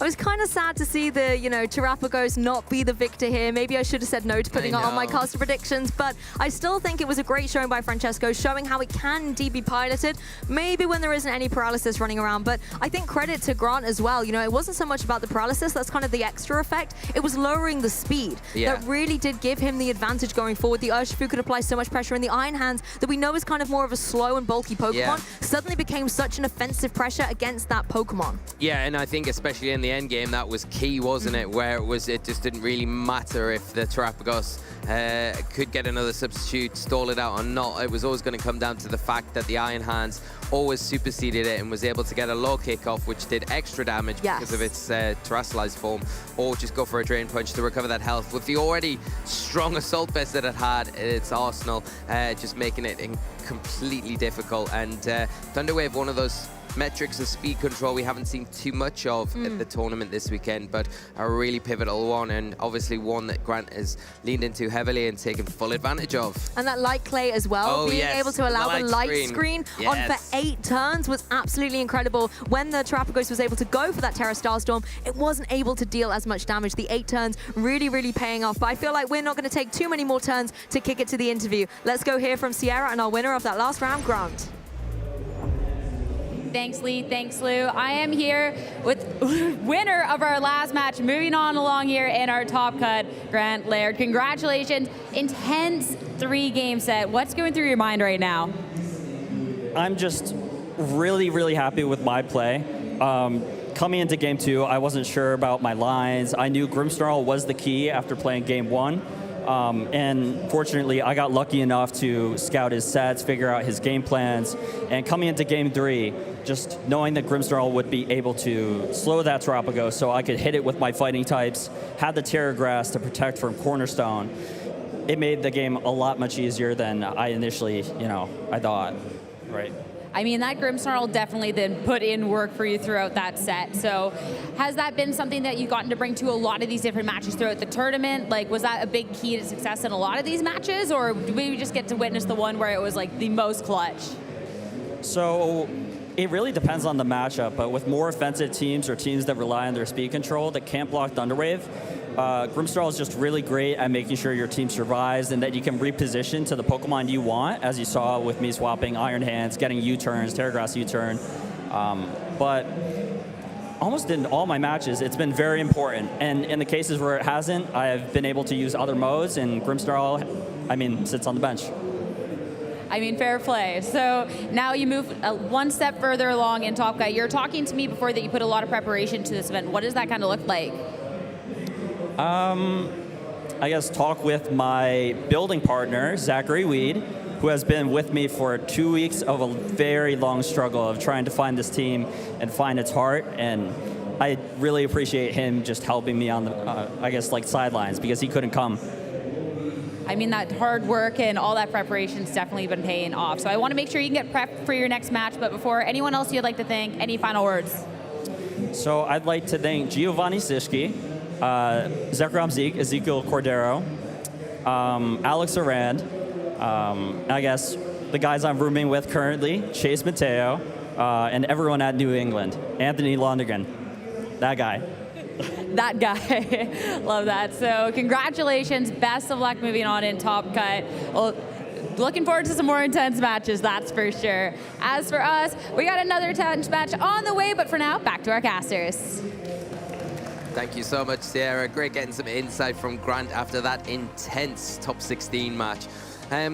really incredible to hear that there's been a lot of work gone into this team. Obviously, the building blocks were there, I think, from the World Championships, but really great to see Grant's take on it, especially when put together with the friends and the building group that Grant has established there. And, you know, those changes that we saw, the differences from things like what you'd normally see in the Whimsicott, and especially the Ogapon there, to the Entei and the Grimmsnarl, really were the pivotal Pokemon in the outcome of that game. Obviously, you've got to give a lot of credit to the Urshifu and, as always, the Miraidon. They did some things, you know. Yeah, they did a little bit, didn't they? But it was the Grimmsnarl, I think, the MVP of that match, with how impactful it was throughout. The Thunder Waves, the light screen, like we've already mentioned, even the Reflect, we haven't really touched on too much because it did quell the physical type attacks from the Ogapon as well. So just a great choice, a great call coming into this event.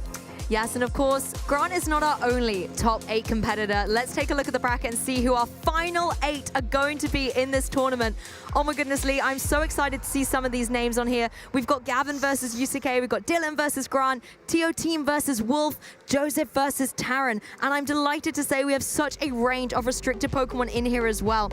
Gavin Michaels is running the Kyogre. So Kyogre has made it in.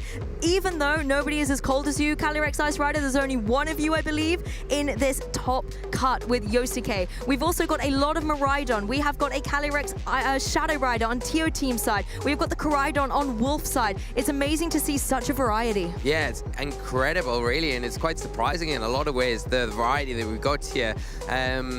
And yeah, what is going to end up in the finals? Who is going to end up the champion? These are all the questions that we've got, and we're going to get those answered to most part today, because we're going to be getting right up to our finalists, of course, today. We will be featuring each and every one of these top 8 games, which is an absolute treat. So we'll be going through those, getting to the semi-finals, and then to the finals, which is going to be absolutely amazing, and that'll be on Championship Sunday, crowning our champion, and potentially a new restricted champion as well.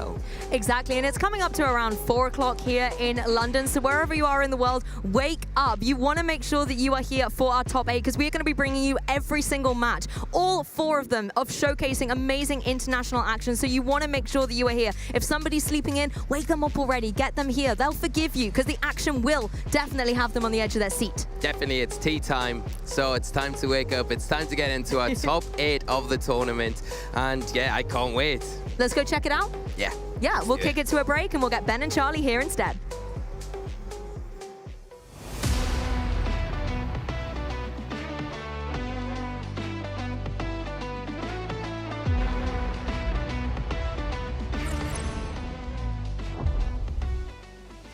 Hey trainers, it's the European International Championships in London, and what better opportunity to test some of our trading card game casters on their Britishisms. These weird things that we say here, every region's gonna have them, that kind of only make sense here. Let's see how much they know. All right, starting off, Adam, Pablo, telling pork pies. Telling pork pies? Yeah. Is that like telling a lie? It is. Yeah, it is. Had you heard that? I had never heard that. You never heard that? Okay, nice. Now, before I tell you more about that one, let's do the second one because they kind of make sense together. Having a bubble. Having a bubble. What do you think, Pablo? Like you're having a laugh at someone? Good, very good, very good. Now, these are 2 examples of Cockney rhyming slang. So, telling pork pies, you substituted pork pies for lies. So some people could say telling porkies, for example. With having a bubble, that's having a bubble bath, having a laugh, sort of thing. And like you could say going up the apples and pears, which means going up the stairs. And so some people will just say going up the apples to mean the stairs. So it really only makes sense if you know. It only makes sense if you know. Okay, moving on from that, a cuppa.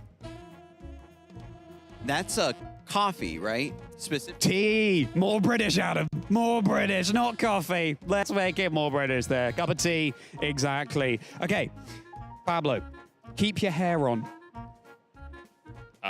Like don't exaggerate or think more straightforward? Close. Yeah, yes. More specifically. Oh. I like that guess. Is it more like hold your horses? Does it mean like be patient? You're both kind of there. It's don't panic. Keep your hair on. Don't worry about it, you know? Yeah. Okay. And hold your horses, right, would be an Americanism. Hold your... Ooh, I don't know where that one's from, actually, because we definitely say it here. We definitely say it here. Yeah, no, I'm familiar with that one. All right. Wind your neck in. Like, calm down? Like, calm down. Calm down? What do you think? I think it means to kind of keep your eyes to yourself, mind your business. Yes. Yeah, exactly that. Exactly that. This one I'm actually not so familiar with, but yeah, stop being annoying, stop being nosy. Yeah, exactly. Yeah, I don't know if they say it over here, but where I'm from, we call it rubbernecking. Oh, okay. That's interesting. Thank you for that. You learn something new every day, don't you? Think of Raging Bolt, Frigoroth, I'd be told. Mind your neck in. All right, final one here. Knackered. Completely tired. Yes, very good. Very good. Are you knackered from those Britishisms? I wish I would have got the coffee one. Yeah, well, you need it now, because you're a little bit knackered, aren't you? Good, this is how we use these. We learn from our Britishisms. Fantastic, traders. Very shortly, time to get back to the action at London. Maybe we'll hear some of these Britishisms in the next bit.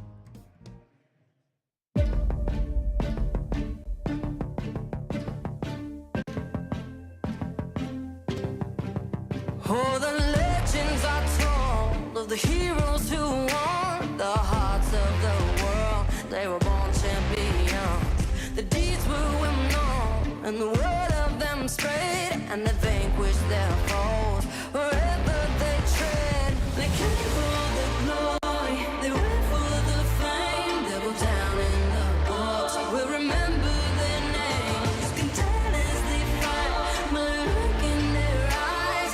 They came to win. They came to be.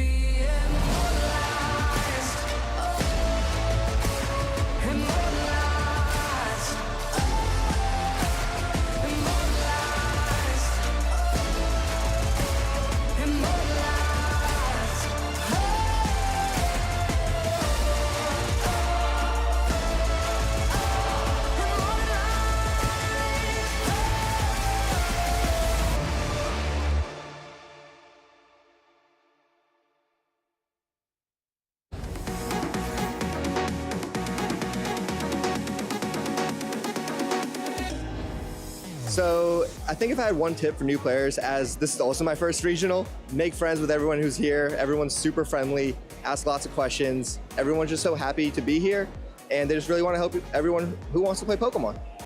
If I had one tip for a new player, it'd be to practice, to scrim a lot of people and just keep practicing.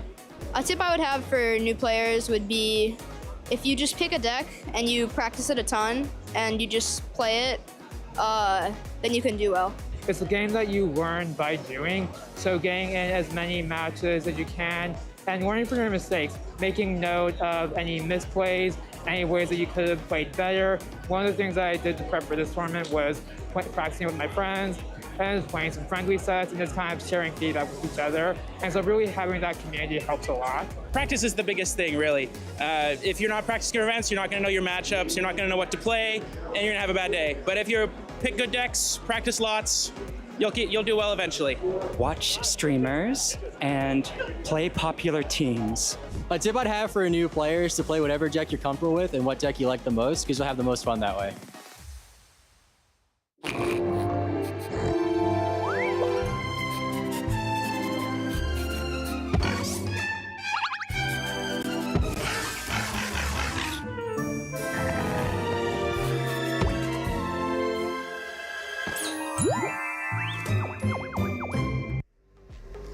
And in the blink of an eye, we've reached top 8 at the European International Championships right here in London.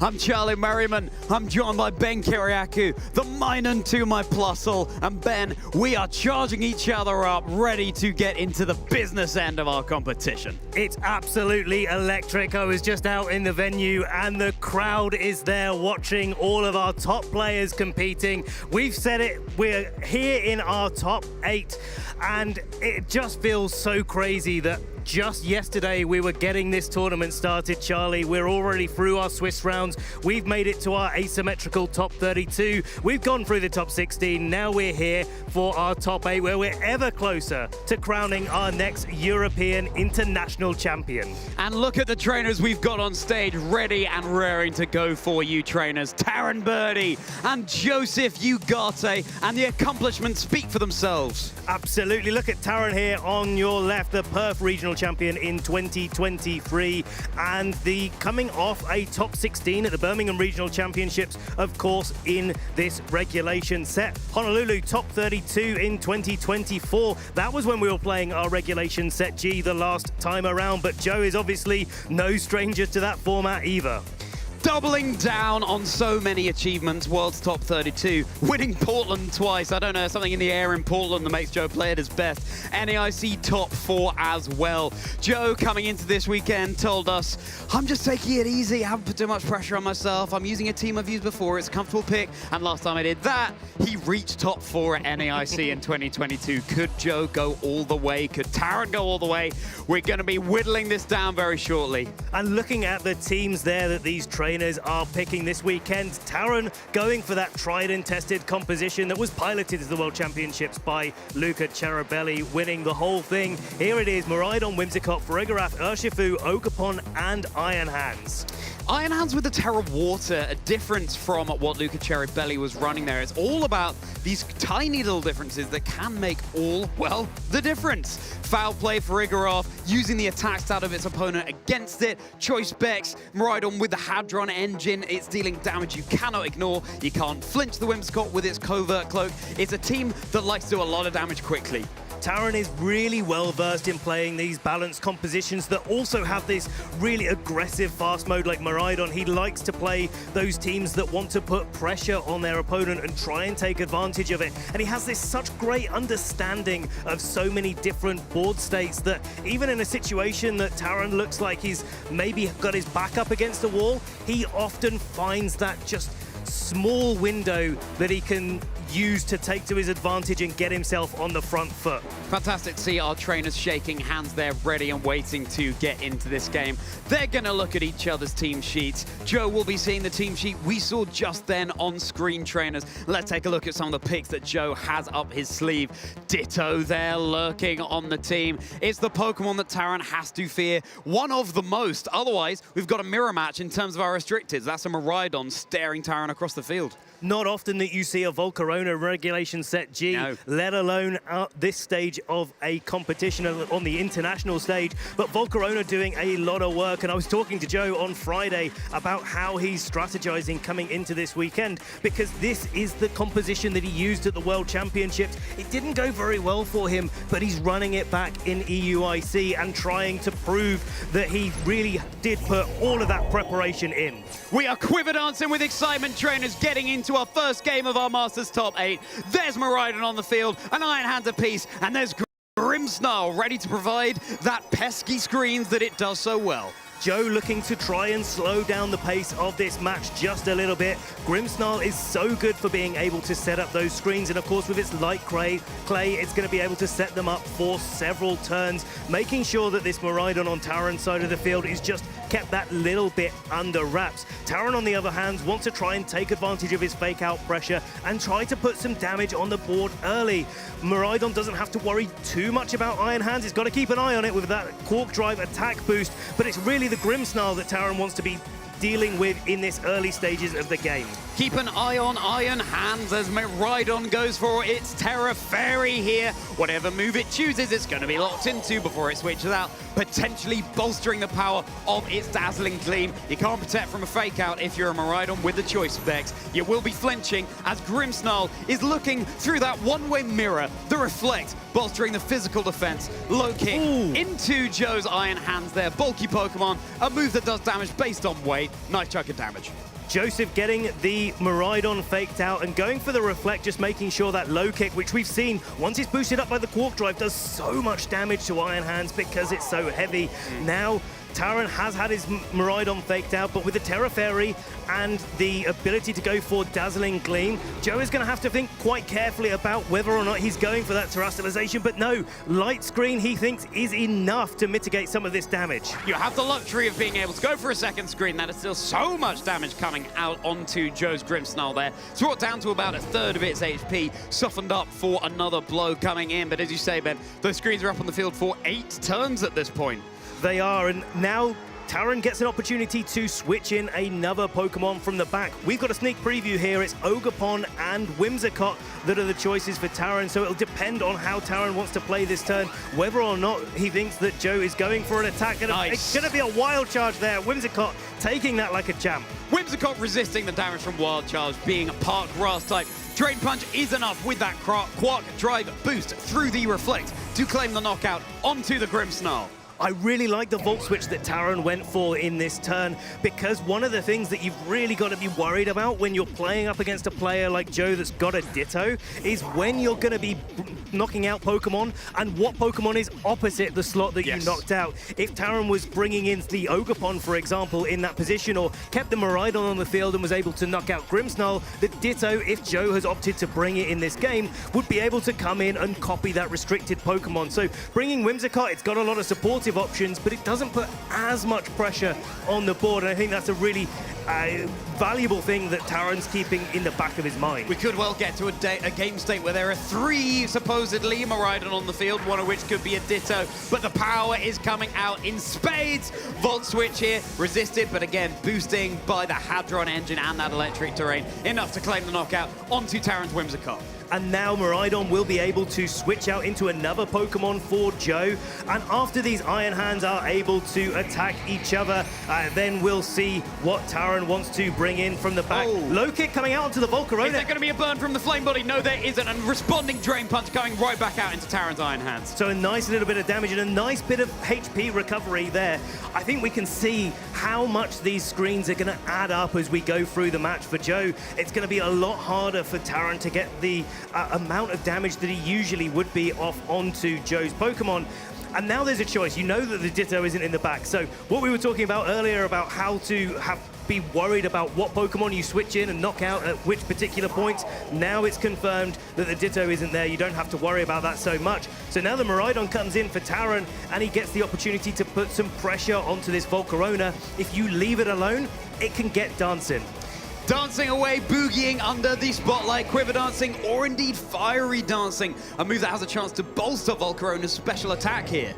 And now if Volcarona is able to get those boosts with the light screen as well, without the Whimsicott on Taran's side, because it's been knocked out, because there's no Tailwind or Encore pressure anymore, this Volcarona could eventually run away with the game, especially when it's paired with that Miraidon, because you can't ignore the Miraidon on the field when Volcarona's got its boosts up. Joseph is going to be keeping that Volcarona safe from the incoming Draco Meteor raining down from the skies. Now the play turns to these Iron Hands. Drain Punch, bit of damage, healing back up for Taran's own Iron Hands here. They're staring each other down in a little bit of a stalemate, but that stalemate is likely to be broken in the coming turns. One charge, not resisted. Into Taran's Miraidon Terra Fairy. It's enough to secure the knockout. Joe's Iron Hands will be taking a good amount of recoil damage from that health bar that was so high on Miraidon's side. Now, Joe's Iron Hands down to about 1/5 of its health. One of the most crucial parts of this sort of mirror match between Miraidons is you definitely do not want your opposing Miraidon to be on the field when you've got your own there. It's they can both go on the same turn, and it can turn into these little coin flip decisions. But also, once you've removed the opposing Miraidon from the field, your Miraidon becomes one of the fastest Pokemon. You get to dish out the damage first, and that's a really key KO there for Joe. Miraidon, the restricted Pokemon of choice, such a powerful one at that. Taran no longer has access to in this first game of our Masters Top 8. No critical hit coming through on the Volcarona. Low kick now enough to secure the KO on Joe's Iron Hands. You got the Miraidon that can come in from the back. That electric terrain could be disappearing and not be able to be reset. There's that Quiver Dance coming out from Volcarona. It's difficult to KO, even more so now with another special defense boost, and its speed is boosted as well as its special attack. But perfectly timed, the Miraidon's going to come back in, set the electric terrain again. Now, before Ogerpon was able to go before the Volcarona and launch that Ivy Cudgel onto it and get an opportunity to do a lot of damage here, but now the Volcarona getting that speed boost from its Quiver Dance is going to be going first. So this combination of attacks from Miraidon and Volcarona could be enough to knock out the Ogerpon, especially since the Miraidon on Taran's side of the field already committed the Terror, and now the Ogerpon cannot remove its grass typing. So all the Fiery Dance from this Volcarona can do a lot of damage into the Ogre but also keep itself boosting up with this Iron Hands because it's only fighting and Steel-type coverage, really can't hit the Volcarona that hard. Let's see just how hard it's going to hit through the sparkles. Terrestrialization coming out from Joe's side of the field, and it will be their own Miraidon. The Terra Fairy taking a leaf out of Taran's own Miraidon book here. From Area 0 to Hero right now on the field. Ivy Cudgel connected down into the Volcarona. Do we have a crit? Yes, we do! That's the Volcarona down on Joe's side of the field! And it's going to be not even able to go for an attack. That Quiver Dance wasn't enough there, but Dazzling Gleam is going to be able to reply. Iron Hands hanging on with just 7 hit points, but now this Ogerpon is going to resist these big Dazzling Gleams coming out from the Miraidon. It's in a prime position. There we go. Tailwind has petered out there. That was why the Ogerpon was able to outspeed the Volcarona. The Ivy Cudgel has that boosted critical hit chance. You could see how well Ogrebon took a Dazzling Gleam there. This Miraidon is now locked into the Dazzling Gleam. It's just whether Ogrebon can find it in itself to secure another critical hit through those screens. Your Iron Hands does have the Heavy Slam as well. But it doesn't need to go for a critical hit in this turn because just a couple of Ivy Cudgels should be enough. The question is whether or not a Dazzling Gleam, followed by a single target Dazzling Gleam, which is just that bit more powerful, is enough for this Miraidon to pick up this knockout in the endgame. The Iron Hands is going down here to this Dazzling Gleam. It's all eyes on Taran's Ogrebon in this first game between these trainers. Going to be very close, very dicey on this Ogrebon. Here we go. An incoming Scorching Firebrand from Ogrebon, the hero of the land of Kitakami, connecting into Joe's Terra Fairy Miraidon. That was a good amount of damage there, and it wasn't a crit. This is going to be very close, Ben. Is it going to be able to hang on through another Dazzling Gleam? We'll find out on the next turn. Spiky Shield, a really clever adaptation here for Taran, just thinking a little bit about the longer game. If this Ivy Cudgel isn't enough to pick up the KO, you definitely want to be in a position, with the Reflects going as well. Wears off. Here we go. Comes down to this trainers. Will the Ivy Cudgel or indeed the Woodhammer be enough to secure the knockout onto Joe's Miraidon here? Another Dazzling Gleam. Is the Ogrebon going to be able to hang on over on Taran's side? Is it going to be a win for Taran? It is! Hanging on! 9 HP! Miraidon is going down here to this big Woodhammer. Taran claims game 1. Woodhammer putting the hammer down there, Miraidon going down, and what a close set this was. Just 9 hit points separating Joe from being able to take game 1, but instead Taran gets one step closer to our top 4 here at EUIC. Oh my goodness gracious me, Ben. And if you're Joe, you have that luxury of thinking, well, didn't reveal a Ditto in that previous game. How can I catch Taran off guard? Do I bring it to the next? I hope Joe's been taking notes on which Pokemon Taran position where, hoping to copy the one of his choice. That can be one of the really high-level plays that these traders can go for when they're running a Ditto. But looking at this, going from game 1 to game 2, you know, I'm looking at this. Let's have a little bit of a replay before we go into our adaptations here. The Miraidon on Joe's side of the field being able to knock out that Whimsicott, take away the support, but the Whimsicott did get that Tailwind up that was able to help Taran out in the end game. But I thought of myself reacting as if this is happening live. I was doing like, oh my goodness, again on the KO onto the Miraidon. The atmosphere is electric here, trainers, bolstered by the Miraidon, bringing that electric terrain. Is it going to be Taran Birdie going through or Joe? Taran just has to win one more game to secure their spot in our Masters top 4. If Joe wins this next one, then we go to a third decisive match. This could not be closer between these two trainers.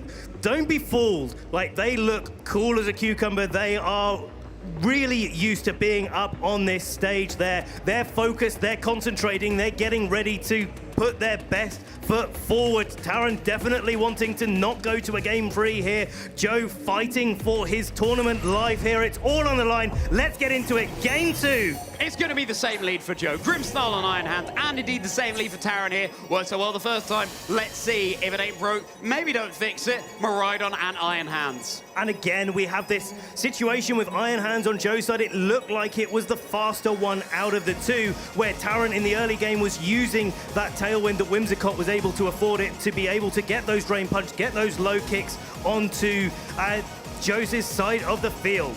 Farigiraf is lurking in the back, this time for Taran, completely switching up the speed options. This could be catching Joe off guard, just as we were talking about. Electric Seed boosting the defense as well in the face of these two physical attackers.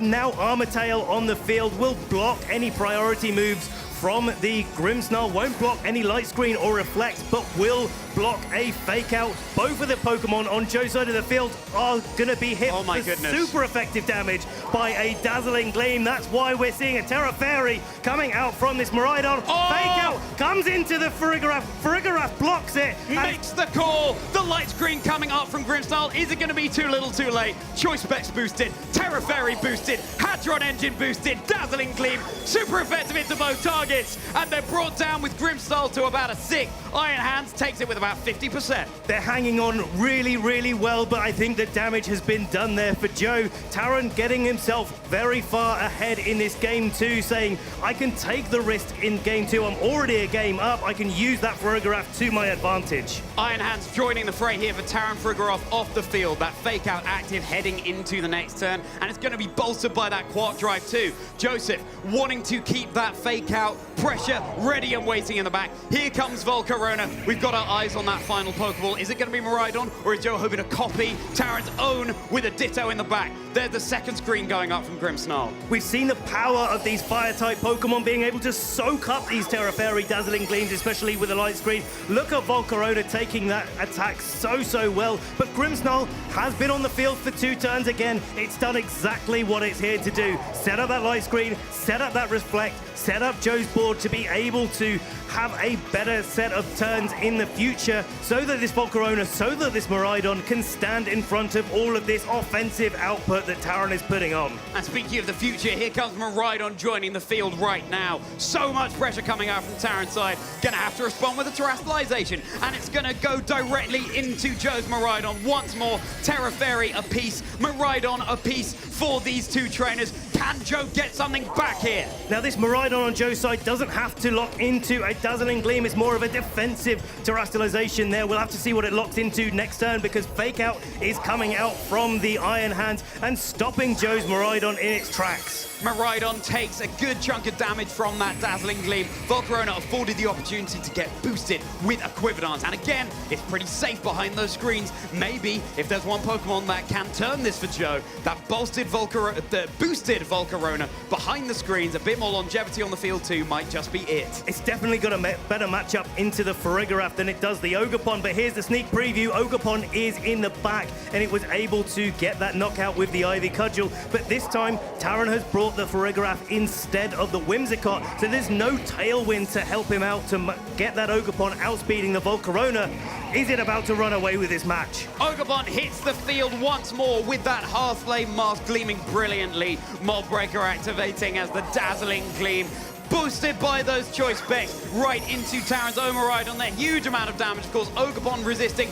Big fiery darts now. Here we go. Connecting down onto the Miraidon. It's enough. It's enough to secure the knock. It's got that critical hit. Wouldn't be surprised if it doesn't matter, but it gets another special attack boost. That Volcarona is now at +2 in its special attack. Fiery Dart's not guaranteed to get the special attack boost, but every special attack boost you get makes this Volcarona ever more dangerous on the field. And with Farigiraf in the back and the Iron Hands, it might be a Trick Room game that Taran is best served going for. Now bringing the Iron Hands in, getting that Fake Out active on the field, but it's really difficult to be faking out anything other than the Miraidon in this situation, because Iron Hands is going to be weak to that Terra Fairy Dazzling Gleam. You've got the Flame Body on the Volcarona as well. It could burn an incoming move that makes contact. There's the flinch, another Fiery Dance. How much damage is it going to do to the Ogerpon? Oh, it hangs on! It hangs on with 2 HP for Taran. That's and another huge. special attack boost. Can Taran clear the Volcarona from the field? Toning down the Miraidon first. It is gone. This Volcarona, though, could be running away for Joe. I think Iron Hands is thanking everything out there that Ogerpon just hung on with a sliver of HP and was able to make sure that that Miraidon wasn't going to be on the field anymore. Yes, the electric terrain is gone. The Iron Hands is not going to get a boost from that anymore. But I think the Iron Hands would prefer to not have to take a Dazzling Gleam if it had to. Now Ogerpon can protect itself from the potential incoming Fake Out here. Joe is down to the final top 2 Pokemon, and the electric terrain cannot be reset. Those Quark drives cannot be reactivated. And this Volcarona is looking so strong in this position. All that Joe has to do with the Volcarona is target into the only Pokemon that can really knock it out, which is that Ogerpon. Taran realizing that it's absolutely key for his game plan, switching it out, bringing the Farigiraf. Giga Drain this time, bring the Farigiraf down to half, and it's going to be able to heal a good amount of health on this Volcarona. That Volcarona is slowly but surely becoming unstoppable. The Giga Drain with a 2+ special attack boost, just managing to keep this Volcarona nice and healthy. Drain Punch also working. A critical hit going through the reflex. Onto Joe's Iron Hands through the reflex. It's now all eyes on this Volcarona. Can it be the top Moth? It may be, but I mean, it's got to be able to pick up the KO on this Farigiraf. The Iron Hands isn't going to be providing too much of a threat, and every time the Iron Hands is attacking into it, the Flame Body has a chance to activate here. Wow. Iron Hands, though, is going to be retreating this turn in favor of the Ogerpon. Potentially resetting that fake out pressure coming in. Ogerpon joins the field on just 2 HP. Another Fiery Dance connecting down into Taran's Farigiraf. Easily enough to secure the knockout. It's now at +4 special attack right into a Behemoth. Wow, this Volcarona is going to be absolutely running away with this game because, you know, the Pokemon count is on Taran's side, but the Pokemon that really does matter is this Volcarona, and Joe has piloted it so well in this match without the fear of having to deal with Whimsicott's Encore or Tailwind. One Quiver Dance is enough for this Volcarona to outspeed everything on Taran's team. Really good calculation to know. Easy protect here from the fake out and the incoming Ivy Cudgel. Volcarona will be the fastest thing. You're probably going to want to be taking care of this Ogerpon if you're Joe. You don't want to be dealing with any pesky critical hits. But then, of course, it leaves the Iron Hands free. And this light screen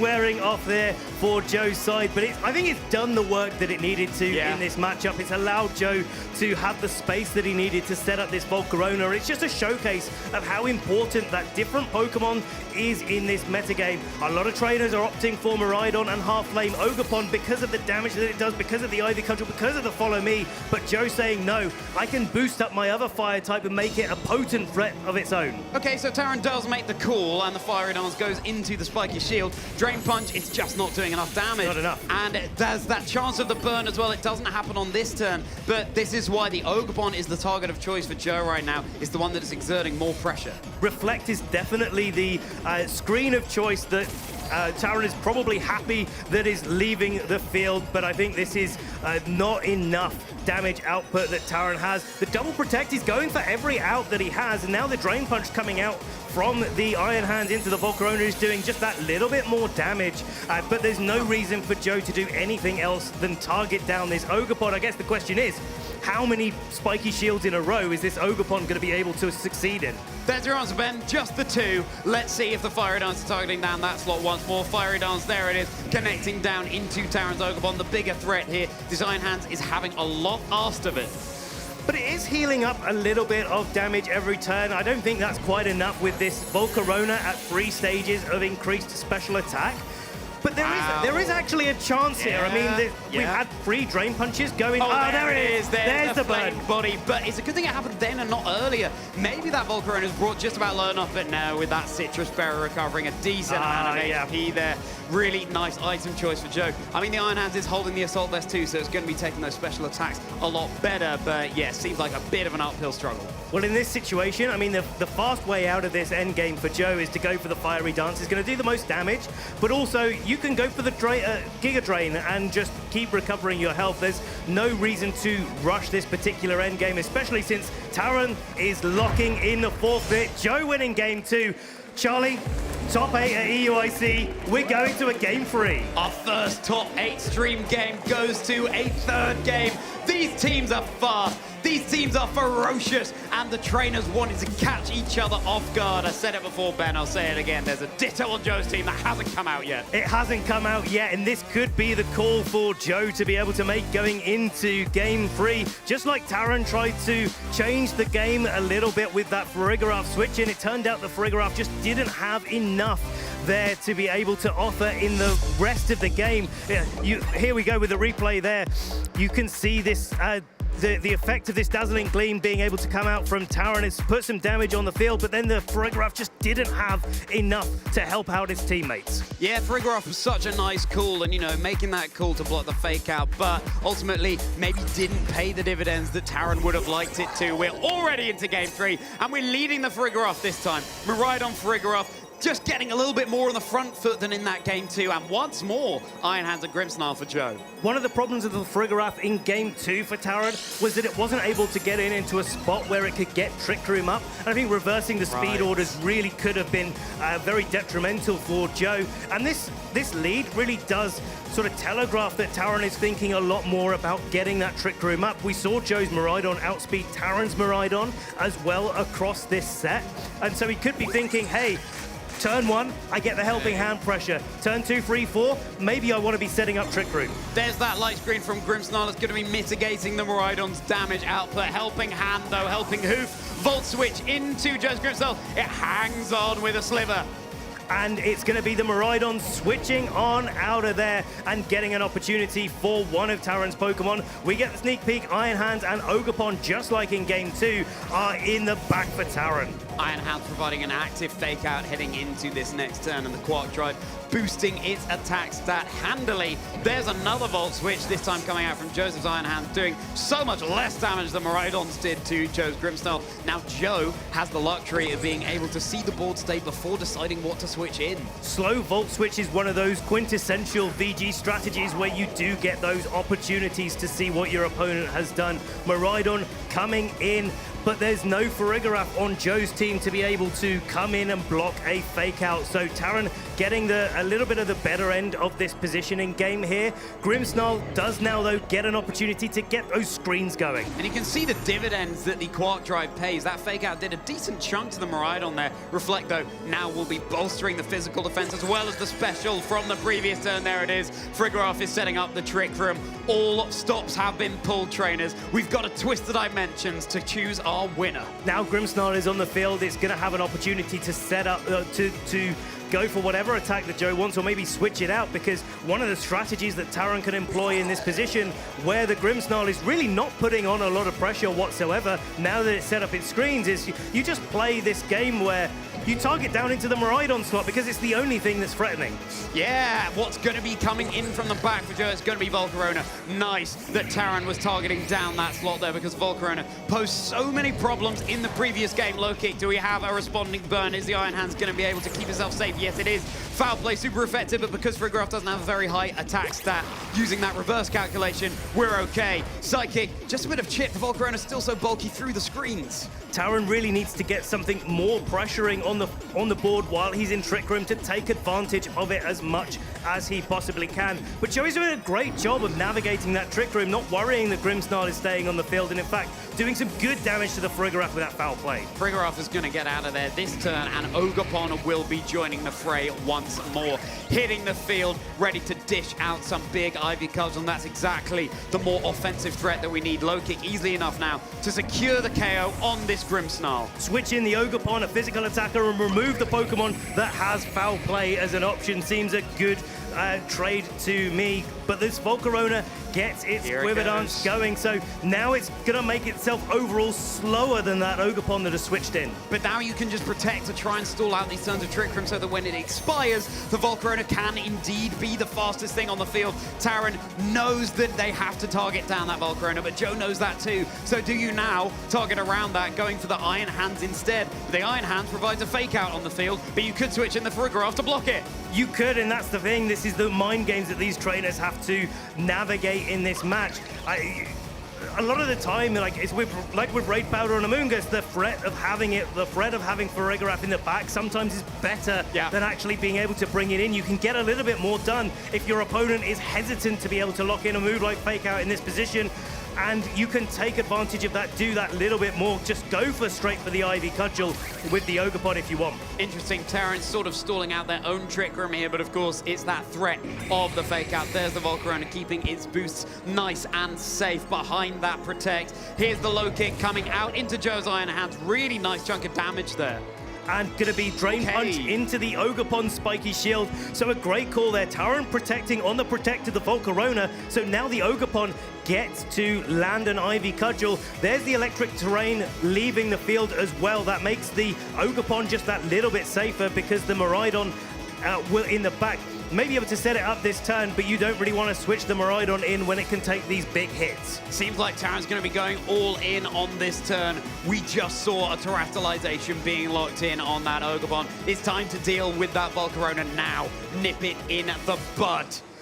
Joe's only power control on the team is the reflect in the light screen, which he has been able to set up. But here it is, a switch out from the Volcarona, removing those boosts. It's a Dragon-type Miraidon, going to be able to resist an Ivy Cudgel.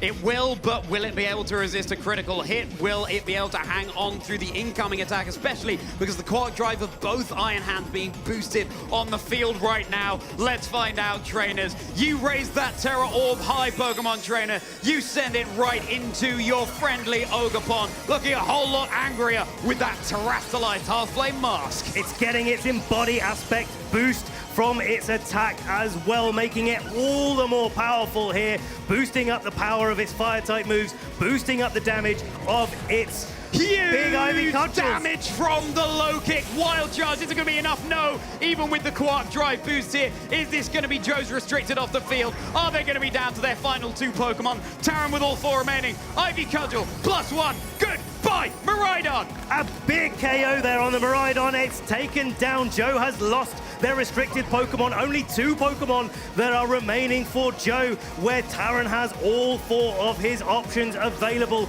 Iron Hands and Volcarona. Joe is going to have to find a way to use these 2 Pokemon with no fake out in play. We're at the last turn of Trick Room now. This Volcarona is going to be... It's expired. The Trick Room's gone. The Volcarona will need to boost itself up again with a Quivernas in order to outspeed. Really commanding position for Taran here, and an equally commanding Ivy Cudgel right into this Volcarona. It's down as well.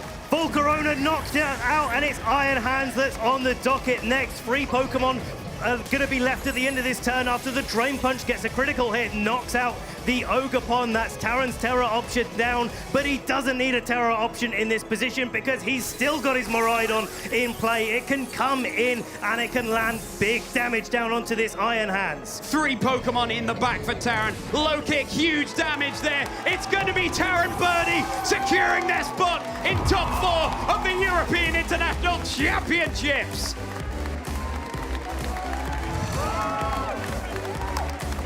What an explosive set. Congratulations, Taran Birdie. You can see the relief on his face. Winning game 1 and being able to, Joe being able to take it back to a game 2, having the nerve to be able to play the same 4 Pokemon that didn't do so well for you in game 2.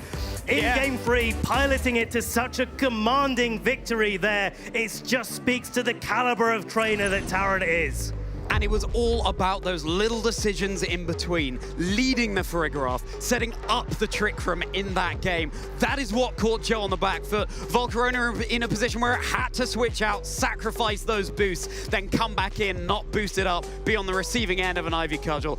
Masterfully done. Twisting the game states there with the Trick Room and making sure that he was able to go first with his Ogerpon at all stages of the game. Is this helping hand Volt Switch on our replay?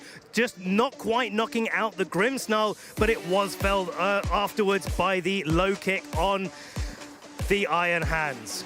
Big wild charge there into the Ogerpon, but it has been trained to be a little bit bulky. This is a trend we've been seeing since especially the San Antonio Regional Championships. Boosted by the Quark Drive, but there it is with that +1 attack. The Ivy Cudgel connecting down into the Volcarona. And look at Taran's face there. Cannot believe this. The Perth Regional Champion from a couple of seasons ago, just stamping their ticket through to top 4 at EUIC from hundreds of players down to nearly just 4. He's so consistent. He's managed to make it to so many different top cuts along the years, but now he's in top 4. He's in spitting distance of getting his first international title. And he's on stage with Sierra. Let's talk to him. Thanks so much, you two. I'm here at Taran Birdie, first person to make it to top 4 here at UIC. What an intense match. Top 4 now. What are your thoughts? I'm feeling amazing. I came into this weekend just hoping for day 2, just to have like a good performance in London, because it's my hometown and I've never done well here. So being in top 4, I can't even describe it. The hometown hero for sure. I'd love to see that. Crowd loves to see it too. I mean, talk to me about that match, because we got to see a different strategy in game 1 in comparison to that game 2 and 3. And of course, you won that game 1. So then why the switch up, and then where to really make sure game 3 you could take it home? I think during the match, I don't like playing against other Miraidons really, but usually it's quite skill intensive and the speeds don't matter. So in game 1, I tried to just make sure I had Whimsicott for the light screen and the speeds, but it wasn't really doing much otherwise. So I kind of just focused on stopping him from faking out and maybe setting Trick Room up to deal with the Volcarona a bit better. I mean, yeah, that game 2 with the Volcarona was a little scary for you. So then going into that game 3, then how are you feeling? Because I know that you've definitely a person of many accomplishments here, but do you still get nervous in these situations, especially here? I always say if people don't get nervous playing this game, they're like lying or they're doing something wrong. This is a stressful game, and yeah, in game 3 I was very stressed, but I kind of knew what I wanted to do. And it worked out, thankfully, just about. You're in top 4, so I would say that it did work out great. Now, how are you feeling heading into top 4 and a chance to be here competing again tomorrow? I'm not really sure. I don't know if it's quite sunk in yet, but I felt really good. I've been playing well, and so I'm just going to take it as it goes. I don't even know who I'm supposed to face yet, so just rest up for a bit and then we'll see. I mean, you're the first top 4, so you get the luxury of sitting back and waiting for that. So I'll let you get some rest, but first, any shout-outs, any final words from you? My friends and family are watching at home and those in the crowd as well.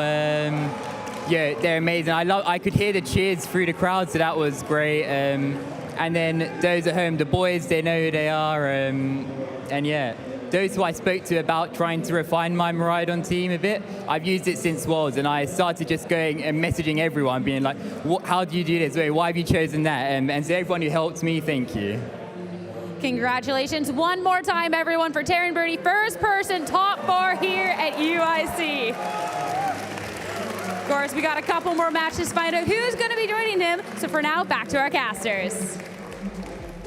Taran Birdie on the stage. They're barely able to contain their excitement. And so many people that have gone into building Taran as a player, wishing Taran the best of luck in the competition ahead. This is definitely a community game where you really do need to bounce ideas off of other people, and it really does help to secure the last-minute team decisions, those fineries that really make the difference, those small things, especially when we look at this composition that we've seen so much this weekend, and those tiny little differences that we keep talking about. That's what's catapulted Taran as well as his play into our top 4.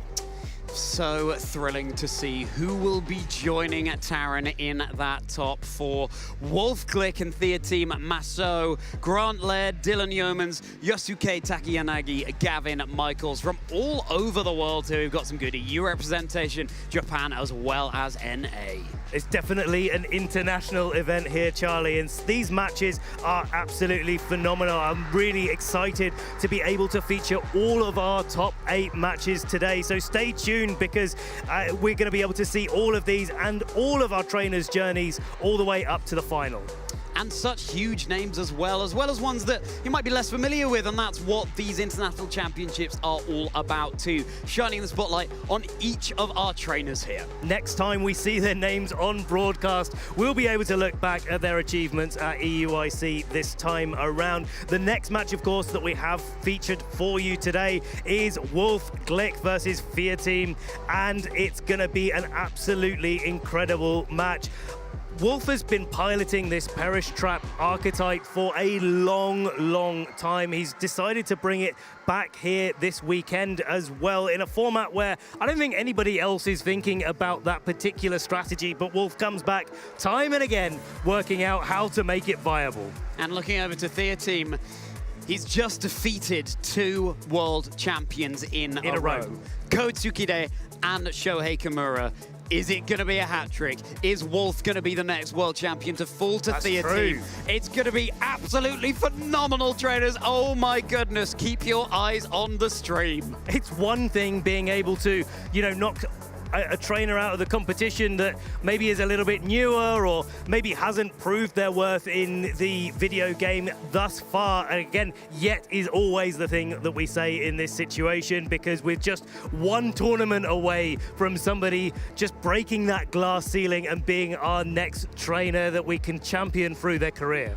Champion is the operative word there, Ben, because we are getting ever closer to discovering who our EUIC champion will be. This is going to be such a thrilling match. We featured Wolf on stream twice already this weekend, and first time we saw Wolf not really leaning into the Perish Trap strategy. Earlier today, very much so. What's going to be on their mind? What sort of team composition is Thea Team going to be running? That's going to be crucial coming up with the game plan for both of these trainers. I think everyone in the venue has been maybe having a little bit of a talk about how they're going to be able to match up into this strategy that Wolf is piloting. It's very different to most strategies out there. If you're not familiar, Perish Song is a move that once used, every Pokemon on the field then faints in 3 turns. And combined with Gothitelle that has a Shadow Tag ability, it's able to lock Pokemon onto the field, and so they have to whittle down those free hit points. And the player using Perish Trap, in this case Wolf, gets to switch out at the end of those Perish Trap turns, and his opponent's Pokemon just faint. We'll be taking a much deeper dive into those teams shortly, but let's just zoom out for a second here, Ben. Let's not forget that also any trainer progressing at this point to the top 4 of the UIC gets that automatic World Championships invitation. Taran Birdie's just locked it in. Which of Wolf Glick and Thea Team Masso will it be? That is something that's on the line right now in this top 8 game coming up. Absolutely. I mean, this is all on the line, especially for our Japanese players as well. Sierra mentioned it earlier on the couch, and it's worth repeating here that our Japanese players have a different qualification system. Yeah. They aren't going to be able to qualify through championship points received through our international championships. But enough of that, because we've got our players on stage. Thea Team Masso and Wolf Glick, so it's going to be Koraidon versus the Calyrex Shadow Rider. That's really crucial in terms of Wolf's decision-making. Calyrex Shadow Rider, being a part Ghost type, going to be able to switch out from the Shadow Tag that ordinarily traps Pokemon on the field. So potentially a little bit of a spanner in that works, but maybe a Terra will have something to say about it. Well, let's talk a little bit more about the teams when we get a deeper dive into their team list. Wolf, I don't know what to say that hasn't been said about Wolf's achievements in the game, but not only that, his contributions to the community, the amount of work that he puts in to help trainers, find their feet in the video game and get things started. I think he's an inspiration to many of us that are looking to improve our game as well. There's a strong chance I would not be sitting here without Wolf Glick. The inspiration that Wolf provides to so many to get involved in their Pokemon playing scenes. Thea Team Masso, we saw it last year, trainers. Tim Edwards versus Nils Dunlop in the finals. A trainer we've heard less from, but can still be the underdog winning story. A good number of achievements on the screen there, and this is certainly the next one to add to that roster. Well, let's take a deeper dive again into Wolf's team. If you haven't seen him on stream already, it's going to be the Koraidon, Amoonguss, Incineroar, Screamtail, Gothitelle, and Fluttermane. And one thing to really notice about this team that's so important, Incineroar, Gothitelle, all of the Pokemon on Wolf's side carry Protect. That's going to allow him to stall out the turns and make the Perish Song on this Screamtail really effective. You can protect for 2 out of the 3 turns before your opponent's faint, and you really want to take advantage of that strategy where you can. Incineroar running Protect isn't something that we often see, so fascinating to see Wolf running it here, and with that Terra Bug as well. Going to be resisting ground when wanted to, super effective. Yeah, and there's a really good defensive options. I think that's what all of the Pokemon on Wolf's side of the field are really really trying to hone in on, but also honing in on all of the other status conditions that can really affect Wolf's strategy. You see the Terra Dark not very often on Amoonguss, nor very often on Screamtail, and what that's going to be able to do is block any prankster status moves like Encore from a Whimsicott, for example, that's been seeing a lot of play across the weekend, and make sure that it's immune to those prankster status moves. Wolf made it to top 4 at EUIC in 2019. Will Wolf be progressing further in this competition? Will Wolf equal that record? We'll find out in this match. The Screamtail not running any damaging moves there, so got to be careful not to be left with just the Screamtail on the field in the face of Thea Team's team. I'd say Perish Song is a damaging move. It's just not doing damage on the turn that you use it. You know, in fact, it could be have done the most damage of any move in Wolf's team so far. That's a little Calyrex sat on the field there and hailing in the reign of Thea Team's own Calyrex Shadow Rider with the calm mind rather than a nasty plot. So it bolsters its special defense as well as its special attack, though, by the 1 stage. And speaking of those little redirecting fairy-type Pokemon, there's Thea Team's own, the Clefairy with Life Dew. That's a move that will be able to heal up it and its ally Pokemon. This is a nice thing that the team has in this particular matchup there, with Pelipper having its Focus Sash and a Terra Ghost. And Terra Ghost is going to allow... in fact, Terra Ghost Pelipper is like kind of an answer to a lot of Wolf's strategies here. It both brings the rain, so Koraidon's a little bit less effective, both in its Fire-type attacks, but also its Orichalcum Pulse isn't active and boosting up the damage. But also the Ghost-type, as we said before, it can allow a Pokemon to switch out when Shadow Tag is on the field, so could be a key component in this particular matchup. Urshifu as well, Incineroar as well, Rillaboom as well. The 3, I would say, horsemen of Regulation ZG, but we've got the Stellar Horseman on stage right now in that Calyrex Shadow Rider. Will-O-Wisp on the Incineroar. You often see that being run over a more directly damaging Fire-type move like Flare Blitz. If Wolf's Koraidon goes for its Fire Terror, then it will be immune from being burned.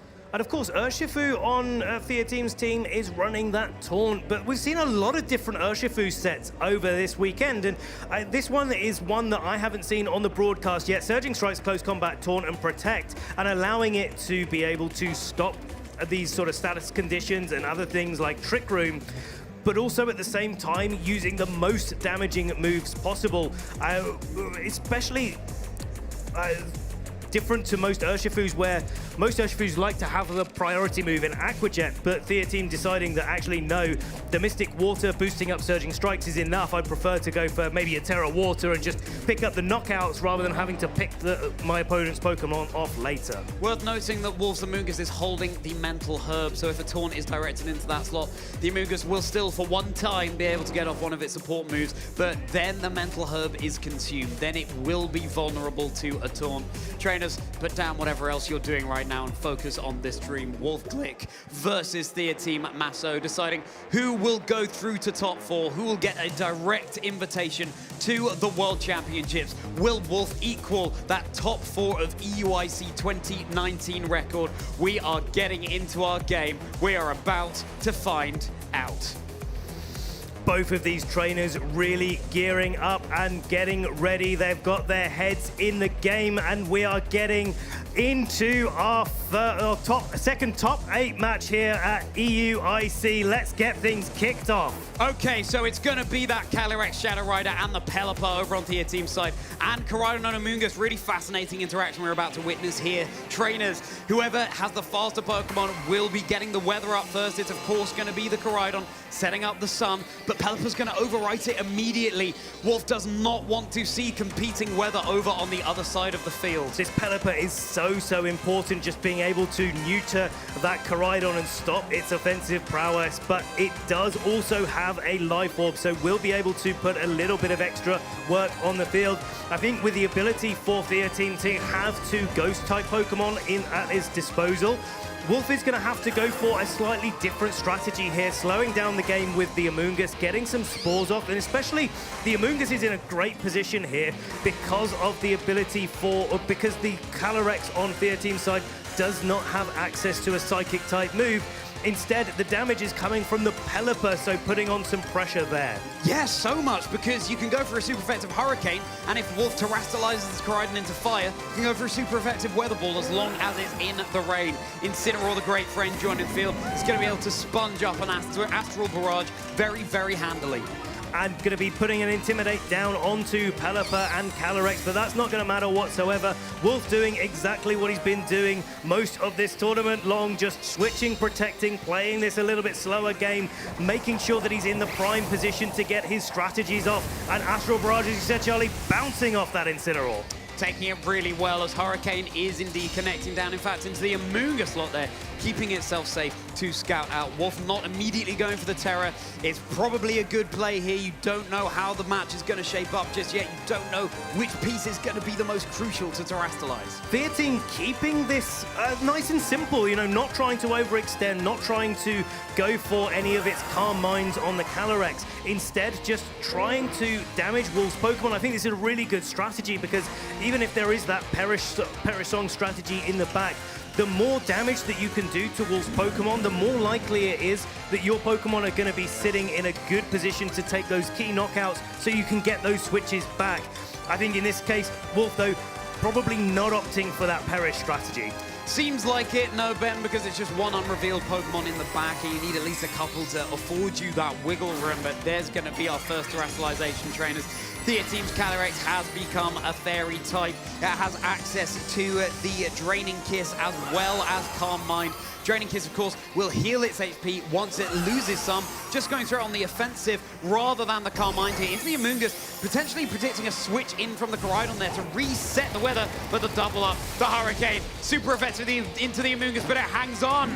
Hanging on is a big, big deal. This Amoonguss is going to be able to act this turn as Wolf going for the parting shot, dropping the attack and special attack, most notably of this Pelipper, and making sure that he's got that damage contained on Fear Team's side. Here we go, Koraidon the Gourmet is going to reset the weather. The sun is going to emerge from the clouds, sending the Orichalcum Pulse into a frenzy on Koraidon. A blast from the past as the Sludge Bomb connects down into the team's Pelipper. There's no poison there, but that Amoonguss is putting in work. That was so much damage. So tempting there to go for a Spore and try to put Fear Team's Pokemon to sleep, but I think this Sludge Bomb is even more impactful in this situation because Pelipper is such a key piece of Fear Team's game plan. If the Koraidon is the game plan for Wolf to be able to just try and launch out these big attacks into the Calyrex, and we've seen this Koraidon outspeed Calyrexes in the past. If this Calyrex for Fear Team is a little bit slower, then maybe this Flare Blitz is going to be able to go first and pick up the knockout, or at least threaten it. Their team is not allowing Wolf the luxury of getting rid of the Weather Setter here. That would be a huge opening for Wolf. Koraidon takes that Intimidate drop. It's holding the Life Orb, not the clear Amulet here, trainers. Not an item we see so commonly on it. Amoonguss getting its Regenerator ability active. Incineroar rejoins the fray.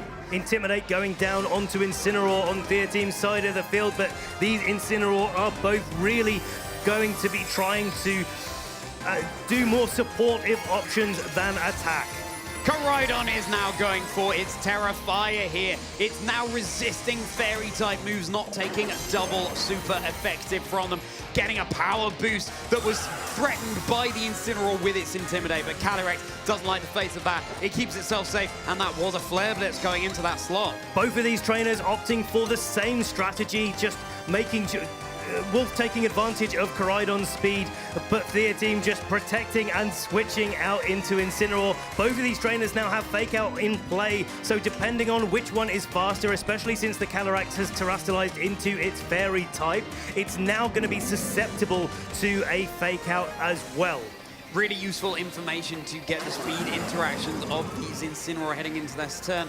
If that is something that the players afford to us viewers, yes, Their Team has all the decisions on the line right now. The Pelipper is lurking safely in the back. The Terra option spent on both sides. The Calyrex is just protected. This could be a crucial turn, and the Fake Out over on Their Team's side of the field is faster. Here becomes that sun-boosted Flare Blitz with the Life Orb. Although it's enough. One, it's enough for one hit knockout onto Their Team's Calyrex. What a crucial KO this is. This is one of the most powerful Pokemon on Fear Team's team, and it's been knocked out in one. Now this Koraidon in the sun has been able to put so much work in, and being able to lock into the Flare Blitz, even though there's that Pelipper in the back, is such a risky play. But Wolf has so much experience in this state, and he's able to make that call when it counts. Pelipper has provided the downpour on the field. Koraidon, you're going to want to be keeping that safe in order to reset the sun in this position.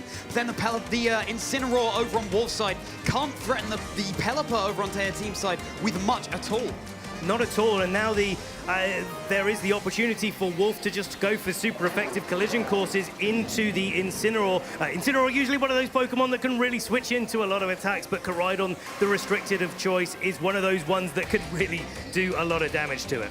Amoonguss, you can see the dividends that Regenerator ability pays there. It's already recovered back to about 50% of its HP, and the more HP you have to play with, the more options you have available. Big close combat, super effective into the Incineroar, but with the sun switched off, the Incineroar is able to hang on.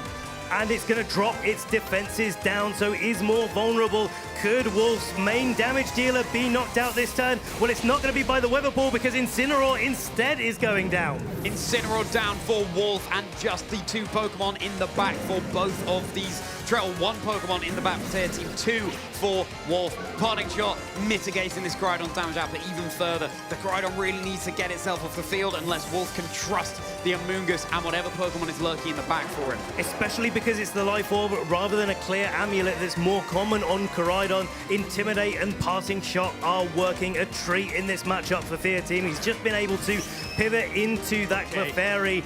And you know what? Calyrex was really the Pokemon that we had our eyes on in the early game, but I don't think we really gave enough credence to this Pelipper as its ability to do super effective damage to both the Koraidon now that it's gone for a Terra Fire, and Hurricane into the Amoonguss, Hurricane into the Koraidon if it doesn't go for its Terra as well. Amoonguss there. Wolf is hovering over which one to bring in. The Clefairy has access to Life Dew here. It's going to be able to recover some HP over on Tear Team's team. Now, of course, you want to remove that Pelipper as swiftly as you possibly can. Wolf deciding, am I going to play it slow? Am I going to play it fast? Is he going to swap in the Amoonguss? 2 seconds left, Wolf. It's going to be the Amoonguss joining the field.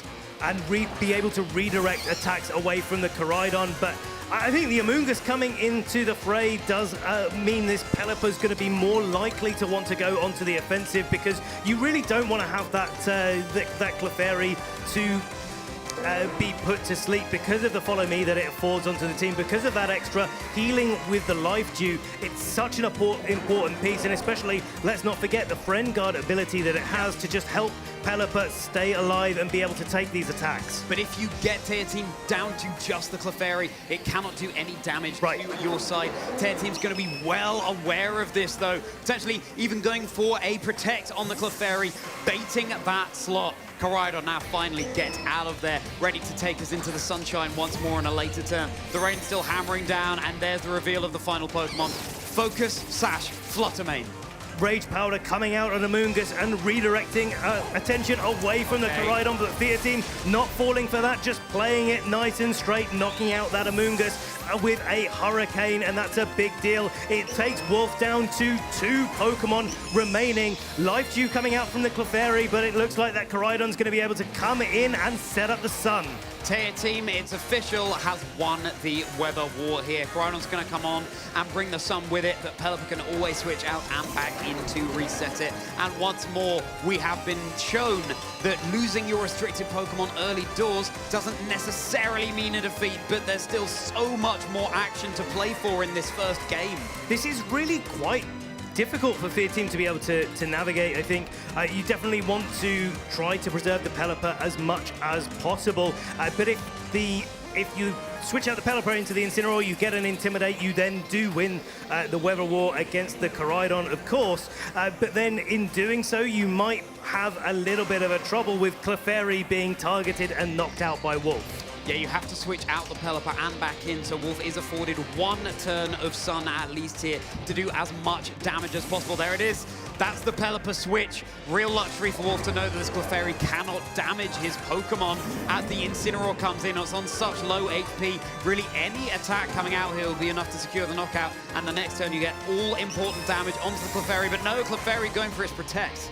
And just making sure that it's staying until the Pelipper is back on the field. Here's the Moonblast knocking out the Incineroar on the switch-in. Friend Guard, of course, bolstering the defense of the ally Pokemon. So as soon as Pelipper rejoins the fray, it will enjoy that effect there too. The rain coming out, the Flare Blitz not going to be doing half as much damage. Pelipper also resisting those fighting type moves. It's a really nice matchup for their team to have into this Koraidon. Rain here at EUIC. Could you have predicted it in February, Charlie? It's coming down, and Pelipper's going to be in a prime position to be able to knock out this Koraidon with a Weather Ball. But I suppose the question is how many Icy Winds can this Pelipper take? And also, if Wolf just goes for the Icy Wind over and over again, does the Clefairy just stop using that follow me and take a risk? And can Wolf take advantage of that? Right, crunch time. Moonblast, as much damage as possible into the following me Clefairy. It's a lot of damage. Close combat, resisted, not boosted by Orichalcum Pulse, and the Koraidon softened up here. It's going to come down to such fine margins, trainers. A little bit of Life Orb chip to the Koraidon on a sort of timer, but no Weather Ball connecting down into the Flutter Mane over on Wolf's side. The Focus Sash broken. Likely neither of these Pokemon can take one more attack from this Pelipper. It's so tempting to just take a quick knockout on the restricted Pokemon in Koraidon, but I think their team has actually identified a really good win condition there. Clefairy is not in range of any of Koraidon's attacks, and that means that the Flutter Mane is going to need to go for a double protect on Wolf's side for him to be able to pull back this game, while Pelipper can just land a couple of attacks in the direction of Flutter Mane. If one of them connects, then Pelipper is also resisting both of the attacks that Koraidon has on offer. Such fine margins. We're on a knife's edge, trainers, and it's only game one between these incredible trainers, Wolf, Glick, and Team Masso here at the European International Championships in our top 8. Pelipper has gone for the Protect. Close combat was targeting down that slot. Is Wolf going to be able to remove the Clefairy from the field? It doesn't seem so on this turn. Moonblast connecting down into Clefairy. Oh no, absolutely it will. That health bar lower than my mind's eye had. It's down. It's just this Pelipper. It doesn't have access to spread damage.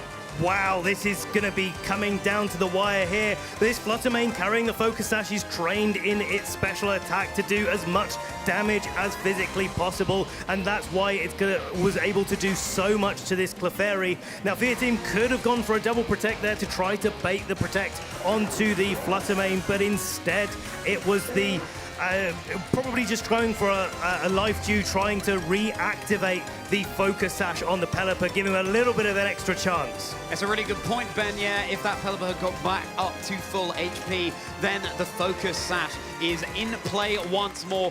Battle going to be forfeited. First game goes to Wolf Glick. What a game to be played as well. The margins are so fine here at the top 8 of EUIC, and Wolf proving why he's one of the best trainers out there. That matchup looks really, really tough here for Wolf, and Fear Team played it so well, and I really got to call out the way that Fear Team is playing this. So straightforward, but actually that's really what this matchup calls for. You've got to do the damage where you can, you've just got to redirect attacks where you can, and use that Pelipper to the most of its abilities. And it is so crucial in this matchup, as we saw in this game one. Team doing a fantastic job of protecting it as far as possible. Less so, it has to be said, on that Calyrex. You have to sacrifice some Pokemon along the way, but if there had been a way for Team to get back into the game, you can see it there, there's the KO on that Calyrex. You kind of want it there, lurking in the back potentially. Yeah, it's like getting into this end game after the Incineroar took so many Weather Balls, Hurricane picking up a knockout on a Moongus, Pelipper doing so much work, but it wasn't able to hang on in the end game. If there was maybe a Follow Me coming out in that end game for Fear Team to be able to redirect that last Moonblast away from the Pelipper, maybe it could have gone the other way, but here we are getting ready for game 2. Charlie, what are you thinking about adjustments? Well, I slightly hinted at it there. I feel like maybe the Calyrex you want to preserve a little bit better. Maybe you don't want to lead your weather setters as well in the Pelipper and the Koraidon. Maybe you want that luxury to have there in the back as well. I think if you're Wolf, you want to be dealing, of course, with this is the tricky thing. There are a few things you want to be dealing with as soon as possible over on Tear Team side of the field. The Clefairy as well as the Pelipper, as well as the Calyrex. And it's time to get into this game too. Is Tear Team going to take us to a game 3, or is Wolf going to secure our second top 8 match here at EUIC? We do have a switch up, Incineroar and Fluttermane for Wolf. It's the Calyrex and the Pelipper for Tear Team. And of course, that Fluttermane does have access to Protosynthesis, which can be activated in the sun. Wolf seeing the rain coming out turn 1, game 1, and says, no, I'm not going to be leading my Koraidon. I'm going to have it in the back to be able to support my partner Pokemon in Fluttermane that much better. Of course, this Fluttermane is built to be able to put a lot of pressure onto Calyrex with its Terra Normal as well. Yes. So not only can it put a lot of damage and pressure onto the Pelipper and start trying to knock that out as quickly as possible, it can do it in front of a Calyrex Shadow Rider. Takes absolutely no damage from Astral Barrage once it's gone for its Terra Normal, and of course would still have its Focus Sash intact. Such a useful matchup into the Calyrex here. Tear Team taking their time. I don't blame you, my friend. It all comes down to this. You lose this game, you're out of EUIC. And if you lose this Weather War, things are gonna get dicey as well. Pelipper coming out and Incineroar switching in. Incineroar dropping the attack, crucially of Wolf's own Incineroar here, and it will be that Terastallization, trainers. This beloved mechanic that we have in Generation 9. Fluttermane going for its Terra Normal, that jewel gleaming atop its head to match the ones around its neck. It's ready to not be afraid of the Calyrex one little bit, but a responding Terra over on Tear Team side of the field once more. The Calyrex taking a leaf out of Fluttermane's book, becoming a part Fairy type. They're swapping types here on the field, and Calyrex just trying, I think, to boost up the ability for Draining Kiss to both put pressure onto this Fluttermane, but also keep that recovery building up as well, and also not fall foul of a Shadow Ball, but Wolf doesn't fall for it whatsoever. It's a Moonblast going into the Calyrex, and Astral Barrage gonna be shrugged off by the Incineroar and immune from that Fluttermane. The Focus Sash is maintained. This is a real opening here for Wolf. It's a game about resources, competitive Pokemon trainers. The more that you have at your disposal, the more options you have, hopefully, the more likely you are to succeed. And now Wolf gets an opportunity to maybe pivot a little bit. He can sort of breathe easy with his Fluttermane just that little bit and start to whittle down the Incineroar and the Calyrex on Fear Team's side. And I think leaving the Koraidon in the back until a little bit later is a really good way to be able to put yourself in a position where you can win this Weather War. And I think that would make Wolf's time a little bit easier in this game too.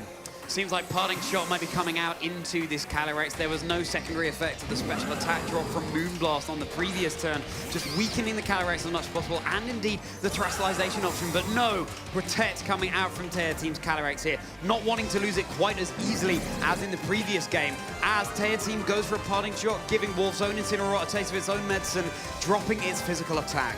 And Amoonguss coming in gives Wolf the opportunity to really take advantage of the pressure that Spore puts on. Astral Barrage is a move that would do quite a bit of damage to it, but of course, the Amoonguss is able to switch out into that Fluttermane at any time. Protect blocking the Parting Shot onto the Calyrex, and now the Clefairy is on the field, bolstering the defenses of the Calyrex, but also redirecting Amoonguss's Spore away from it so that Calyrex can start thinking about getting itself set up.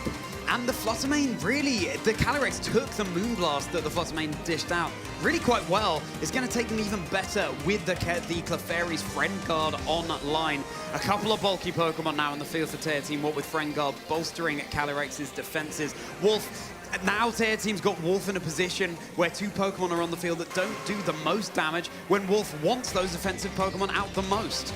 But, you know, you've got that time if you're Wolf to be able to deal with the, put some Pokemon to sleep, kind of deal with that offensive pressure that Fear Team is bringing out. And when they're asleep, bring in your attacking Pokemon. Helping Hand Astral Barrage into Incineroar, into Amoonguss. Really respectable chunks of damage coming out.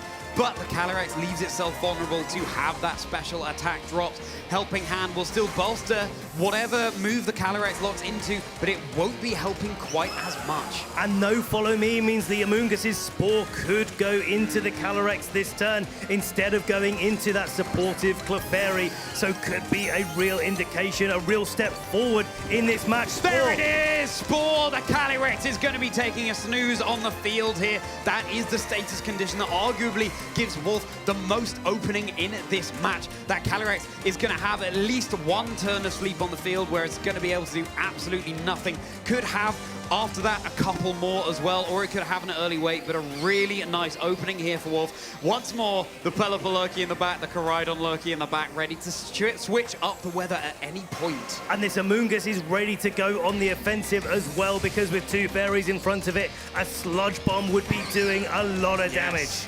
And here's Incineroar coming back in. Of course, the Fluttermane no longer immune to a fake out. It's got rid of its ghost typing. The attack drop not mattering on the special attackers. Clefairy keeping itself safe. Has Wolf targeted down into that slot? No. That's Moonblast coming out to Taya Team's Incineroar there. And Sludge Bomb as well. Of course, the Incineroar immune to Spore thanks to his safety goggles. And there's that poison. The Incineroar also on a timer. That is something that a Koraidon that's not holding the clear amulet like Wolf's holding the Life Orb loves to see. And Wolf really is holding on to those pieces so well. The Fluttermane has been on the field for quite a few turns now, but it still has its focus sash intact, just in case for when that Pelipper comes out or when the Calyrex comes out. If it's able to get some boosts up, then it's able to be safe for at least one turn, and that one turn could make all the difference here. It comes down to such fine margins in competitive Pokemon always, especially in this regulation set G format. You make one slip up and it can be very punishing indeed. If the Incineroar now goes for the fake out into the Fluttermane, the Amoonguss is going to be free to go for a Spore again into Fear Team's side, but no Spore this turn. Amoonguss just happy to switch out, and Incineroar joining the field. Dropping that Intimidate drop once more onto Taya Team's Incineroar here. Remember, that Incineroar is on a timer. We can't see the poison status condition here, but it will be whittling away at the Incineroar's HP. And fake out coming into the Fluttermane's Protect, so no damage going on there. The Focus Sash still intact. And Life Dew coming out from Clefairy, just helping out that Incineroar. It's feeling a bit woozy here, but it's going to be maintaining its health advantage just that little bit more. Yeah, I mean, the poison will whittle it away, but that could be a really nice opening here for their team. The Incineroar really down to a level of HP where any attack would secure the knockout there. But as it is, you just want to remove pieces over on their team side of the field if you're Wolf. Get that Pelipper out as soon as you possibly can so that you can then remove that piece, and then Wolf feels Homer and even drier without the rain on the field. I think both players are doing so well to play this game a little bit slower and not go for these big risky attacks in this position. It's all to play for in top 8, and because there's so many pieces on the board that don't do too much damage except for this Moonblast coming out, but the poison after that Moonblast doesn't pick up the KO. And another Life Dew there, so even at the end of this turn, the Incineroar won't be going down. Taya Team, this really is the cat that has 9 lives. I don't know what luck you have been channeling, but the poison whittling away. Wow, this Incineroar just keeping hanging on, this game carrying on just blow for blow here with these two trainers. The Clefairy doing so much work with both the Friend Guard and the Life Dew, being able to make sure this Incineroar is just going to be able to maybe pick up the Focus Sash of the Fluttermane, but I spoke too soon yet again here, just to protect maintaining it here. Okay, so no Life Dew, just to follow me. You do want to get damage down onto either side of the field that you would like to in this situation. Clefairy is being a pesky nuisance for Wolf, so is the Incineroar. Just the parting shot, though, I mean, the attack drop's not going to matter. That Clefairy doesn't have access to any damaging moves, but it does mean the Wolf has the luxury of switching in a Pokemon fresh for the start of the next turn. Where Fear Team is using Life Dew to make sure his partner Pokemon are kept healthy. Amoongus is instead using its regenerator ability. It's already taken a little bit of a hit this game, but it's regenerated all of that HP back. It's nearly at full, and especially since Fear Team doesn't have access to Flare Blitz on his Incineroar like most of the Incineroar that we feature in Regulation Set G, this Amoongus is going to be feeling pretty happy to launch out some spores. Yeah, really nice switch for Wolf here. Fantastic opening for the Clefairy for the Amoongus to come in. Clefairy, though, keeping itself safe. And that means that the Moonblast will definitely be securing the knockout here. If it hadn't, then the Poison Tick at the end of the turn would. Amoongus sitting pretty comfortably on the field, but of course, you've got that Pelipper in the back if you're their team. Maybe Wolf wanting to bait that out. You want to see the Pelipper. You want to be removing it from the field as quickly as you can, so that then the Koraidon can come in and win the Weather War. This is so tough, though, because the Pelipper is that real key part of the weather control for Fear Team. You need to bring it out here because you need to do some damage to that Fluttermane. You need to try to break through the support that Wolf has in that Amoongus and Incineroar to get a purchase point in this game, and especially remove the ability for a normal type Pokemon to be sitting in front of your Astral Barrages.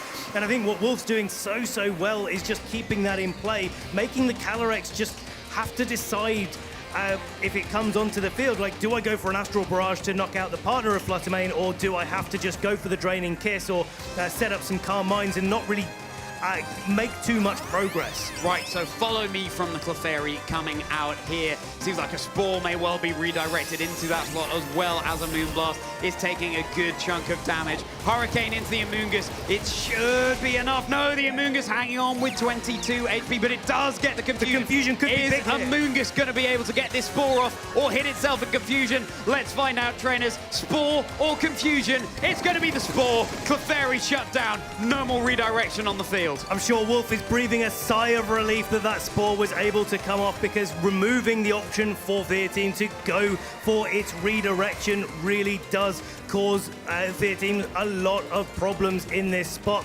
Now the Fluttermane is going to be able to target down that Pelipper, and of course once it's in its Focus Sash, there's no Life Dew capability as well, at least on this turn, until the Clefairy goes through at least one more turn of sleep and has the opportunity to wake up. But by that point it might be too late, and if this Pelipper is at its Focus Sash, then Koraidon's going to feel safe in the sun or in the rain to be able to knock it out. Oh, this is such a fascinating matchup, trainers. Every decision in every turn, so crucial. Amoongus breaks out of his Confusion immediately and becomes the center of attention. It's not going to matter here. The Pelipper just went for the Protect. Could have been a nice opportunity for Wolf to switch out that Amoongus and get something else in for a bit of Regenerator recovery. But Fluttermane just going in on the offensive, wanting to get rid of this Clefairy.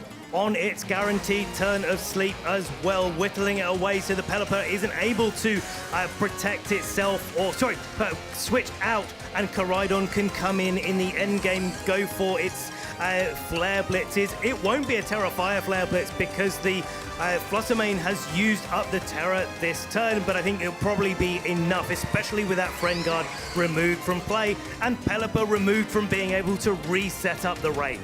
Okay, so Moonblast this time is going to go into the Pelipper rather than the Clefairy. Huge amount of damage. Hurricane easily enough to secure the knockout onto the Amoongus here, but maybe if you're Wolf, you kind of want that. Amoongus has put in a lot of work already. You want that free switch in into a Pokemon that's going to be able to up the ante even further here. If you switch in your Koraidon, though, it can be time for Tear Team to say, okay, Pelipper, you're getting in on out of there. Calyrex come in so that I can reset the weather once more. But maybe that decision is something Wolf wants to know in his hands, trying to predict what Tear Team's going to go for. But now it's looking like a little bit of a pin in this top 8 match here at EUIC. Koraidon coming in, setting up the sun with its Oracle Compulsion, boosting the damage of all of its attacks. Now the Fluttermane can knock out the Pelipper or the Clefairy, and just as the Pelipper can knock them out, so can the Koraidon. It really is all about the targeting and the choice of which Pokemon that the team is able to switch out to the Calyrex or if the team even wants to be able to switch out in this situation, you might want to have a Pokemon go down so you can get that Calyrex in safely. We're not even going to see if the Clefairy has the chance to wake up because Calyrex is just going to be switched in. It's still snoozing in the back. It's been taking its nap for quite a few turns now. I'm surprised it's not looking more lively on the field. There's Protect coming out from Pelipper, and I mean, the Calyrex so vulnerable in this switched in. There's the Moonblast connecting down into Tear Team's Calyrex. It's solo. The Flare Blitz was going into the Pelipper here, but Tear Team knowing that they have to burn some terms of sleep on this Calyrex if they want to have a chance of getting back into this game. And also with the sun on the field, the Fluttermane turn all Okay, that's going to be it. That's the forfeit there locked in from Tear Team. We have our next entrant to our top 4 at EUIC, the one, the only Wolf Glick. Congratulations, Wolf. You've made it to the top 4 here at EUIC. Congratulations. And congratulations for Tear Team. We had a spot in their achievements. That's going to be filled with a top 8 position here at EUIC. What a thrilling matchup between these two trainers. The fact that it was, in fact, only 2 games doesn't really do justice to what we just witnessed there. It could well have been a 3-game set. The number of decisions, the amount of time these trainers had to take to lock in their moves, and so many variables, the weather, the follow me's, whether the focus sash was still intact. Do you go for the Terror, making your Fluttermane immune to those astral barrages? The Amoonguss finding the opening for it to come in. If you're just tuning in, trainers, make sure you go back and watch that game. It was incredible between Wolf and Tear Team here in top 8. Absolute masterclass, and also Wolf showing that he doesn't need to use that Perish strategy in every single set that he uses. Yes, it's one of the key parts of his team. Yes, he's done a lot of things, made a lot of decisions to make sure it's viable in as many positions as possible, but that Koraidon is showing why it's one of the restricteds that you should definitely be looking out for, and Wolf showing that actually you can use normal damaging type moves to get a win. Koraidon, a restricted Pokemon that I'm not sure I'd have predicted we'd have seen in our top, 8, let alone top 4 here at EUIC. But Wolf making that call, and the thing is, it's all about the player piloting the restricted as well. If you've got a handle on it, if it feels comfortable to you, then that is definitely something to be leaning into. Lots of calls in this match. If you just joined us, here's some replays of what happened in that game. Look at that Sludge Bomb coming out from the Amoonguss, getting the poison onto that Incineroar and putting it on a timer. Moonblast after Moonblast, the Fluttermane putting in so much work, and the Terra Normal. You know, we often see the trainer that goes for the terrestrialization early doors in the game. It can come foul because that your opponent has that information to work with. But no, that Terra Normal on the Fluttermane, absolutely huge. That, for me, is the most valuable Pokemon in that game too between Wolf and Tear Team. It definitely did so much work. The Terra Normal is the strategy that Wolf has opted for to deal with the Calyrex Shadow Riders. Of course, Ghost types can switch out from Pokemon with Shadow Tag like Gothitelle, but also it puts Calyrex Shadow Rider naturally puts a lot of pressure onto Gothitelle. So having that Fluttermane that's designed to be able to more easily stand in front of a Calyrex Shadow Rider is a really good adaptation. And that Fluttermane Koraidon, we'd see those in various different types of Sun teams, but the rest of the team really do make it shine. The Incineroar and Amoonguss, the supporting cast for many of the restricted Pokemons we've had here at EUIC, just putting in the work turn after turn. Switching a Fake Out and a Redirection and a Spore goes such a long way. Let's take another look at how our bracket is shaping up, trainers. Wolf versus Taran Birdie in the semi-finals. Oh my goodness, all of these names, cannot wait to get into them. And we still have 2 more top 8 matches to go. Grant Laird, Dylan Yeomans, Yosuke Takiyanagi versus Gavin Michaels. We won't be able to hear from Wolf, unfortunately, trainers, but that just means we're going to be able to get into even more Pokemon action even sooner. Absolutely, and of course we're going to be seeing all of these top 8 matches. It's so good to be able to have the time to feature all of those, seeing our trainers' journeys all the way up to the finals. Of course, Taran versus Wolf, I'm really looking forward to seeing that match. Both of these trainers have played phenomenally over the weekend, but let's kick it to a quick break because we're going to be setting up our next top 8 match in just a moment. So trainers, don't go anywhere.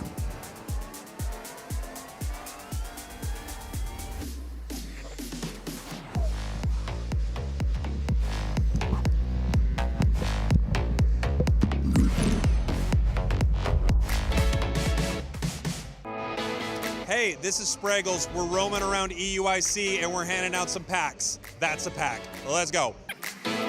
Excuse me, for a pack, is Pikachu too yellow? Too yellow. Yeah, too yellow. Is it too yellow? I think it's the right amount of yellow. Right amount? That's a pack. Excuse me, for a pack, do we need to get rid of Squirtle already? No. Okay, great. Here's a pack. Thank you. Hey, how's it going? For a pack, are you winning or losing today? I am not playing today, unfortunately. Okay, so winning, kinda. Kinda, yeah. There you go. Thank you. Hey guys, for a pack, does Gen 5 have too much water? No. Okay, great. Thank you very much. How's it going? Pretty good. What are we talking about? The Chaos Cup. The Chaos Cup? Chaos Cup. The VG Chaos Cup. Amazing. Here's a pack. Huge. Hey, for a pack, where are we going? From Germany. From Germany? Where are we going now? Now I want to go to my friend and we go to the prize wall. Great. Bring a pack for him. Thank you. Yep. Hey guys, for a pack, what are we up to right now? We are playing a side event of we open some booster packs and then we draft a team. Great. Here's one more. Hey, for a pack, what's going on over here? Right now this is the GLC event. So they're playing the Switch series, so the winner of this event will end up taking a Nintendo Switch home after they played 7 rounds and a top 8. Amazing. What are we going to do about Rayquaza already? I think we set the access on him. Okay. Probably a good idea. Here you go. Thank you. Thank you. Hey guys, for a pack, can we name a Pokemon we've just had enough of? Iron Hands. Iron Hands, easy, hands down. There you go. Enjoy it. We're out of packs, everybody. Oh, we've got more packs, everybody. We're still going.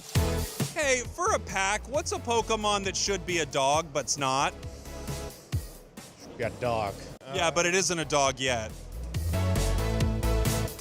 I'd say Eevee. I keep it as a fox. Yeah. Or I think it is a fox. It's a fox then. It's a fox. But it should be a dog. Be a dog. Huge. Yes. There's a pack. Enjoy. Hey, for a pack, who are you on the phone with? Oh, I'm on family in Australia. Hi, nice to meet you. Yeah. Here's a pack, enjoy. Thank you. Yeah. Hey guys, for a pack, what's going on?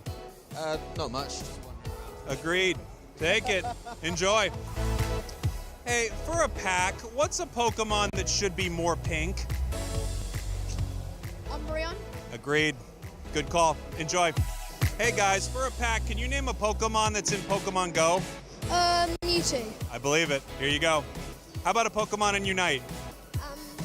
Meowscarator. That's right. Huge. Enjoy. Excuse me, for a pack, are we fed up with Arcanine? Yeah? Yep. Thank you. Okay, bye. Hey, for a pack, is everything going as planned? Everything's going wonderful, thank you. Yeah, the kids are having a blast time. The kids are having a great time? What's your favorite Pokemon? What's my favorite Pokemon there? I'm gonna have to say. I'm gonna have to say between Fluttermane and Rotom. Amazing.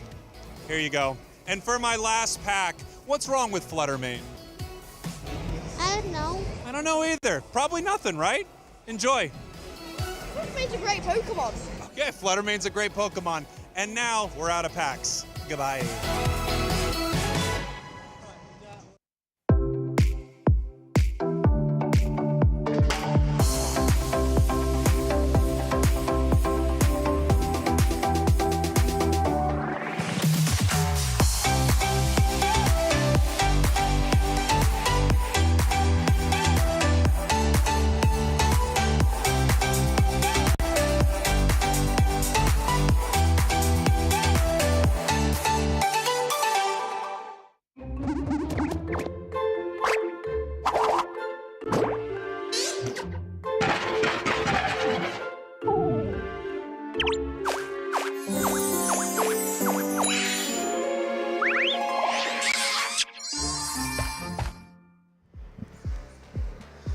Pokemon trainers, here we are at the EUIC 2025 Championships. My name is Lee Provost, joined by the lovely Lowiser Actos Chromie. How are you doing, Lou? And we've just had 2 incredible top 8 games and 2 more to come. I've just been sat out in the audience for those first 2 top 8 matches, and I can tell you the atmosphere is electric. It's almost silent as the matches are going on. When the players are making their turns, you can hear a pin drop other than the booming voices of our commentators throughout the arena, because every player is just waiting to see when that catch moment will be, the moment of the critical hit, the call with the protect, and every single time, particularly in that last one with Wolf, making the right predictions there was fantastic. Yeah, and how good was that normal terrestrialization on the Fluttermane? It just made it so difficult for that Calyrex Shadow Rider to get any sort of grip in that game, and the Pelipper was performed so well as well for Tia Tim, but that's in the past. We've got another top 8 right in front of us. To get into the action, we've got Grant Laird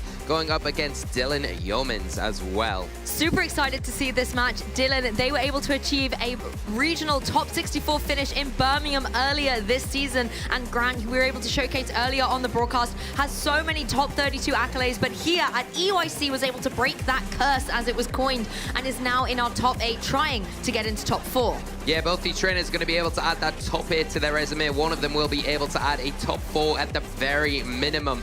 The nice thing about Dylan, and the fact is that they attended the Birmingham Regional Championships recently, and they used the exact same team to reach that top 64. So they've had some great practice with this team, paid off dividends coming into this event, getting into the top 8, and they'll be looking and hungry to get into that top 4. Yes, and Dill bringing some really interesting Pokemon choices. The Iron Treads is one that I'm really interested to dive into, because it's not a Pokemon we've been able to feature really, and it's not been a popular choice, but clearly has been bringing Dill success in this tournament. Yeah, I love it. It's got the Quark Drive ability, so it loves that electric terrain on the field. That's not going to be a problem in this match, I don't think. And once it's there, it's going to probably more than likely get the speed boost. It is holding the Choice Band item as well, so boosting the power of those Iron Head, High Horsepower, and Rock Slide.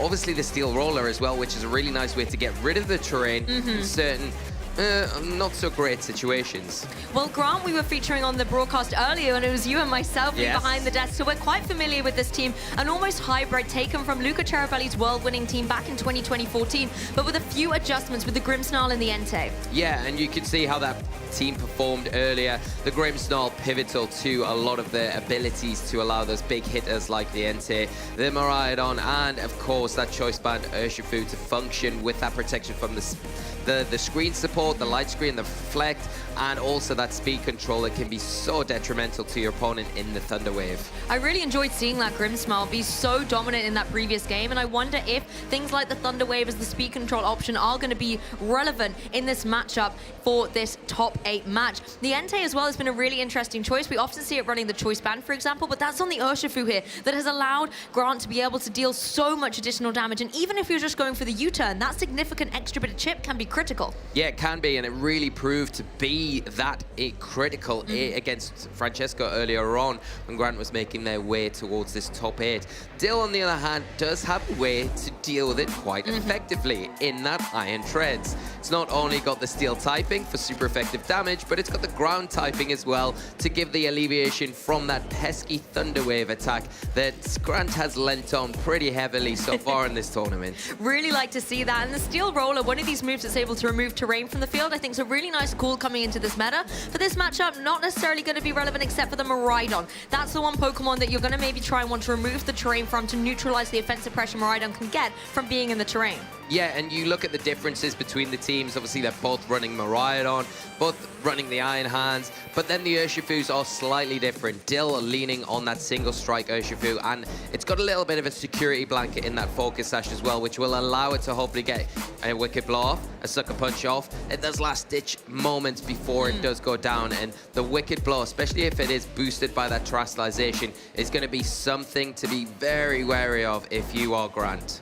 I really like to see the Incineroar in play as well. You know, it's been one of my selected picks on the caster predictions, and I think for good reason. Having that fake out utility is really nice to apply pressure on the field, but critically, this one is running U-turn, not parting shot, so it's not going to be able to lower the attack and special attack of the opposing Pokemon when it wants to rotate out. Instead, it's going to get that little bit of chip damage, and with the Rocky Helmet, it looks like Incineroar is going to be the chip damage dealer in this match. Yeah, and that's really going to be key again. It's all those little micro, like, bits of chip. Decisions. Yeah, that really come into play in these matches and make a big impact later on. And the Rocky Helmet has been one of those pivotal key items that players have really leaned into and taken full advantage of particular on something like the Incineroar as well, it's great because you can come in, you can drop an Intimidate, lower that attack stat on your opponent's Pokemon, and then allow that Rocky Helmet to do its own thing. The only problem is the Entei has got the inner focus, so will not be able to have its attack load in this match. Really love to see these leads come out for these trainers. Grant is leading with the Farigiraf and the Iron Hands. On the opposing side, though, for Dill,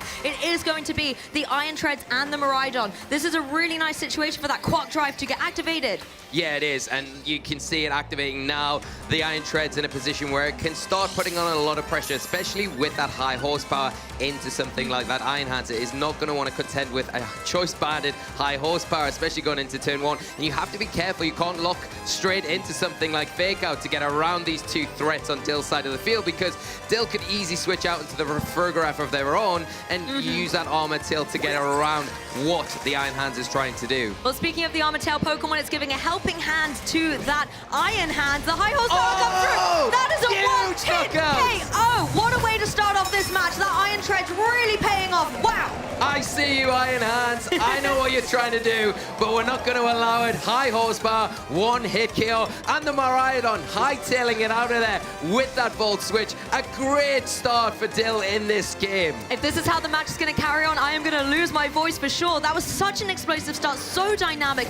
Devastating for Grant, though, in the fact that the Farigiraf going for that helping hand was not able to be utilized. We didn't get to see any damage come out from the Iron Hands. And now to add insult to injury, Dill has brought their very own Iron Hands out on the field, too. Yeah, you just don't expect that to knock out. Iron Hands is one of those Pokemon, it's known for its defensive capabilities. You think, okay, if it does come out, maybe it can take it. But no, I think Dill showing his experience with this Pokemon in particular, locking in, taking the opportunity. We've said it time and time again. The opportunity's there. Go and grab it. It was too risky to go for the Fake Out, so you were free to go for that high horsepower, really reaping the rewards from that turn. Now getting the Iron Hands of their own onto the field. The Electric Train set up, the Quark Drive activated on both these Quark Drive users on Dill's side, making it very difficult for Grant to get any sort of foothold in this game. We are going to see the Urshifu come in, but it's not in the best position right now. I do like that Dill preserved their terrestrialization, not going for the Ghost Terror on that Iron Treads. The thing is, yes, it was devastating as a turn 1 for Grant, but you do now have the utility to bring this choice band Urshifu in, and we know that it is pretty speedy from our previous matches, so it might have the capability to do something to the opposing Iron Hands, but particularly with the Quark Drive boost that the Iron Tread's got, it's still going to be the most offensive and threatening thing on the field. Yeah, definitely, and I think, you know, a double up into something like the Urshifu here could be a bit detrimental, although if you go for that, obviously the Iron Hand's not in the position where it's really going to be threatened here from the knockout, whereas the Iron Treads will be. And maybe if you Dill, you want to preserve that for later on in this match, because it's such an impactful Pokemon, especially if that Miraidon is lurking in the back. Not going to be switching out, though. Just taking an opportunity once again, taking that Farigiraf down. KO after KO this Iron Treads is getting. Urshifu is going to be able to get retaliation, though, with the Surging Strikes. It's only going to take 2 hits to be able to get the knockout, leaving the Iron Hands free on Dylan's side to be able to get the knockout, possibly into this opposing Urshifu. Yeah, this is fast and furious, and the Iron Hands gonna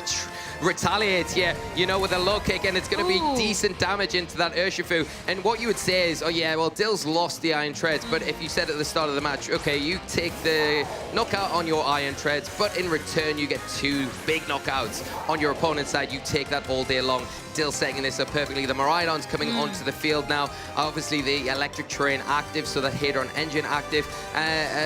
You've still got terrestrialization here for both players. I think it's going to be a big part of how this game closes out. The Urshifu going to be threatened, of course, from a Dazzling Gleam coming out from the opposing Miraidon on Dill's side of the field, and it's got to come down to a big decision for Grant. What do you lock into? Do you go for the Dazzling Gleam of your own and terrestrialize? If you don't, you're going to be susceptible to the Dazzling Gleam coming out onto you, and vice versa.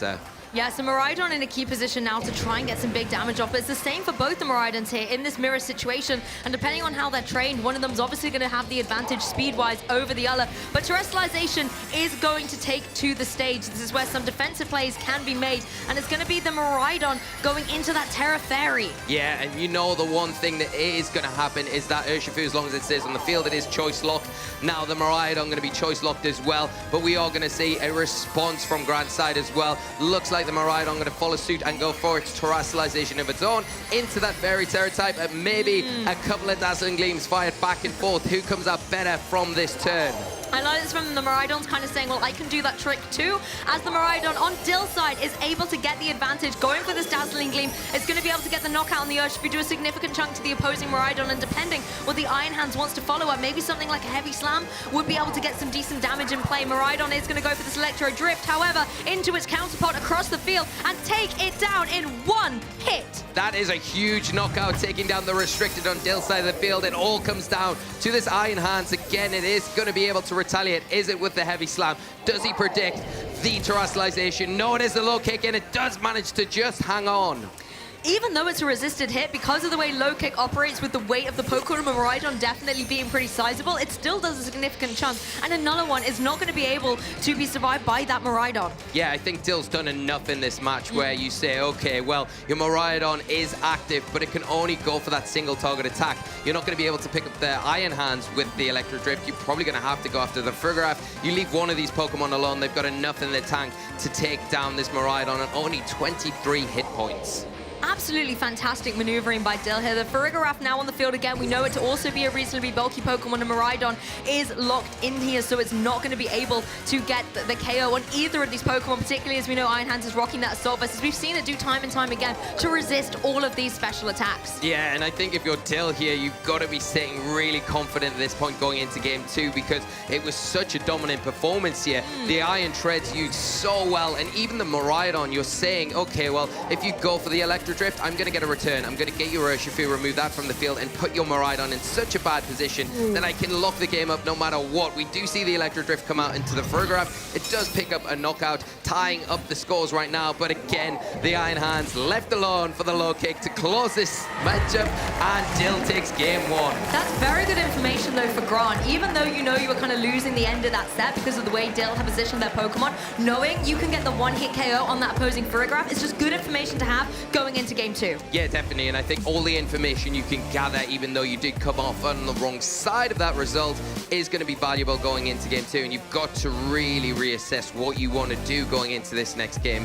Everything's on the line. If you want to progress into top 4, you're going to have to change things up and maybe look at things a little bit differently. The Iron Treads, though, on Dill's side of the field, causes so many issues. This is the thing. If you're Grant, you have to think, how am I going to work around the Iron Treads, particularly as the way Dill was able to pilot it to perfection. It came out straight away, was able to get that solid KO immediately, bringing Grant down a Pokemon, and then was able to follow up with this fast, high horsepower in the next turn as well. Yeah, and not only that, the Volt Switch there into the Frigoraph was huge, because that might have been so close. If you had an Electro Drift that went into that slot, I think it would have been enough to pick it up, because you would think from the Electro Drift from the Miraidon at the end game, well, the damage probably would have been the same in that early step, so you would have removed both Pokemon, although that might have been a bit different. The momentum swing could have been slightly different there, but all the work and the bravery that Dylan showed in that match, the experience knowing that the fake out was a risky play. Now going into Game 2, does Grant adjust and maybe say,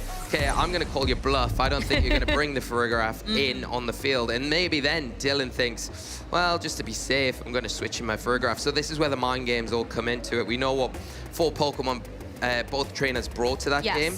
And I don't know if there'll be many adjustments. I think from both sides, you probably want the tools that are on offer from all 4 brought again to this second match. And seeing that Dill did bring their Frigoraph into the back there, knowing that it's there, that's something that Grant has to contend with going into this next game, even if it's not obviously there in the leads. You know that Dill is happy to bring it, so it could easily come in to surprise you if you want to play that turn 1 fake out mind games once again.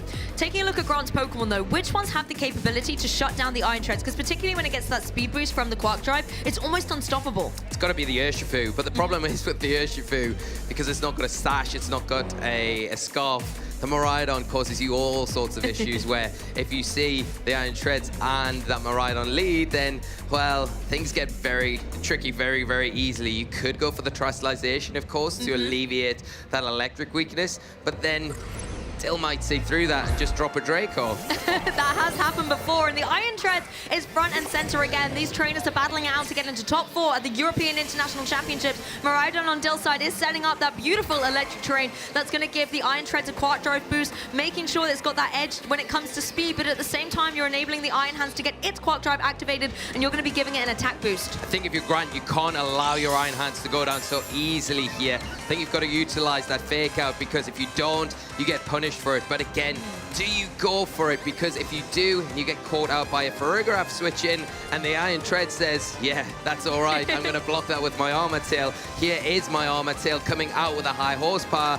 It's going to be the same sort of situation again, although you're not going to get as much damage onto the Farigiraf this time around. And maybe the Farigiraf could go for something like a Trick Room here to turn the tables. Miraidon's leaving the field. Could this indeed be the Farigiraf? It is. So if a Fake Out has been locked in here, it is going to be detrimental for Grant. But again, knowing that play, there might be a way around it. The issue, however, is as the Iron Hands is that Assault Vest, we know it can't protect. That makes it a perfect target for that Iron Treads. Farigiraf tries again valiantly to give Iron Hands a helping hand and see if it can get some damage off this turn. But Iron Treads lands the high horsepower. Is it enough? No! Iron Hands hangs on. Wow, is able to get the low kick, but Farigiraf hangs on. Interesting to see that that wasn't guaranteed. Yeah, that is a roll, and unfortunately, game one kind of threw off thinking that it was always going to be a guarantee. No, that's not the fact. The Iron Hand managed to survive, but what a great switch into the Farigiraf, because you keep that Miraidon pretty healthy, keep it in the back as well, and now the Iron Hand's in that same predicament where the high horsepower will be able to be enough to pick up the knockout. 5 HP remaining,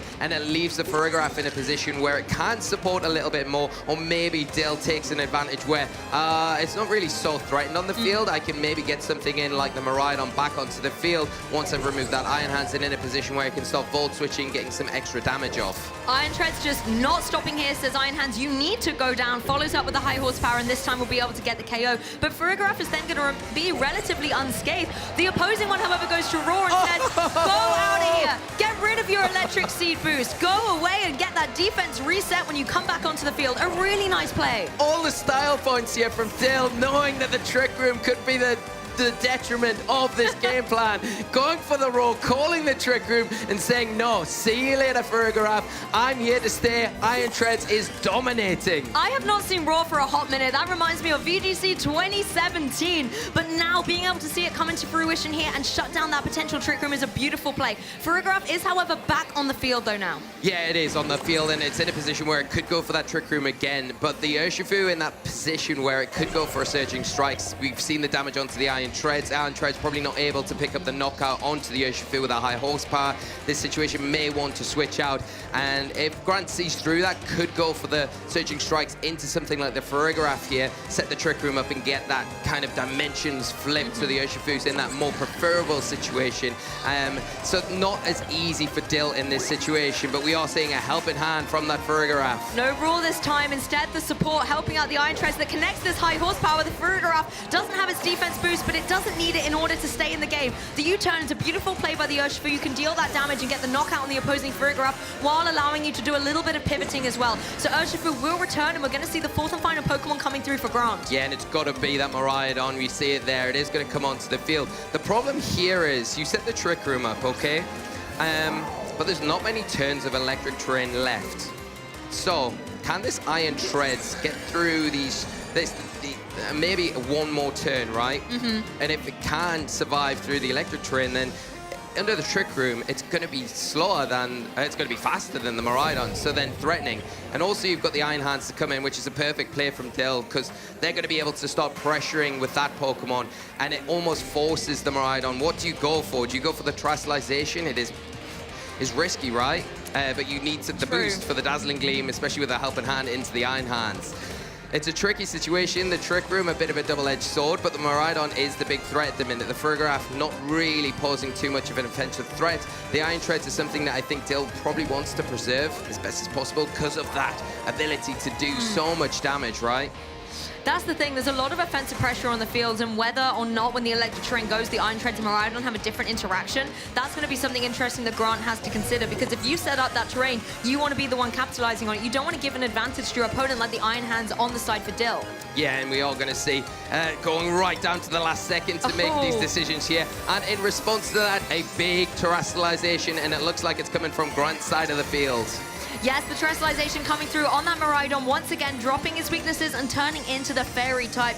If it has locked into something like the Dazzling Gleam here, it's going to be able to give an extra boost, particularly with those choice specs. But I feel like in the electric terrain, you might want to try and get some additional damage off. A helping hand thrown its way in a wave of support as the low kick will come through. Being the Fairy type, it's going to be able to resist this really nicely. And it does go for the Dazzling Gleam. The spread damage here is going to be strong into the Iron Treads and the Iron Hands. But Iron Hands hangs on again. That is a huge survival here, and the Iron Treads Treads taking that so comfortably, returning with a high horsepower, boosted by that choice band, and putting Miraidon in range for a low kick now. The question is, though, can the Iron Hands get that low kick off before this Frederik can get its psychic off? The question would be probably yes. I think now the Miraidon a sitting target. You can't really switch that Miraidon out to the Urshifu either, because it puts it in an awkward position, taking a low kick where it would take enough damage, not to knock it out, but put it in subsequent range for a high horsepower follow-up to take it down.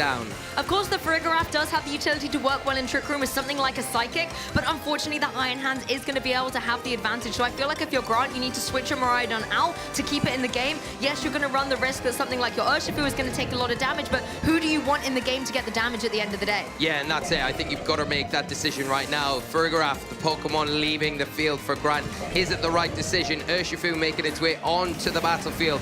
If the double up is into this Miraidon, oh, it's done. It is going down to a low kick, nothing you can do. And now the Iron Treads active. It is going to be able to get that high horsepower off into this Urshifu.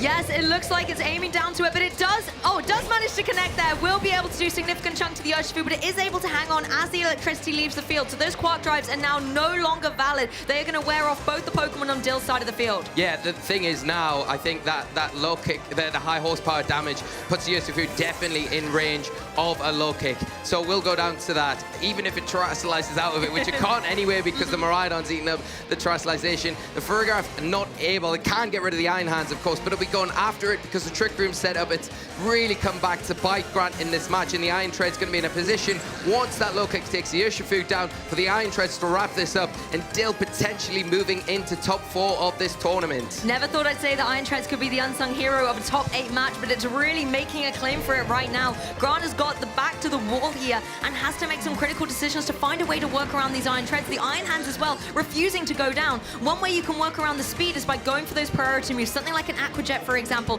but it looks like that's not going to come out here. Instead, Iron Hands utilizing the Trick Room environment to get the knockout on the Frederik, and now, once again, the Urshifu in a position where it can be exposed to that Iron Treads. It will get the KO on Iron Hands, but it's going to have to take damage in return. Yeah, it is, but it leaves the Iron Treads open once again, and like we've seen time and time again for Dylan, leaving these Pokemon free to attack, retaliate, pick up a knockout, moving in to top 4.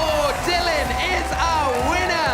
Fantastic play. Iron Treads in top 4. Never thought I was going to say that. Congratulations, Dill, for such a commanding match, showing such versatility and expertise with your Pokemon. Wow, wow, wow.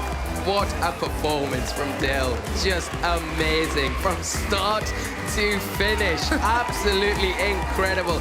Didn't give Grant a moment to breathe in that match. Just kept the pressure going, took the opportunities. Phenomenal show from Dill, moving into top 4 here at the European International Championships. Fantastic. We have 3 of our top 4, and soon we'll be able to find out who the 4th member of that elite group will be. But after that match, such a commanding victory as well. We've seen throughout this tournament, particularly in day 2, I want to say, a lot of these 2-1 sets really going to a game 3. But Dill was not here for that. Wanted to make sure that you could get as much rest maybe before top 4 as possible, and just really closing down that set in style. I love that. Yeah. I want more rest, so yes. I'm just no game 3, please. Not messing around here. We're just gonna go for it and doing it in such style. I mean, that was incredible, wasn't it? I mean, the Iron Treads, it's always been a Pokemon that I think a lot of trainers have theorized, tried to get to work, but never quite got it there over the line. But I feel like Dill there showing the capabilities of it and how you need to play with it, really,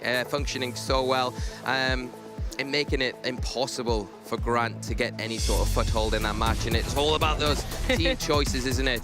The Trick Room really being at Grant's detriment in that game too. And I love the way that Dill took advantage of it as well. Not getting phased by it, not switching his Iron Treads out when it might have been unnecessary, knowing exactly how comfortable they were with the team and just taking full advantage of the Trick Room and making sure that they were the ones taking advantage of the 5 turns and not the opposite way around. And I think that dazzling Gleam play as well, you could see was, really interesting that it was able to get damage on the ball, but not enough to be able to get KOs. And we're so used to seeing Miraidon picking up so much damage and often one-hit knockouts as well. The fact it wasn't able to get that here kept Dill in the game and meant that they could maneuver in to get those knockouts and then eventually close up the set. Yeah, that survival on the Iron Hands. Oh, it's awesome. So key. Awesome. So key. And it really made it so difficult. Like, you called out the Aqua Jet at the end. It could have been away. You could have got rid of the Iron Hands there. But the problem is then you lock your Urshifu into Aqua Jet for the rest of the game, and It's not the strongest. it's not the best, really, is it? And you when you're staring down at a potential Miraidon still in the back. Well, I can't wait to hear a little bit more from Dill. So let's kick it to their interview with Sierra. Another trainer to join top 4 here at EUIC. Dill Yeomans, congratulations. That's all for you, winning this match. Such a strong match in top 4. How do you feel? Great, yeah. I don't really know how I'm here, to be honest. But I've been playing good all day. I got quite lucky with that matchup. It's really hard to lose it with Treads, to be honest. So, yeah. I want to talk about that Iron Treads first off, because I don't think anyone really expected to see it in top 4 of the largest international that we've had, and you put on a masterclass with it. I want to know the tournament run that you've had throughout it. Has it always been that sort of MVP? It's the MVP in the mirror for sure. It comes to some other matchups. Obviously, it's not my team. This is like basically what Gabriel Gardi brought to Worlds last year. And then Kengo got top 4 at Rio with the same things as well. And there's been small adaptations. I came to a lot of conclusions myself, but it ended up just being like what everyone else who used the team also used. Yeah. But Treads against other Miraidons are always there. It's always on the lead. It's very good. Yeah. I mean, hey, it's proven out well, and I mean, even if others have used it, we don't really get to see it too often, let alone here, so huge congratulations, kudos to you. So I want to talk about the rest of the tournament that you've had in your history as a player, because you're saying, like, it doesn't seem real yet. Like, talk to me about that.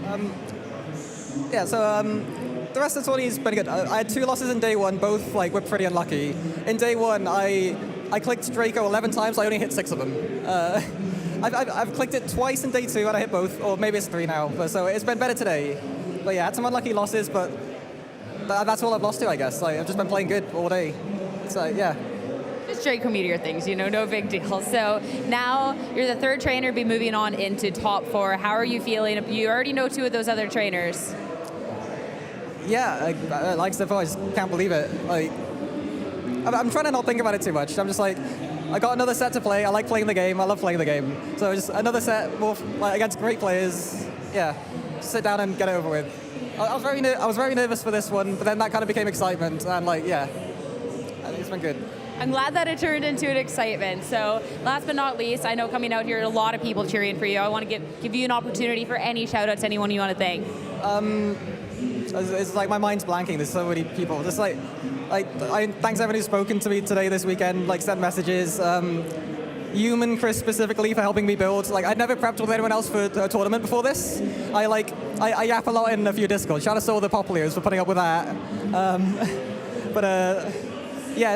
Human Chris, you made the instant spreads. Like, I think maybe another spread that I'm using, I don't remember. Yeah, and it's been good just like preparing with other people. Yeah. I'm glad to hear. Once more, everybody, for Dill, top 4 at EUIC.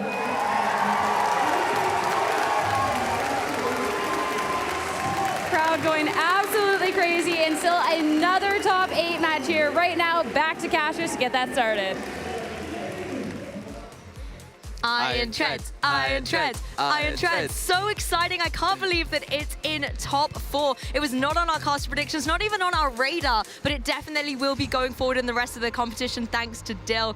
I mean, what an incredible match. What an incredible top 8, and there's just one more match to go before we have our final 4. You think it can't get any better, but we've got one more top 8, and it's about to get even more heated because we've got 2 trainers ready to battle it out to make their way, hopefully one of them into the top 4 to go up against Dill, which is going to be a very formidable opponent after that dominant top 8 match. Yes, our final top 4 is between Yosuke Takayanagi versus Gavin Michaels. So excited to be able to see this showdown between 2 incredible Pokemon trainers, and of course the winner of that match will go on to face Dill in top 4. The other top 4 match is obviously Taran versus Wolf, whose top 8 matches we were able to showcase earlier, and they were absolutely incredible. the Pokemon action will continue. We will bring you this top 8 match and both top 4s today ahead of Championship Sunday, where we will find out who our finalists are and who our champion will be. Yeah, I can't believe we're getting to this point of the tournament already. It's phenomenal. Yosuke has had a phenomenal run so far. Got a very tough opponent up against them in this next round in Gavin Michaels, a well-known player from NA. And Gavin, of course, hand in hand, has a very tough match against Yosuke as well. It's an interesting restricted matchup in particular because we've got Gavin running the Kyogre and then Yosuke running the Calyrex Ice Rider. I think Calyrex Ice Rider coming into this competition was the hot favorite. Yeah. You know, it was the one that was winning a lot of things in terms of the top cuts, and I think a lot of people liked its consistency and its hybridness, that's so a word, in terms of how it can work within Tailwind or with speed control options within Trick Room. And then Kyogre was like the favorite that everybody wanted to do well, and Gavin showing that it does have a place in this meta, and that if you pilot it correctly with that classic combination of something like Tornadus, you can do successfully well with it. Yeah, Gavin's one of those players, you know, he's renowned for enjoying the rain as a weather archetype and very familiar with the workings of that sort of build. Putting together a really nice 6 here. There are a lot of elements that are disruptive, supportive, and can do a very good job against the majority of teams that you would come up against in the format. You know, the Kyogre is an interesting one overall because you're seeing a lot of the Kyogres lean on things like maybe Calm Mind. Gavin just going for straight up damage here. The Water Spout, the Origin Pulse, and the Ice Beam, which are key elements to be able to just constantly pile that damage on turn after turn. And then, like you say, the Ice Rider, Calyrex, coming into this tournament, we had Justin Tang coming off a huge win in San Antonio with that Pokemon in particular, proving that it is one of the top restricted. So everything to do in this match. I'm sure it's not the first Ice Rider Calyrex that Gavin's faced though this weekend. And you could see as well from the accolades just how far back Gavin's experience goes, being a national champion back in 2013, a 3-time regional champion and an international champion to boot. Taking a deeper dive at the team though, quite literally in the form of that Kyogre, you have some fantastic support in the form of Tornadus, being able to provide Tailwind support, as well as if ever there was a rain matchup, you've got that rain dance here. I don't think that's going to be utilized necessarily in this match, but you've also got the taunt to shut down annoying Pokemon like the Amoonguss that can be disruptive. Yeah, and that's the thing. I think the Tornadus could play a pivotal role in this game in particular because it can set up the Kyogre, especially for that Tailwind instant Water Spout that could maybe force the terrestrialization from Yosuke, because I think that combination in particular is something that they don't really have too many ways around. You look at Yosuke's options, they don't really have any fake out there to stop the Tornadus, not that you could anyway with the Covered Cloak. You don't have Taunt. You do have that Flutter Mane, so it'll depend on how Gavin's trained this Kyogre. Is it going to be able to get the jump in Tailwind over something like the Flutter Mane? It has that booster energy that will get that automatic speed boost, and there is times where the Kyogre could underspeed even in a Tailwind depending on how it's been trained. But if it's a more offensive variant, maybe it is going to get the jump. You would think so with something like the Water Spout to be able to get that Tailwind set up, drop that quickly on the board. There is some interesting terrestrialization types though, of course, on the Ice Rider Calyrex has got that water terrestrialization, and also the Amoonguss as well. So they're two disruptive Pokemon Gavin's going to have to keep in mind. It's not going to give the Kyogre as free a run as possible, and obviously the Trick Room is a big thing as well that Gavin needs to keep in mind. Honestly, that Water Spout Tailwind combination you've just mentioned has me a little bit nervous, because when you take a look at Yosuke's side, there isn't any, you know, fake out Pokemon on here. There isn't any way to override the weather. I don't see any Wide Guard, of course. So I feel like there isn't a way to stop that potential strategy from being executed. But as you've mentioned, there are some defensive capabilities you can do that if you're able to hang on throughout that turn of devastating water damage, you can then swing the momentum in your favor. Something like a Trick Room, something like a defensive Terra type on the Calyrex with that water, for example. Yeah, and Yosuke's got some good answers as well. I mean, the Ogerpon, if that is lead, it's got the sturdy ability, so it's got the speed as well to kind of allow it to get one of those big power whips off into Kyogre, not really going to enjoy it, and that might almost force the hand of Gavin to terrestrialize the Kyogre in that situation. The Urshifu can sit in front of a Water Spout, not so easy, but it's not going to take super effective damage from it, and it will resist it and maybe be able to get some damage with a close combat back into it. And I think that's the big key here. You've got to try and weaken that Water Spout, but even though you're doing that, you've still got to contend with the Origin Pulse. Is the secondary attack once that Kyogre has taken a bit of damage. And I like the way you've got the little Turtwig plush there as well, because Yosuke's favorite Pokemon is Torterra, maybe trying to bring a little bit of that grass energy support to the Ogerpon that, as you've said, will be a key Pokemon in trying to deal with that opposing Kyogre and disrupting the damage that it can give, as well as that Amoonguss. Running this kind of double grass core is something we've seen a lot of elite trainers using because it has such good defensive capabilities, and it means that you can resist something that opposing Amoongusses want to do. Yeah, and I think the other thing that you're going to have to be a little bit wary of if you're Yosuke, if you're going down a Trick Room route on your own, you have to be careful around the Amoonguss on Gavin's side of the field. Yes, before Terrastalizes, it is going to take super effective damage from the Glacial Lance, but you don't have a way to Terrastalize yourself out of the threat of Spore. So if well-timed from Gavin, maybe placing that Amoonguss on the field, it can be really disruptive in that Trick Room environment. And also alongside that, the Iron Hands, another favorite Pokemon of Gavin, we seem to have a lot of success with in the past, is going to be a Pokemon that can perform extremely well in the Trick Room and really doesn't care what the Calyrex is going to throw out, especially those Glacial Lances. Does have to worry a little bit more about those high horsepowers though. Well, trainers, whether you're at home or you're here in the venue, give it up for Gavin and Yosuke as they start to battle it out in this top 8. Leads are jumping out onto the field. We have got the Urshifu and the Calyrex Ice Rider out there for Yosuke. The Kyogre and the Amoonguss are the match on the opposing side for Gavin. Yeah, we've got instantly that rain will be activated from this Kyogre, bringing the drizzle, the rain to the field, boosting those water type attacks. The Urshifu on Yosuke's side is going to benefit from that, but in front of the Kyogre, in front of the Amoonguss, probably not likely to click in with something like that Surge and Strikes just yet, and has to be very wary about that Amoonguss with the Rocky Helmet. You don't want to be hitting into that or having your attacks drawn into that direction. Now, the Calyrex is a little bit susceptible to definitely a Water Spout here, especially if we do see maybe a Rage Powder to pull in a close combat from that Urshifu. It leaves the Kyogre open to go for a Water Spout, maybe forcing the hand of Yosuke to go for a Terrastalization here, try and get a Glacial Lance onto the field, because I think the big thing that you want to do is remove that Amoonguss before you commit to your Trick Room. Yes, and Amoonguss does have that capability, as you said, to draw in the attacks, maybe make that Urshifu a little bit less of a threat, and if you can, try and break the Focus Sash on it with your Rocky Helmet. I like this defensive play by the Calyrex Ice Rider, going for that Water type, so when any of these Origin Pulses or potential Water Spouts come through, it's going to be able to resist them accordingly. The Rage Powder does indeed come into play here. It's going to leave itself vulnerable to a Glacial Lance, but first, it's got to take this close combat, doing very minimal damage, but critically being able to drop the defenses on Urshifu's side, both those defense and special defense, and break that Focus Sash. Yeah, that's so important, that Focus Sash gone, and there is the Water Spout, a great defensive pivot, but enough to get that Urshifu. That's a huge knockout here from Gavin.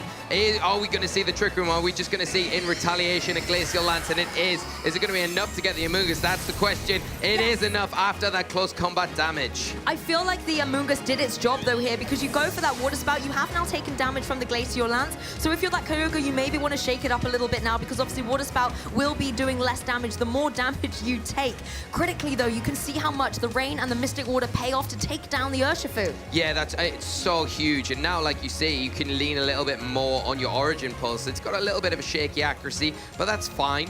You've got an ability now. The Amoonguss has gone down. Like you say, it's done its job almost of protecting the Kyogre from that threatening close combat. You've got the ability to bring something in to disrupt that Calyrex on the opposite side of the field for at least one turn.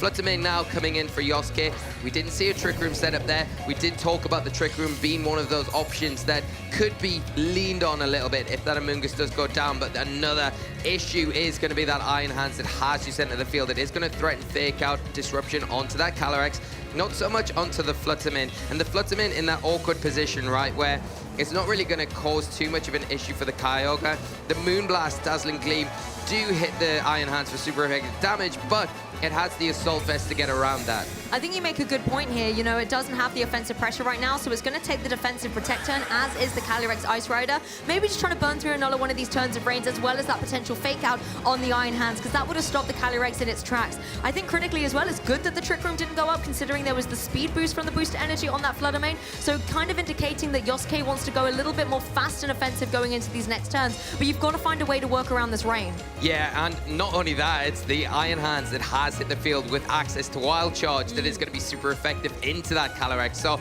if that lands, it will be definitely enough to pick up the knockout. Have you got enough in the tank to take the Iron Hands down with maybe a double target into that slot? The problem is going for that, getting rid of that, it leaves the Kyogre to go for that Origin Pulse. Maybe that's the best option you've got here, to rely on an Origin Pulse missing to get through this next turn to try and get a grip on this game. And that Wild Charge will give you some significant recoil damage, and that could be enough for the Fluttermane to try and finish up with a Moonblast, but instead, it's going to go for the Icy Wind. Does miss that Kyogre, though, so its speed is not going to be affected. The Iron Hands, however, that is going to have it lowered by 1 stage. As Kyogre actually just goes for the Water Spout. It's not enough to get the KO on either of them, but Gavin, I think, wanting to get guaranteed damage on the board. Yeah, I like the option there, not wanting to risk the Origin Pulse there. And a huge critical hit from the Glacial Lance in the Iron Hands, but it does just about survive, and it is enough to pick up the restricted on Yosuke's side of the field, taking down that Calyrex before it really is able to have a huge impact in this game. Yes, it is going to be a little bit of a trade, though, as the Wild Charge will, of course, take recoil onto the Iron Hands and fell it in return. So both trainers losing a Pokemon here. They're both down, actually, to their last 2 remaining. Both of them have the utility to bring in that Pokemon from the back and try and switch up the board state. But I think critically for Gavin, he's got to keep an eye on that rain timer now, because Kyogre cannot switch out to reset it. No, definitely can't, and that's the big thing here. You've got to make some big decisions. The one thing that Gavin does have in the bag is the Terrestrialization still. On the Kyogre, it's taking a lot of damage, so that's the problem. But the Urshifu coming in is a nice option. You can go for that Aqua Jet into maybe the Fluttermane, or you could choose to go for the Surging Strikes into that Cornerstone Ogerpon. The thing is, you can't Terrestrialize out of that Grass-type weakness that's facing you down from the Ogerpon this turn. That's the thing, the Urshifu is running that Choice Scarf, so it does have that speedy advantage, but it's got to be wise. Whatever it's picking, it's going to be locked into for the rest of the match. The Terrestrialization is in play on the Urshifu. Gavin really doubling down on the water offensive pressures here, wanting to make sure something like maybe the Surging Strikes are going to deal even more damage in the rain while it is up. But instead, it's just going to go straight away for the Aqua Jet. It's targeting down into this Cornerstone Ogerpon, breaking that sturdy. Is the Kyogre going to be able to follow up? The Icy Wind this time does manage to connect. Is this going to put the Kyogre in range of the Ogerpon? This is going to be so close. The speed drop here will make sure that the Ogerpon outspeeds Urshifu the next turn. The Ivy Cudgel is the option, and it is into the Kyogre. Picks up a huge knockout. Now the rain, if it ends this turn, will that Aqua Jet be enough to get the Ogerpon the next turn? It's not ending. There's one more turn of rain here, so we are going to see the Aqua Jet. It will be enough to pick up the Ogerpon. It does leave that Fluttermane in a position where it can attack into the Urshifu, but will it have enough to pick up a knockout onto this Pokemon? This is the thing, the Urshifu just has to hang on this turn. With the Unseen Fist ability, it can bypass any protects anyway, and as we've seen how much damage it does to that Ogerpon, it should be able to get the knockout on it. At the same time, it can get the knockout onto Fluttermane. So if you're Gavin, who do you target down? Which Pokemon do you think can hit you and be able to hang on? Obviously, you're going to try and get rid of this Ogerpon. You don't want those grass types attacks to hit you, but the Fluttermane as well is no joke. We know how hard it can hit. Yeah, and it can lock in with that Moonblast. I think it's the most optimal. Is it going to be enough? Here we go. No! Finding out it's not enough to get it. The rain stops, but that is not going to matter. In the red, the Fluttermane is going to be susceptible to go down to an Aqua Jet. This is a lovely little bit of redemption for Gavin here.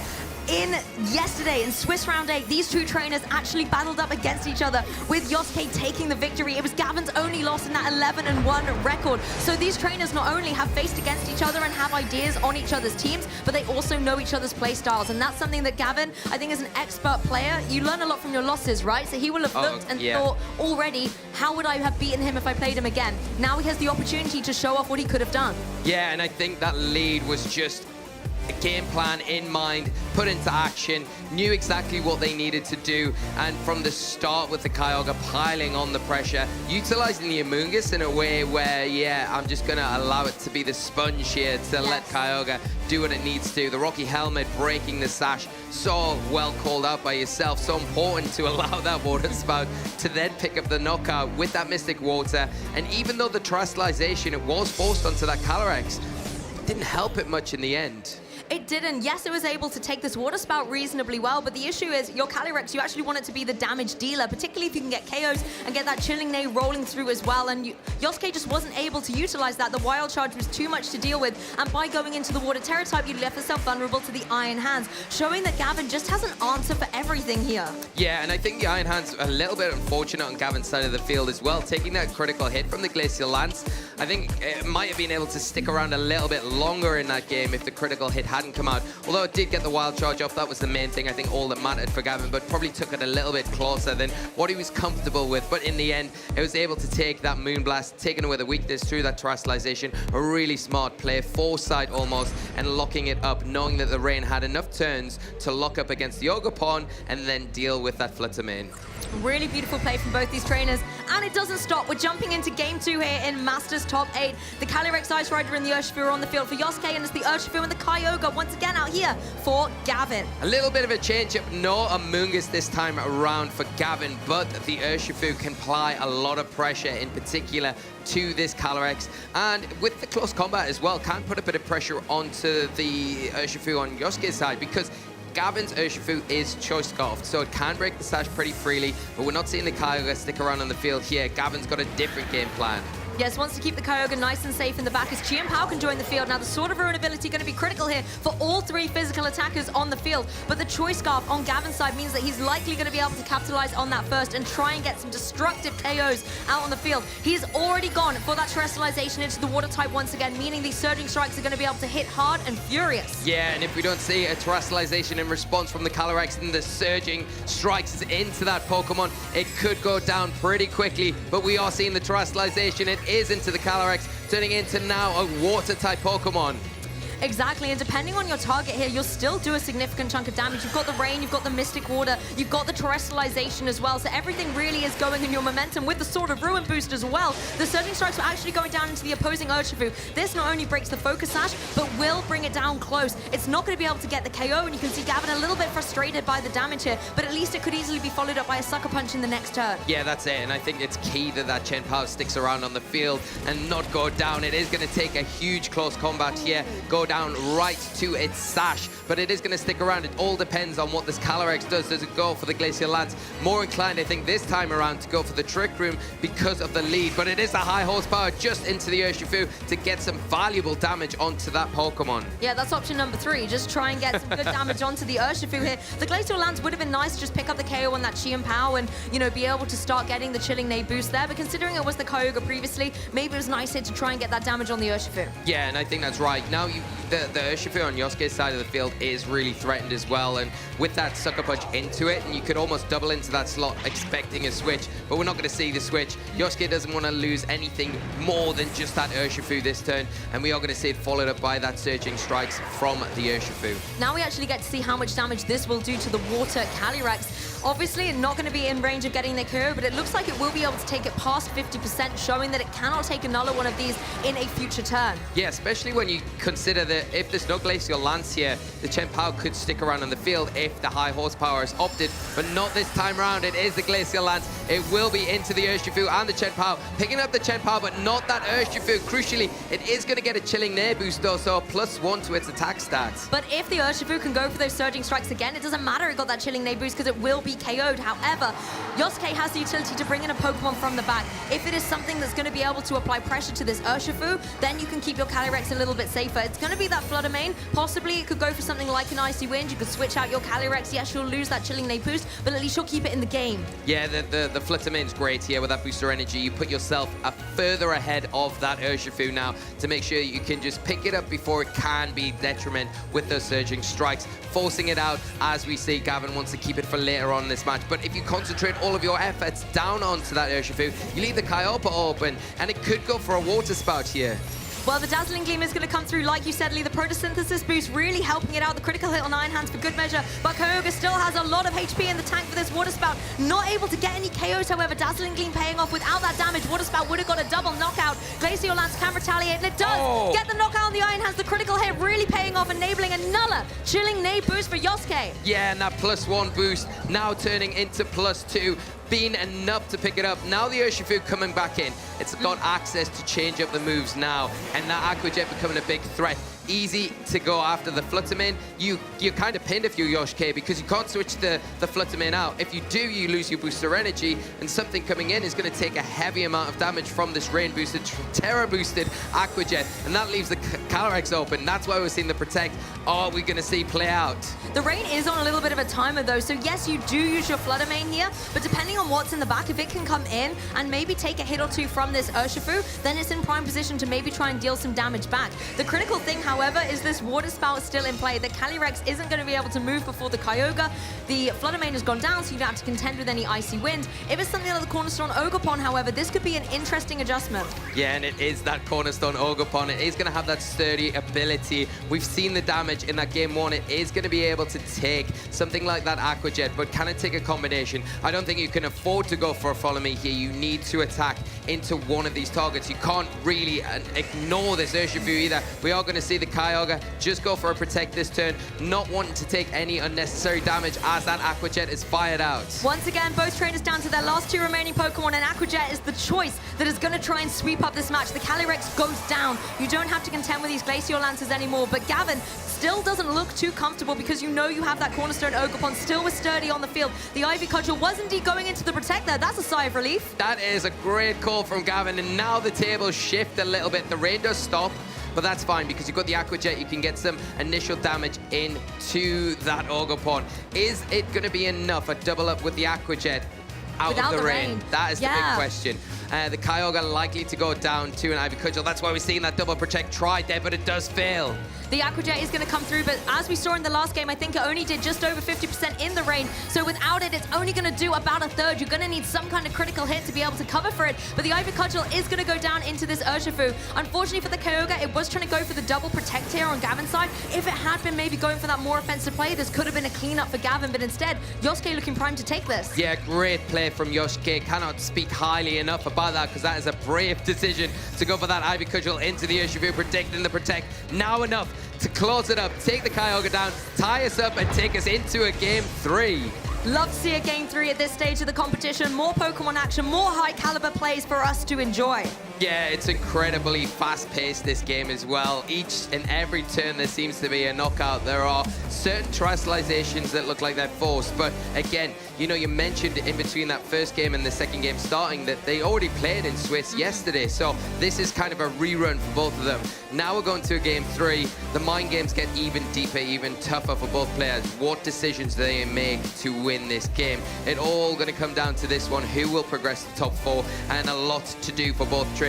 The Calyrex got a lot more value out of that last game for Yosuke, and I think that's something that they need to prioritize going into this next game. The Fluttermane is so important as well to check that Urshifu. You just need to get additional, like initial damage onto it and try and stall out the rain turns, because if you can, then that Aqua Jet becomes way less effective. That was the critical thing, I think. Yosuke playing really critically around these rain turns, enabling a better end game position. As you mentioned as well, the Calyrex got a lot more utility in this game, was able to get 2 KOs, 2 Chilling Neigh boost, and hang around for most of this match.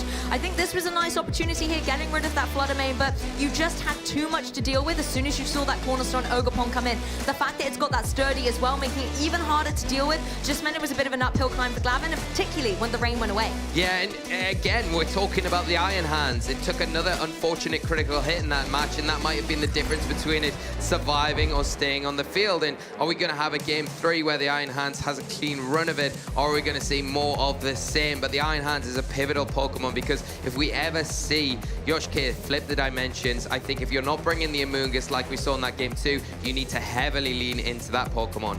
I have to ask myself something about the Tornadus here, because one of the Pokemon on Yosuke's side that was really detrimental was that Fluttermane. But trainers, we're jumping straight into game 3. Cornerstone Ogerpon is out front and center with the Calyrex this time, not hiding in the back, and the Iron Hands and the Urshifu out here for Gavin. Woo, caught me by surprise. Yeah, big switch up here from Gavin, going with the Iron Hands up top, knowing that maybe it is a better option to keep that Kyogre in the back, and you've got that Urshifu now with the Choice Scarf. It is going to apply a lot of pressure. It still kind of forces almost a terrestrialization from the Calyrex, because although you might not want to, there's always the threat of the Kyogre switching in and Gavin terrestrializing the Urshifu and putting on a lot of pressure with that Surging Strikes. I like how the Ogerpon was front and center there in case the Kyogre was in the leads once again, and seeing that it's not, it gets out of that and replaces itself with its other grass type in the form of that Amoonguss.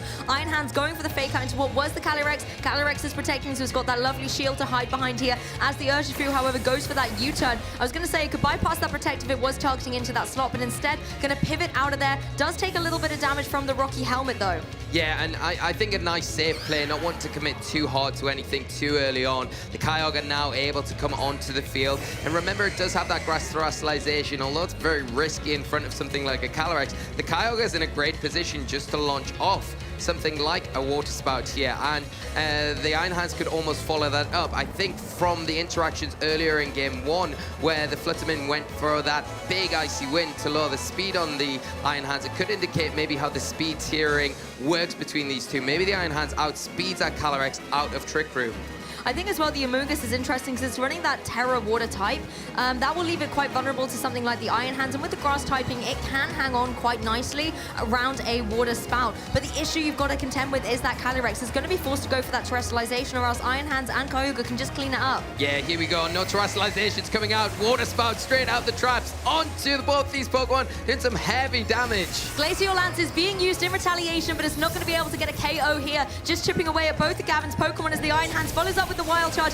That is a beautiful knockout onto the restricted on Yosuke's side. That is a huge knockout, taking down the restricted without it being able to get any sort of return in this match. The Iron, we are going to see a Spore from the Amoonguss, so some value out of this turn, shutting down the Kyogre, but you almost feel like it's kind of done its job getting rid of that problem Pokemon in the Calyrex. It almost makes you question the Kyogre is running that Grass Terra type. That might have been a really nice utility just to be able to stop that Spore from coming through.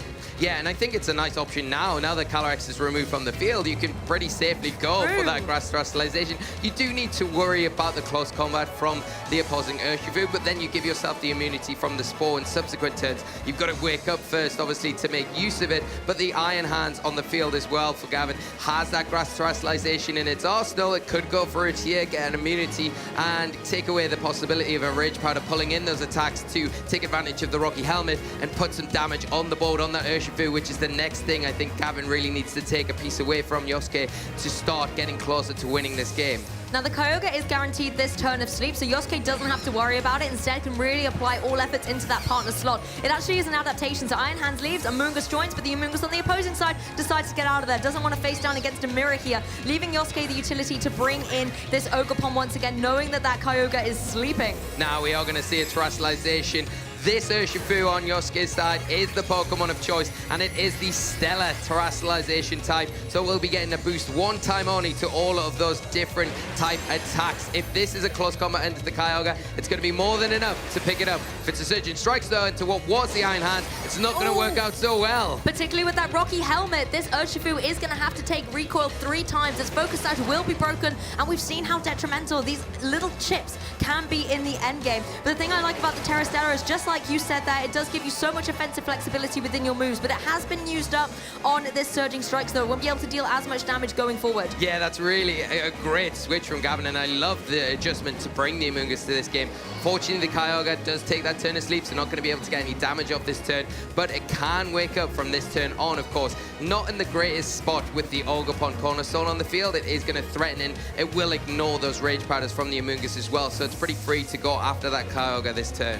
Yep, Amoonguss leaving the field here. Instead, Iron Hands is going to join, maybe to apply some fake-out pressure going on. But this Kyogre now is in a prime position to take some damage from the Ogerpon. The Ivy Cudgel, however, was the target choice going into the Iron Hands. And it looks like Yosuke is kind of leaving this Kyogre alone. Poor Iron Hands, though. It got critical hit again. It cannot catch a break in this set, as the close combat does go into the Kyogre. It gets the knockout as well, thanks to the boost it gets from Terra Stellar. Yeah, that's a huge knockout there before the Kyogre can wake up. So Amoonguss essentially has done its job, putting that Kyogre to sleep. The Iron Hands coming in and not really loving the fact of that critical hit, but on the field, active fake out, and now it opens the door for the Urshifu on Gavin's side to come in and put on a little bit more pressure. Now that Urshifu on Yosuke's side has had its sash broke, it has taken those defense drops as well. The one thing that you would say if you are Gavin, you've got to be careful, because if that Amoonguss comes in on the slot that you target, you're going to take that Rocky Helmet damage, and it's so tempting to go for that Cornerstone, because if you can get rid of it here, it's going to make this match a whole lot easier, but it's an easy switch for Yosuke to say, no, I'm going to keep this Pokemon for later, and Amoonguss is my prime partner. What was that you were saying, Lee? The Ogerpon would retreat and the Amoonguss would join the fray, and that's exactly what Yosuke has done here. Maybe trying to play the same Urshifu Amoonguss mind game here, but I wonder whether Gavin has fallen for that trick. The Terrestrialization on the team is going to come through finally here for Gavin. It's going to be that Terra Water on the Urshifu. Again, trying to really capitalize on all the offensive pressure with the Rain and the Mystic Water that this Urshifu has to offer, but will it fall victim to the Amoonguss that has just joined the field? The fake out will stop the opposing Urshifu in its tracks, as the Urshifu on Gavin's side will target down that Amoonguss. Yeah, it has taken a bit of damage already, so with this Surging Strike, you would imagine it will put it in range of another Surging Strike, but for its trouble, it's going to take about 50% damage from the Rocky Helmet, so it's a bit of a bad trade-off, and you do, yes, stop the opposing Urshifu from attacking this turn. The fake out very valuable here, and that Amoonguss not in a great spot, because now what you could potentially do is target it with your Iron Hands, because if it switches out to activate that regenerative ability, you can kind of pin that Ogerpon by getting damage onto that, breaking the sturdy, and deal with the Urshifu on the opposite side of the field with your own Urshifu, surging strikes into that, knowing that the Amoonguss is out on the field and you're not threatened by it, although Rage Powder is still an issue.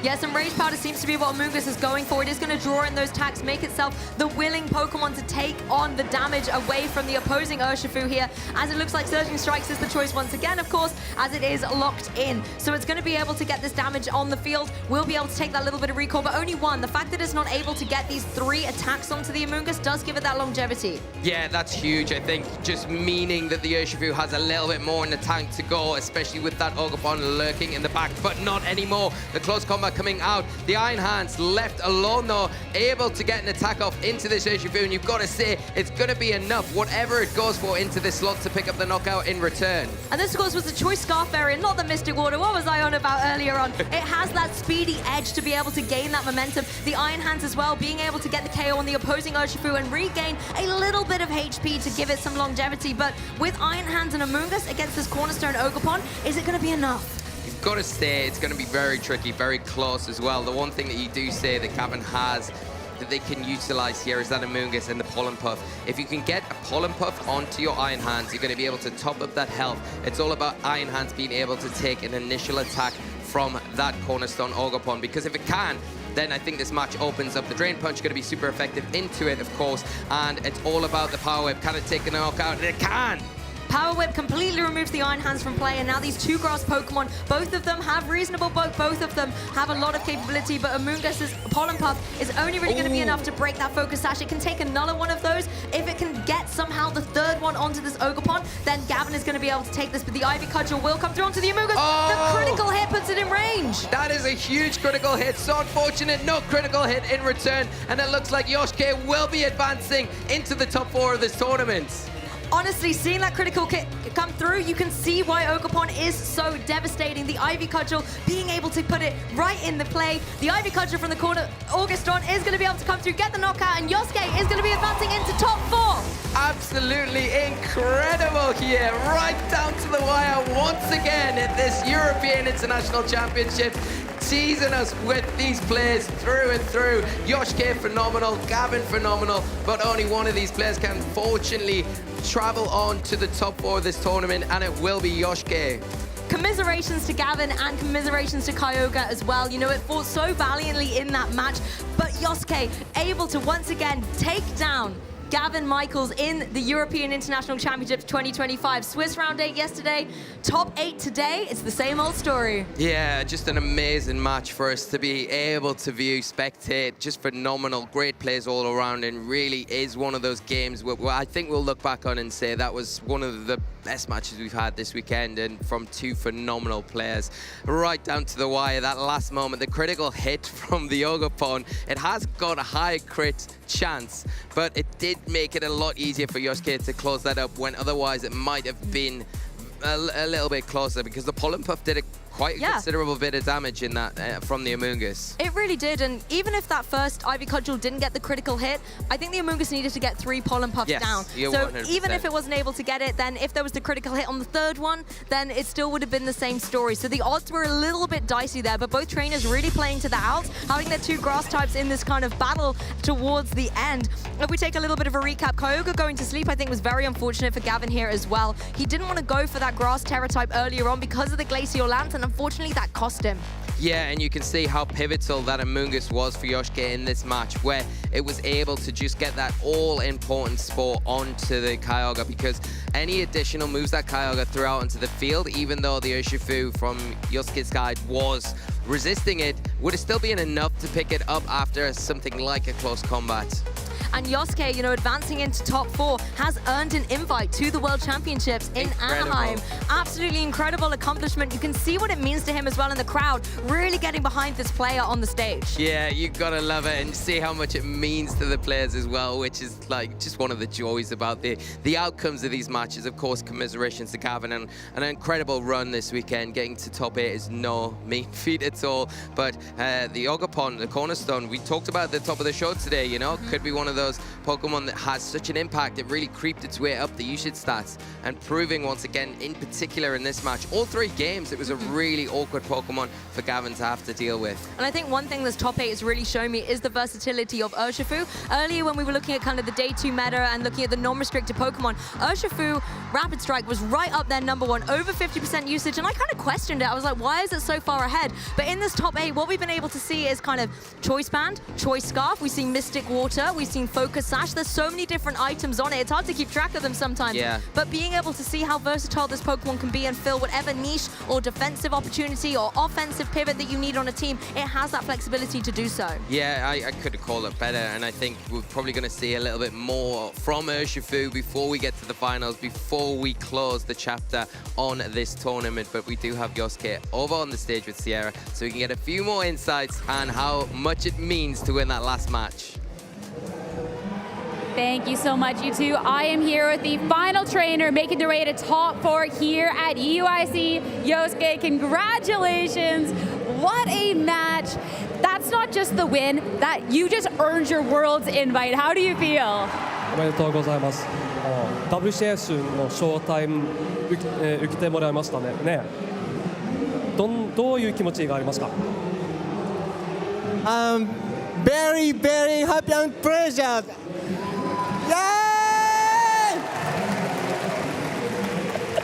No translation needed there. Absolutely amazing. That was a crazy match. That end game, crazy. That critical hit. How happy are you in that moment? 球場の最後のゲームの球場は、頭の中にどういう考えましたか？ I imagined my opponent is in the competition. She did great job, crit, avoid, spiky shield. So I thought she will do it. So I'm happy, yay! Ogrepon did it, you did it. Now, top 4, how are you feeling for this next part of the competition? Top 4はそうですね。分かりましたか？分かりましたか？トップ4どういう気持ちになりますか？ And I measured to top 4 in the IC to get Worlds, and I did it so, and I'm happy. So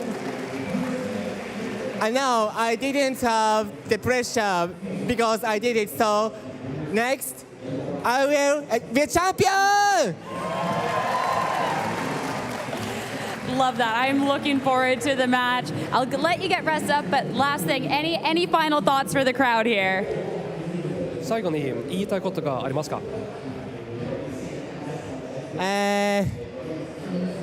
I want to say thank you to my who see my matches and Japanese friends who see in my match overseas. So very thanks to everyone. Thank you so much for an incredible match. One more time, everyone, for the final member, top 4 here at EUIC. Yosuke, congratulations. We're going to have a great top 4 ahead of us, so quick break for some great matches ahead.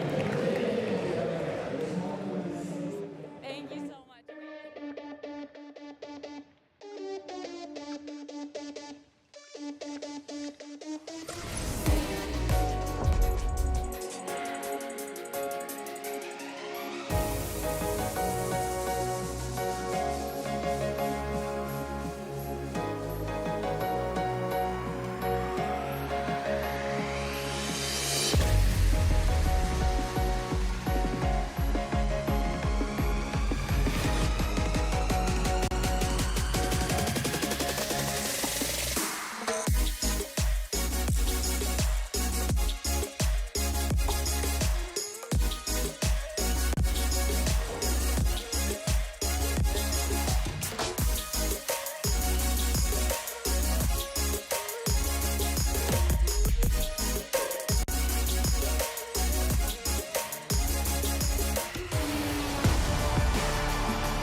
Taran Birdie, Wolf Glick, Yosuke Takiyanagi, Dill Yeomans. We know our top 4 at the Pokemon European International Championships 2025. And it is our pleasure, it is our honor to showcase the very best of what Pokemon competitive video game has to offer. Charlie Merriman on the desk with Ben Kiriakou.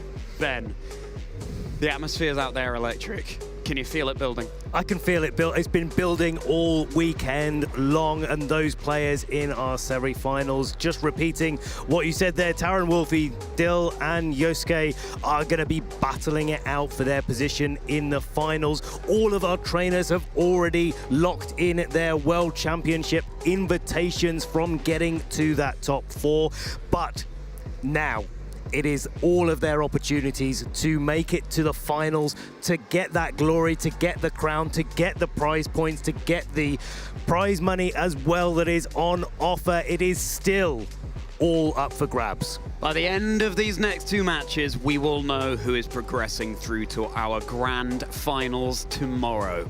And I cannot wait to see which of these incredible trainers it's going to be. That top 8 bracket, just a tiny flavor of the caliber of opponents that these trainers had to defeat to reach this position. And so many more there have been along the way. It also means that our top 4 in terms of restricted, we got 2 Miraidon, we got a Koraidon, and we've got a Calyrex Ice Rider. And even our players are on the stage. They are ready to go. We're going to be starting off with our top 4A. That is going to be Wolf Glick versus Taran Birdie. And, well, Wolf, again, we've had him on stream many times already this weekend. His achievements over the past, about 13, 14 years that he's been competing in the video game absolutely speak to himself. I first met him at the 2012 World Championships in Honolulu, Hawaii, and he was then just getting into his prime. Now seeing him come all the way, maintain his relevance, but also just keep giving back to the community with all of the things that he does. He's a real tribute to the game and the community at large. Taran Birdie, a player who I've had the pleasure of interviewing on a separate occasion, really rising to prominence using the online era of Pokemon to practice and emerge a better player. Perth regional champion from a few years ago. Such recent achievements to their name, hoping to capitalize on them here on stage against Wolf. Not just at the regional level, but also at the local level. Taran doing very well as well. But if you haven't seen it already this weekend, here we are with Wolf Glick's Perish-based team, Koraidon, Amoonguss, Incineroar, Screamtail, Gothitelle, and Fluttermane. Perish Song, it's a notorious move in competitive Pokemon, largely thanks to Wolf. Set a timer for every Pokemon on the field that hears it. They will faint in 3 turns. Wolf wanting to get themselves in a position where they can pivot that strategy round masterfully and going up against a Miraidon and 2 the Scarlet and Violet icons. And this was a matchup that Wolf has already played, and we were already able to feature when Wolf played on stream against reigning world champion Luca Cherubelli, and was able to pivot out of that game with a win. But it went to 3 games. This is by no means an easy matchup for Wolf to be playing into, and he's going to have to continue showing us why he's such a decorated player. That is a Life Orb on the Koraidon. We don't often see that item choice. Maybe something like a clear Amulet to block the Intimidate drops, but no, Life Orb here, a little bit of recall damage for every damage that lands successfully from Koraidon into the opposing team. Gothitelle there, helping to get the Perish Trap strategy going. Shadow Tag traps opposing Pokemon onto the field as long as they are not Ghost type. It's Incineroar with the Terra Bug to switch up its resistances as well. And you said it there before, Ben, we don't have Luca Cherubelli in our top 4, but we do have a team that looks very similar. It's going to be that Miraidon, Whimsicott, Farigiraf, Urshifu, Rapid Strike, Ogerpon Half Flame and Iron Hands, a really well-balanced core of Pokemon, lots of different options, trying to go fast and offensive with the damage output that the Miraidon has on offer, blocking those priority fake-outs with Farigiraf's Armor Tail, but also having some other really key pieces to be able to support with Iron Hands, getting a boost with its Quark Drive to its attack, and that low kick we've seen over and over again while Taran has been on stream does so much work and puts in so much pressure, supported of course by that Whimsicott with its Encore pressure, its Light Screen pressure, its Tailwind pressure, and sometimes a little bit of Moonblast damage as well. Wolf versus Taran has only happened once before in history. Wolf defeated Taran in 2022 EUIC Day 2. Is history going to repeat itself? Is Taran going to emerge as our victor? We'll very shortly be finding out. Our trainers locking in their teams, getting ready to hit the field. Both of these trainers look calm and collected. They're focused and ready for this match. They know what's on the line. To a point, the pressure has been taken off a little bit by getting to this all-important top 4 stage, but make no mistake, trainers, these players want to go all the way. All the way to Championship Sunday tomorrow. Which of them will it be? Wolf or Taran? It's time to get into our first game of Masters Top 4A. Make some noise, everybody! It's Wolf Glick versus Taran Birdie. And Koraidon and Incineroar leading out here for Wolf. Miraidon and the Whimsicott leading out for Taran. It's a battle between past and future here out on the field. And that Covert Cloak on Whimsicott is looking pretty helpful right now. Whimsicott really does want to get things going and start to put that support on with a Tailwind. And that's going to mean that the Miraidon is definitely going to outspeed the Pokemon, especially Koraidon on Wolf's side of the field, and start putting that pressure on the board. But with Incineroar having that fake out pressure, being a dark type as well makes it immune to any sort of priority prankster moves coming out from Whimsicott, so it can fake out this Miraidon. The Miraidon can't protect itself because it's carrying the choice specs, and this gives Wolf an opportunity to maybe try to get a little bit of a flame charge going, maybe try to knock out that supportive Whimsicott. Immediate terror here in our first game of top 4 between Wolf and Taran at the European International Championships. Wolf's Koraidon going for its Terra Fire. It now resists Fairy-type moves. It's bolstered by the sun. It's basking in that sunlight. Its Orichalcum Pulse, a Frenzy. Fake out connecting right down into Taran's Miraidon here. Tailwind being set up, but the Miraidon not going to be able to move. It's going to be flinching this turn. Here comes a big sun-boosted Orichalcum Pulse boosted close combat. It's enough into to the pick up the Miraidon. KO. Enough for the KO into Taran's restricted Pokemon. Taran not opting to go for the Terra Fairy to resist that attack, maybe wanting to try to resist the Flare Blitz instead, but Wolf not falling for it one bit, making the call here, using that Life Orb, using that Orichalcum boost on the Koraidon to secure a quick knockout, and Wolf, he looks like he's taking his first step into taking game 1. It's a really decisive start for Wolf here with Ogerpon hitting the field. You have that redirection option, but Ogerpon, Whimsicott, they can't really do much into Wolf's Pokemon here.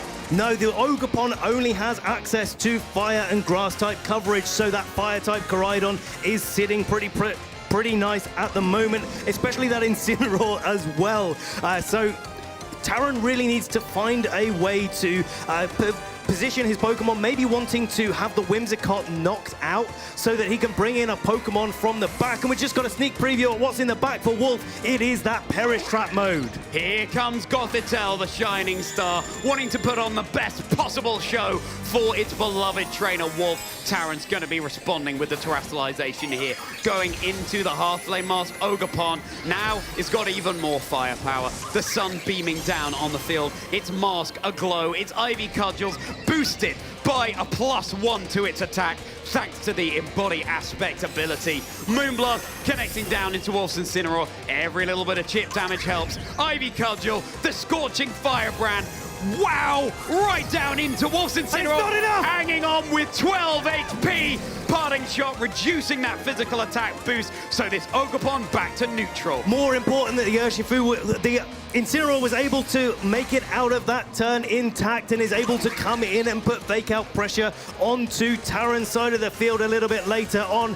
Yes, it's the ability for Wolf to switch in a pivot in a Pokemon, but he was going to be able to do that regardless, passing shot or a Pokemon knocked out. But this gives the fake out in the end game here, and that could be crucial for Wolf to keep this lead that he's managed to maintain over the first few turns. Is Koraidon the Gourmet going to be able to feast on a victory here at EUIC? It's certainly threatening down a lot of damage onto the Whimsicott. The Ogerpon now resisting its fire-type moves. Again, holding the Life Orb, not something like a choice band, so Wolf does have the luxury of switching up the moves he chooses. No switches here for Taran because of that Shadow Tag in play. A fake out going into the Ogerpon and stopping it from dealing big damage here. The Koraidon gets to go for a Flame Charge, and because of the fake out coming out from that Gothitelle, it's definitely a wise choice to knock out that Whimsicott, removing Encore pressure from the field. No focus sash on Whimsicott, it's just the one-hit KO, and Koraidon's speed is going to be boosted here as well, matching up nicely into the Pokemon that's lurking in the back for Taran. Seems to be pretty decisive here for Wolf. All 4 Pokemon remaining. Taran locked on the field with these 2. There's not many ways to stop an Urshifu in its tracks with its surging strikes, always getting a critical hit, but one of those ways is having the Sun. This is one of the benefits of using that strategy here. Koraidon is looking like it's putting in a lot of work. Now, even if the Gothitelle is removed from the field, Taran isn't able to switch out. He has no more Pokemon in the back, and that's going to mean this Koraidon is going to be able to go full on the offensive. A close combat boosted by the Life Orb and no Intimidate on Taran's side, no Reflect or any other ways to control physical damage means that this would probably be enough to pick up the KO on this Ogerpon Half-Flame.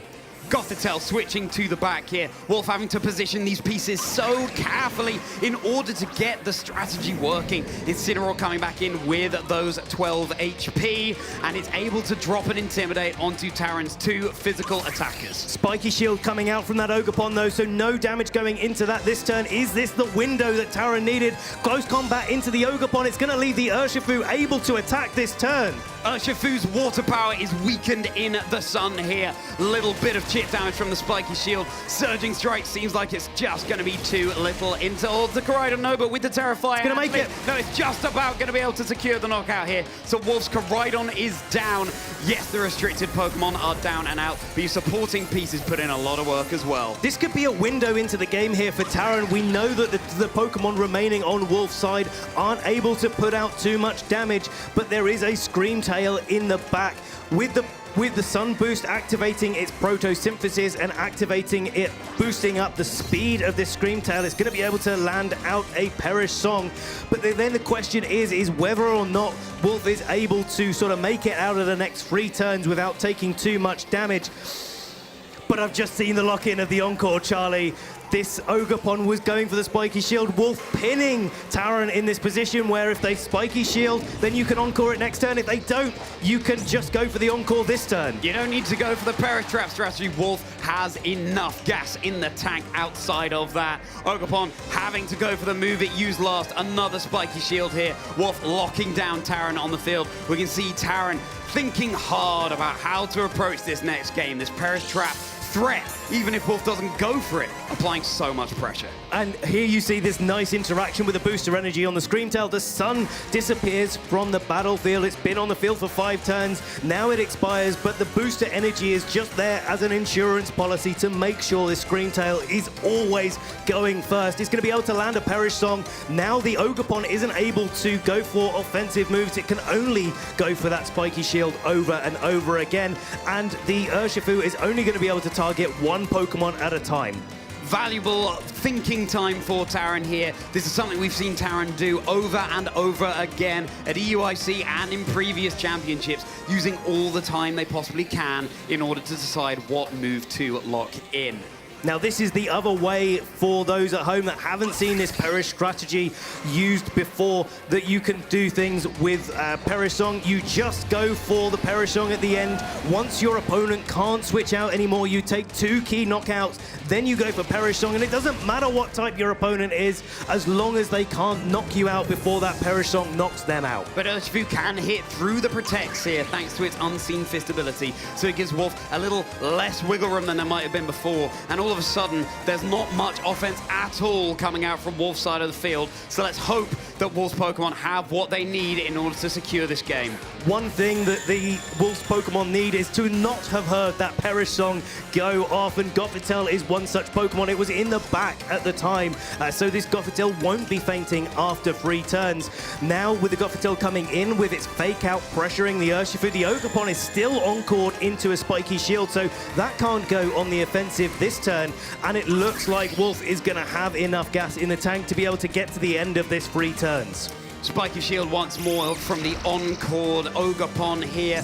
Fake out and encore into the Urshifu. Delightful options for Wolf to be locking into here. It's slow, but sure.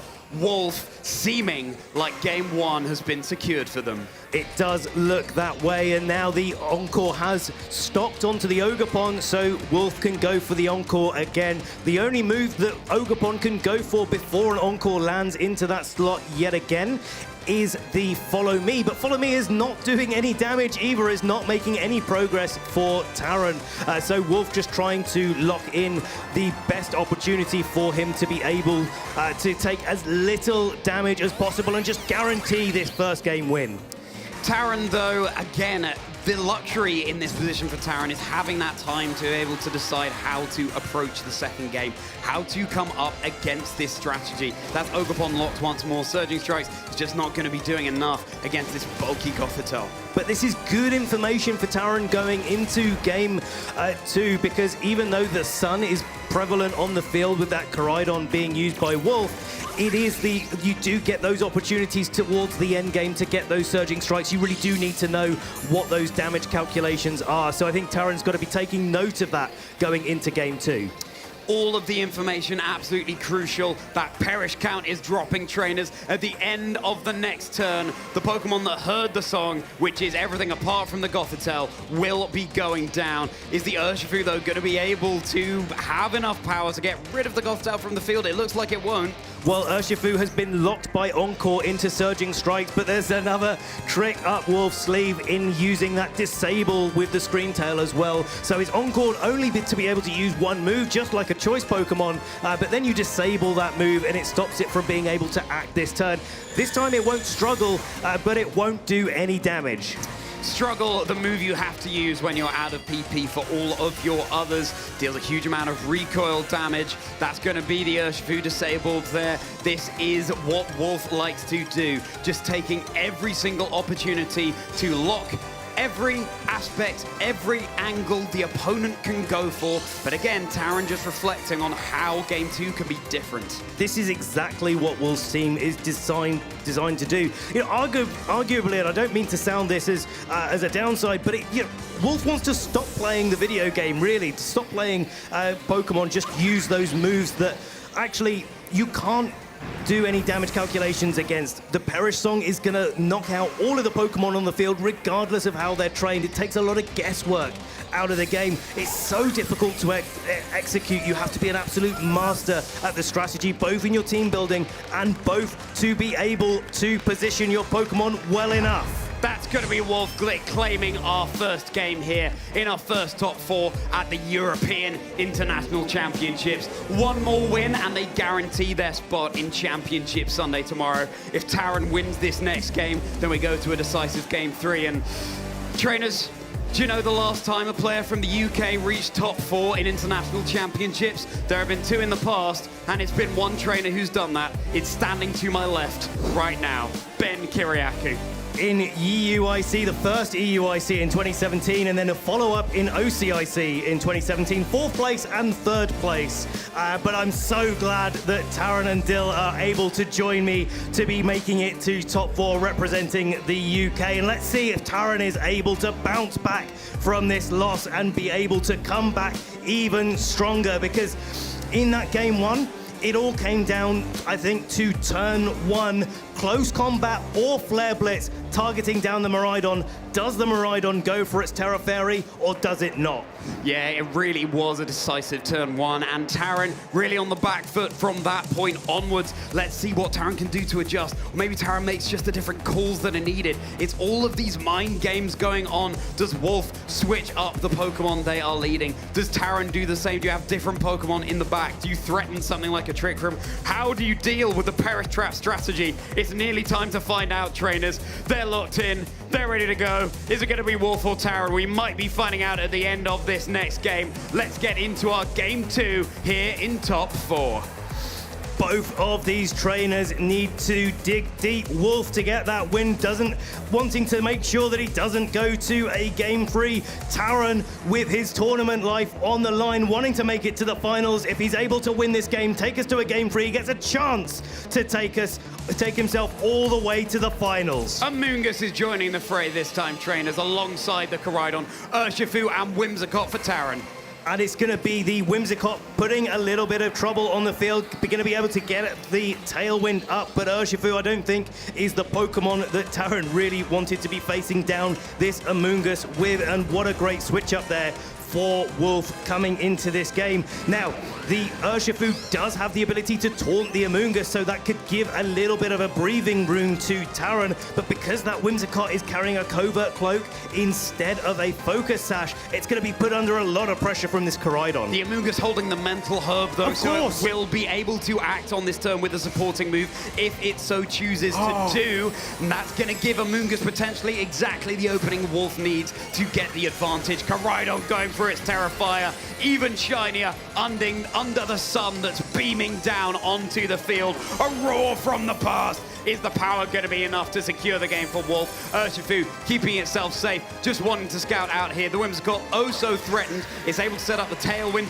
Maybe that speed advantage is what Taran's going to need, but it's not holding a Focus Sash here. Flame Charge in the sun, boosting up the speed as well. Really fantastic move, securing a knockout, boosting your speed so that you might get yourself into a position where you might be able to still get that speed threat on the board despite the Tailwind. But now Koraidon has gone for a Terra Fire. It's going to be susceptible to the electric type moves of Miraidon, but Wolf has put himself into a great position to be able to outspeed the Miraidon once this Tailwind has expired. So with Miraidon coming in, Taran going on the offensive, but also setting up the electric terrain, and this is an interaction that's really, really vital for him in this situation, that the Amoonguss cannot put any Pokemon to sleep now. Electric terrain preventing that from going off unless they are not grounded in the air with Levitate or a part flying type. Time for Taran to respond with their Terastallization. It's going to be heading straight into the Urshifu here. Going to be maximizing that water power coming out from the Rapid Strike style Pokemon from the dojo. Under the sun, its water type moves slightly mitigated. Amoonguss becomes the center of attention as well. It's going to be taking no recall damage because, again, the Amoonguss holds Draco Meteor! Draco Meteor into the Amoonguss. It's enough! It's enough to secure the one-hit KO onto Wolf's Amoonguss. This Urshifu is going to get an opportunity potentially to go for a Terra Water Surging Strikes in the sun after a close combat. Close combat is enough! It's enough! To secure the knockout. It's one-hit knockouts all around, trainers. And it's 2 Pokemon knocked out on Taran's side. We saw the effect of that in game 1. Now Wolfie has the opportunity to bring their Perish Trap mode and knock out the last 2 Pokemon on Taran's side. And of course, with that Terra option spent on Taran's end on the Urshifu, Wolf knows exactly what move that he can lock into, but he's not going to be able to do that so easily with this Ogerpon that has the opportunity to follow me attacks away from the Miraidon. You can see the pain on Taran's face there, being down to your final 2 Pokemon so early on in this game when you're going up against a player who's so well versed in using the Perish Trap strategy. It's a real uphill struggle now for Taran. And it's going to be a question about how much damage this Draco Meteor can do from the Miraidon. If you go for the fake out into the Miraidon and try to maybe deal damage down to this Ogerpon to remove the follow me threat, then Wolf can go for a protect next time once the Tailwind expires and be able to close combat into the Miraidon. We saw that in game 1. We saw how much damage that did, and it could be Wolf's way into our finals. Very free fake out here into the Miraidon, holding the choice specs. It cannot protect itself from that close combat. Another one hit KO from this Koraidon. Wolf making Koraidon seem like it was the Scarlet Violet restricted Pokemon of choice all along here, even when Miraidon had such a dominant display at the World Championships last season. And the Miraidon now locked into the field at 2-. Special attack is only going to be able to pick up these knockouts with its last turn of Tailwind if it's able to get those critical hits. But they are not going to do any damage to this Fluttermane being a fairy type. Wolf just locking Taran into the Draco Meteor and having a fairy type in the back. What a tactical play there. Koraidon protecting itself from any damage this turn. This is the last turn of Tailwind. Wolf is getting locks left, right, and center on the field in game 1 with Paris Track, and now a Trap, and now in game 2 with this fairy type Fluttermane. Such a decisive display, such a dominant display. Your first finalist of EUIC is Wolf Glick. Everyone make some noise! Wolf Glick is in the finals of EUIC! The crowd showing their love for such a favorite in the community, but hugely well played to Taran Birdie as well, representing the UK. Gotta feel really disappointing in that matchup to have lost so decisively in that second game. But, you know, doing everything they can. And as you said before, Ben, Perish Trap is not the most intuitive strategy to go up against. Learning how to play against it when really at this point in the game, it's only Wolf who's using it. Just so masterful at being able to pilot it. You've just got to hope sometimes that you don't go up against it. But in this situation, Taran did. Yeah, it's really tough, and especially it's a more flexible strategy than I think many players give it credit for, because it can be used, as we saw in that game, bring it in the end game like in game 1, and be able to just knock out the remaining 2 Pokemon. It doesn't matter whether or not you've got the right coverage. It doesn't matter whether or not the Pokemon are healthy or not. As long as they hear that Perish song, they're going to be fainting at the end of 3 turns. Removing all of the health available. I mean, this second game, so decisive. It was only in a few turns here. Just one hit knockout after one hit knockout. Wolf didn't even need to employ his signature strategy. If you want to see that in action, go back and watch the first game in our top 4 between these 2 trainers.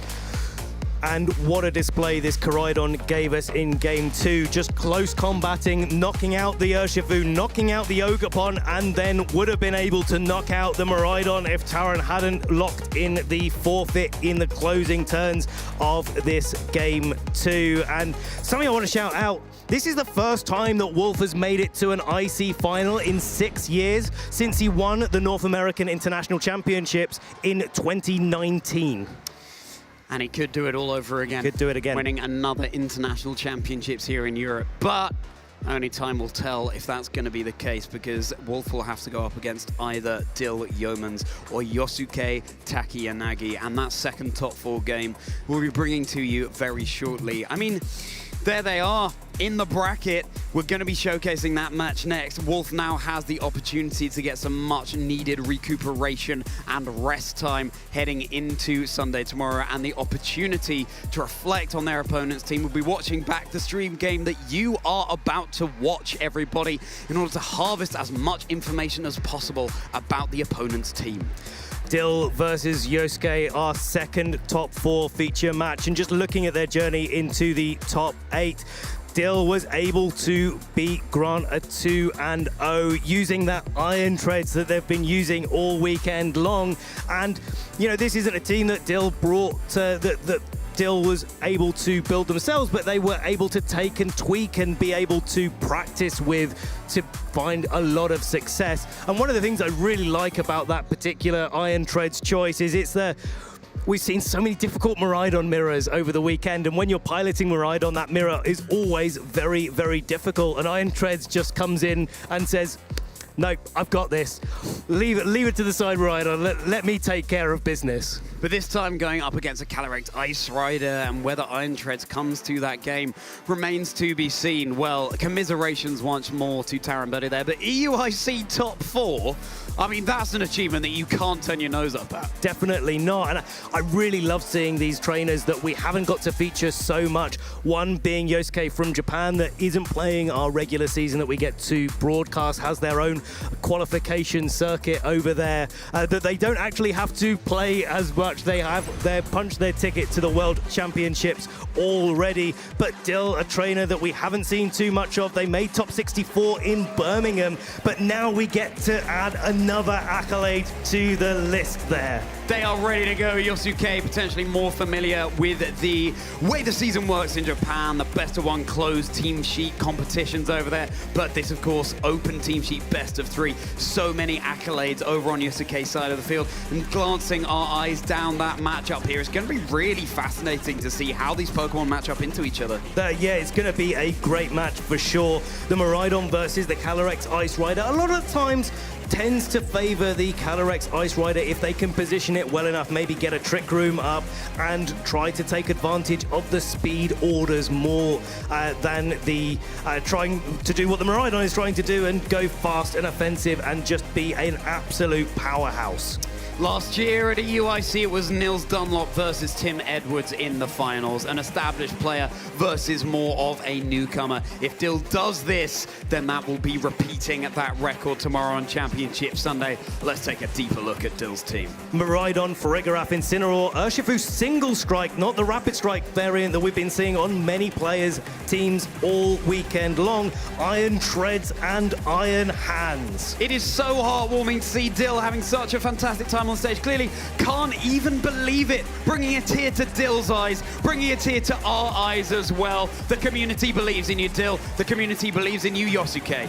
This is a 10-match win streak right now for Dill. They were able to take their 2 losses in day 1, round 4, round 5. They have been undefeated since that point. And look at the crowd there. Give it up, trainers. Show your support for Dill. Come on, give us a cheer. On home turf here in London, UK as well. Farigiraf with the Roar is such an interesting strategy to have. If that Calyrex gets too carried away with its chilling Neigh boost, you can just get it right on out of there, reset the attack boost, and have it come back in at neutral. But now it's time to cast our eyes over at Yosuke's team. We've seen it before already in the top 8 as we have with Dill's, and it's going to be that different strategy that Yosuke is going for with the Calyrex Ice Rider, with the Flutter Mane, with the Chi-Yu as a little bit more of a faster mode. You've got that choice, a Focus Sash, Terra Stella, Urshifu, Rapid Strike here. So the 2 different styles of Urshifu battling out here in our top 4. Amoonguss and Ogerpon are gonna be bringing the redirection support. And of course, Calyrex Ice Rider, the restricted Pokemon of choice. Glacial Lance, High Horsepower, Trick Room, and Protect. Calyrex Ice Rider was the restricted Pokemon that won the San Antonio Regional Championships just a few weeks ago. The last NA regional championships that we had. Is Calyrex going to be able to go on a tear? We know that Koraidon has locked into Championship Sunday tomorrow. Will it be Miraidon or will it be Calyrex? Looking down the list here, as well as any other things that really do stick out, I think the Terra Stella Urshifu really is sticking out to me. The Surging Strikes in close combat, so no priority attacks on the Urshifu, instead relying on the Focus Sash, saying, well, I can always take at least 1 attack with my Urshifu and be able to land out those 2 powerful Terra Stella boosted attacks. And of course, there's no Protect on this Amoonguss either, so that's going to play a little bit into the mind games that these traders may have to play. Clear Smog, stopping opponents, boosting themselves up, but also can clear anything, any form of Intimidate away from your Calyrex as well, should it have its Clear Amulet knocked off. Fascinating matchup here, trainers, and one that we have the very rare treat of seeing here. We haven't seen Iron Treads much at all in Regulation Set G since its comeback in the new year. And in terms of Yosuke's team here, you've got this Chi-Yu, you've got this Fluttermane combination that can dish out such heavy damage over on Dill's side of the field. I really want to call out on Iron Treads, this Steel Roller. Yes. As long as the terrain is active from Miraidon, then Steel Roller is doing absolutely massive steel type damage, but if there's no terrain, it does nothing.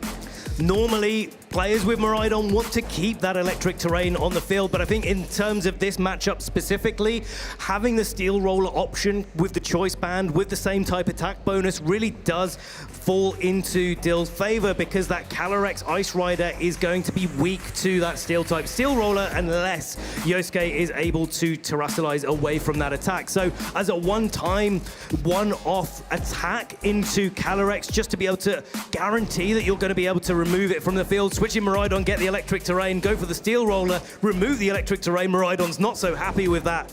But if you are able to knock out Yosuke's restricted Pokemon, maybe that's a strategy for Dill. Make some noise, everybody. It's Daily Omens versus Yosuke Takiyanagi. Let's get into our second top 4 match. Who's joining Wolf Glick in the finals? It's time to find out. Miraidon and Iron Hands, a classic lead combination here coming out from Dill. It's the Urshifu and Fluttermane. Focus Sash and Booster Energy activating on the Fluttermanes, boosting the speed. So Fluttermane will be going before this Miraidon and going to be able to be resisting or immune to the fake out pressure that Iron Hands is putting on. Now Fluttermane does have the option to go for an Icy Wind to drop down the speed of this Miraidon, make it a little bit more easy to be able to knock out, especially do damage with the Urshifu, but no fake out coming out from the Iron Hands this turn. Just going to be the Incineroar switching in, and it's going to be reducing Urshifu's physical attack stat right here. Miraidon is exerting so much pressure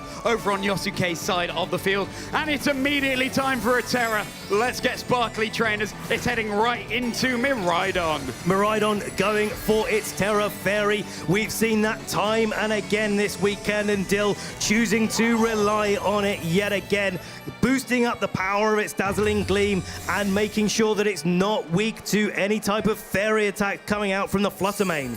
Just a double protect over on Yosuke's side of the field, scouting out. Really useful information, because now Dilla's locked into this terrestrialization. It's locked into the Dazzling Gleam. Would have to switch out to then back in to reset that. Fake out was on the field turn 1, but now it's on the field turn 2. Dill understanding that the pressure that they were putting on was too great for Yosuke to ignore. Yosuke playing defensively, but Dill just going on the front foot, being able to put that fake out pressure back. Now a fake out in combination with a Dazzling Gleam will be enough to pick up the knockout on the Urshifu unless it's switching out. So Yosuke really put under pressure this turn. Yeah, potentially more pivoting around as Urshifu does indeed race to the back for its beloved trainer. Amoonguss coming in instead. Miraidon dishes out so much damage, though, that even not very effective hits can look like neutral damage. A responding Terra over on Yosuke's side of the field will be the Fluttermane into Terra Fairy. Is going all in on the offense on this turn, trainers. Is it going to be enough to secure some footing in this game for Yosuke? Big Terra Fairy boosted Moonblast heading right into this Miraidon. Is it going to get a special attack drop here? No, it's not. A big Dazzling Gleam in response. But there was no fake out coming out from this Incineroar, so it looks like it might be going on the offensive with a U-turn, pivoting on out of there. Now that Terra Fairy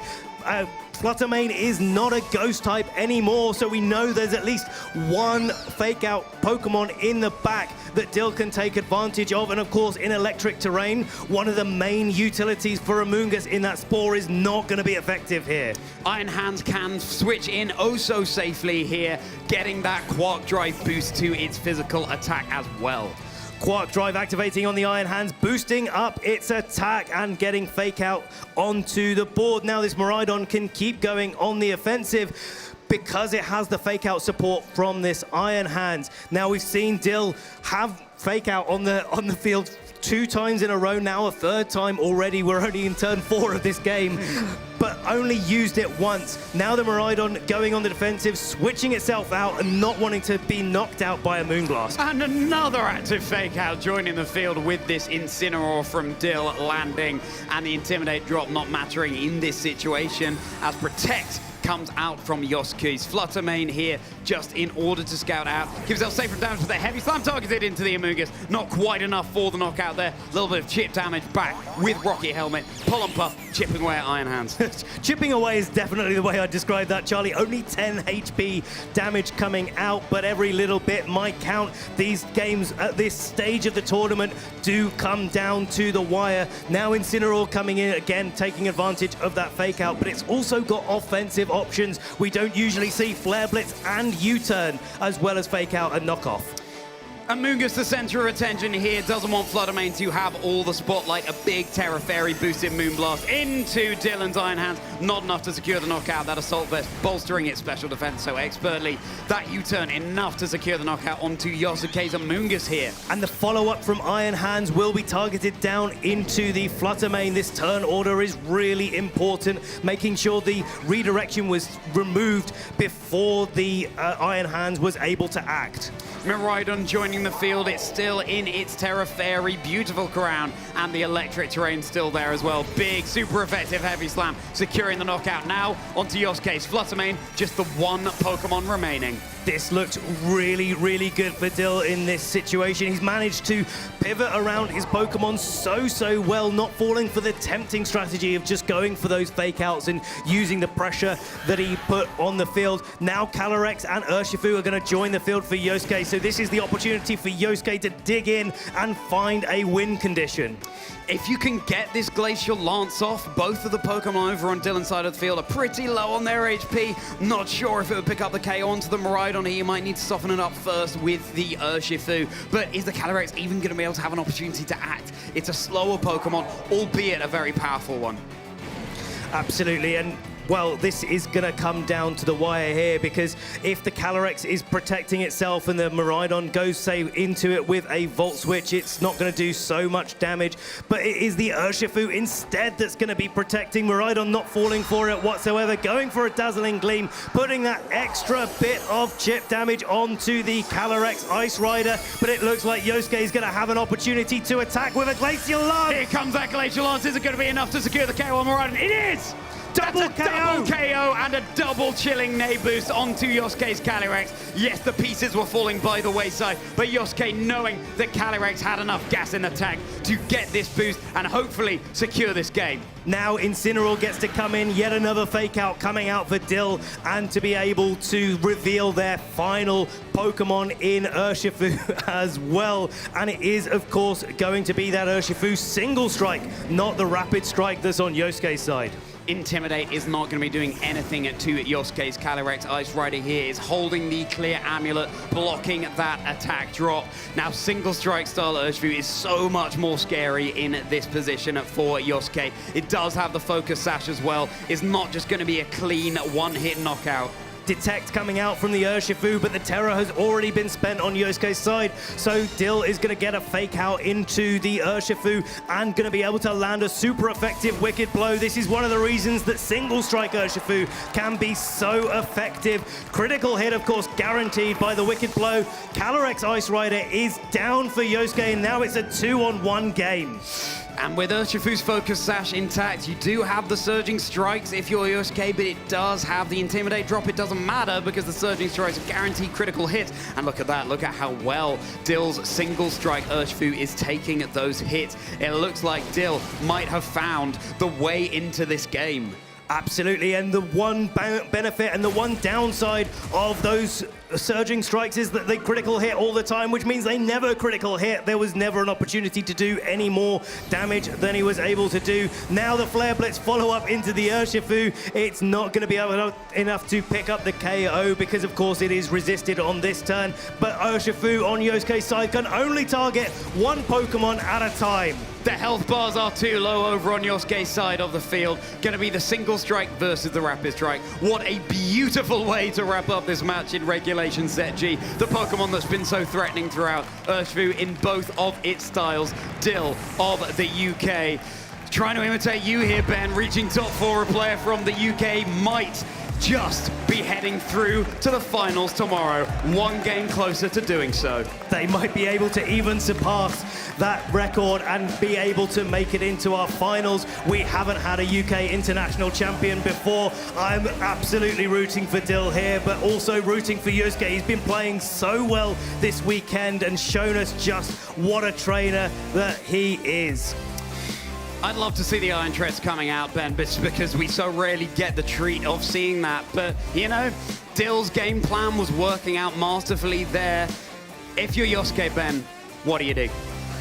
I think there's maybe an opportunity to try to get that Calyrex in a little bit earlier. It's a little bit difficult because of the threat and the pressure that all of the fake out cycling that Dill has on their side is doing. But I think if you can get maybe into a Trick Room environment and try and get those Glacier Lance boosts or Chilling Neigh boost a little bit earlier, try and get some key knockouts, predict the Incineroar and the switch in and go for a high horsepower, that sort of thing, then maybe Yosuke can come back into this game.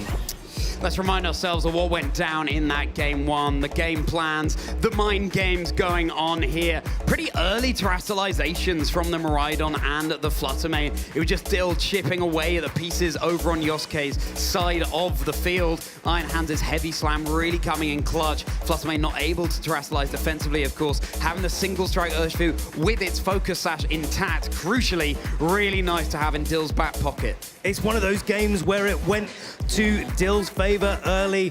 Yosuke was able to pull it back so well, but Dill just had a little bit more resources available to them and was able to use that to guarantee that win condition. I do want to call out how well Dill is playing this particular matchup as well, not taking any real risks. Yeah, we saw that Dill wasn't really as in favor of going for those early fake outs and instead using the pressure of fake out to their advantage. But after that, they were just carving out their match. There it is, Fluttermane and Chi-Yu. Chi-Yu reducing the special defense of everything on the field. Fluttermane hitting oh so hard. Miraidon's Hadron engine going off and boosting up the Quark drive of the Iron Hands over on that side of the field. Fluttermane, of course, also activating its ability with the booster energy and that photosynthesis, getting nice and online, giving a boost to its speed. This Fluttermane Chi-Yu combination has been picking up so much popularity. The Chi-Yu, of course, with the Choice Scarf. So both of the Pokemon on Yosuke's side going to be outspeeding both of the Pokemon on Dill's side. And because the Chi-Yu has a Terra Ghost, Dill is going to be even less likely to want to click Fake Out into it. But it could be a call that Dill could make. If you get this right, then you get ahead again in the match. But the Iron Hands has also got to be worried in this situation because it's staring down two Pokemon that can deal it heavy damage. Not time to go for a Protect if you're Dill on your Miraidon. Just going to be the Incineroar joining the fray here instead. Intimidate, these are two special attackers, but pivoting around, Incineroar taking this Moonblast better than a non-Terra Miraidon would have been able to. Moonblast not going into the Iron Hands, most notably, so Dill dodging that Miraidon out of the way, but a heavy slam coming in here. It's going to be super effective. Enough for the one-hit knockout onto Yosuke's Fluttermane. Big KOs here. The Fluttermane going down is a big deal. That Miraidon in the back for Dill is going to be looking oh so better. And of course, locked into Heat Wave, this Chi-Yu cannot do super effective damage to either Pokemon on Dill's side. Now the Calyrex coming in a little bit earlier than it did in game one, and doing so in front of an Incineroar that can go for a Flare Blitz is a tricky proposition indeed. You can go for your Terra Water if you are Calyrex in this situation and mitigate that damage output just a little bit here, but it's going to be Chi-Yu retreating back into the darkness. Final Pokemon coming out from Yosuke, going to be the Amoonguss. And there's no electric coverage on this Iron Hand, so even if the Terra Water came out, the Calyrex wouldn't be under threat. But it is the Miraidon that's going to fall in favor for Dill, bringing out the Iron Hands and getting that Hadron engine boost going. Could have been risky if the Calyrex had gone for a Glacial Lance, but disincentivized from doing so. Miraidon gets in pretty safely here, although all eyes right now turn over onto Yosuke's side of the field. What's this Amoonguss going to be doing on the following turn? Well, it can't go for the Spore with the electric terrain on the field, so it's probably going to go for a little bit of redirection, but a combination of the the Volt Switch and a Flare Blitz could be enough to pick up the KO onto this Amoonguss. The question is if you do that, are you going to commit to the Terra Fairy on the Miraidon just in case a Glacial Lance comes out from Yosuke? It seems like that might be the play here. Terrestrialization coming out onto Miraidon, using the power of the crystals from Area Zero and Terrapagos to become a fairy type right now, switching it up so it no longer takes super effective damage from Glacial Lance. Big Choice Specs boosted, Terra Fairy boosted, Dazzling Gleam here. They soak it up relatively well. Responding Glacial Lance connecting into Incineroar and Miraidon. Incineroar hangs on. There is no Chilling Neigh boost to speak of. U-turn super effective onto Calyrex, just whittling away. And Incineroar gets to pivot out this turn, but it looks like Yosuke's going a little bit more on the offensive with their Amoonguss. They do have a clear Smog that they have access to, but they can also heal up that Calyrex with a Pollen Puff. Clear Smog removing any stat boost, though that's not an option that Dill has up their sleeve here. Iron Hands, the early riser, looking lively right now, providing another active fake out on the field. And raising the attack once again. It is a Pollen Puff going into that Calyrex, so all that damage that Dill was able to do has been shrugged off. Calyrex now at 80% of its hit points. Lovely to have this active fake out here in order to try and get a little bit of a footing if you're Dill. Calyrex with the Pollen Puff, so threatening to go up against. You kind of want to target down both slots at the same time. This Iron Hands is going to put a lot of pressure onto the Amoonguss, though, with a combination of Dazzling Gleam and a Heavy Slam. Maybe Dill can remove it from the field, but that would allow this Calyrex to go for another Glacial Lance. Dazzling Gleam getting us kicked off. Dazzling Gleam once more connecting down into these Pokemon, bringing them so low, and a critical hit on the opposing Amoonguss. That might come back to bite Yosuke. Another Glacial Lance. Going to be enough to secure the knockout onto Dill's Miraidon. Did just a bit less than half damage with the first one, but it looks like the damage was in Yosuke's favor this time. That can happen with damage doing different things on different turns. Heavy Slam going into the Amoonguss and being able to pick up the knockout. So at least you get some footing if you're Dill in this situation. Now Yosuke down to their final two Pokemon. Just the Chi-Yu, just the Calyrex. You have an entirely healthy Urshifu with the Focus Sash in the back. That might prove the difference here. It looks like Dill is going to be bringing that Urshifu in, and a Wicked Blow we know will be able to knock out the Calyrex. Whether or not it goes for its Terra option, it's not a hit point range where it's going to be able to think about being able to survive that attack. And then, of course, there is the question, does this Chi-Yu go for its Terra Ghost, and does the Urshifu go for a close combat into it? And whether or not the Chi-Yu has enough gas in the tank to be able to knock out this Assault Vest Iron Hands this turn.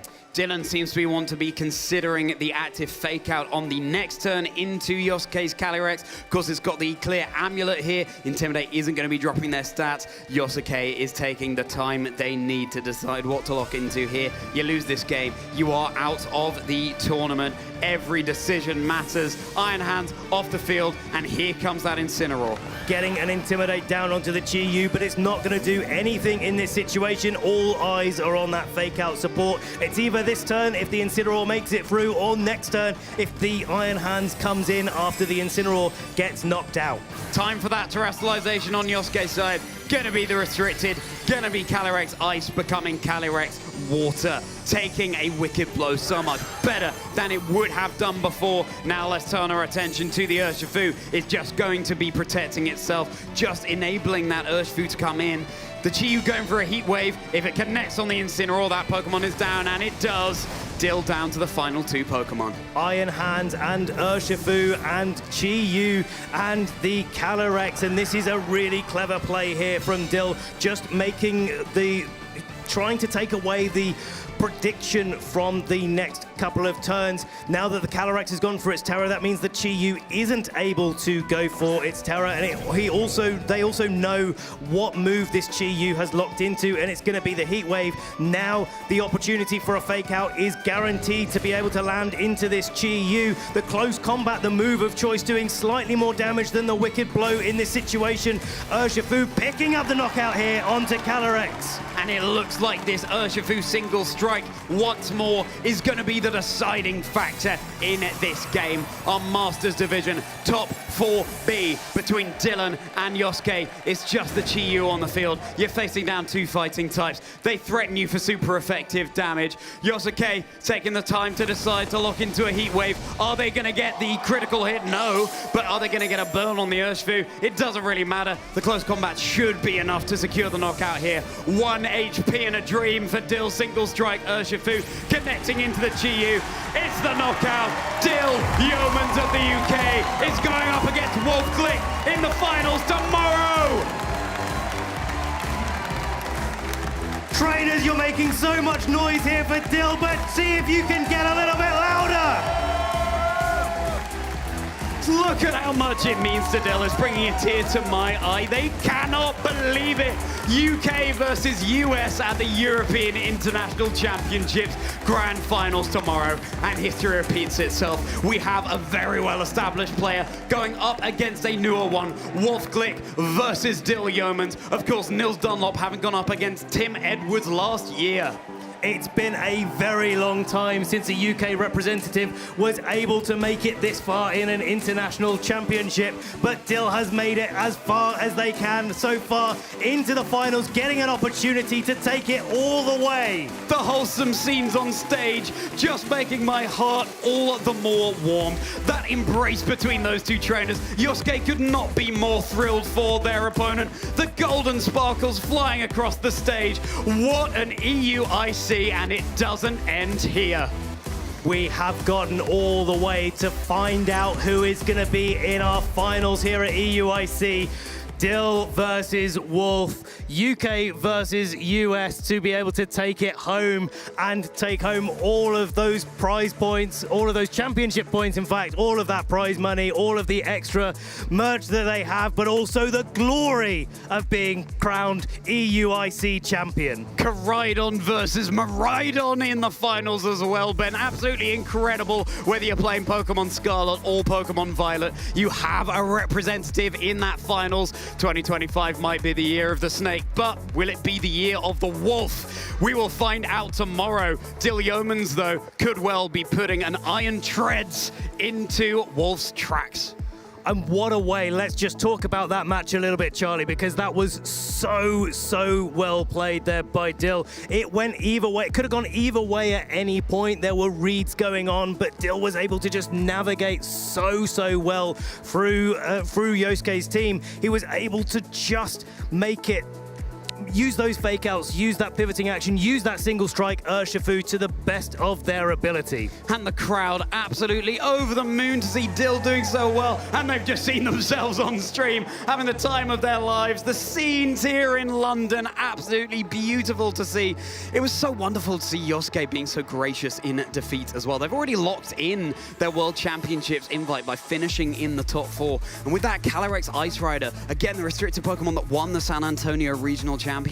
Unfortunately, just not enough in that matchup. Dill piloting their team so masterfully in a 2-0 set. And absolutely. Well, we have our finalists. That's all the matches that we have today. But don't go anywhere, trainers, because we're going to throw over to the lounge to wrap things up for today. So, guys, take it away. What a semifinals match here that we got to be ending off day 2 of EUIC. That crowd, that was the craziest that I've seen the crowd. I only see crowds like that at Unite finals or anytime at Unite because they're crazy over there, but amazing. I wasn't already excited for Championship Sunday, like consider me excited now. I mean, it was absolutely electric, right? And 2 incredible top 4 matches that we were able to enjoy in the venue as well. And I'm sure you guys at home as well were on the edge of your seat throughout those sets. But Dill versus Wolf tomorrow, I couldn't ask for a better final. It's just amazing, isn't it? Honestly, it's like, you know, you've got the world champ, you've got Wolf, the veteran player, the probably it's not too far-fetched to say I think Wolf is the best player in the world, right? Going up against Dill, the newcomer, the underdog. What a narrative we've got going into it, and the way that Dill's been able to get to the final, that was incredible. And the scenes there with the crowd at the end was just like something out of a movie, just magical. I feel like we used this script already last year. We just thinking that. Yeah, just last year, EU was the experienced player going up against the newbie for NA, and now it's just completely switched. This but is part 2. Just flip the script. But EU versus NA again, and let's talk about the overdog in this situation, that accomplished player.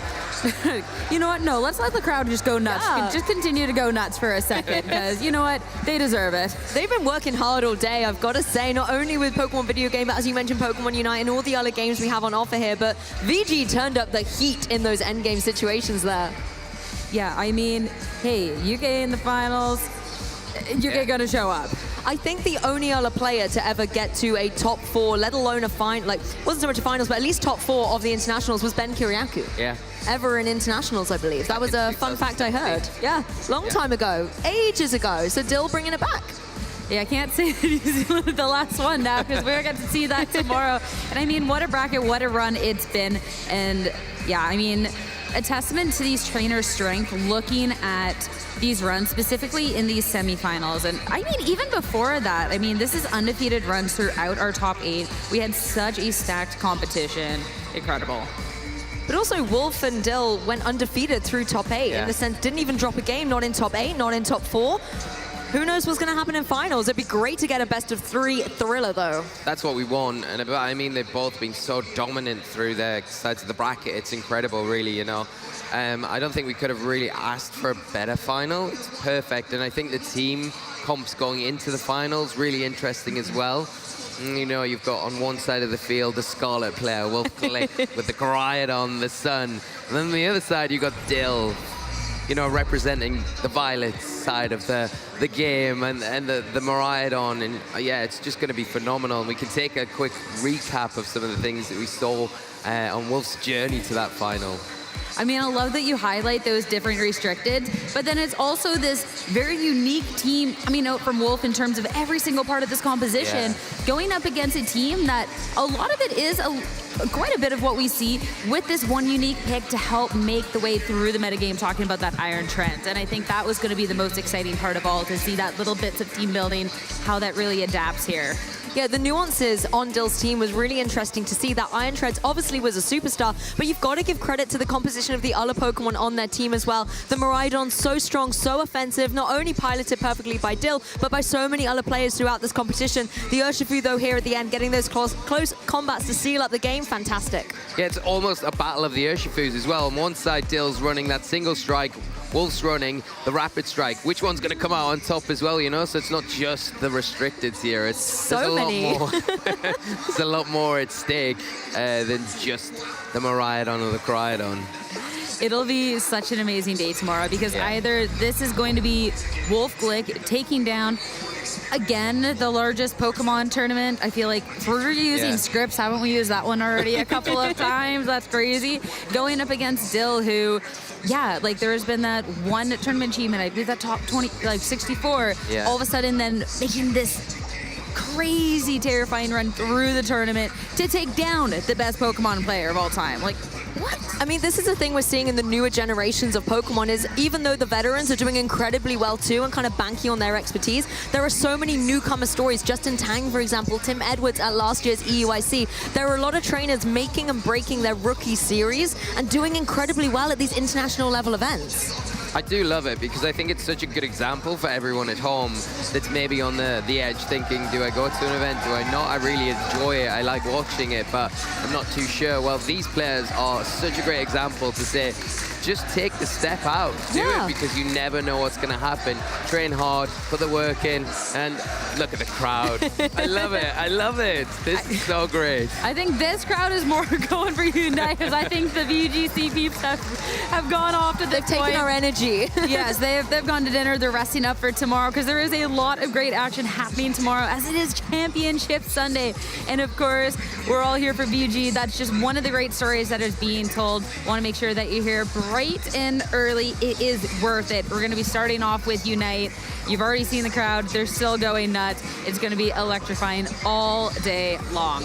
Exactly, and of course tomorrow as well, we don't only have the Masters divisions, we've got juniors and seniors as well, and I have to say, although we've really keyed up our Masters division finals, our juniors division finals is going to be exciting as well. 2 LAIC champions in the video game juniors finals. That is so exciting, and it's always great. I always say it when we come around to the juniors and seniors division, but they are the future, and it's always great to kind of get a handle on those names now to keep an eye out for in future years, you know, and just watch their progress as they age up.